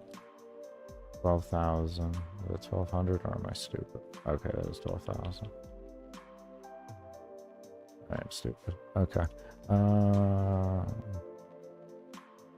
Let's give myself another 0 on the health. Let's give myself another 0 on health regen, so I don't have to worry about killing. Okay. So we're gonna call this one Gear 5. And rename this one over to Gear 1. Okay. We still haven't even hit the damn thing. Am I changing? Yeah, I'm changing the correct file. Okay. We'll double check when we load in here. This is the correct gear. And if you're wondering, like, are you going to encrypt the files and everything for the gear and all that? Well, not for the gear and everything. Like, the only thing is like, if I can do multiplayer with some type of encryption to give the player some type of baseline, not like,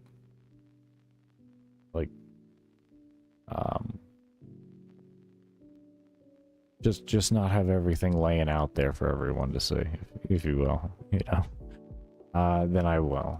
You know, that'll be like the type of stuff. But as for like this buff stuff and all that, no. I'm not gonna bother doing stuff like that.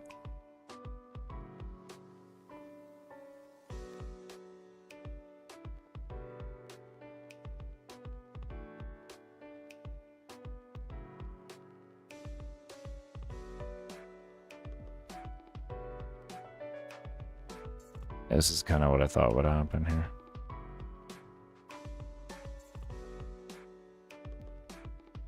It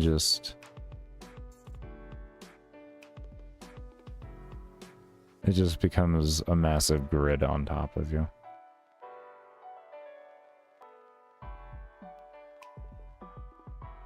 I guess now is because I see this thing happening over here with these mobs. They just spawned there. I saw that mob spawned in between them.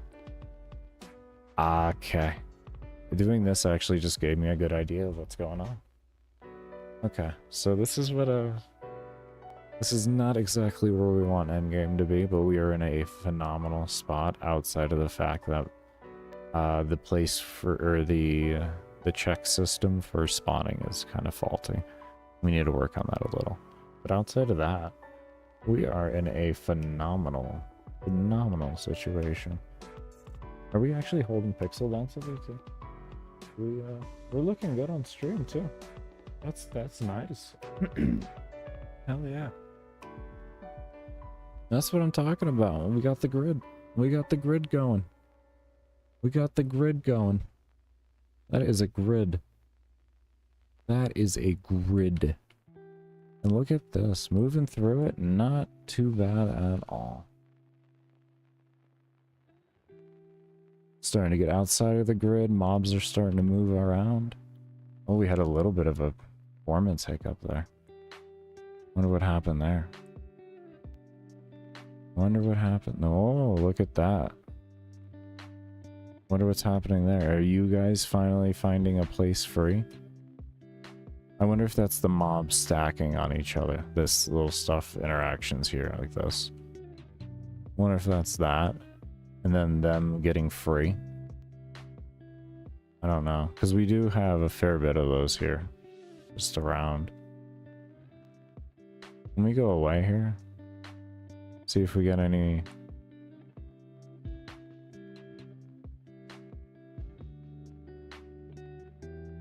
See, we're sitting good right now.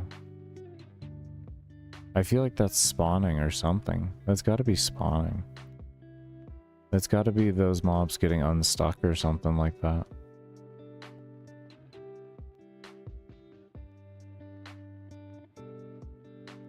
And yes, my movement speed is faster than the camera speed right now, so I don't have it pulled back, so they have a little bit of a limiting factor. I don't have a good idea what's going on. These guys are all stuck together. So let me go ahead and try and move to the other end of the map. And we will see if they get unstuck. Look at all these guys stuck from spawning on each other. That's a lot of mobs. That is a lot of mobs. I wonder if there's a way I can fix this. I wonder if there's a way I can fix this. I think there might be, and it might be very simplistic. Let me try this first here. Actually, let me see if those mobs get unstuck. We have 5,400 enemies on screen. That's why we're getting lag spikes. We got 5,400 enemies sitting on screen. 5,400.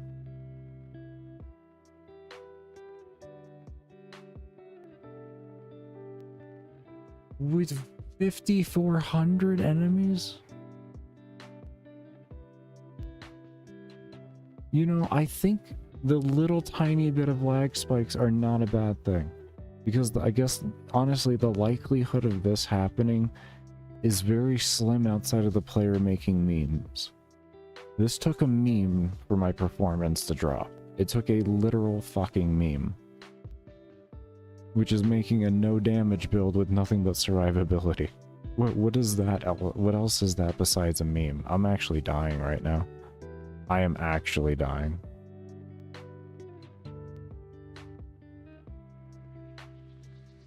Actually dying. Okay, I'm gonna go back to... I'm gonna try and go back. I want to say the, are we gonna make it there before I die? Okay, so we have a lot of mobs kind of still stuck together. But the entire gridlock was moving at one time. It just would take them a moment. This is nothing but the slowest mob in the game anyways, so I don't expect much from them.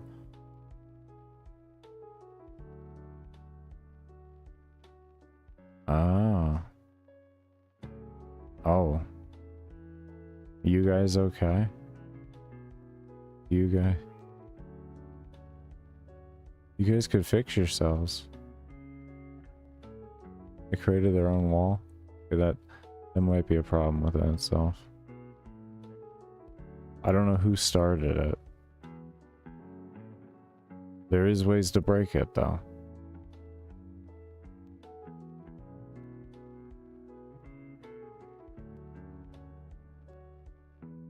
Interesting.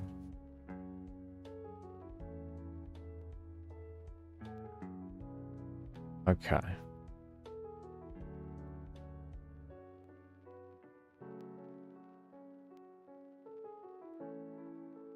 First thing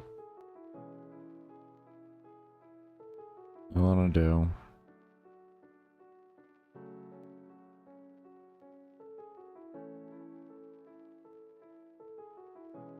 is there any way to check a circle radius without an object being present?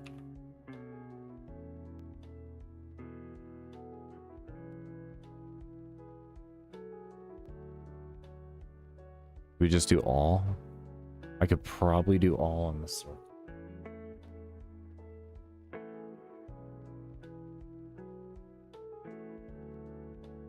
I don't want an object. I just want to be able to check that radius. I just want to be able to check the radius.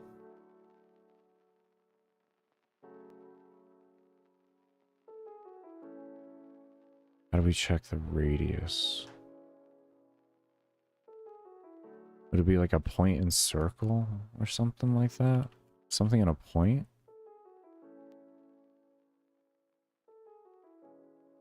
Let me look up point and circle real quick here. I might be on something with that.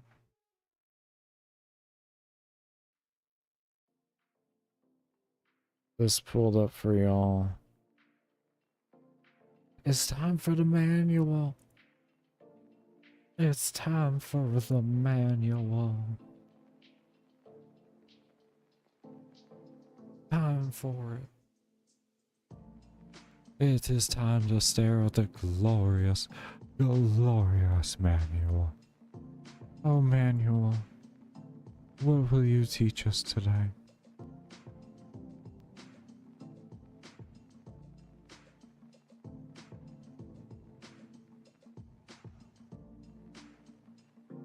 Using this function, you can define a circular area, and GameMaker will work out whether the points falls within its bounds or not. If the points fall within the defined circle, the function will return true, otherwise it will return false.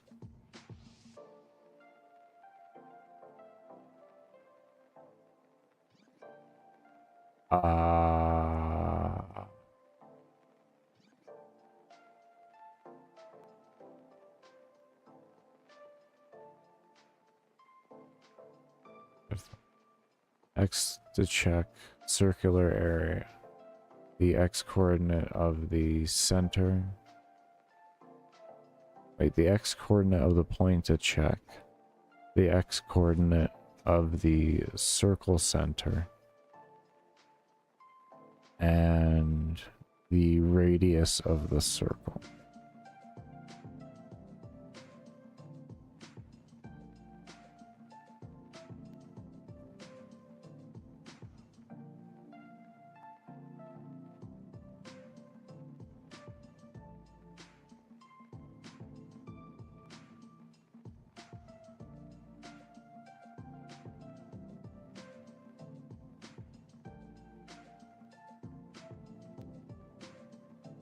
Let's look at collisions in general. We'll see what we can do.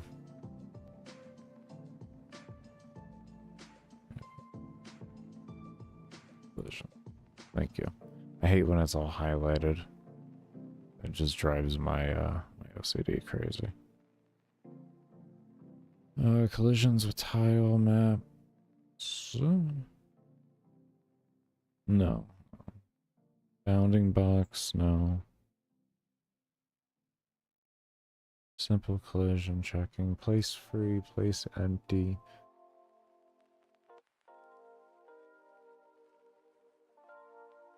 Instance position, no. Calling function. Moving around. Collision circle, point, line. And circle, we have that already, but rectangle and circle, no. No, we don't need that. Okay. And this goes off of... creates a circular zone.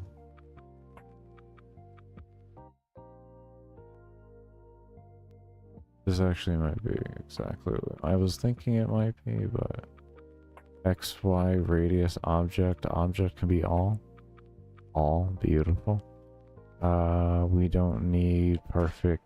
We want fast detection. And XY coordinates we can feed. This might be exactly what I was kind of thinking so, but I just wanted to really touch up on what was going on there.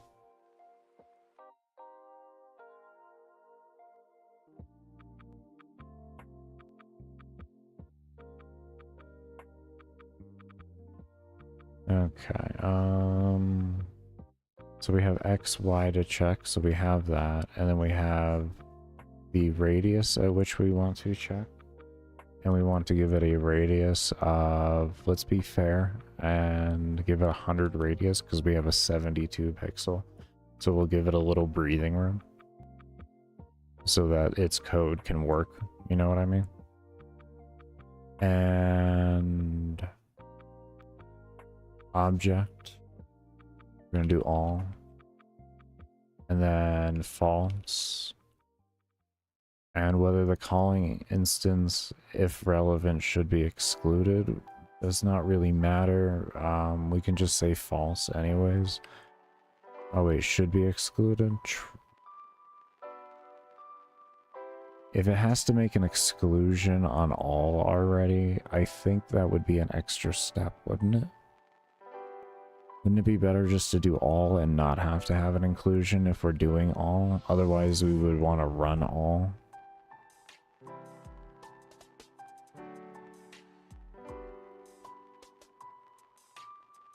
I believe so.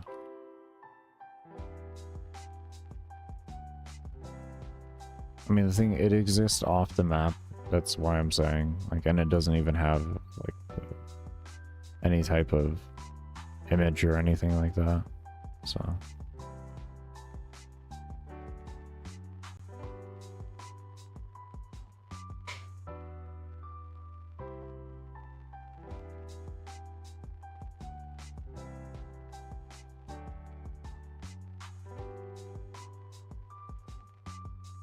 Okay.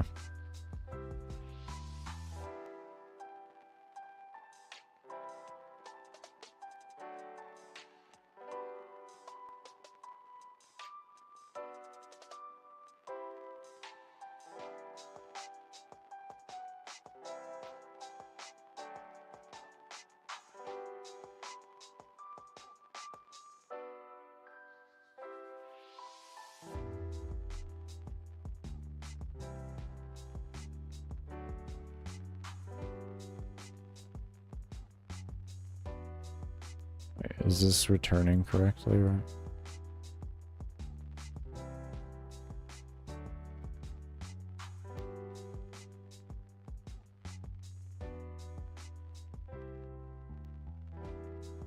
Would I do false?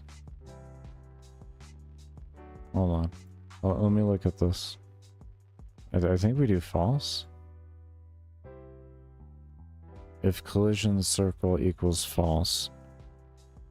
Oh, yeah, let's find out the hard way. Let's just find out the hard way. What's it gonna hurt to just know?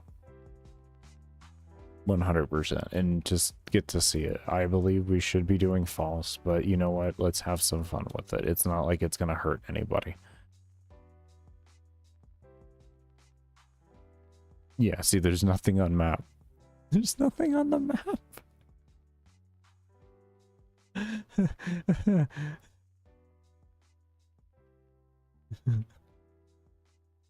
All right, so we know that's a good sign though.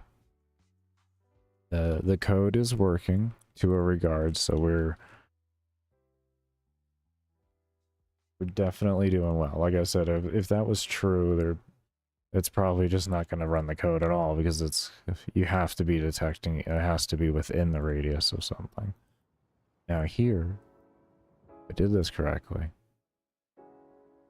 I didn't. Shit.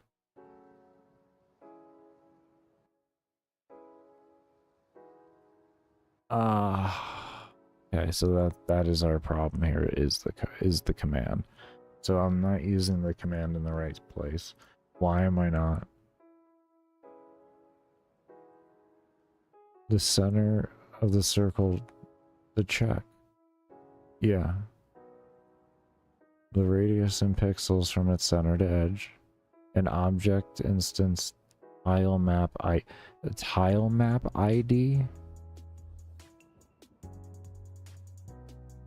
Keywords, all and other or array containing these items. Oh.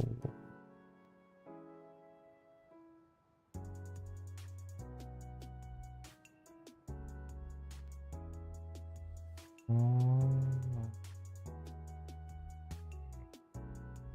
Let's try this though.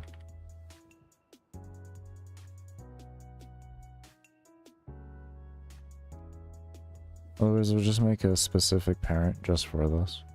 And it'll contain all shit that we need.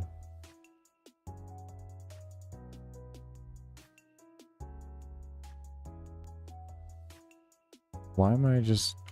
What are you doing, bro? Why? Why do you do this to yourself? Okay, let's see where that goes.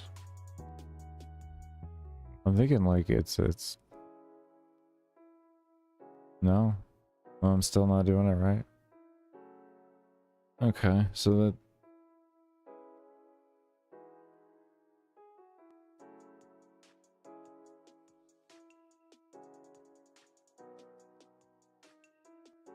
I'm not using this correctly. What you're stating to me. What was point and circle? We could try.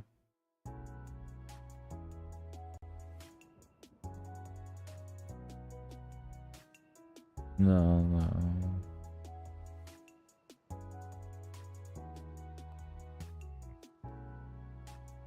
I guess we could with this.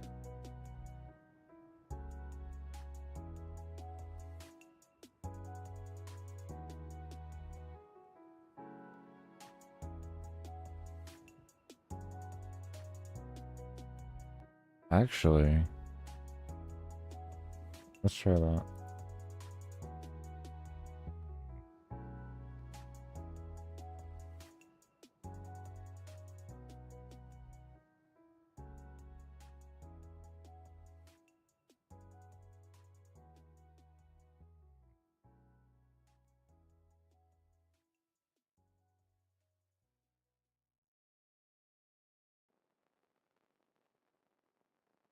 Is it a comma?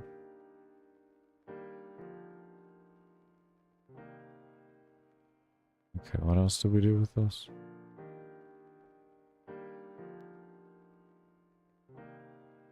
XY to check the, and then do. We have mouse X checking XY if point in circle over equals true, and this uses to check if the mouse falls within the area.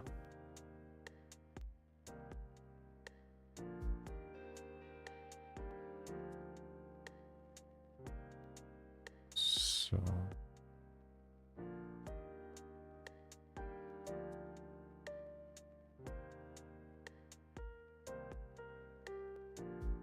and then radius.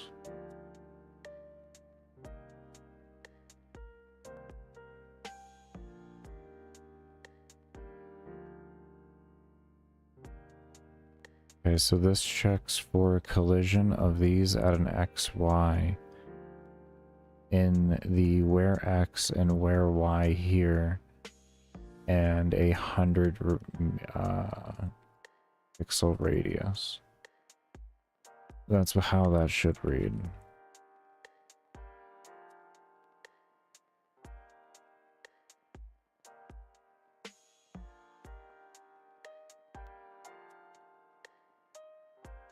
And it's if equals false, but those aren't within it, then it will spawn. There we go. There we go. We're spawning. Alright, anybody stuck? Any Stuckingtons? Yeah, we just saw him right in front of us. Why? How did... Why? It runs down here. Why? Why? Why? Why?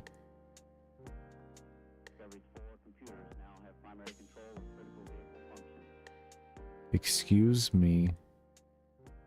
Why? Why did that just happen? Huh?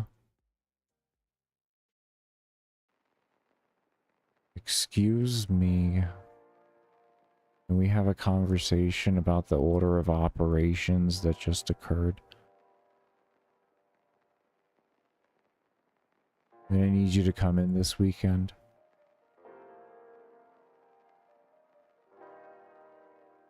I'm just gonna try something really fucking stupid here. I'm gonna try something really, really fucking stupid.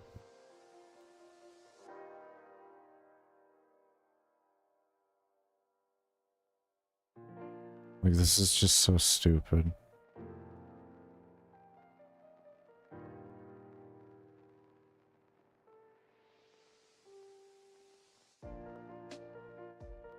Okay, let me reset this just to make sure my brain can't even look at this correctly. It's so stupid. It's like, no. This isn't how this isn't how it's supposed to be. This isn't how you're supposed to do it. You don't do it like this. This isn't the code. This isn't the code you want. Why are you doing this? This isn't the code you want.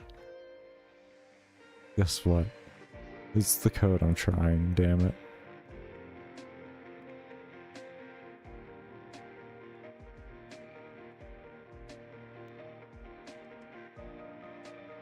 It spawns a lot of mobs. That is 200 mobs when it's only supposed to spawn 2.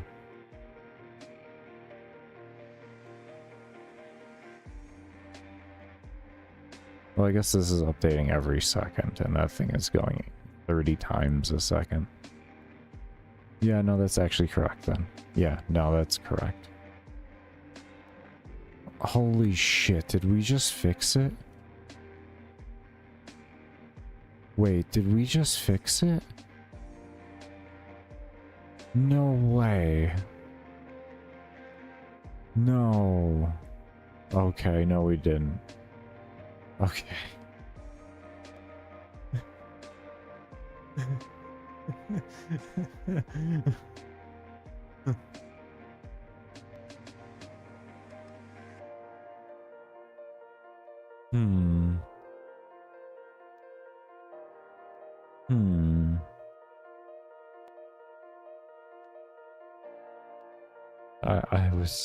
I'm so thankful that that did not work. I can't tell you how thankful I am right now.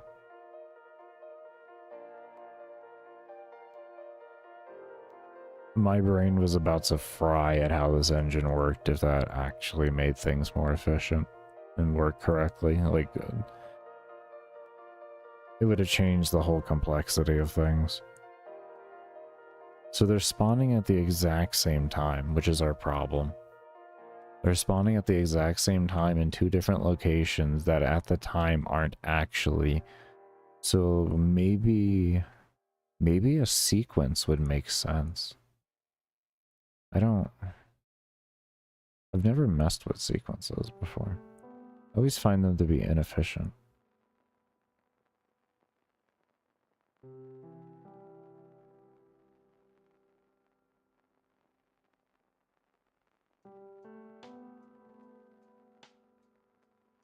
Create instant.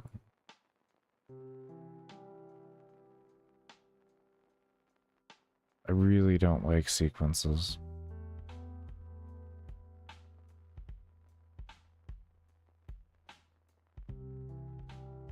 How can you do this without a sequence, old man? Huh? You stupid old man. How can you do this without that?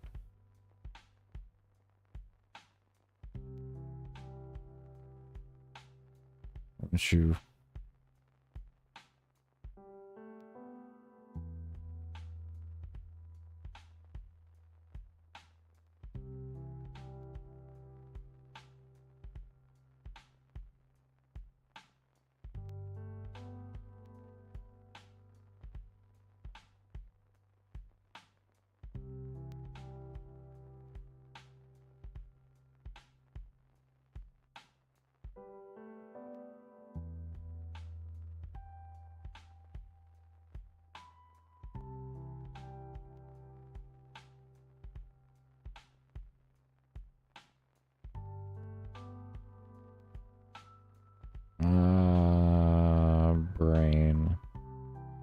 How do you do this?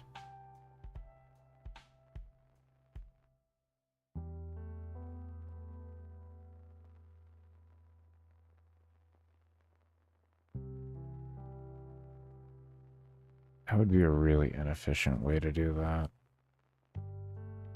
That would be extremely inefficient.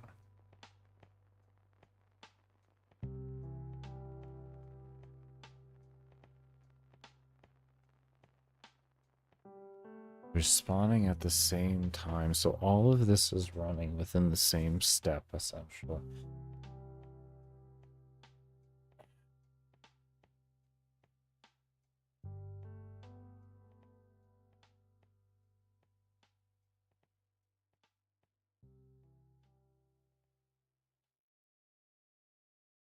So...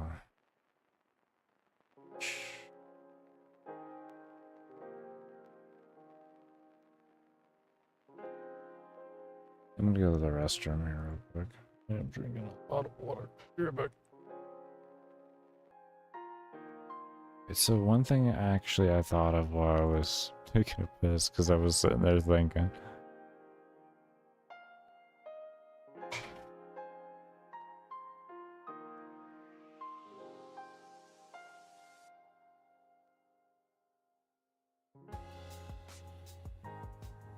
So we have this line of code here, right? When the creation happens, that just sets speed. But it doesn't do anything else. What if we told it where to go? What if we told it where to go? Oh.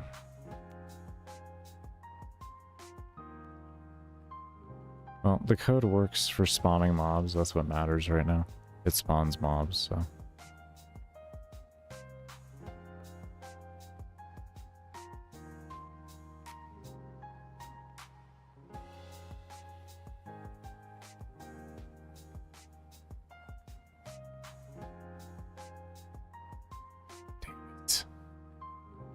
Oh.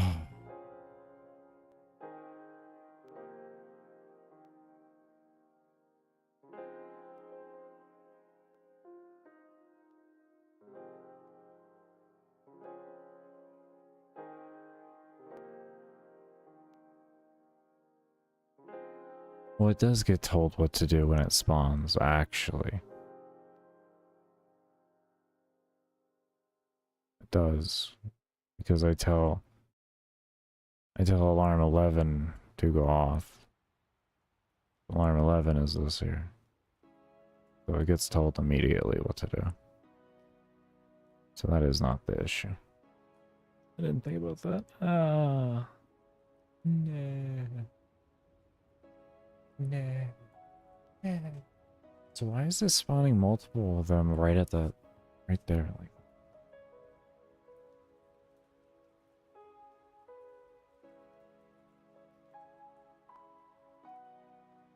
how can we do this without creating a list and such? That's what I'm trying to figure out. How can I do this without creating lists and exclusion areas like that? I want a simple check. Just want a simple check. And I feel like it can be done. This game is basic enough to allow for it.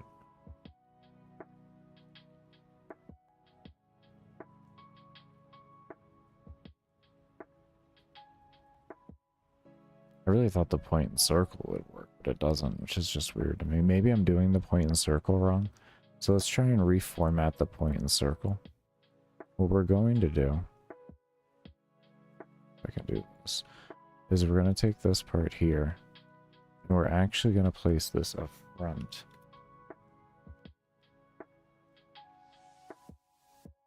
Instead. And we're going to come over here.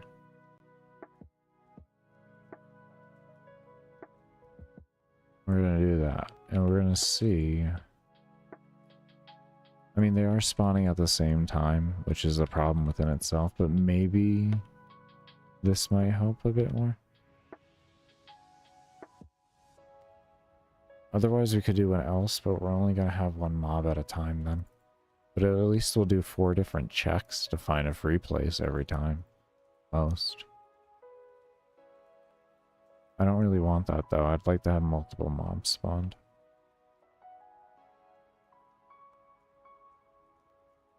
Maybe I could... Ooh. I could set different numbers.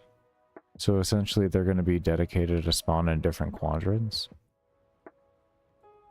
At the same time though, I think I just fixed it. I think I had the code wrong. Oh, no, I didn't. Damn.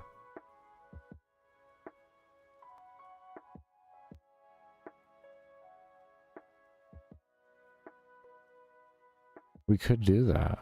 We could have we could split the map into 4 quadrants. And then it'll only spawn within those 4 quadrants every run. So you'll get 1 mob in each quadrant.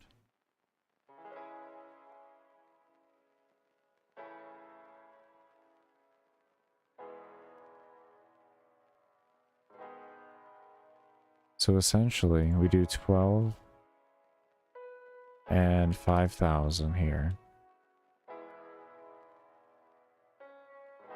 And now this one will be... Oh, Jesus. 5,000.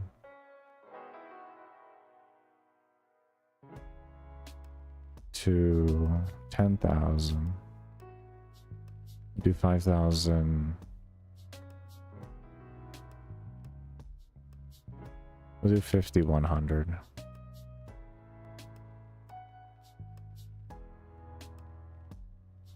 This way we have 100 pixels in between areas. So like this one will be 11,000 to 15,000. And then this final one will be 15,1 to our final number. Here. What about that? Does that fix our problem? That may fix our problem.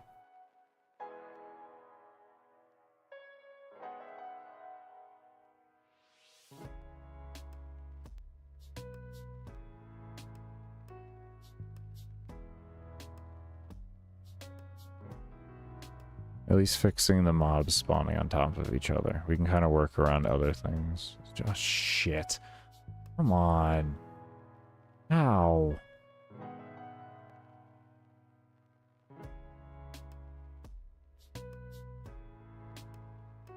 How in Mother Earth? Why are you spawning more than... Is it because of the frequency? Is the frequency so fast it doesn't allow... Well then, I still need the fucking radius then.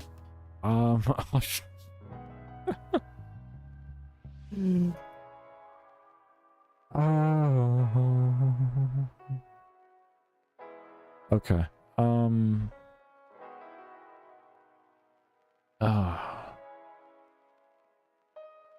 God, this feels great. I'm gonna go ahead and take a break here. When we come back, we're gonna work on this some more. I have a few ideas. Yeah, my brain needs a moment here. Do remember I only play ads during my breaks and when I'm doing my support streams, and you lurking during those, and getting ads from your favorite boosting service. I don't know. I don't know how else to put it. It does help support the development of the game. So if you could be ever so kind as to lurk around a bit while I am AFK, I will play VODs while I am AFK with some gameplay up on the bottom right. Yeah. I'll see you all when I come back from the break, and as always, cannot thank you enough for those of you who do stay around and have stayed around.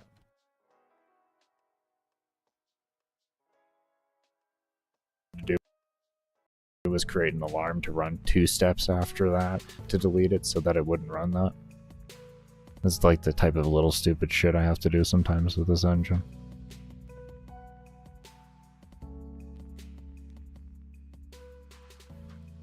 Sounds good, Curtis. You take care, man. Thank you for stopping by. And, I really hope you get some good sleep before you have to go back into work, man. Overnight shifts that are long like that are really rough on the body. If you're not built for overnight, like your body isn't naturally like it, that's really... I was not recording. Damn it. So, to catch up on the VOD here to what's going on, we're in the attack for the enemy, and we're trying to add in our HP current here and detect to see if it goes below 0 and all in the same time, and then if so, to run the code for that.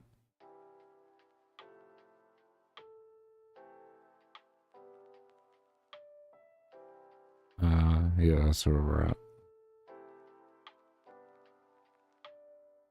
I'm trying to figure out what we need to do to make that work appropriately.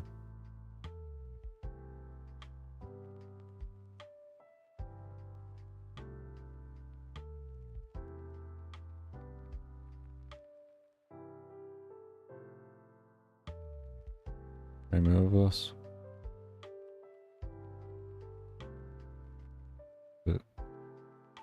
Did I?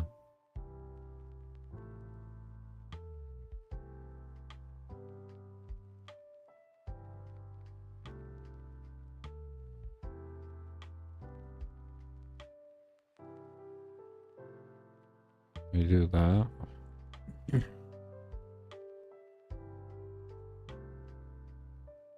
And then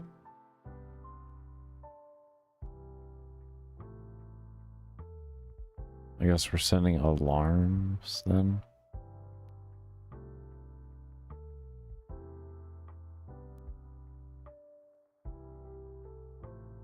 And then everything else is just secured through. Okay, well, let's force this alarm to stay active so that we can get a good test.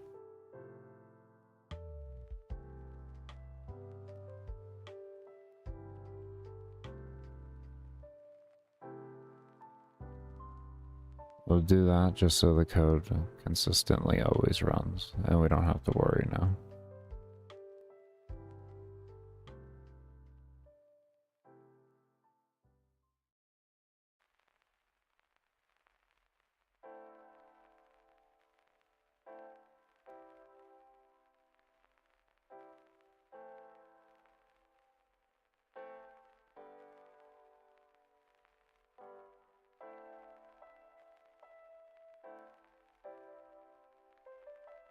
Oh, there's so much code in the save. Oh, there's so much code in the save. Or in the death. There we go.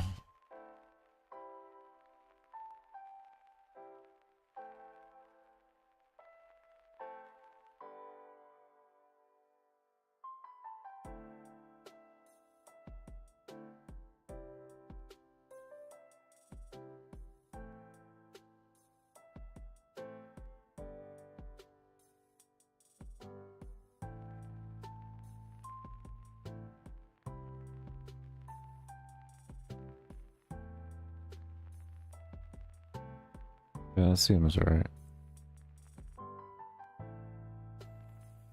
Alright, let's see if that's somehow more efficient.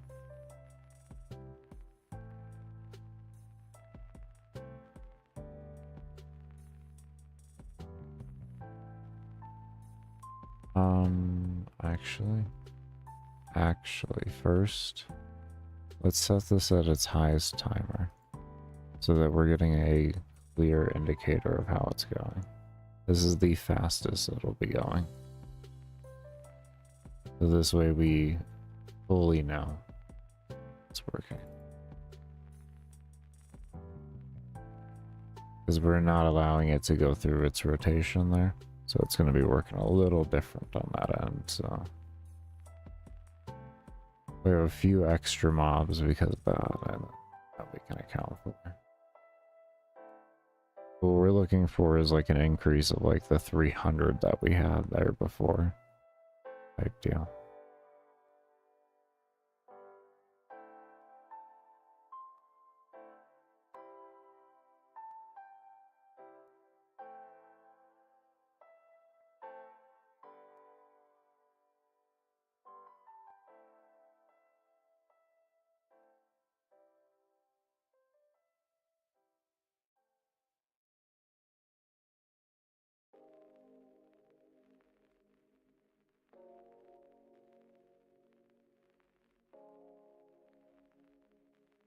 3205.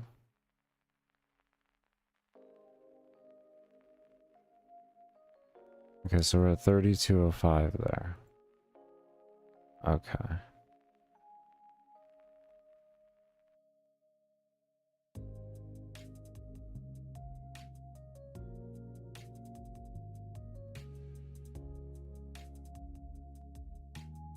Cut that out.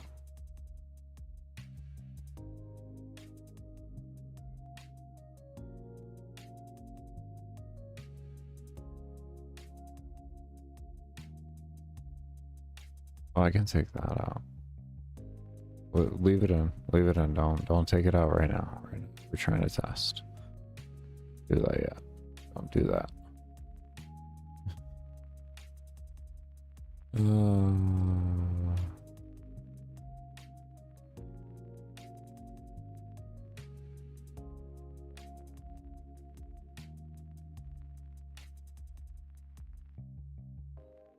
Just hoping to be able to copy.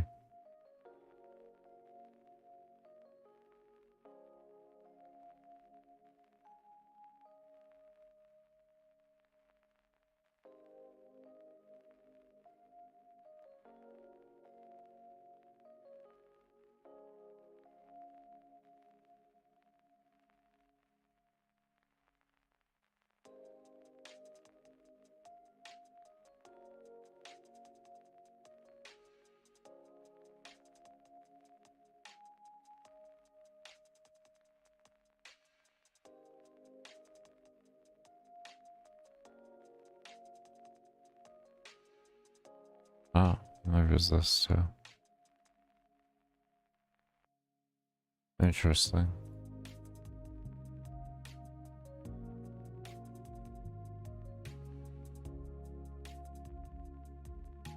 I feel like my test was incomplete though.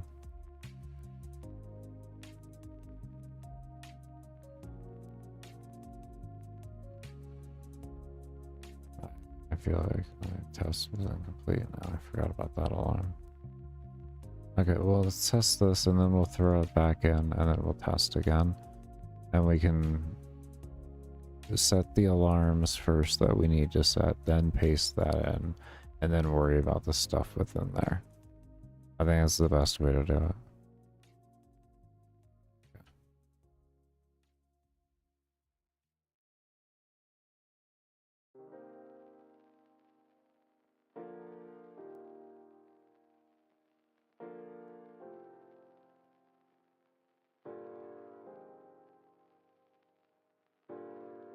I guess we're gonna get a new baseline regardless right now.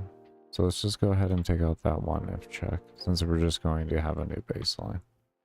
I'll take that out.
$31.32.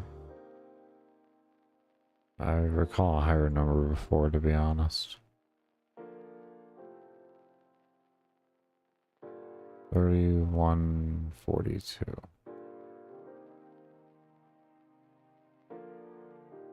Okay.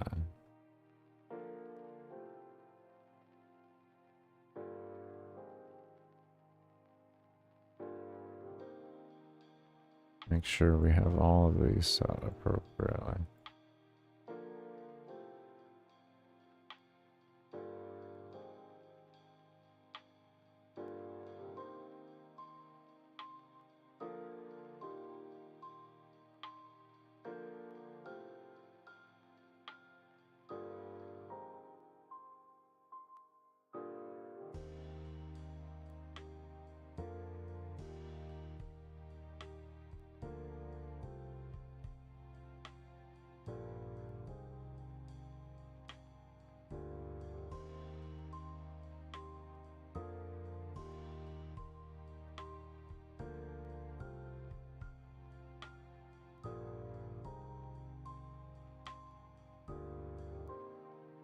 Okay, and the reason why we put this into here is because this is at the point that we want the apply to. Everything else we want to be. So that was actually done incorrectly a bit last time.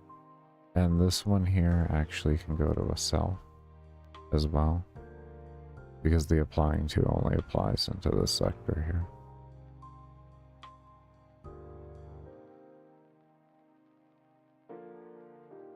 And then only that statement there. Okay, let's see what we got. 3147, I believe the number was 27, 27, 47, something like that.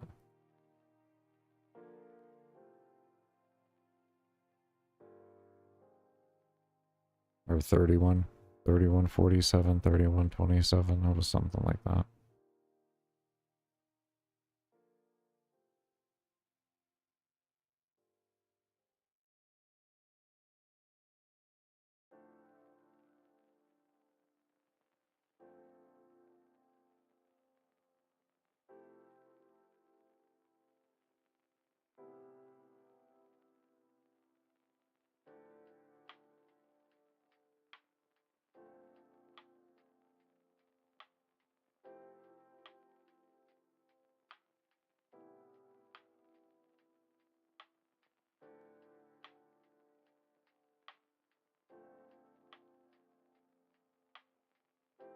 That made a difference.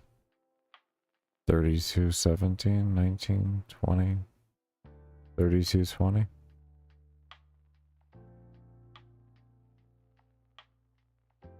Hold on one second. Okay. So 32, 26 mobs, I believe is what that is there. That's what I say. Yeah, 3220, actually. 3220. Let's see if we can increase that by moving like we've done before. We now are going over to the other side here.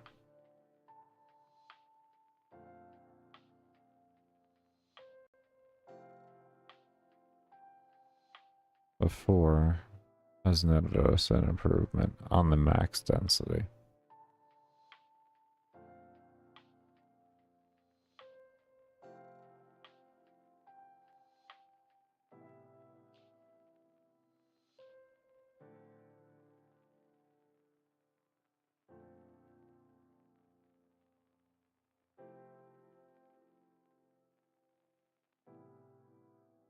No, this seems to be that hard cap there. 3220 at a minimum, no. We're not going to worry about testing max yet because we know now everything that can be taken out of a step needs to be taken out of a step.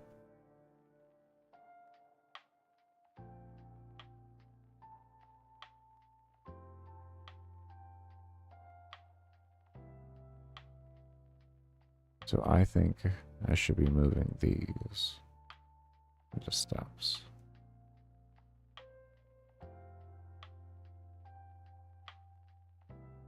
$2.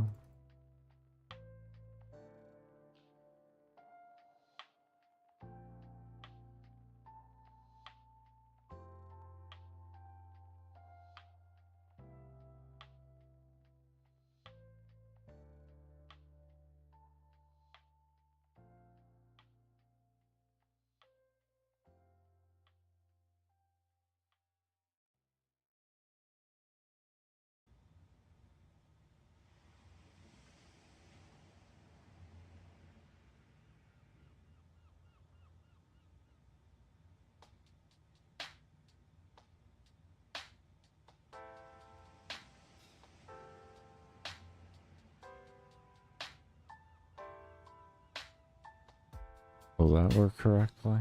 Or do I want to just make this a switch? And could I make this a switch case? Well, no, I need... maybe.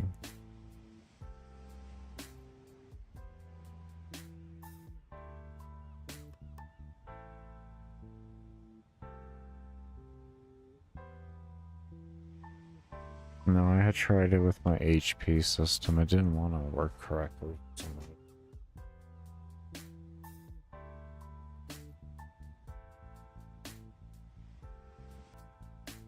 I don't. Maybe I think the debugger zoom me in there. My bad. I'm having all sorts of problems tonight, apparently.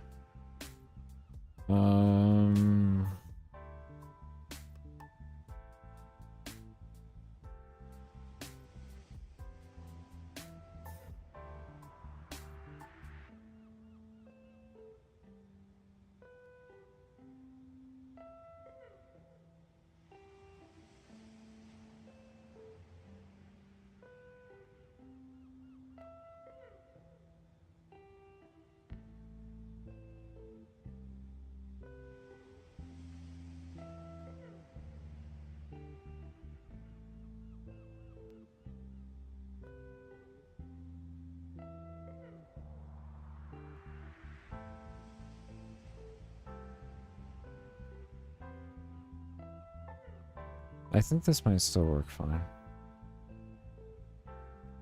I actually think this might still work fine.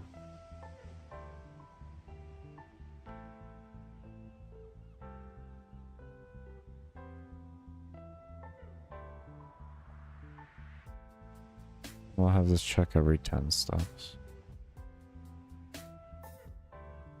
Okay, what's the next one? Alarm 3.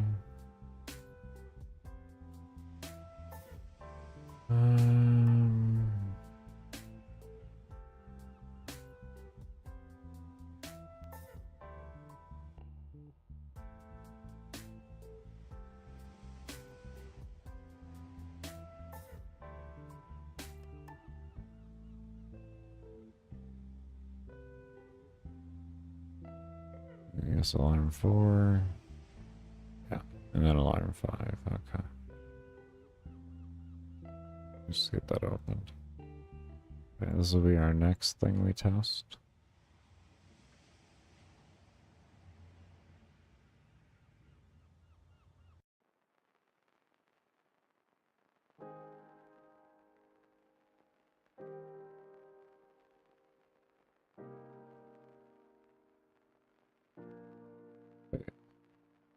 Isn't this going to spawn multiple of them? Oh yeah, and then equals false. Maybe that should be the first check. I think that should be the first check right now. Just to save a check.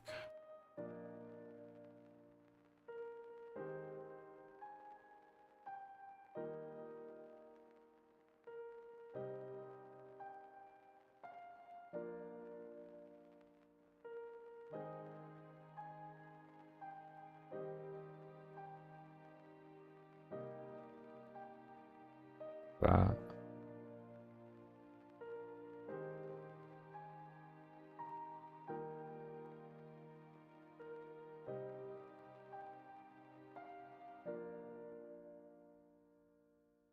Maybe we can make that more efficient though.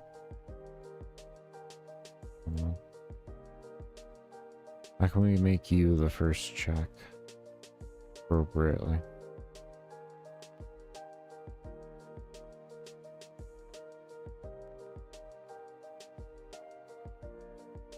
I think we can make you all the way up here. Right? We take these two here. We do this over here. And then we say this here. Like that.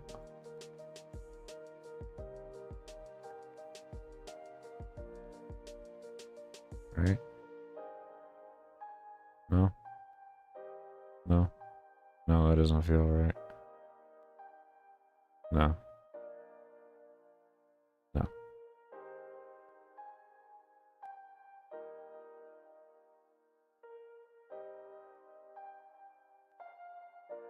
And then... Okay, I guess we do just run. Okay.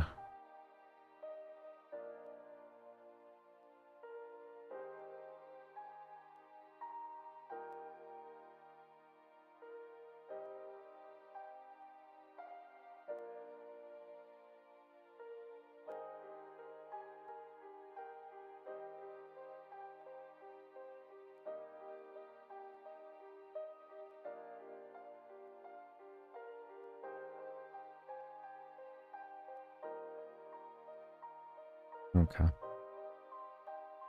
Yeah, that becomes the most efficient way to do it. It's not too drastically different, but what matters is the least amount of checks to achieve what you're... Because if it has to check here and then here, instead of just here to here, like we're adding a step for no apparent reason whatsoever.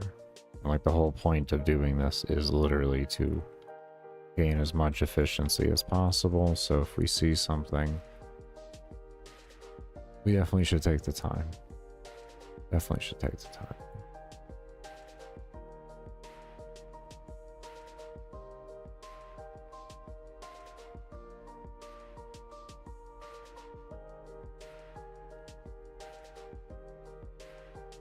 Because right now what we're focusing on is that glorious, glorious mob count right now.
We're gonna need to make sure every alarm actually triggers.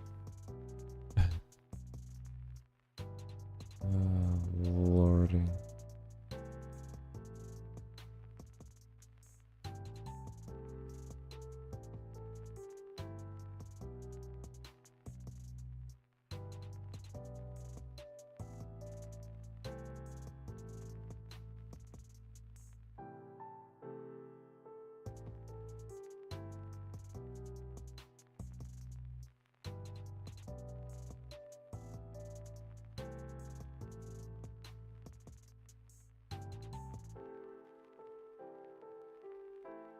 I don't know why I just didn't do shift there. This is what though. This is where we're at.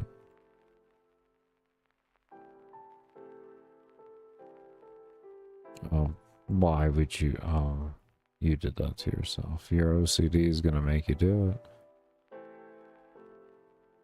You can do it.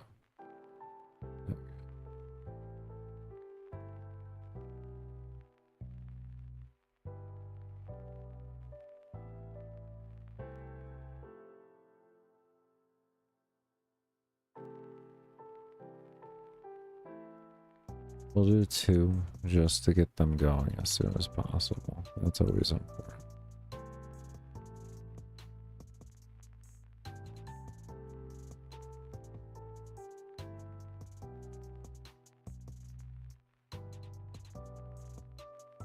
Okay. Okay. Now we will actually know. My brain was like, how are those alarms gonna turn on if you don't tell them to start? Is there anywhere in the code that tells them to start? No, there isn't. The only place that tells it to start, you just put into the code itself. Congratulations. Congratulations. Uh,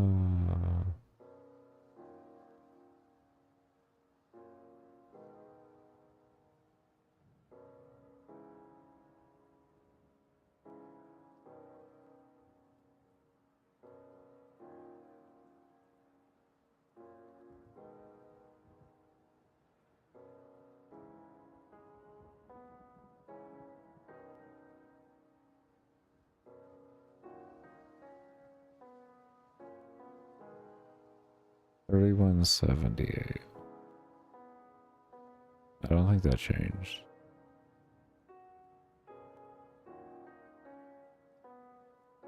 I don't think that changed. Maybe a little bit.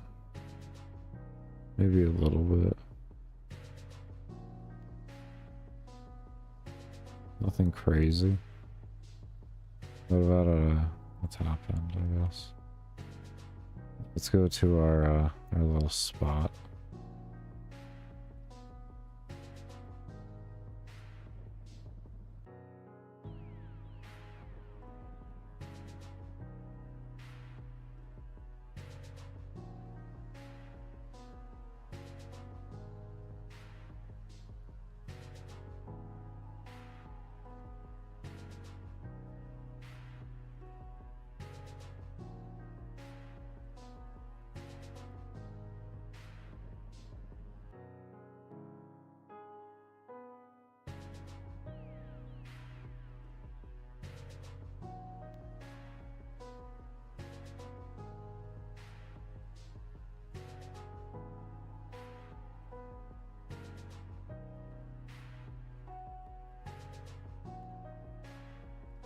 $74 something was the highest we got before. See what happens. But we had to move. We had to do 2 movements for that.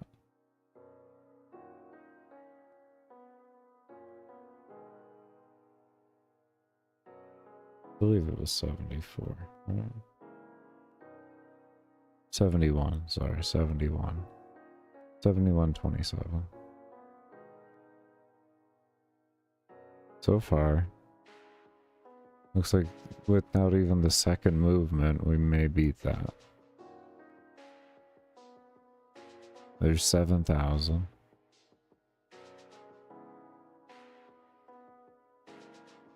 $7,019 before the first or the second move. Alright, let's do our second move. You know, this here increased another time before.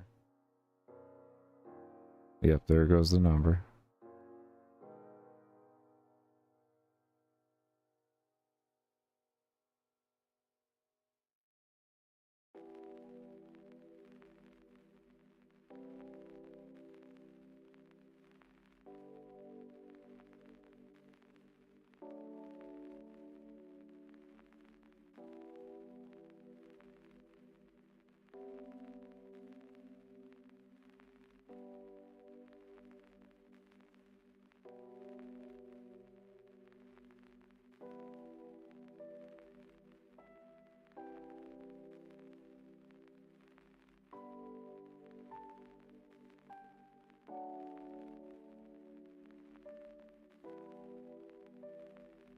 Come on.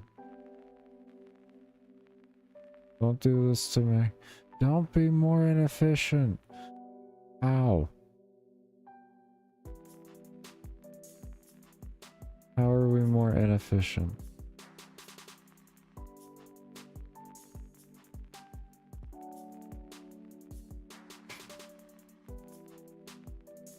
How?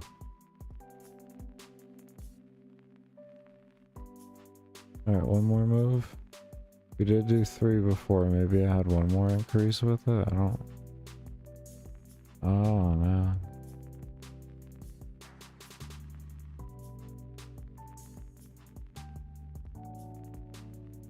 What would be the problem?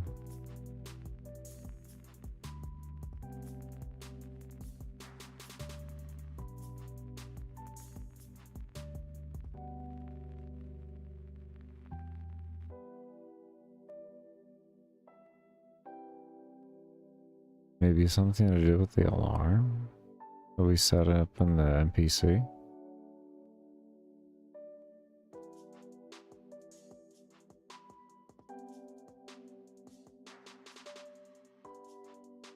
It would be really weird if putting that into there be that efficient.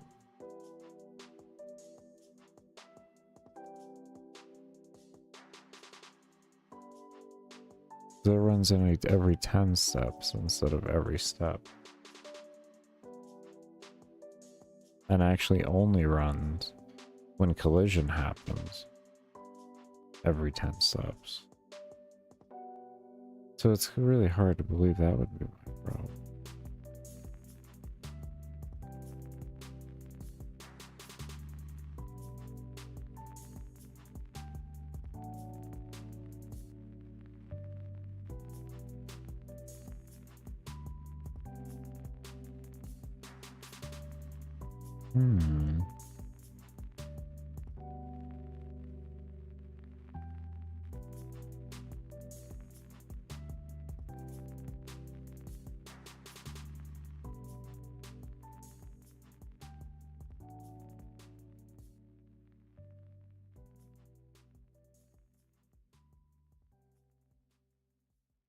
That's interesting.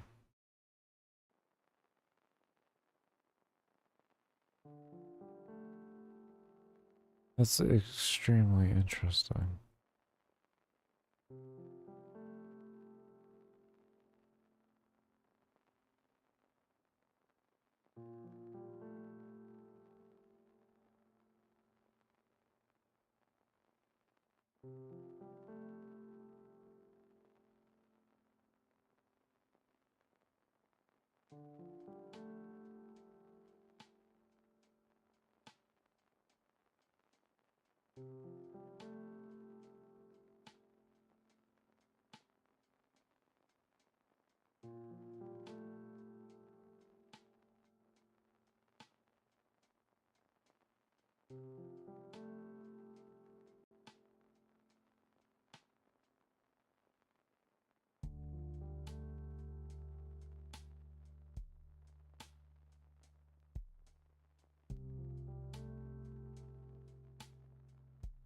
I'm a bit confused on this is my option.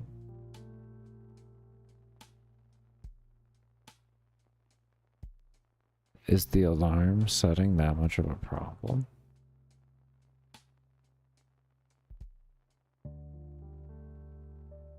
Like, is that's seriously the issue?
Let's see what happens here.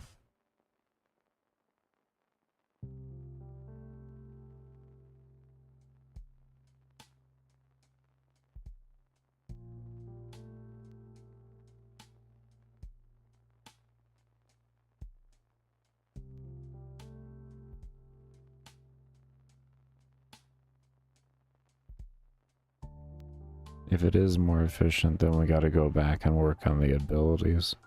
Because that one doesn't apply to. This is either the applying to or it's the alarm, which I more would lean towards the applying to. Yeah, 3266 now. We are more efficient here. It is the applying to. Applying to is a problem. 3266 at a minimum now. Okay, so applying to is less efficient than actually telling it for the individual thing to do something. Okay, understood. These are little things that you don't know about until you really do nitpick testing.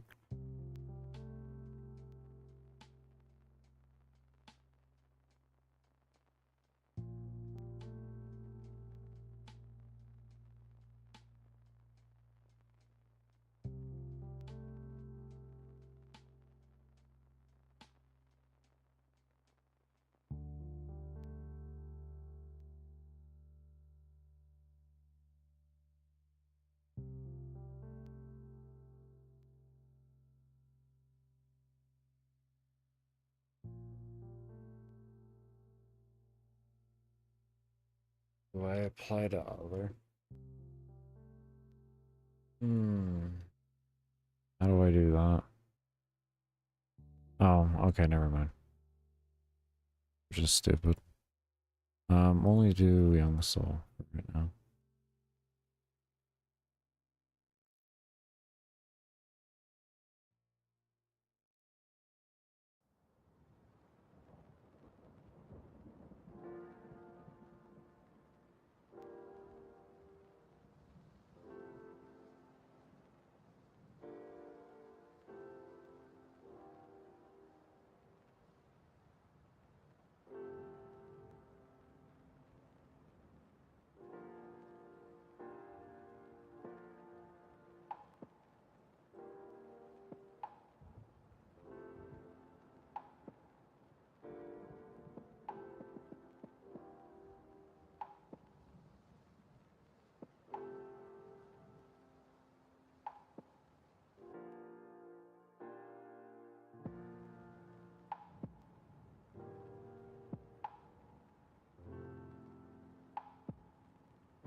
Can I just do it this way?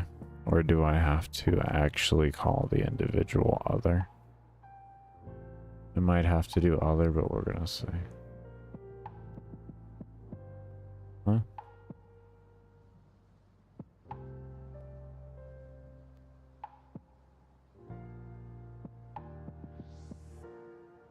Okay. Anyways.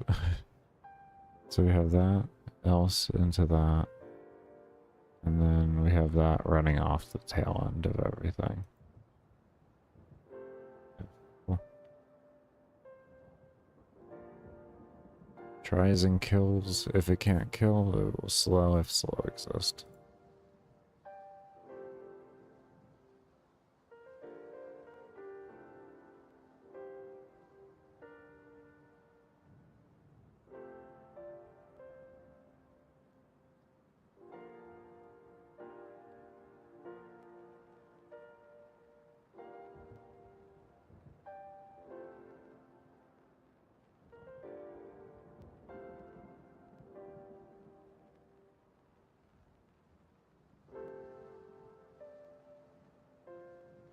I don't even think they're destroying. Which is max distance doing that right now. Good. More collision. Okay, 1548. Okay. Not good.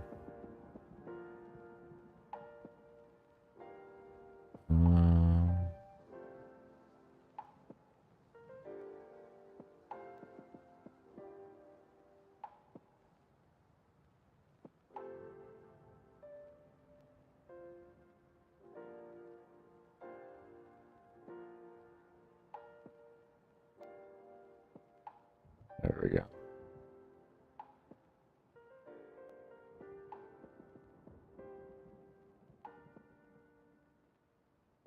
Does not look like. Looks like we may have to do other. Use them.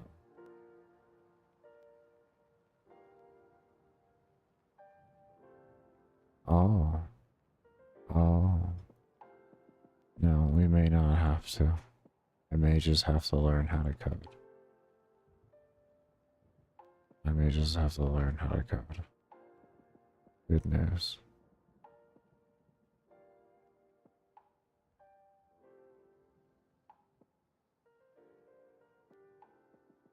Okay. Hopefully what happened there is just negative number got too big on too many mobs.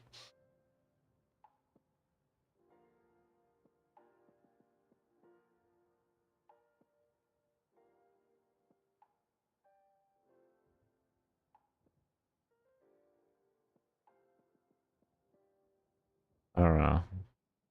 There would be no negative number there to occur at the same time. But just maybe that's part of an issue. I don't really know. That or this is just more inefficient. It's just about messing around figuring it out.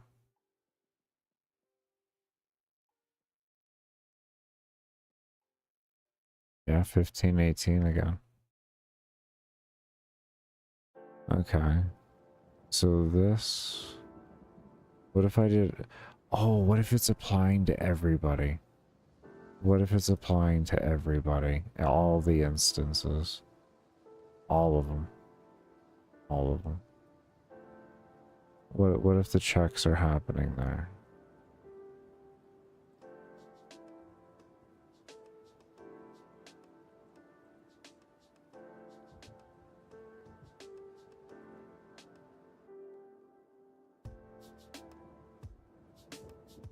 It's not doing any damage, but this is checking every instance.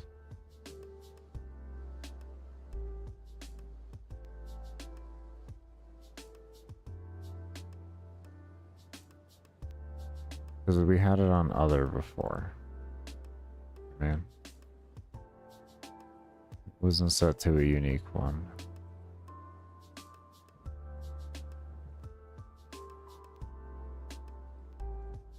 Other.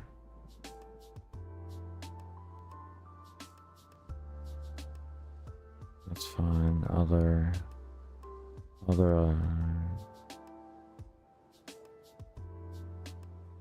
Okay.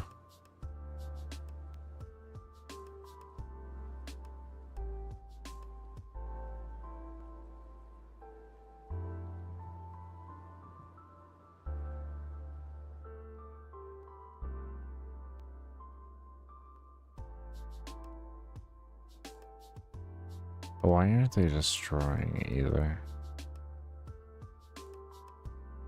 That is another thing.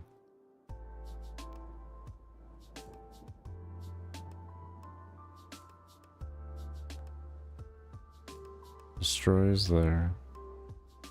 Destroys there. Doesn't destroy anywhere else. Oh, well that's because... Yeah, well obviously it's not going to be able to. I guess to be fair, we've been doing all our testing without it destroying. It's not like the code hasn't been running like that. Maybe that's why I had that free destroy in there. Maybe that's what that free destroy was.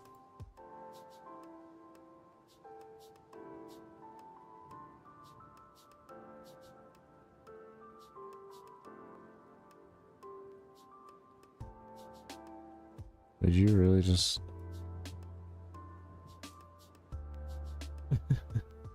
Yeah. About that. About that.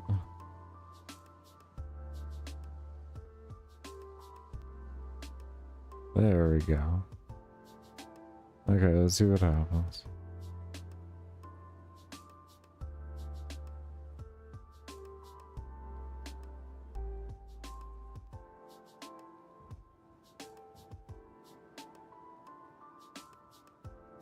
There we go. Yeah, that was the extra delete in there. It's the extra delete in there.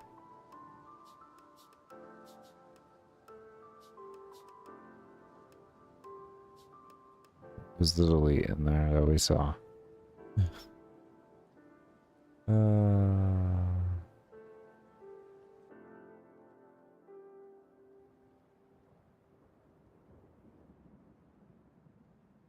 3074.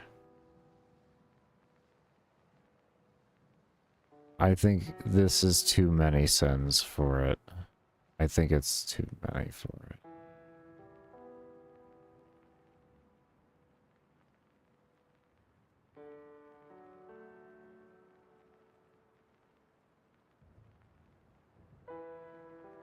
I think this is where it's too many. Because at a certain point to where it's like, okay, you should just do this. Okay, we learned that. We learned that. You can try one, but if it doesn't work, go switch to the other.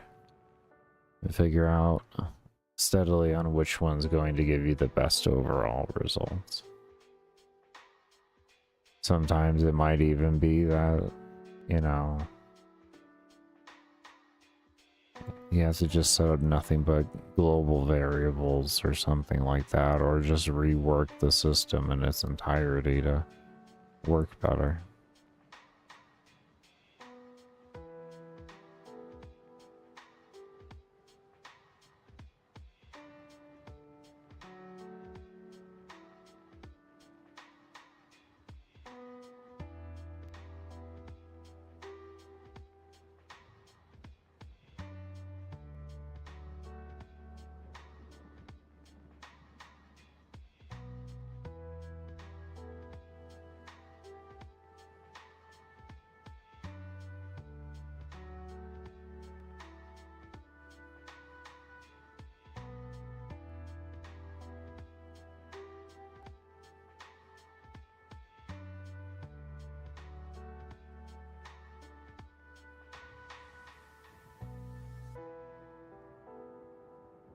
Okay. We're going to call this good on optimization. Okay. We're just going to accept this is where it's at. And we're going to start working on other things. We'll get, when we come back, we're going to get all the code transferred over to all the other NPCs, and we're going to start getting everything figured out there on how we're going to have the scaling look and all that, because I have a feeling every NPC will have a different scaling and all that kind of good stuff.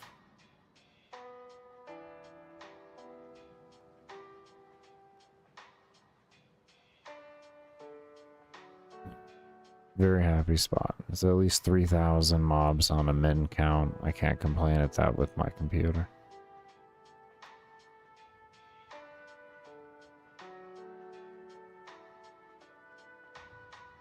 Okay, 3113. I'll take it.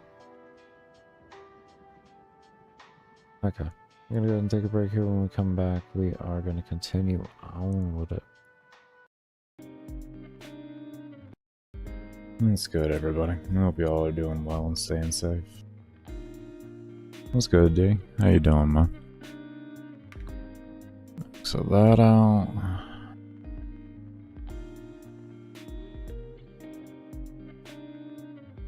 I hope you're doing well, homie. Alright, so if I remember correctly, where we left off here was we were working on making the player leveling system actually detect if they were over leveled by more than a whole % or more than a whole times, and then it would actually loop and continue to give them the scaling through until it no longer looped.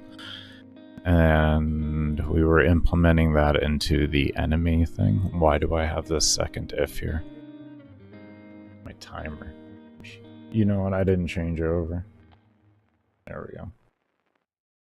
Okay, there we go. Vibing, man. Vibing. Just been tearing my hair out doing this. Coding's gotten significantly easier since the last time I did it 15 years ago, but Just because the UIs got easier does not make the coding easier. Been doing good though, man. Been doing good. Just been working away at this. Don't do that? That's how I feel sometimes. Now, why do we have player base in here? Did we copy over this whole system? Okay, we copied over that. We have a how many check there. And then we take, let's see. Okay, we had player scaling over here. Okay, so this was faster player scaling. This was faster player scaling. Ugh. Okay, now I know what I'm doing. That issue when you haven't done any work in like a few days because you've been doing other work, and then you come back and you have to try to remember where the hell you left off. Yeah, man, we've just been grinding away trying to get this to a point of being more releasable. With the coding taking me a bit longer than I would like it to. And I will admittedly say that's predominantly due to the fact that as I'm coding, I'm learning this engine at the same time and a unique code set. Like this is a complete, you know, a custom made code. So learning all of that at the same time has definitely slowed down my overall progress. So that's why I've started to actually stream my coding and everything like that.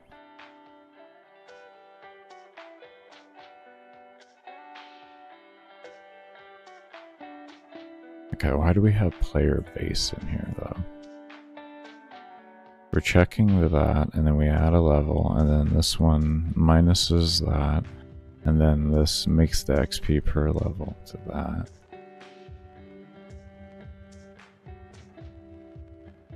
We don't need player base in here then, so that is a worthless line. This loop is okay there, and then I want to run a... Do we not have an if in here anymore for the division to not go under 1?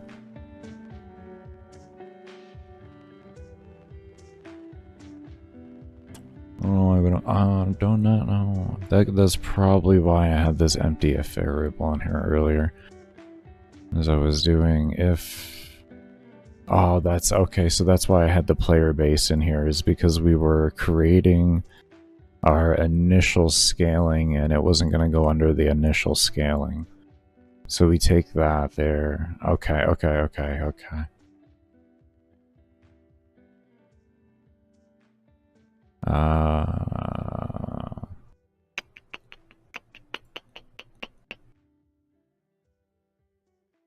guess the easiest way to find that will be coming into here, and I have the initial creation. Where are you? Here you are, actually.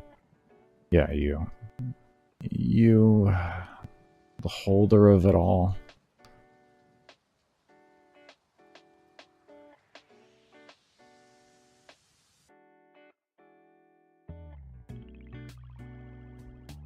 I mixed these up. That's interesting. Look at that.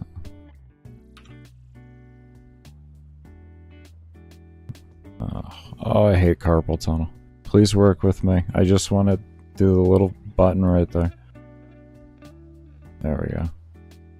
Okay, and then we put that over into here, and then this, paste that into there. Okay, well now that's actually correct. It didn't really make too big of a difference because it's just on the first level, but I'd rather that be correct. Okay, so we have... Let's bring you over here just so I can look at... Oh, okay, good. You're right underneath it, actually. So I could just look at you. That's wonderful. Okay.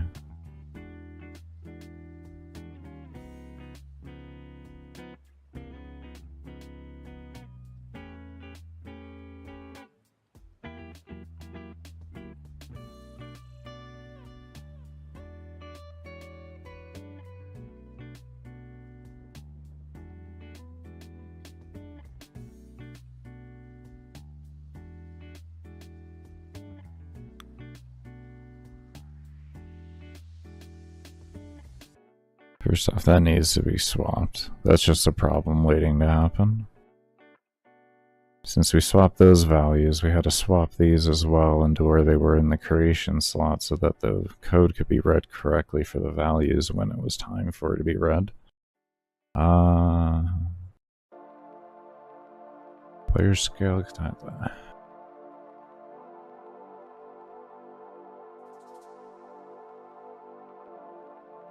So I guess we just do ×1 then. So we run a temporary. Let me scroll up here. So let's just run a temp then here. And then we'll call this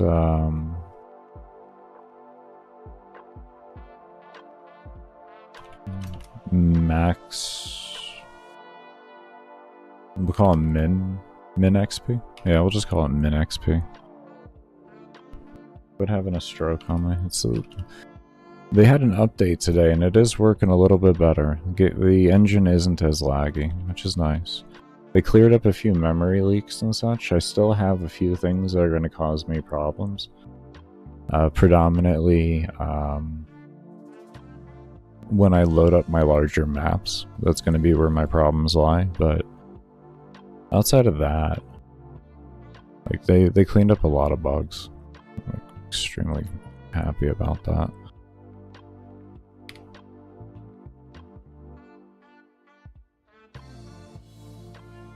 Say if player XP to that, boom, equals less than. Do we want to say less than? We'll say, yeah, we could say less than. We can do. We'll do less than or equal to. Screw it. And then we'll just throw in another variable here, and then we'll make that player XP to level be what we have over here. This is player base ×1. And then this will secure this from going under that value. And then we can follow down into our how many check and have that loop over for that.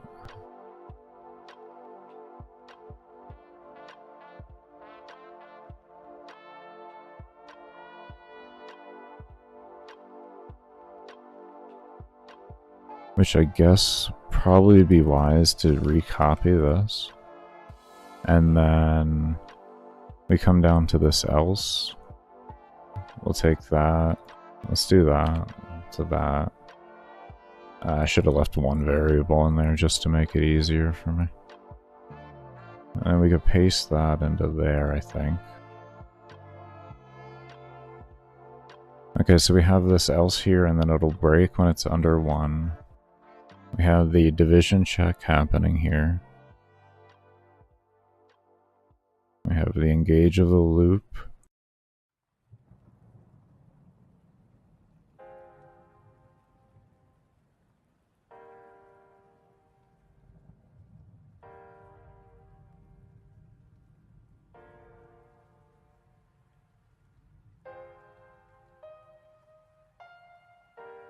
Alright, well, we're gonna crash or we won't. I don't know. We'll find out. Let's just see if it crashes.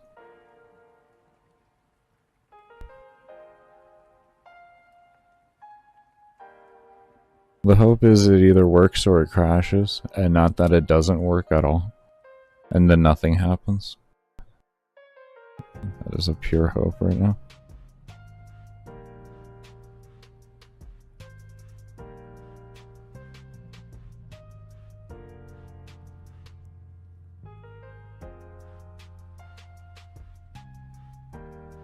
Okay, here we go, we're dividing. Oh. Why can't you see the game? Can we talk about this? What am I... Okay, I am on alpha. Can we talk about why you're not displaying alpha?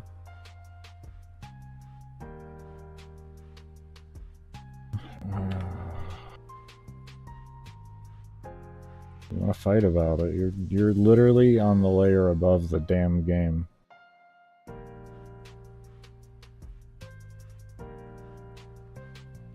Windows initial source is not available. What is your mouth even saying? Is that it? Definitely not it. That was the same window. You? Okay. Jesus. Yeah, I am actually confused here. I see that source there. Okay, well, I'll just delete you. There's the new source. Congratulations, look at that. You're there. I hope you feel better about yourself. Jesus Christ. Alright, let's see if something happens.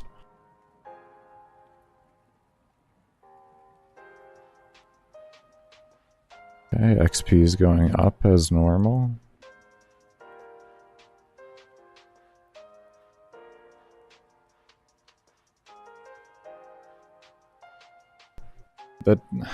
That divide felt a little too... See, it's just cutting straight back to 90.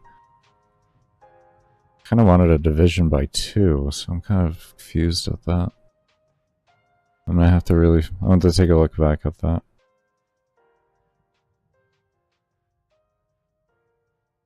Everything seems to be working, though. Yep. What was that, Baker? Listen, we're trying to figure that one out still. That literally is a new bug due to the scaling changes.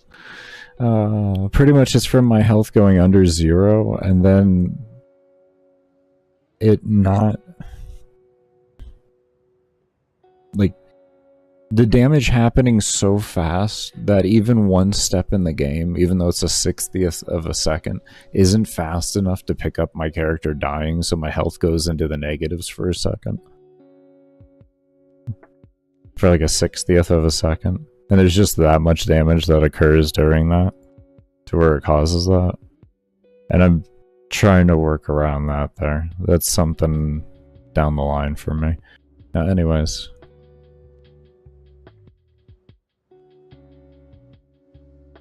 We're gonna look at this here.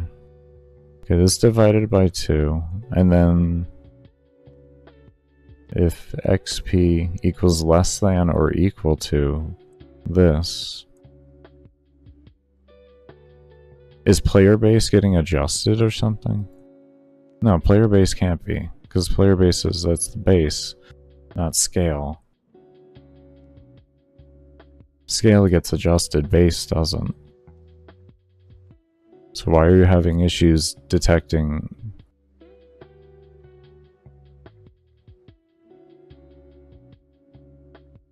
Everything else seems to be working. It's this one thing kind of bothering me. And it might be something to do with the loop.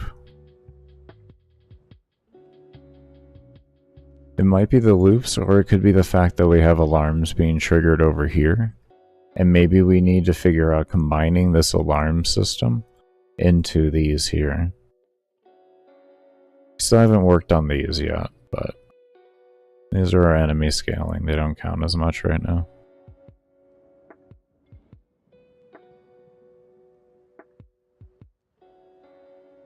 Because what could be happening is this is running here and then this is looping, right? And while this is looping, this is also still being ran over here and causing every second, which is pretty much enough to be human eye instant. Not really there, but it's close enough because we figure 300th of a second for the average human reaction time, and about 150 milliseconds for the average actual like recognition time of something. Not so much reacting to it, but just acknowledging something's existence. So, given with that and how these are all happening at one time, I think that's what's happening at that point. And I think what we need to do is, in the loop here, we need to have alarm resets here.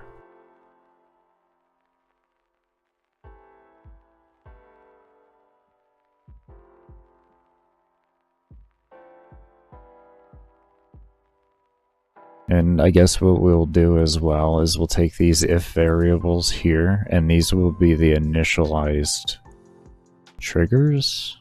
It doesn't sound like a good idea to me.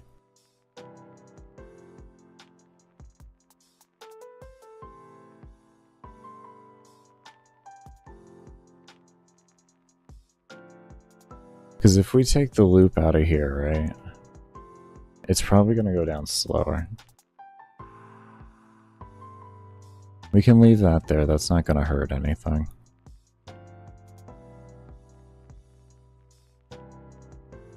I foresee it happening slower now. Let me just make sure of that before I start actually reacting as such as it is.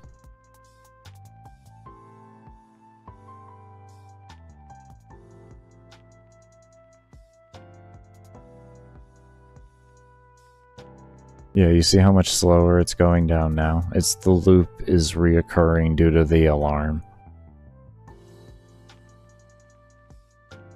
That's exactly what it is. See how it's actually gradually going around now? Yeah, okay. And yes, we're going to work on scaling that there a little different. What's happening there, why the enemy level goes up so fast, is I have a system here to actually just straight take enemy XP and then feed it right into enemy level. It's just a little test there. A little messing around. Just a little messing around. Okay, so now we understand what's happening there.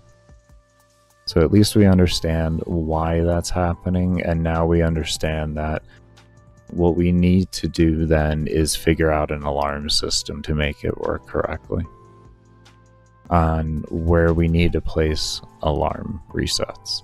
Alarm resets need to take place inside of the alarms themselves and not externally.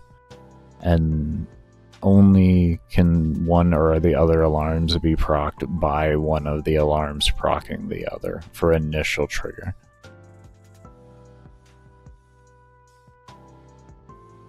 Okay.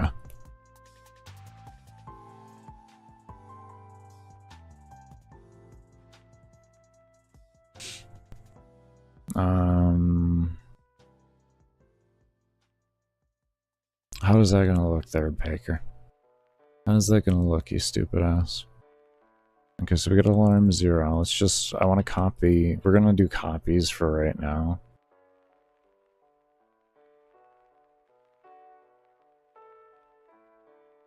And I kind of like the idea of, what is that, like free per second that I did? Yeah, no, it's souls free, stupid shit.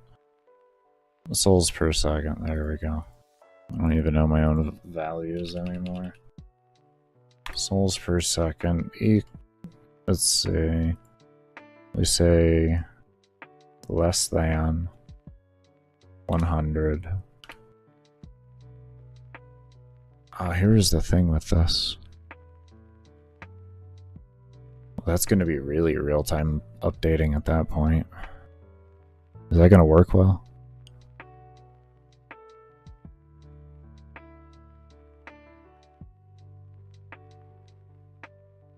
We want it updating every 30th of a second to have the most up-to-date real-time stats while still keeping to an alarm.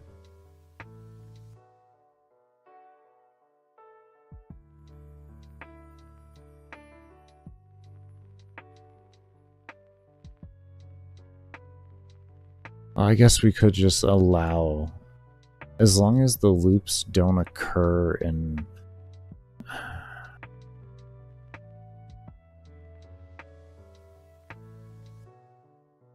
Let's give it a shot and see how it runs. Screw it.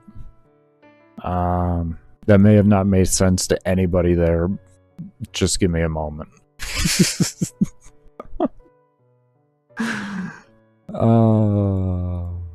Okay, so we got less than 100 on that. Okay, so that's cool. And then we want that.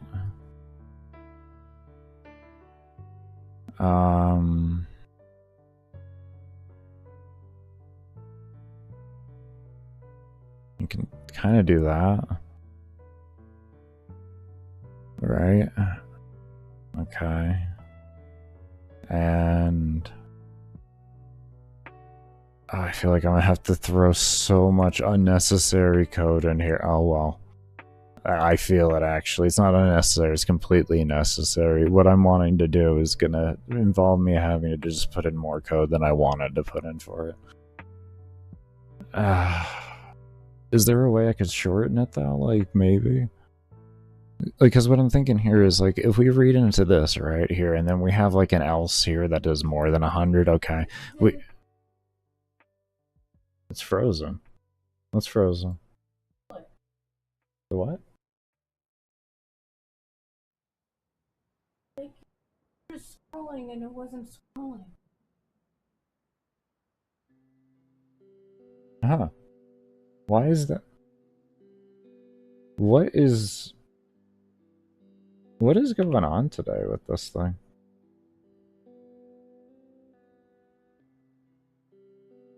Are you good? Oh, it is totally not scrolling. Alright, well. Okay, so where we left off, trying to figure out how to make this run appropriately.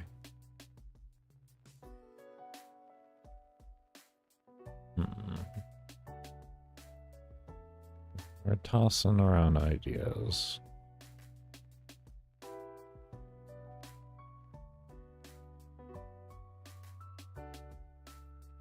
There's gonna be something.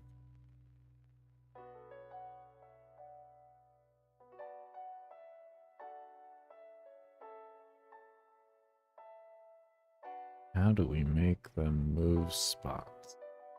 Get them to move places and take turns hitting the wall.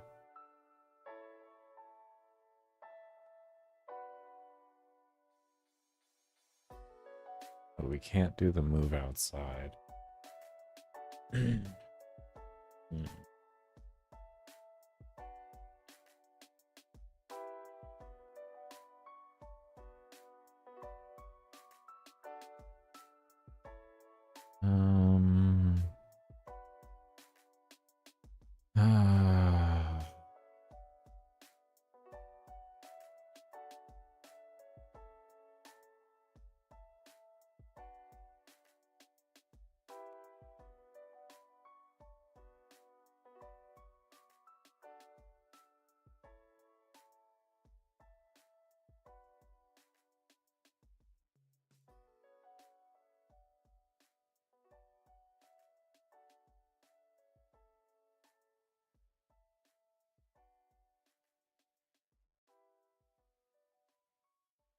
Oh no, it's not gonna matter.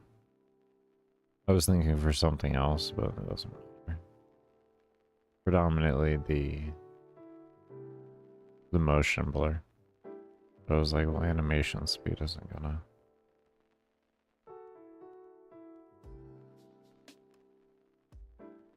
No, it's not gonna fix the floor problem. It will not fix the floor problem. We could fix the mob problem with it. That, yes. We could set it to the same animation speed, and then maybe it would be even with it. And that's whenever a player would be moving.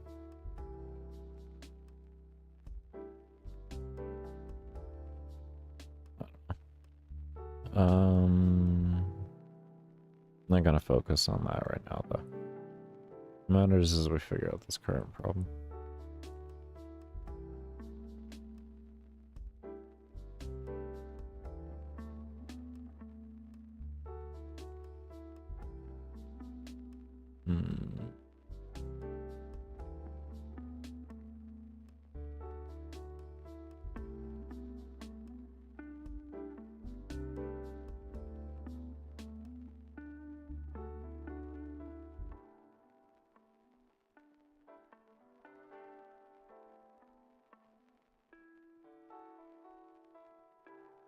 So maybe a different place for this.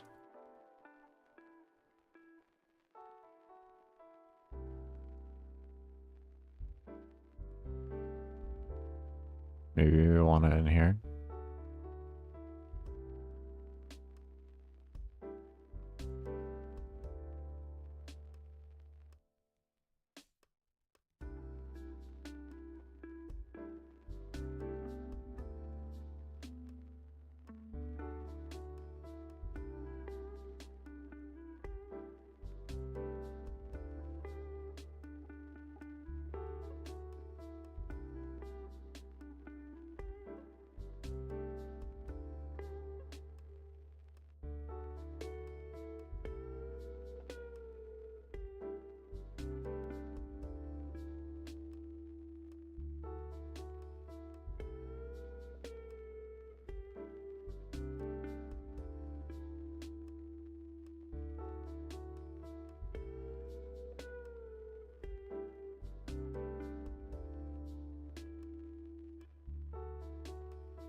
He spawned there. That's interesting. I think we just... Oh my god, it was so close. He just went through for no reason. Yeah.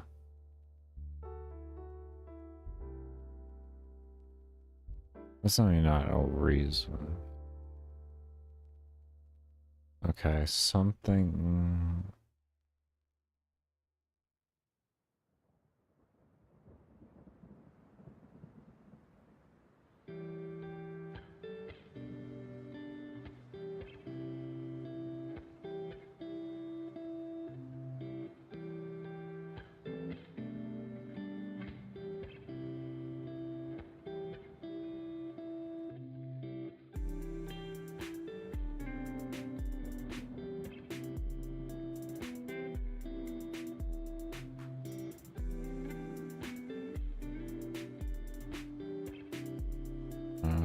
I got stuck inside the wall.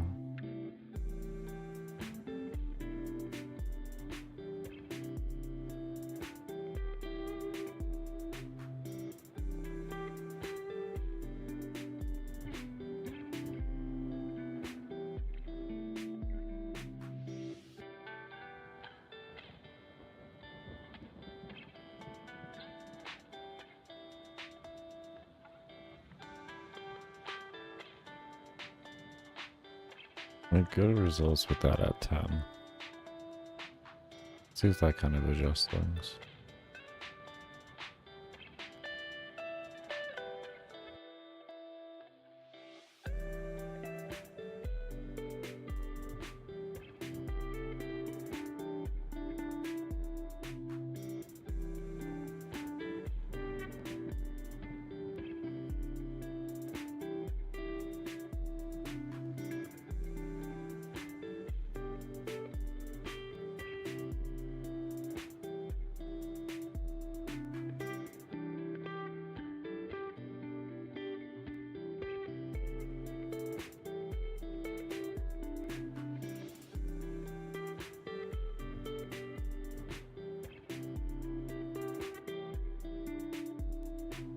Okay, let's go back to this trying to swap positions.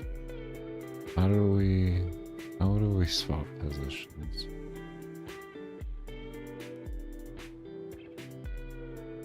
How do you read?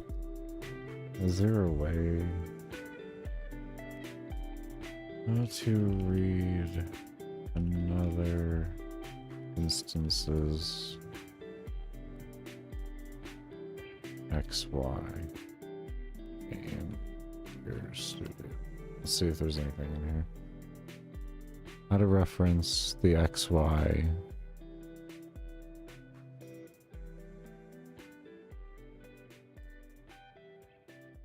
No, this is not.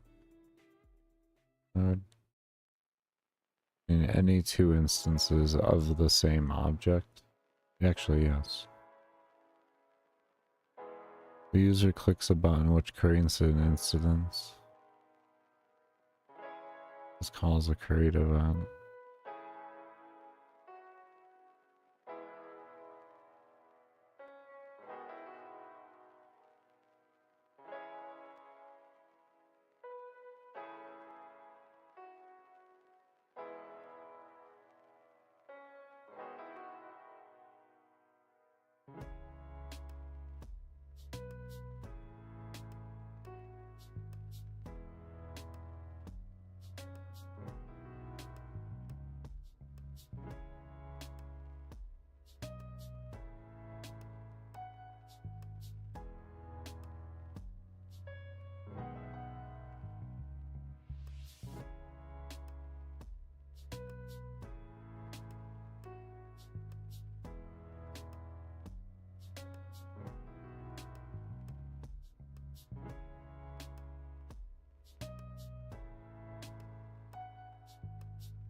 Diospice? Diospice? What is that?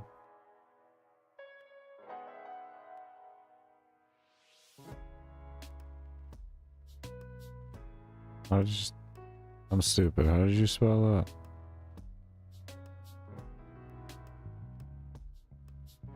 Oh, this is 9 years old? Oh, jeez. So this is the problem with the game engine.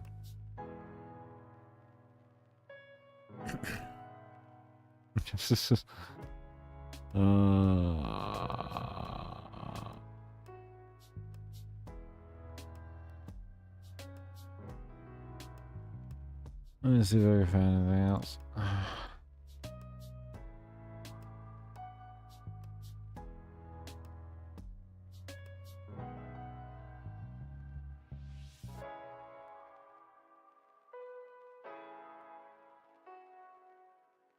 Was past year. Addressing variables in other instances.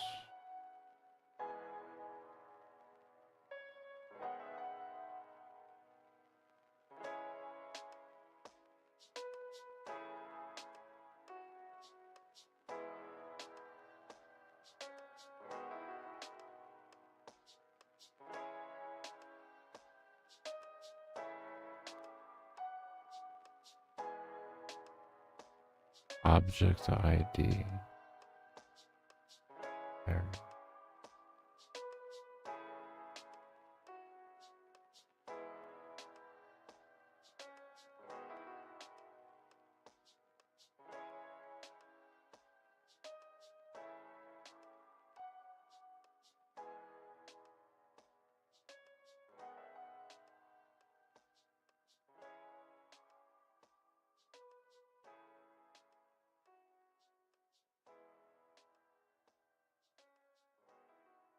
Well, other data X would work the same as this. Maybe. Hold on here.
Oh no, what are you doing?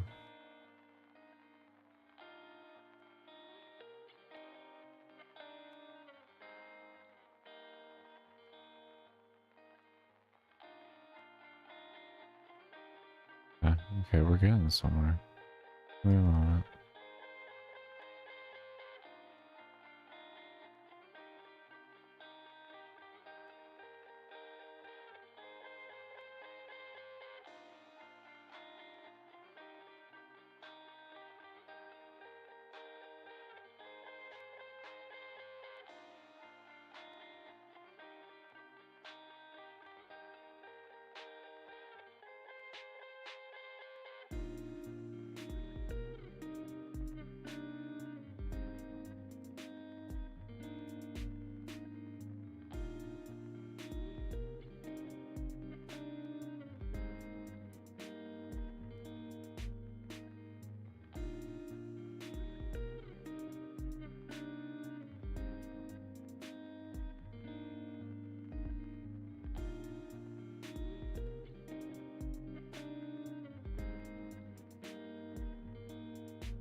Why?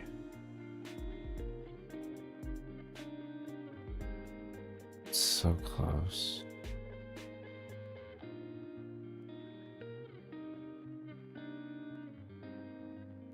It's gonna be something then.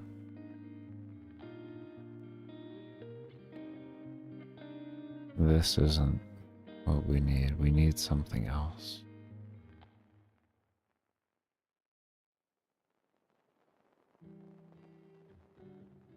This isn't the play.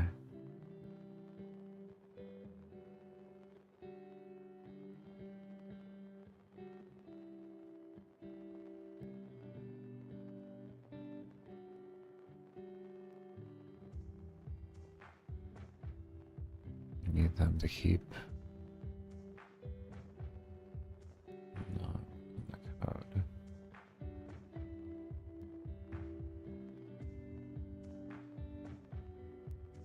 They repeated a now they're even more frequently going through. Oh, that's horrendous.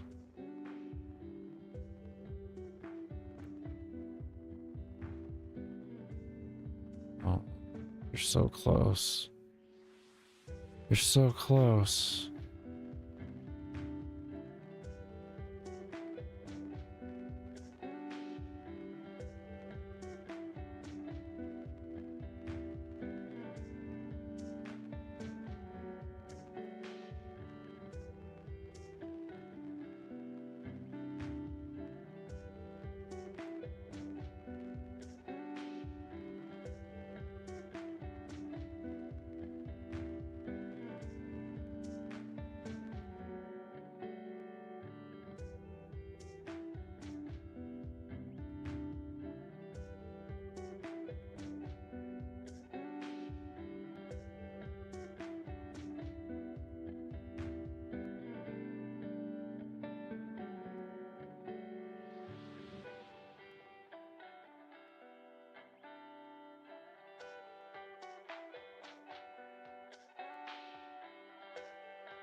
Ah.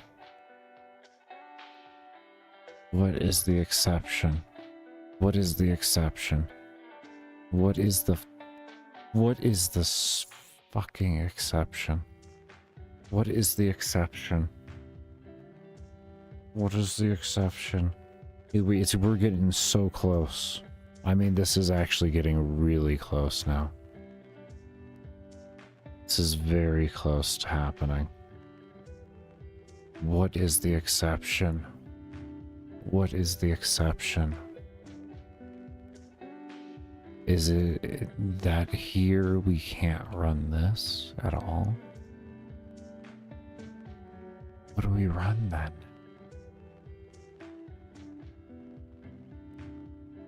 This is just, so it just keeps repeating that until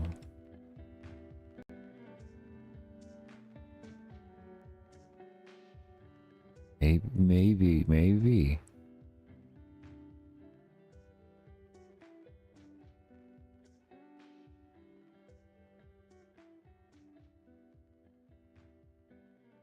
That one looks like he spawned there. Every time we've seen that, they've spawned there. That's something we gotta figure out. About why that is occurring. That's its own thing, though. I want to go kill that guy. I don't want that interfering with my testing. We're gonna have that figured out.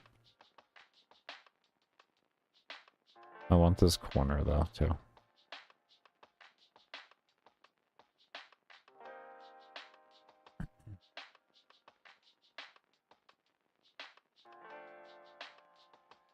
He's not recovering. That's what I was worried about. See, they... Oh, one just went through. One just went through anyways. So that alarm isn't the problem. Oh my god, that alarm isn't the problem. Okay, put the alarm back in then. Because it fixes another problem.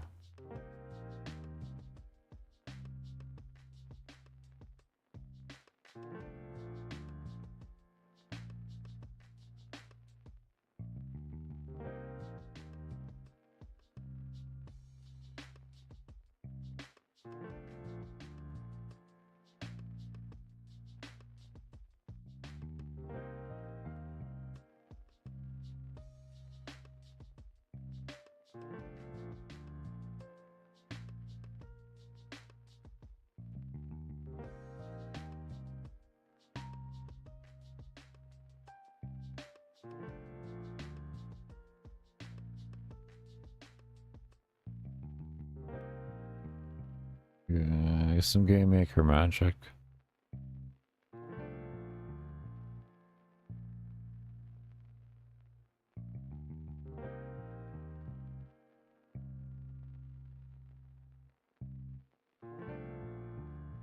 Yeah, let's try this first. Let's try this is game maker magic. Game maker magic.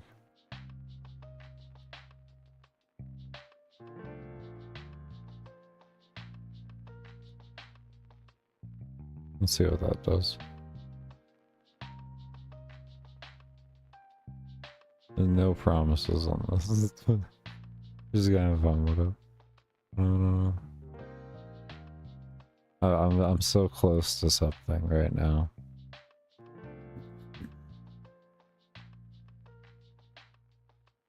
Ah, it's even worse. I thought it would be worse.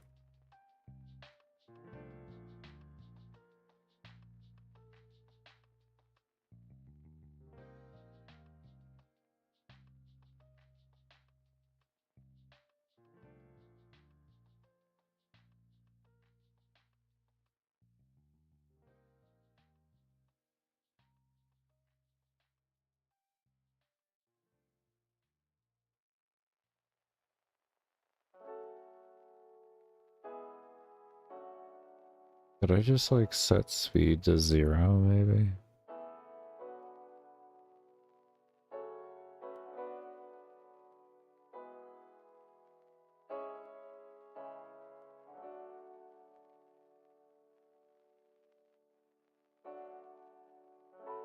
And then set this.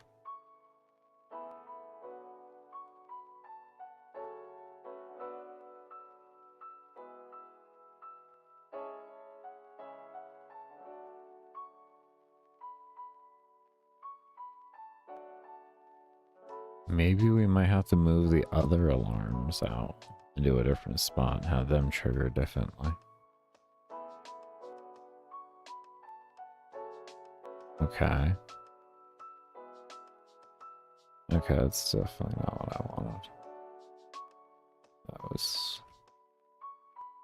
Oh. Let's try the instance thing. I don't know why I keep forgetting. We just did all that research.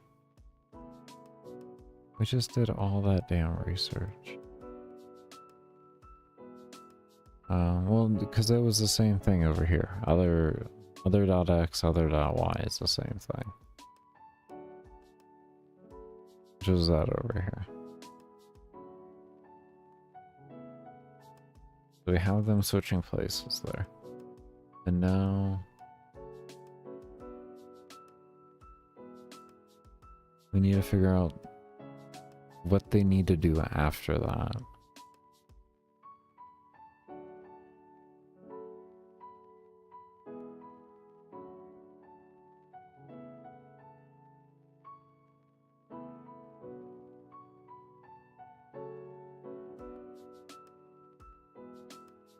We need to figure out what to tell it what to do after that.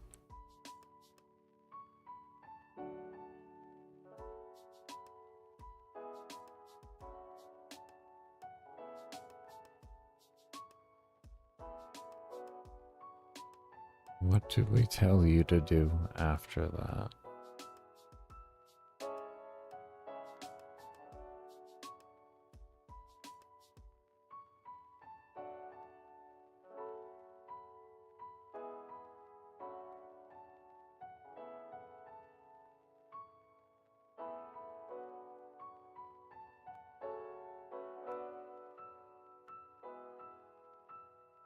And we could possibly tell it to snap to position.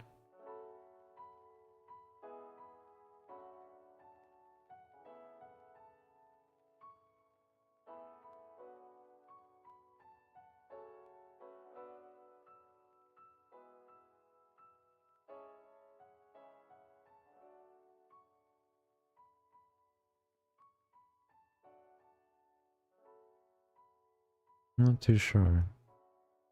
I'm gonna just keep messing around with it a little.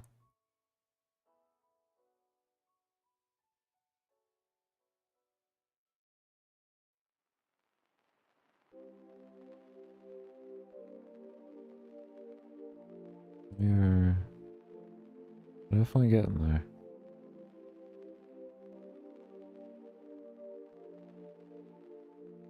That is,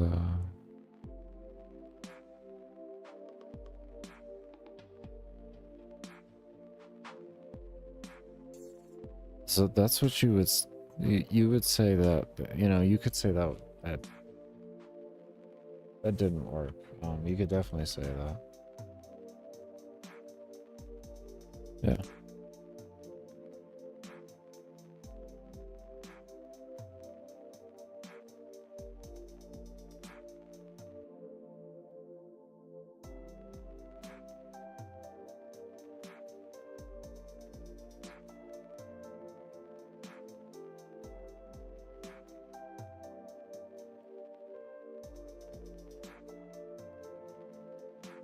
I got it.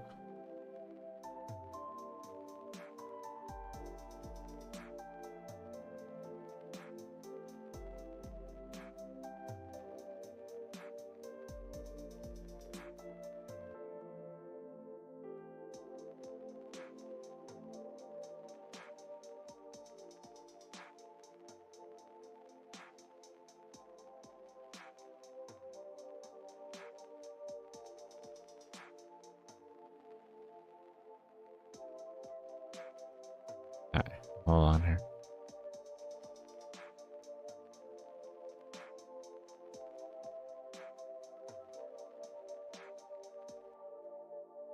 Just one step at a time with this.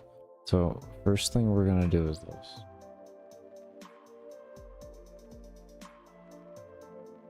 Okay, and we do know that, yes, this is gonna make them stack. But just give it a moment.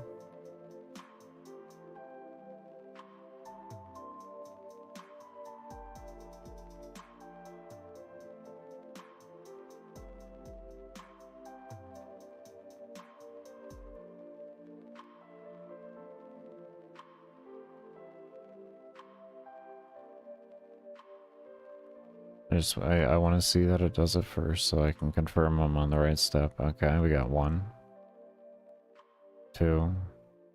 Someone still got pushed. How did you still get pushed? How did you get pushed?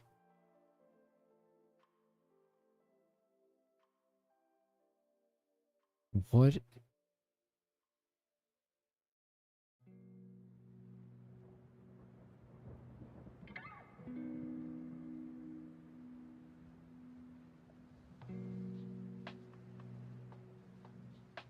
This needs to occur first.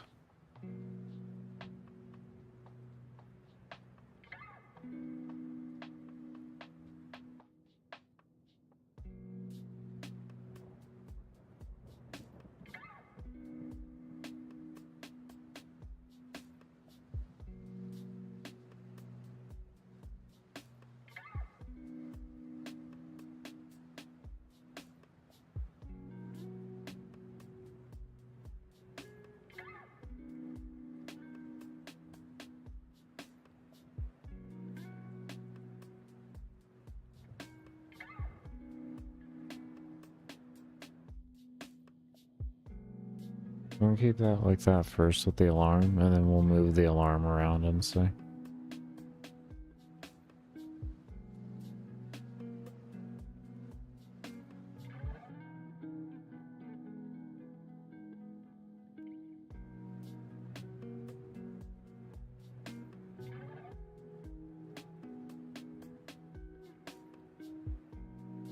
We will figure out why you're spawning there.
They're definitely pushing.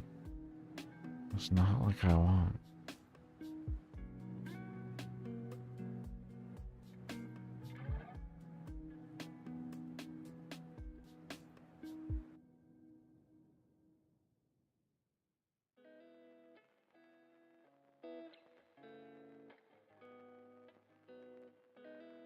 Now let's try this first before we go through and do this.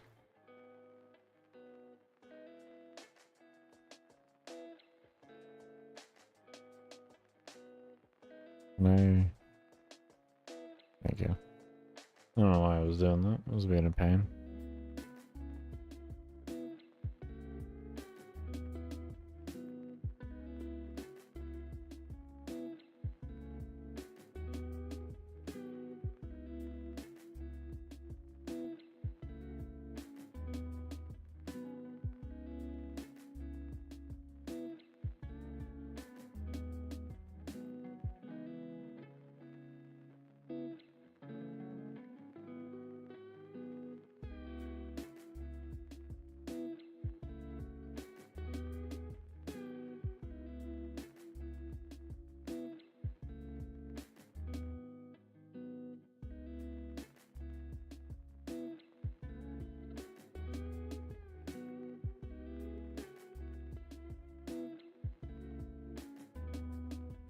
Okay, so that did not make a difference.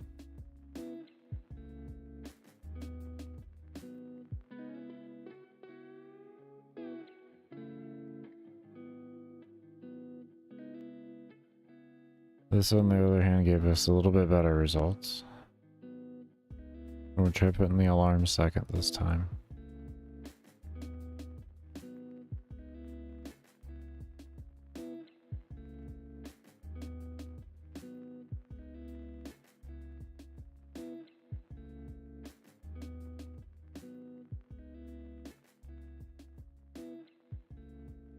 Okay.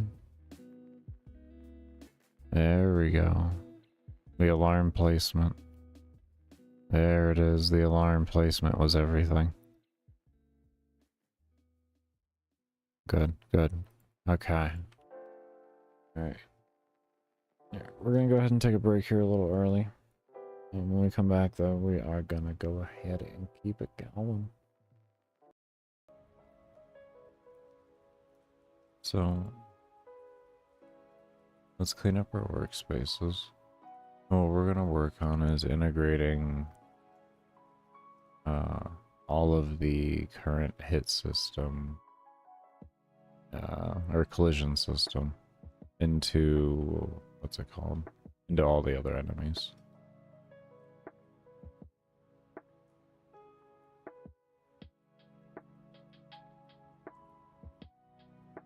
I should have cleaned these up before, but this is where we're at.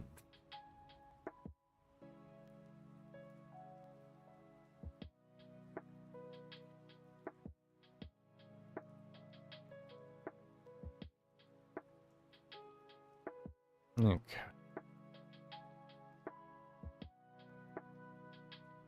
There we go. Okay. Yeah, we have our empty workspace. So right now, oh, what's this? We have our template done. Now we transfer.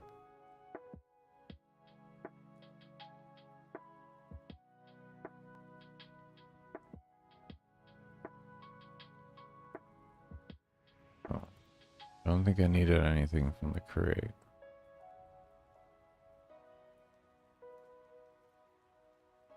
No. No, we did not need anything from that, so that's good. We needed alarm 11. We needed this. This was inheritance, that's fine. That one and that one. We did have one other alarm, didn't we? Can I move something else and do an alarm? There was something with the steps. We'll look into that. Oh, I have to change the interaction in with the steps. That'll come after. We're gonna do this first. We're gonna do this first, and then we're going to. I don't know why I'm whistling.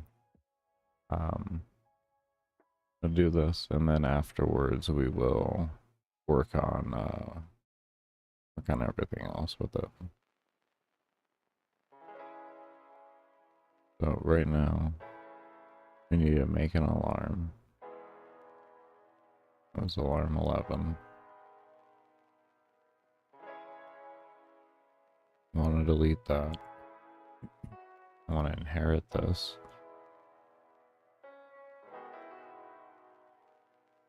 And we're just going to copy this stuff over and we'll change the variables.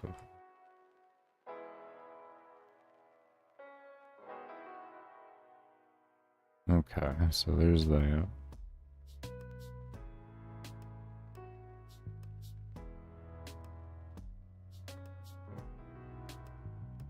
And what we can do now, I almost want to do that for every single one of them. And then we'll just open them all up and then we'll go through them that way. So we don't have to keep going back.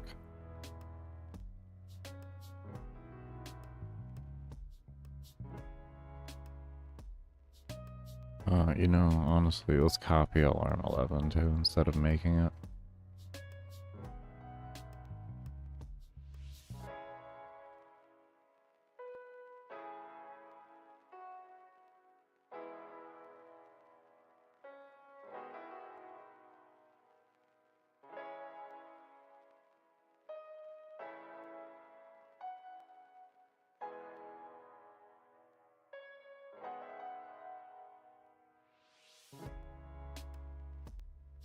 Okay.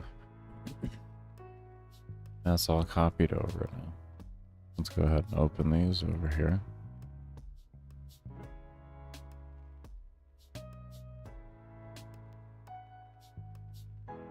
Just so we have a more open work area. We're going to start over here.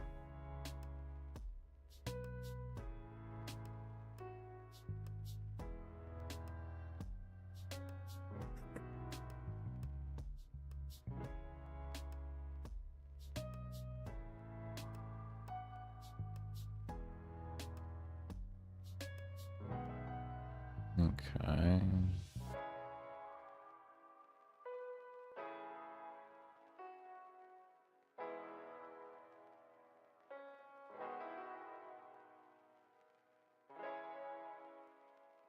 Copy that. Paste that down there.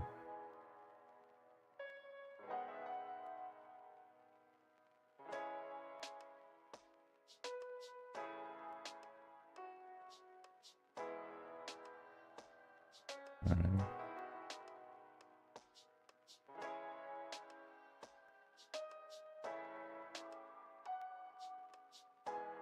This is one reason why I always work kind of hard to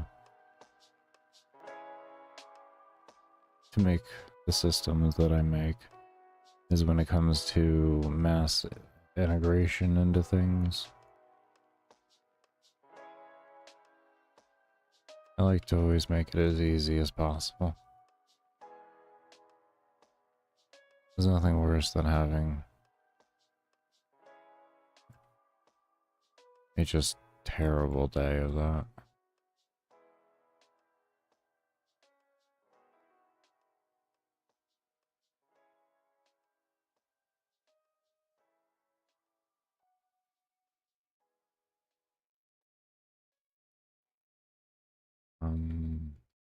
What is your speed cap? What is that called? Is it TKG?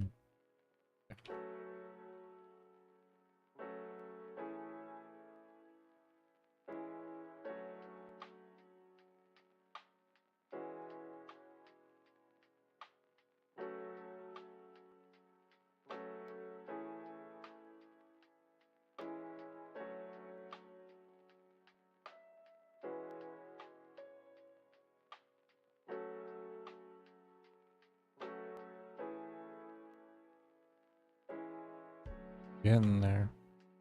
We are getting there. Okay. That's all that moved over. Let's go ahead and save that.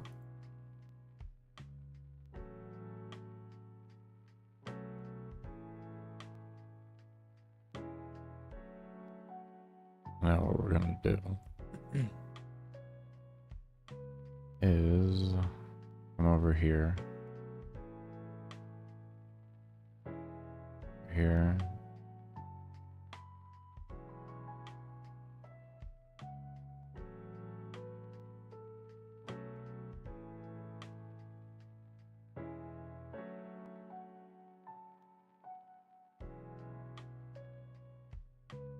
I hate alarm 1. I wish it would just show.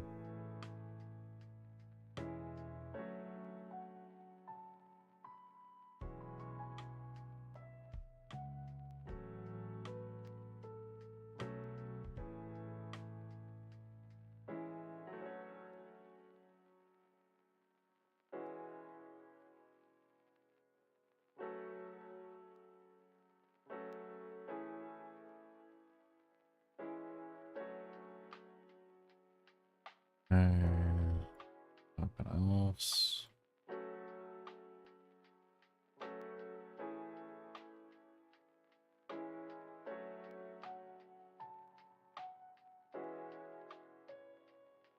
Uh,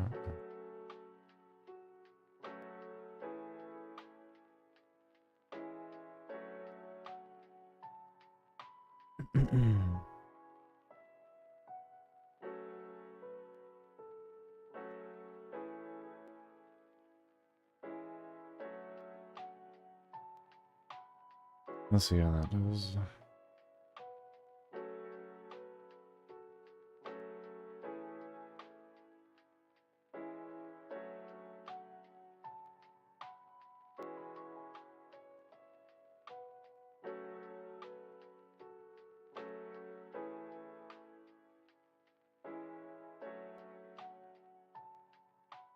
I have no damage. I have no damage. None. Not even a base value.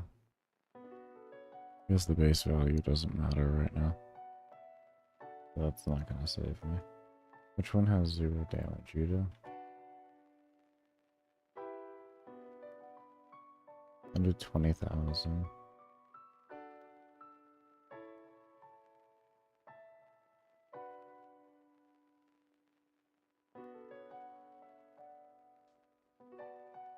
Actually, hold on. Let me just make sure it's correct.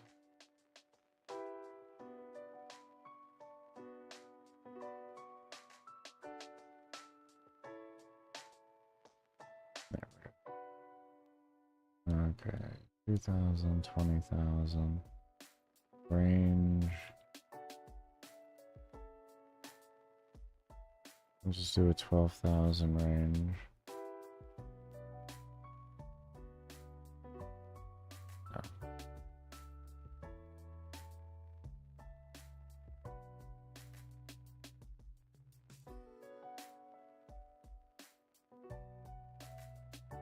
Did we crash?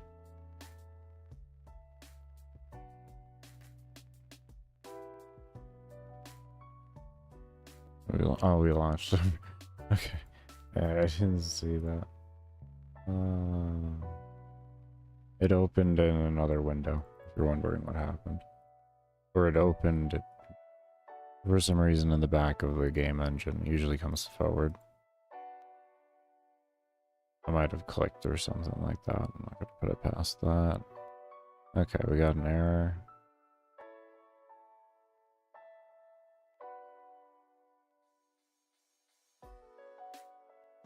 Okay, you.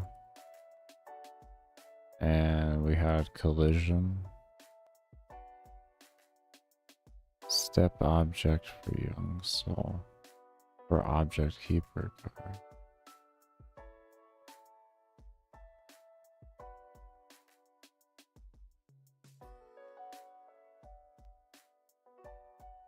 Huh? For young soul. What do you mean?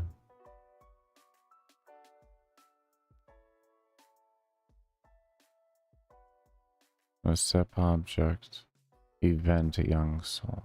Step event young soul.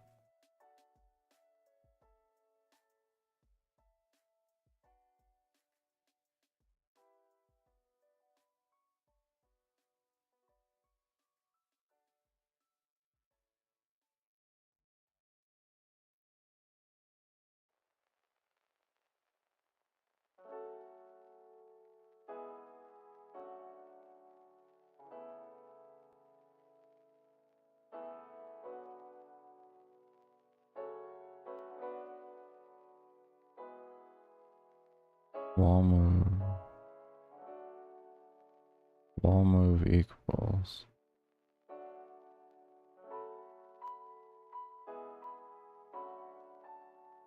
EKG speed cap.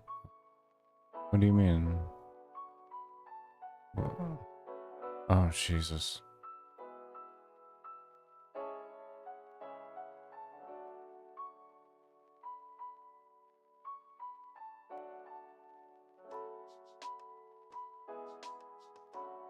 This is why we only do one thing at a time.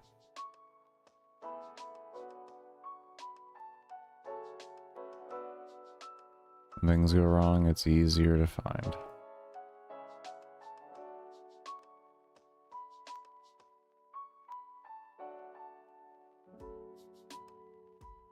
On a good note,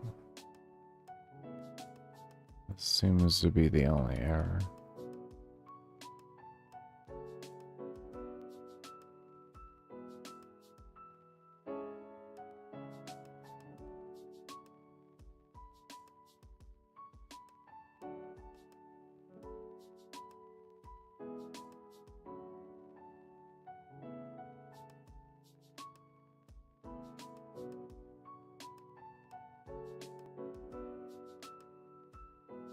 There we go. Okay. Alright, we're in some type of business right now. Let's actually go get ourselves two.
Good.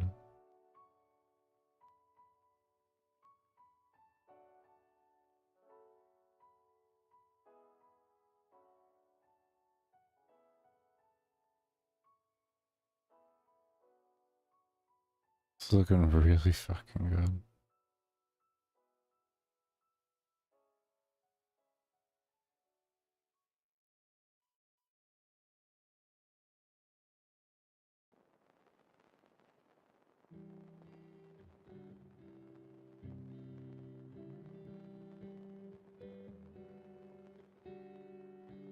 Let me come out here in the open.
We will go into a negative health, by the way. So you're going to see like a really bright white happen. Just a fair warning. Because we haven't coded in that yet.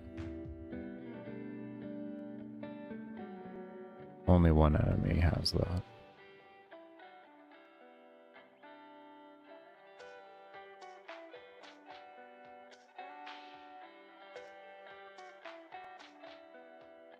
In the actual game,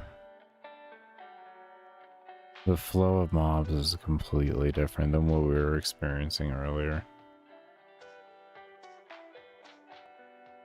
It is so much better. It's what I wanted it to be. I'm glad we worked so hard at doing it, of having a good experience at a consistent movement speed. And now that you have a bunch of mobs at different movement speeds, it's a completely different experience. It's one that feels more realistic.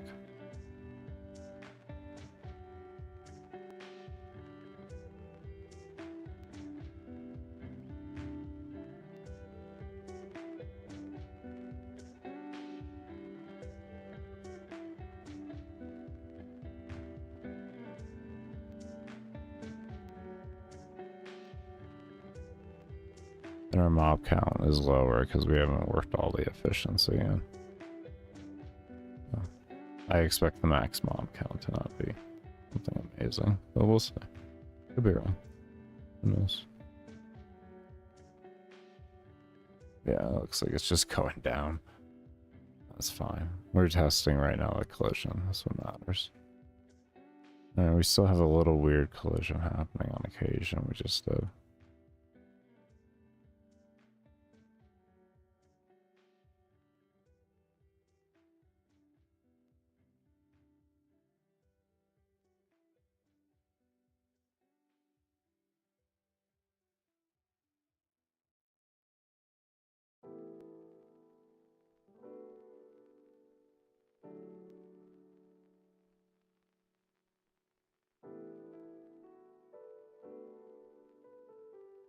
There it is.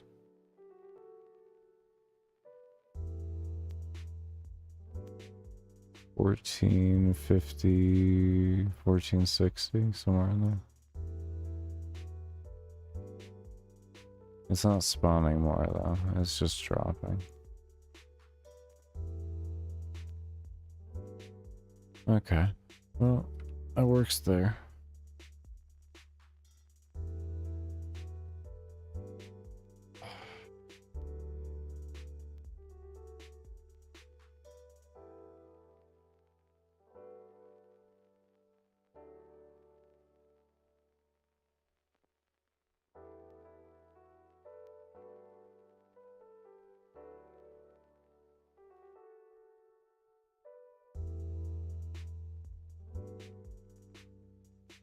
This was taken out and put into here.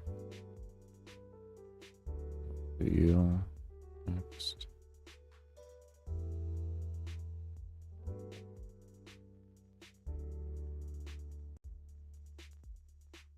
Here. This. This. That. That out. That. Here.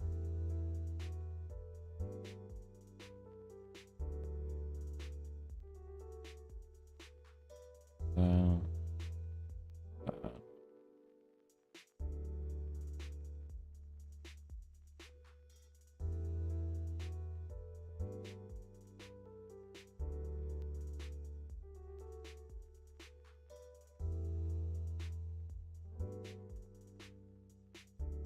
I don't know why I delete that step into or that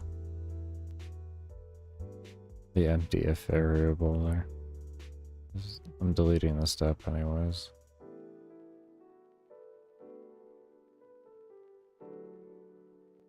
I'm getting a bit tired though. I'm getting a bit tired. It probably has a lot to do with it.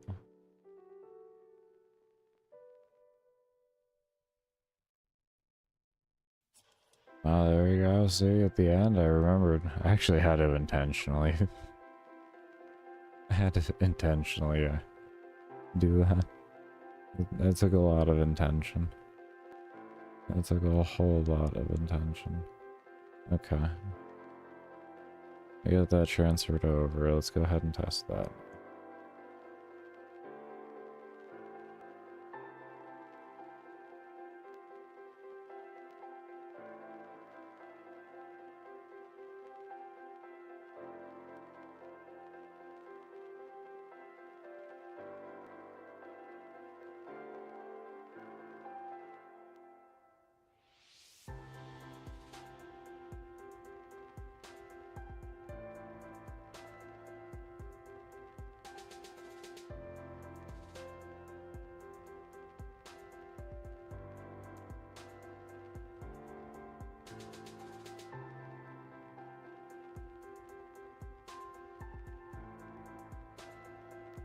Then I have an idea.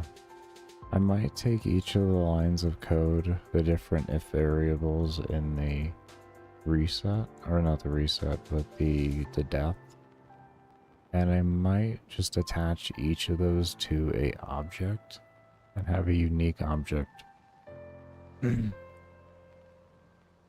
create itself instead of all that code. And then each of the ones can have the unique code that's required in it.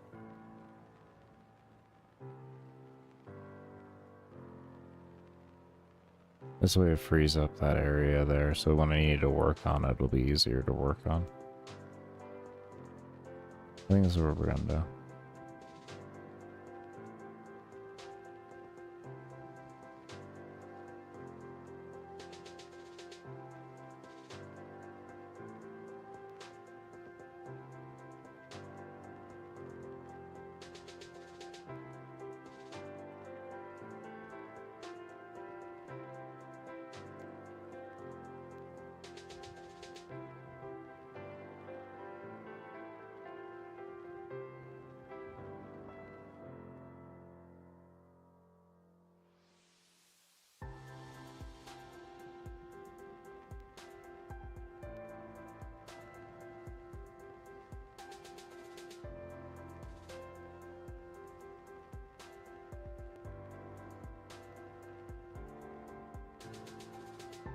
I might have to make some adjustments to mob speed depending on distance.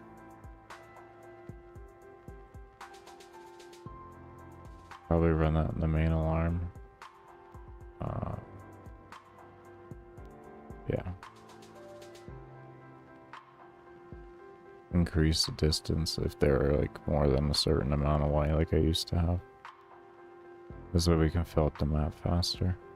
Or get the enemy to the player faster.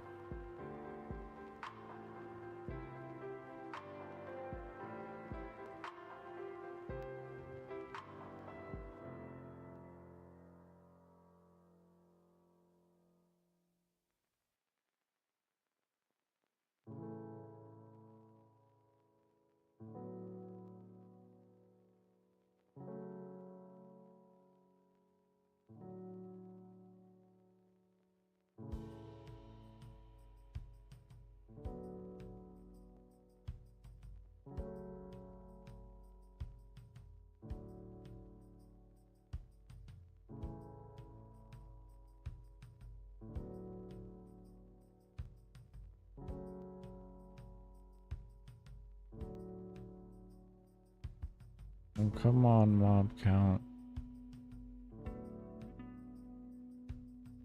I wonder why.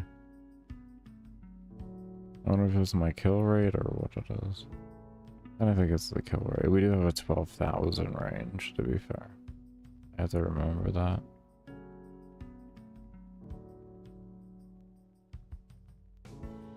I have to remember that.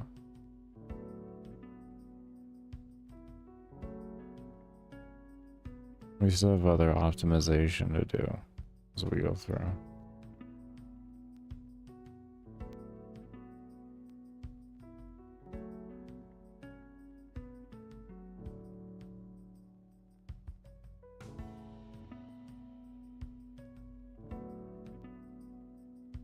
Well, yeah, we haven't adjusted all the alarms to be 2s or 10s as well.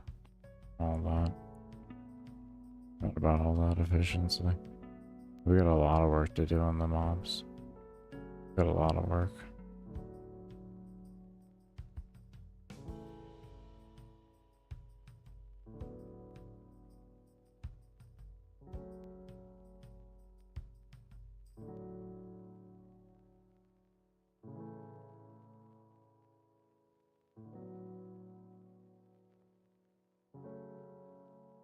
Everything seems to be working good though.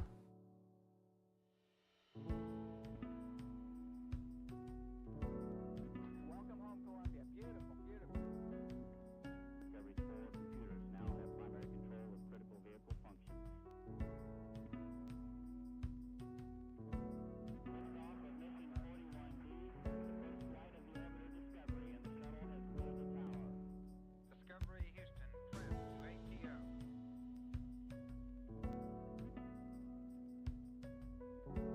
Fast to be in orbit.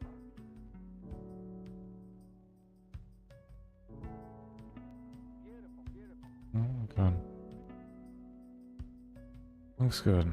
Alright, we're gonna go ahead and end off here for the night, everybody. We're at 11 hours, 42 minutes, so we're looking good. Okay, so let's go ahead and...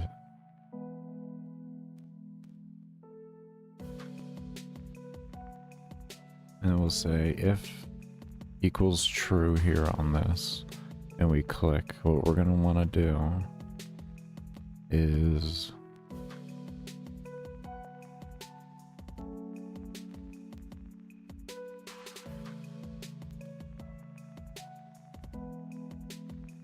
we're doing this a loop. That's right. That's right. At a loop, repeat number of times. Number of times was this. And then we wanted... hopefully we can just do it nice and easy like this.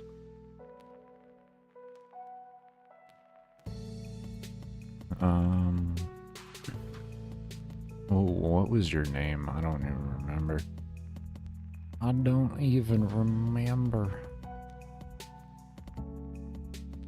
Let's see. Enemies. Give me parent, enemy. No, parent spawn. What was your name? Scale steps?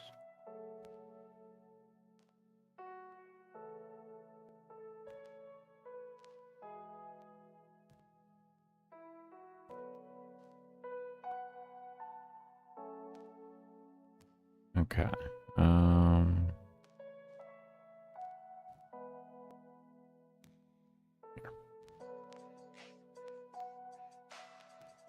Scale steps, and we need to send that over to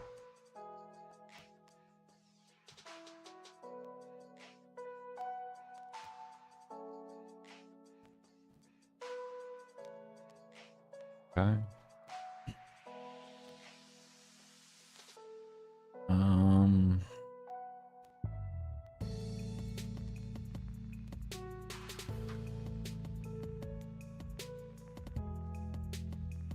Your relative, and so can I capture the calculator?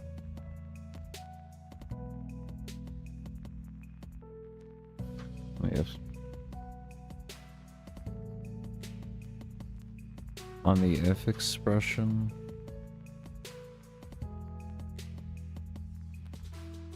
there was a plus sign. It allows you to add a new expression. So this is how I have these two expressions here. It's hovering and mouse check pressed. Left mouse button. If both of these are met, then it runs through. If only one is met, it won't run through.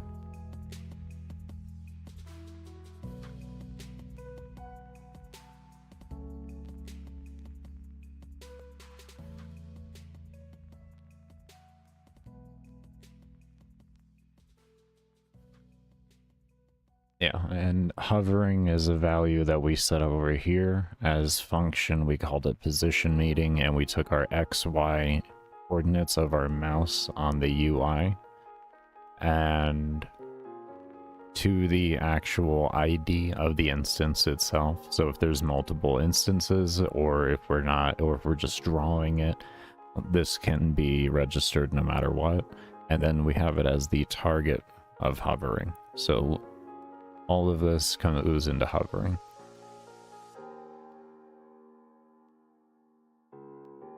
And then like here, here we have just expression hovering, and we hit not, so when it's not hovering over it, it'll run this code.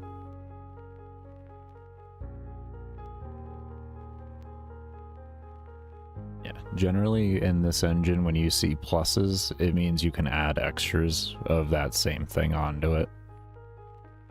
This does not create, this may be a little fooling and thinking, does this create an array? This does not create an array, unfortunately. I wish like they actually made it that simplistic, but it doesn't. At least as far as I know, hitting that does not create an array easy. Wish it did. I'll double check that. Let me just double check that. Let me double check that. I don't think so though, because there's a specific command to make arrays. So, yeah. Assign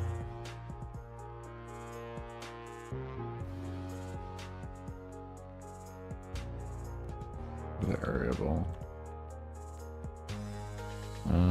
GML code, GML visual.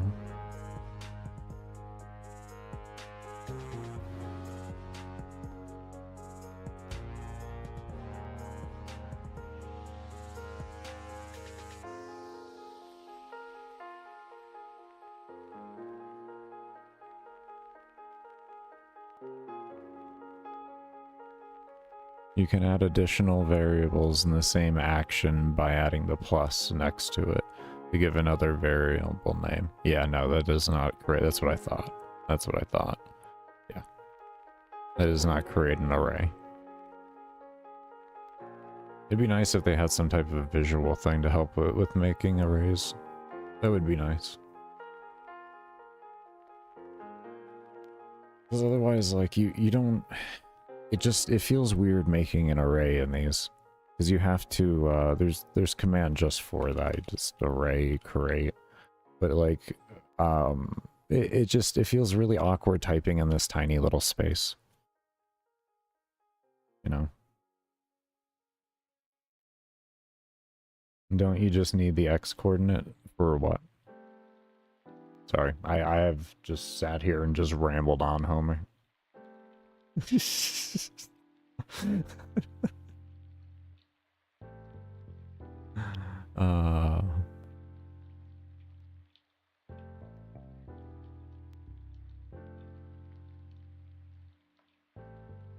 you talking about for up here for the argument ID? Or which one are we talking about here?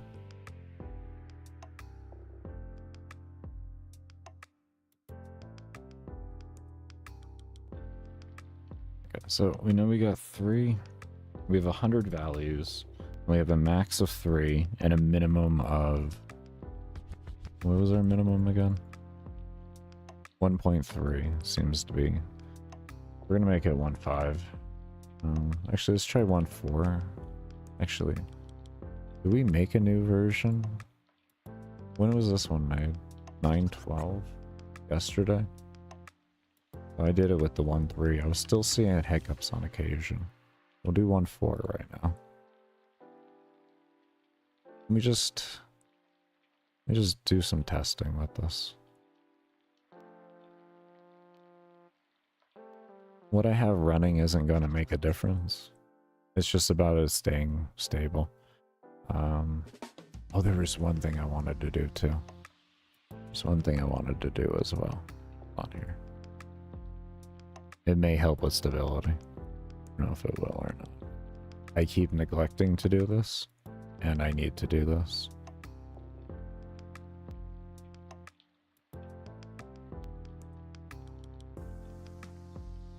Yes, I have a lot of code written in the player. I have a lot of code written in the player.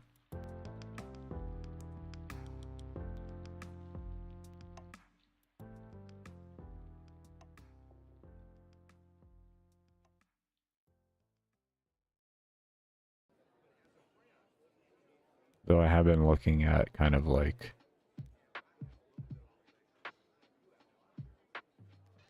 shortening up this a bit. Okay. So what I'm doing here is, if you've seen in past iterations, if I get hit too hard, it creates like this big white screen and such like that. That's because it goes too far into a negative value. So what I'm making sure here is that the first thing it does is it sets my HP to 0, so we don't have that issue. And then I go through and I run the code I need to run.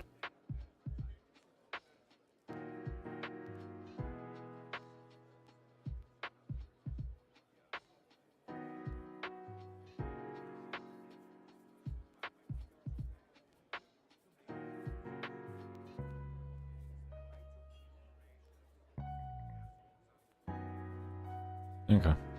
I'll do it.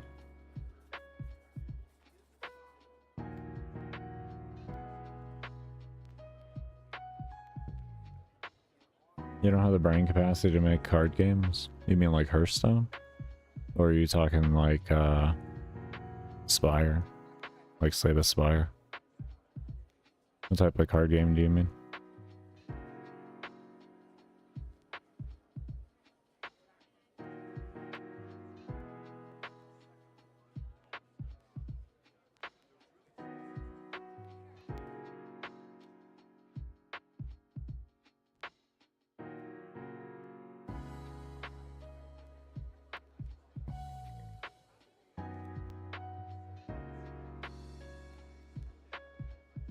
Oh, blackjack, like actual card games. Oh. Oh. What don't you quite get about it?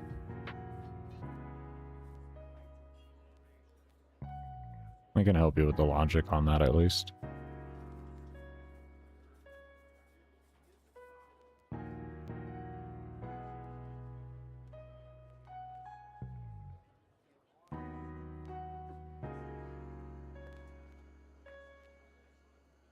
One thing I can say is if you know how to make crit chance, you know how to make a card game.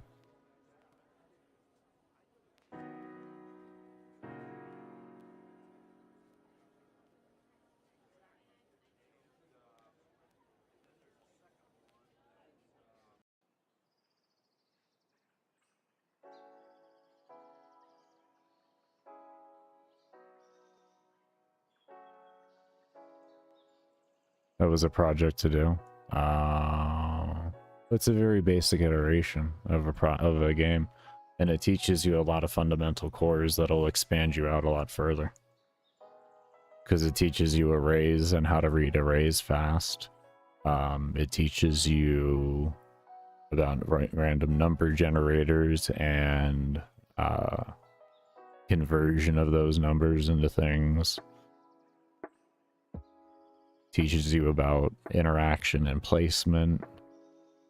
Like, it pretty much gives you a lot of fundamental cores.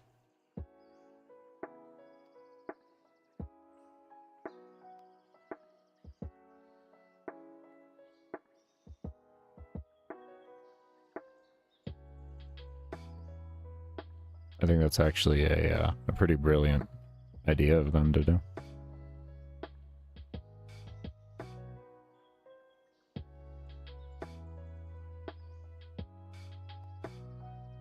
It also teaches you UI interaction and everything like that. Like there's a whole host of things that teaches you.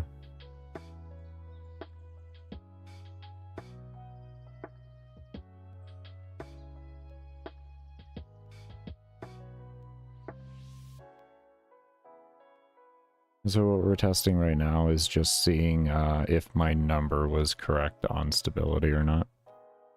I guess what we could do is run around.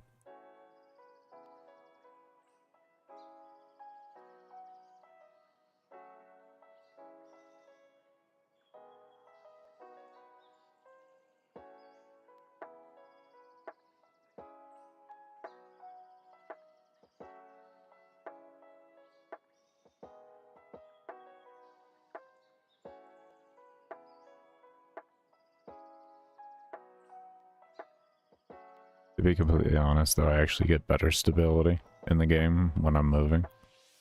If you're wondering how, it's because mobs aren't colliding with each other as much. They're more free-flowing. So, in my game, the more you actually run around, the better the performance gets.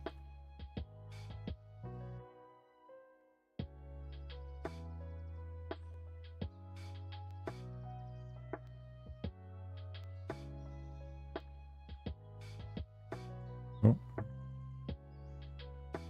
That felt pretty stable. Alright, let's give this some test here on this end.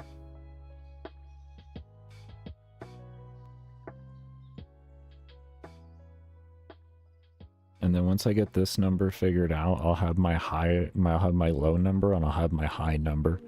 And then we'll be able to figure out how the placements are going to look for each percentage, essentially. So that we can meet the numbers that we need, because percentages aren't actually going to be a percentage. It's not going to work like that. It's going to be when you put 100% on there, it's going to be an actual hidden equation that will be occurring. So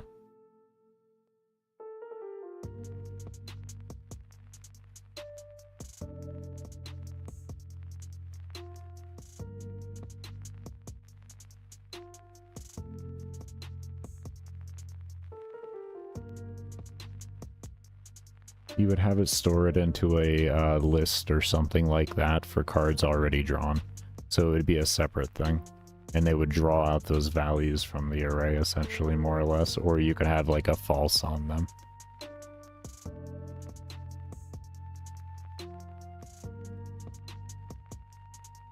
But yeah, they would be stored into another sheet, essentially. That would be an exclusion list. It's like a map or something, like a DS map, a grid, or something of the sort like that. Just something that can hold the values there I've already used.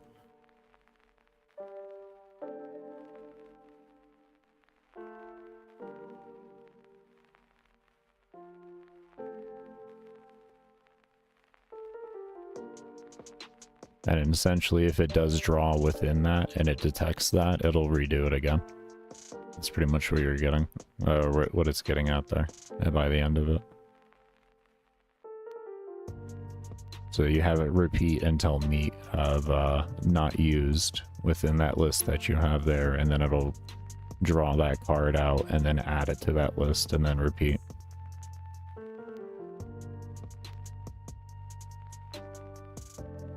Was parsing something from a grid or array? Was parsing something from a grid or array? Isn't that more or less the same thing?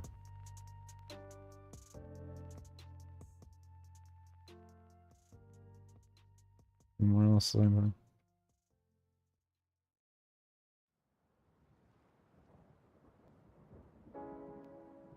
What was that? You said C#? Yeah.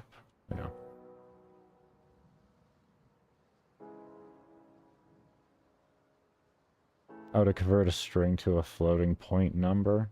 Or a... Oh. Well, no, actually, yeah, no, that makes sense. No, that actually makes sense. Yeah, no, I didn't think of that. That makes actually... No, yeah, that's logical. That's so much more efficient than what I was thinking there. Yeah, that's a lot more efficient, because then it won't read it. It'll just skip over it. Yeah, you know, that makes sense. Yeah, that makes sense. Yeah.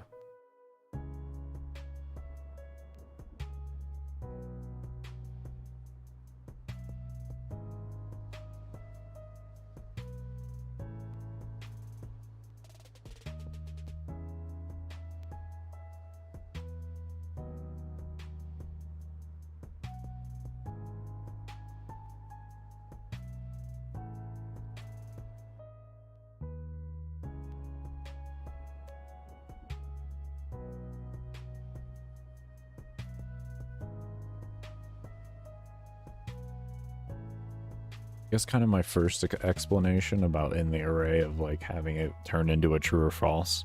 I guess that pretty much meets the same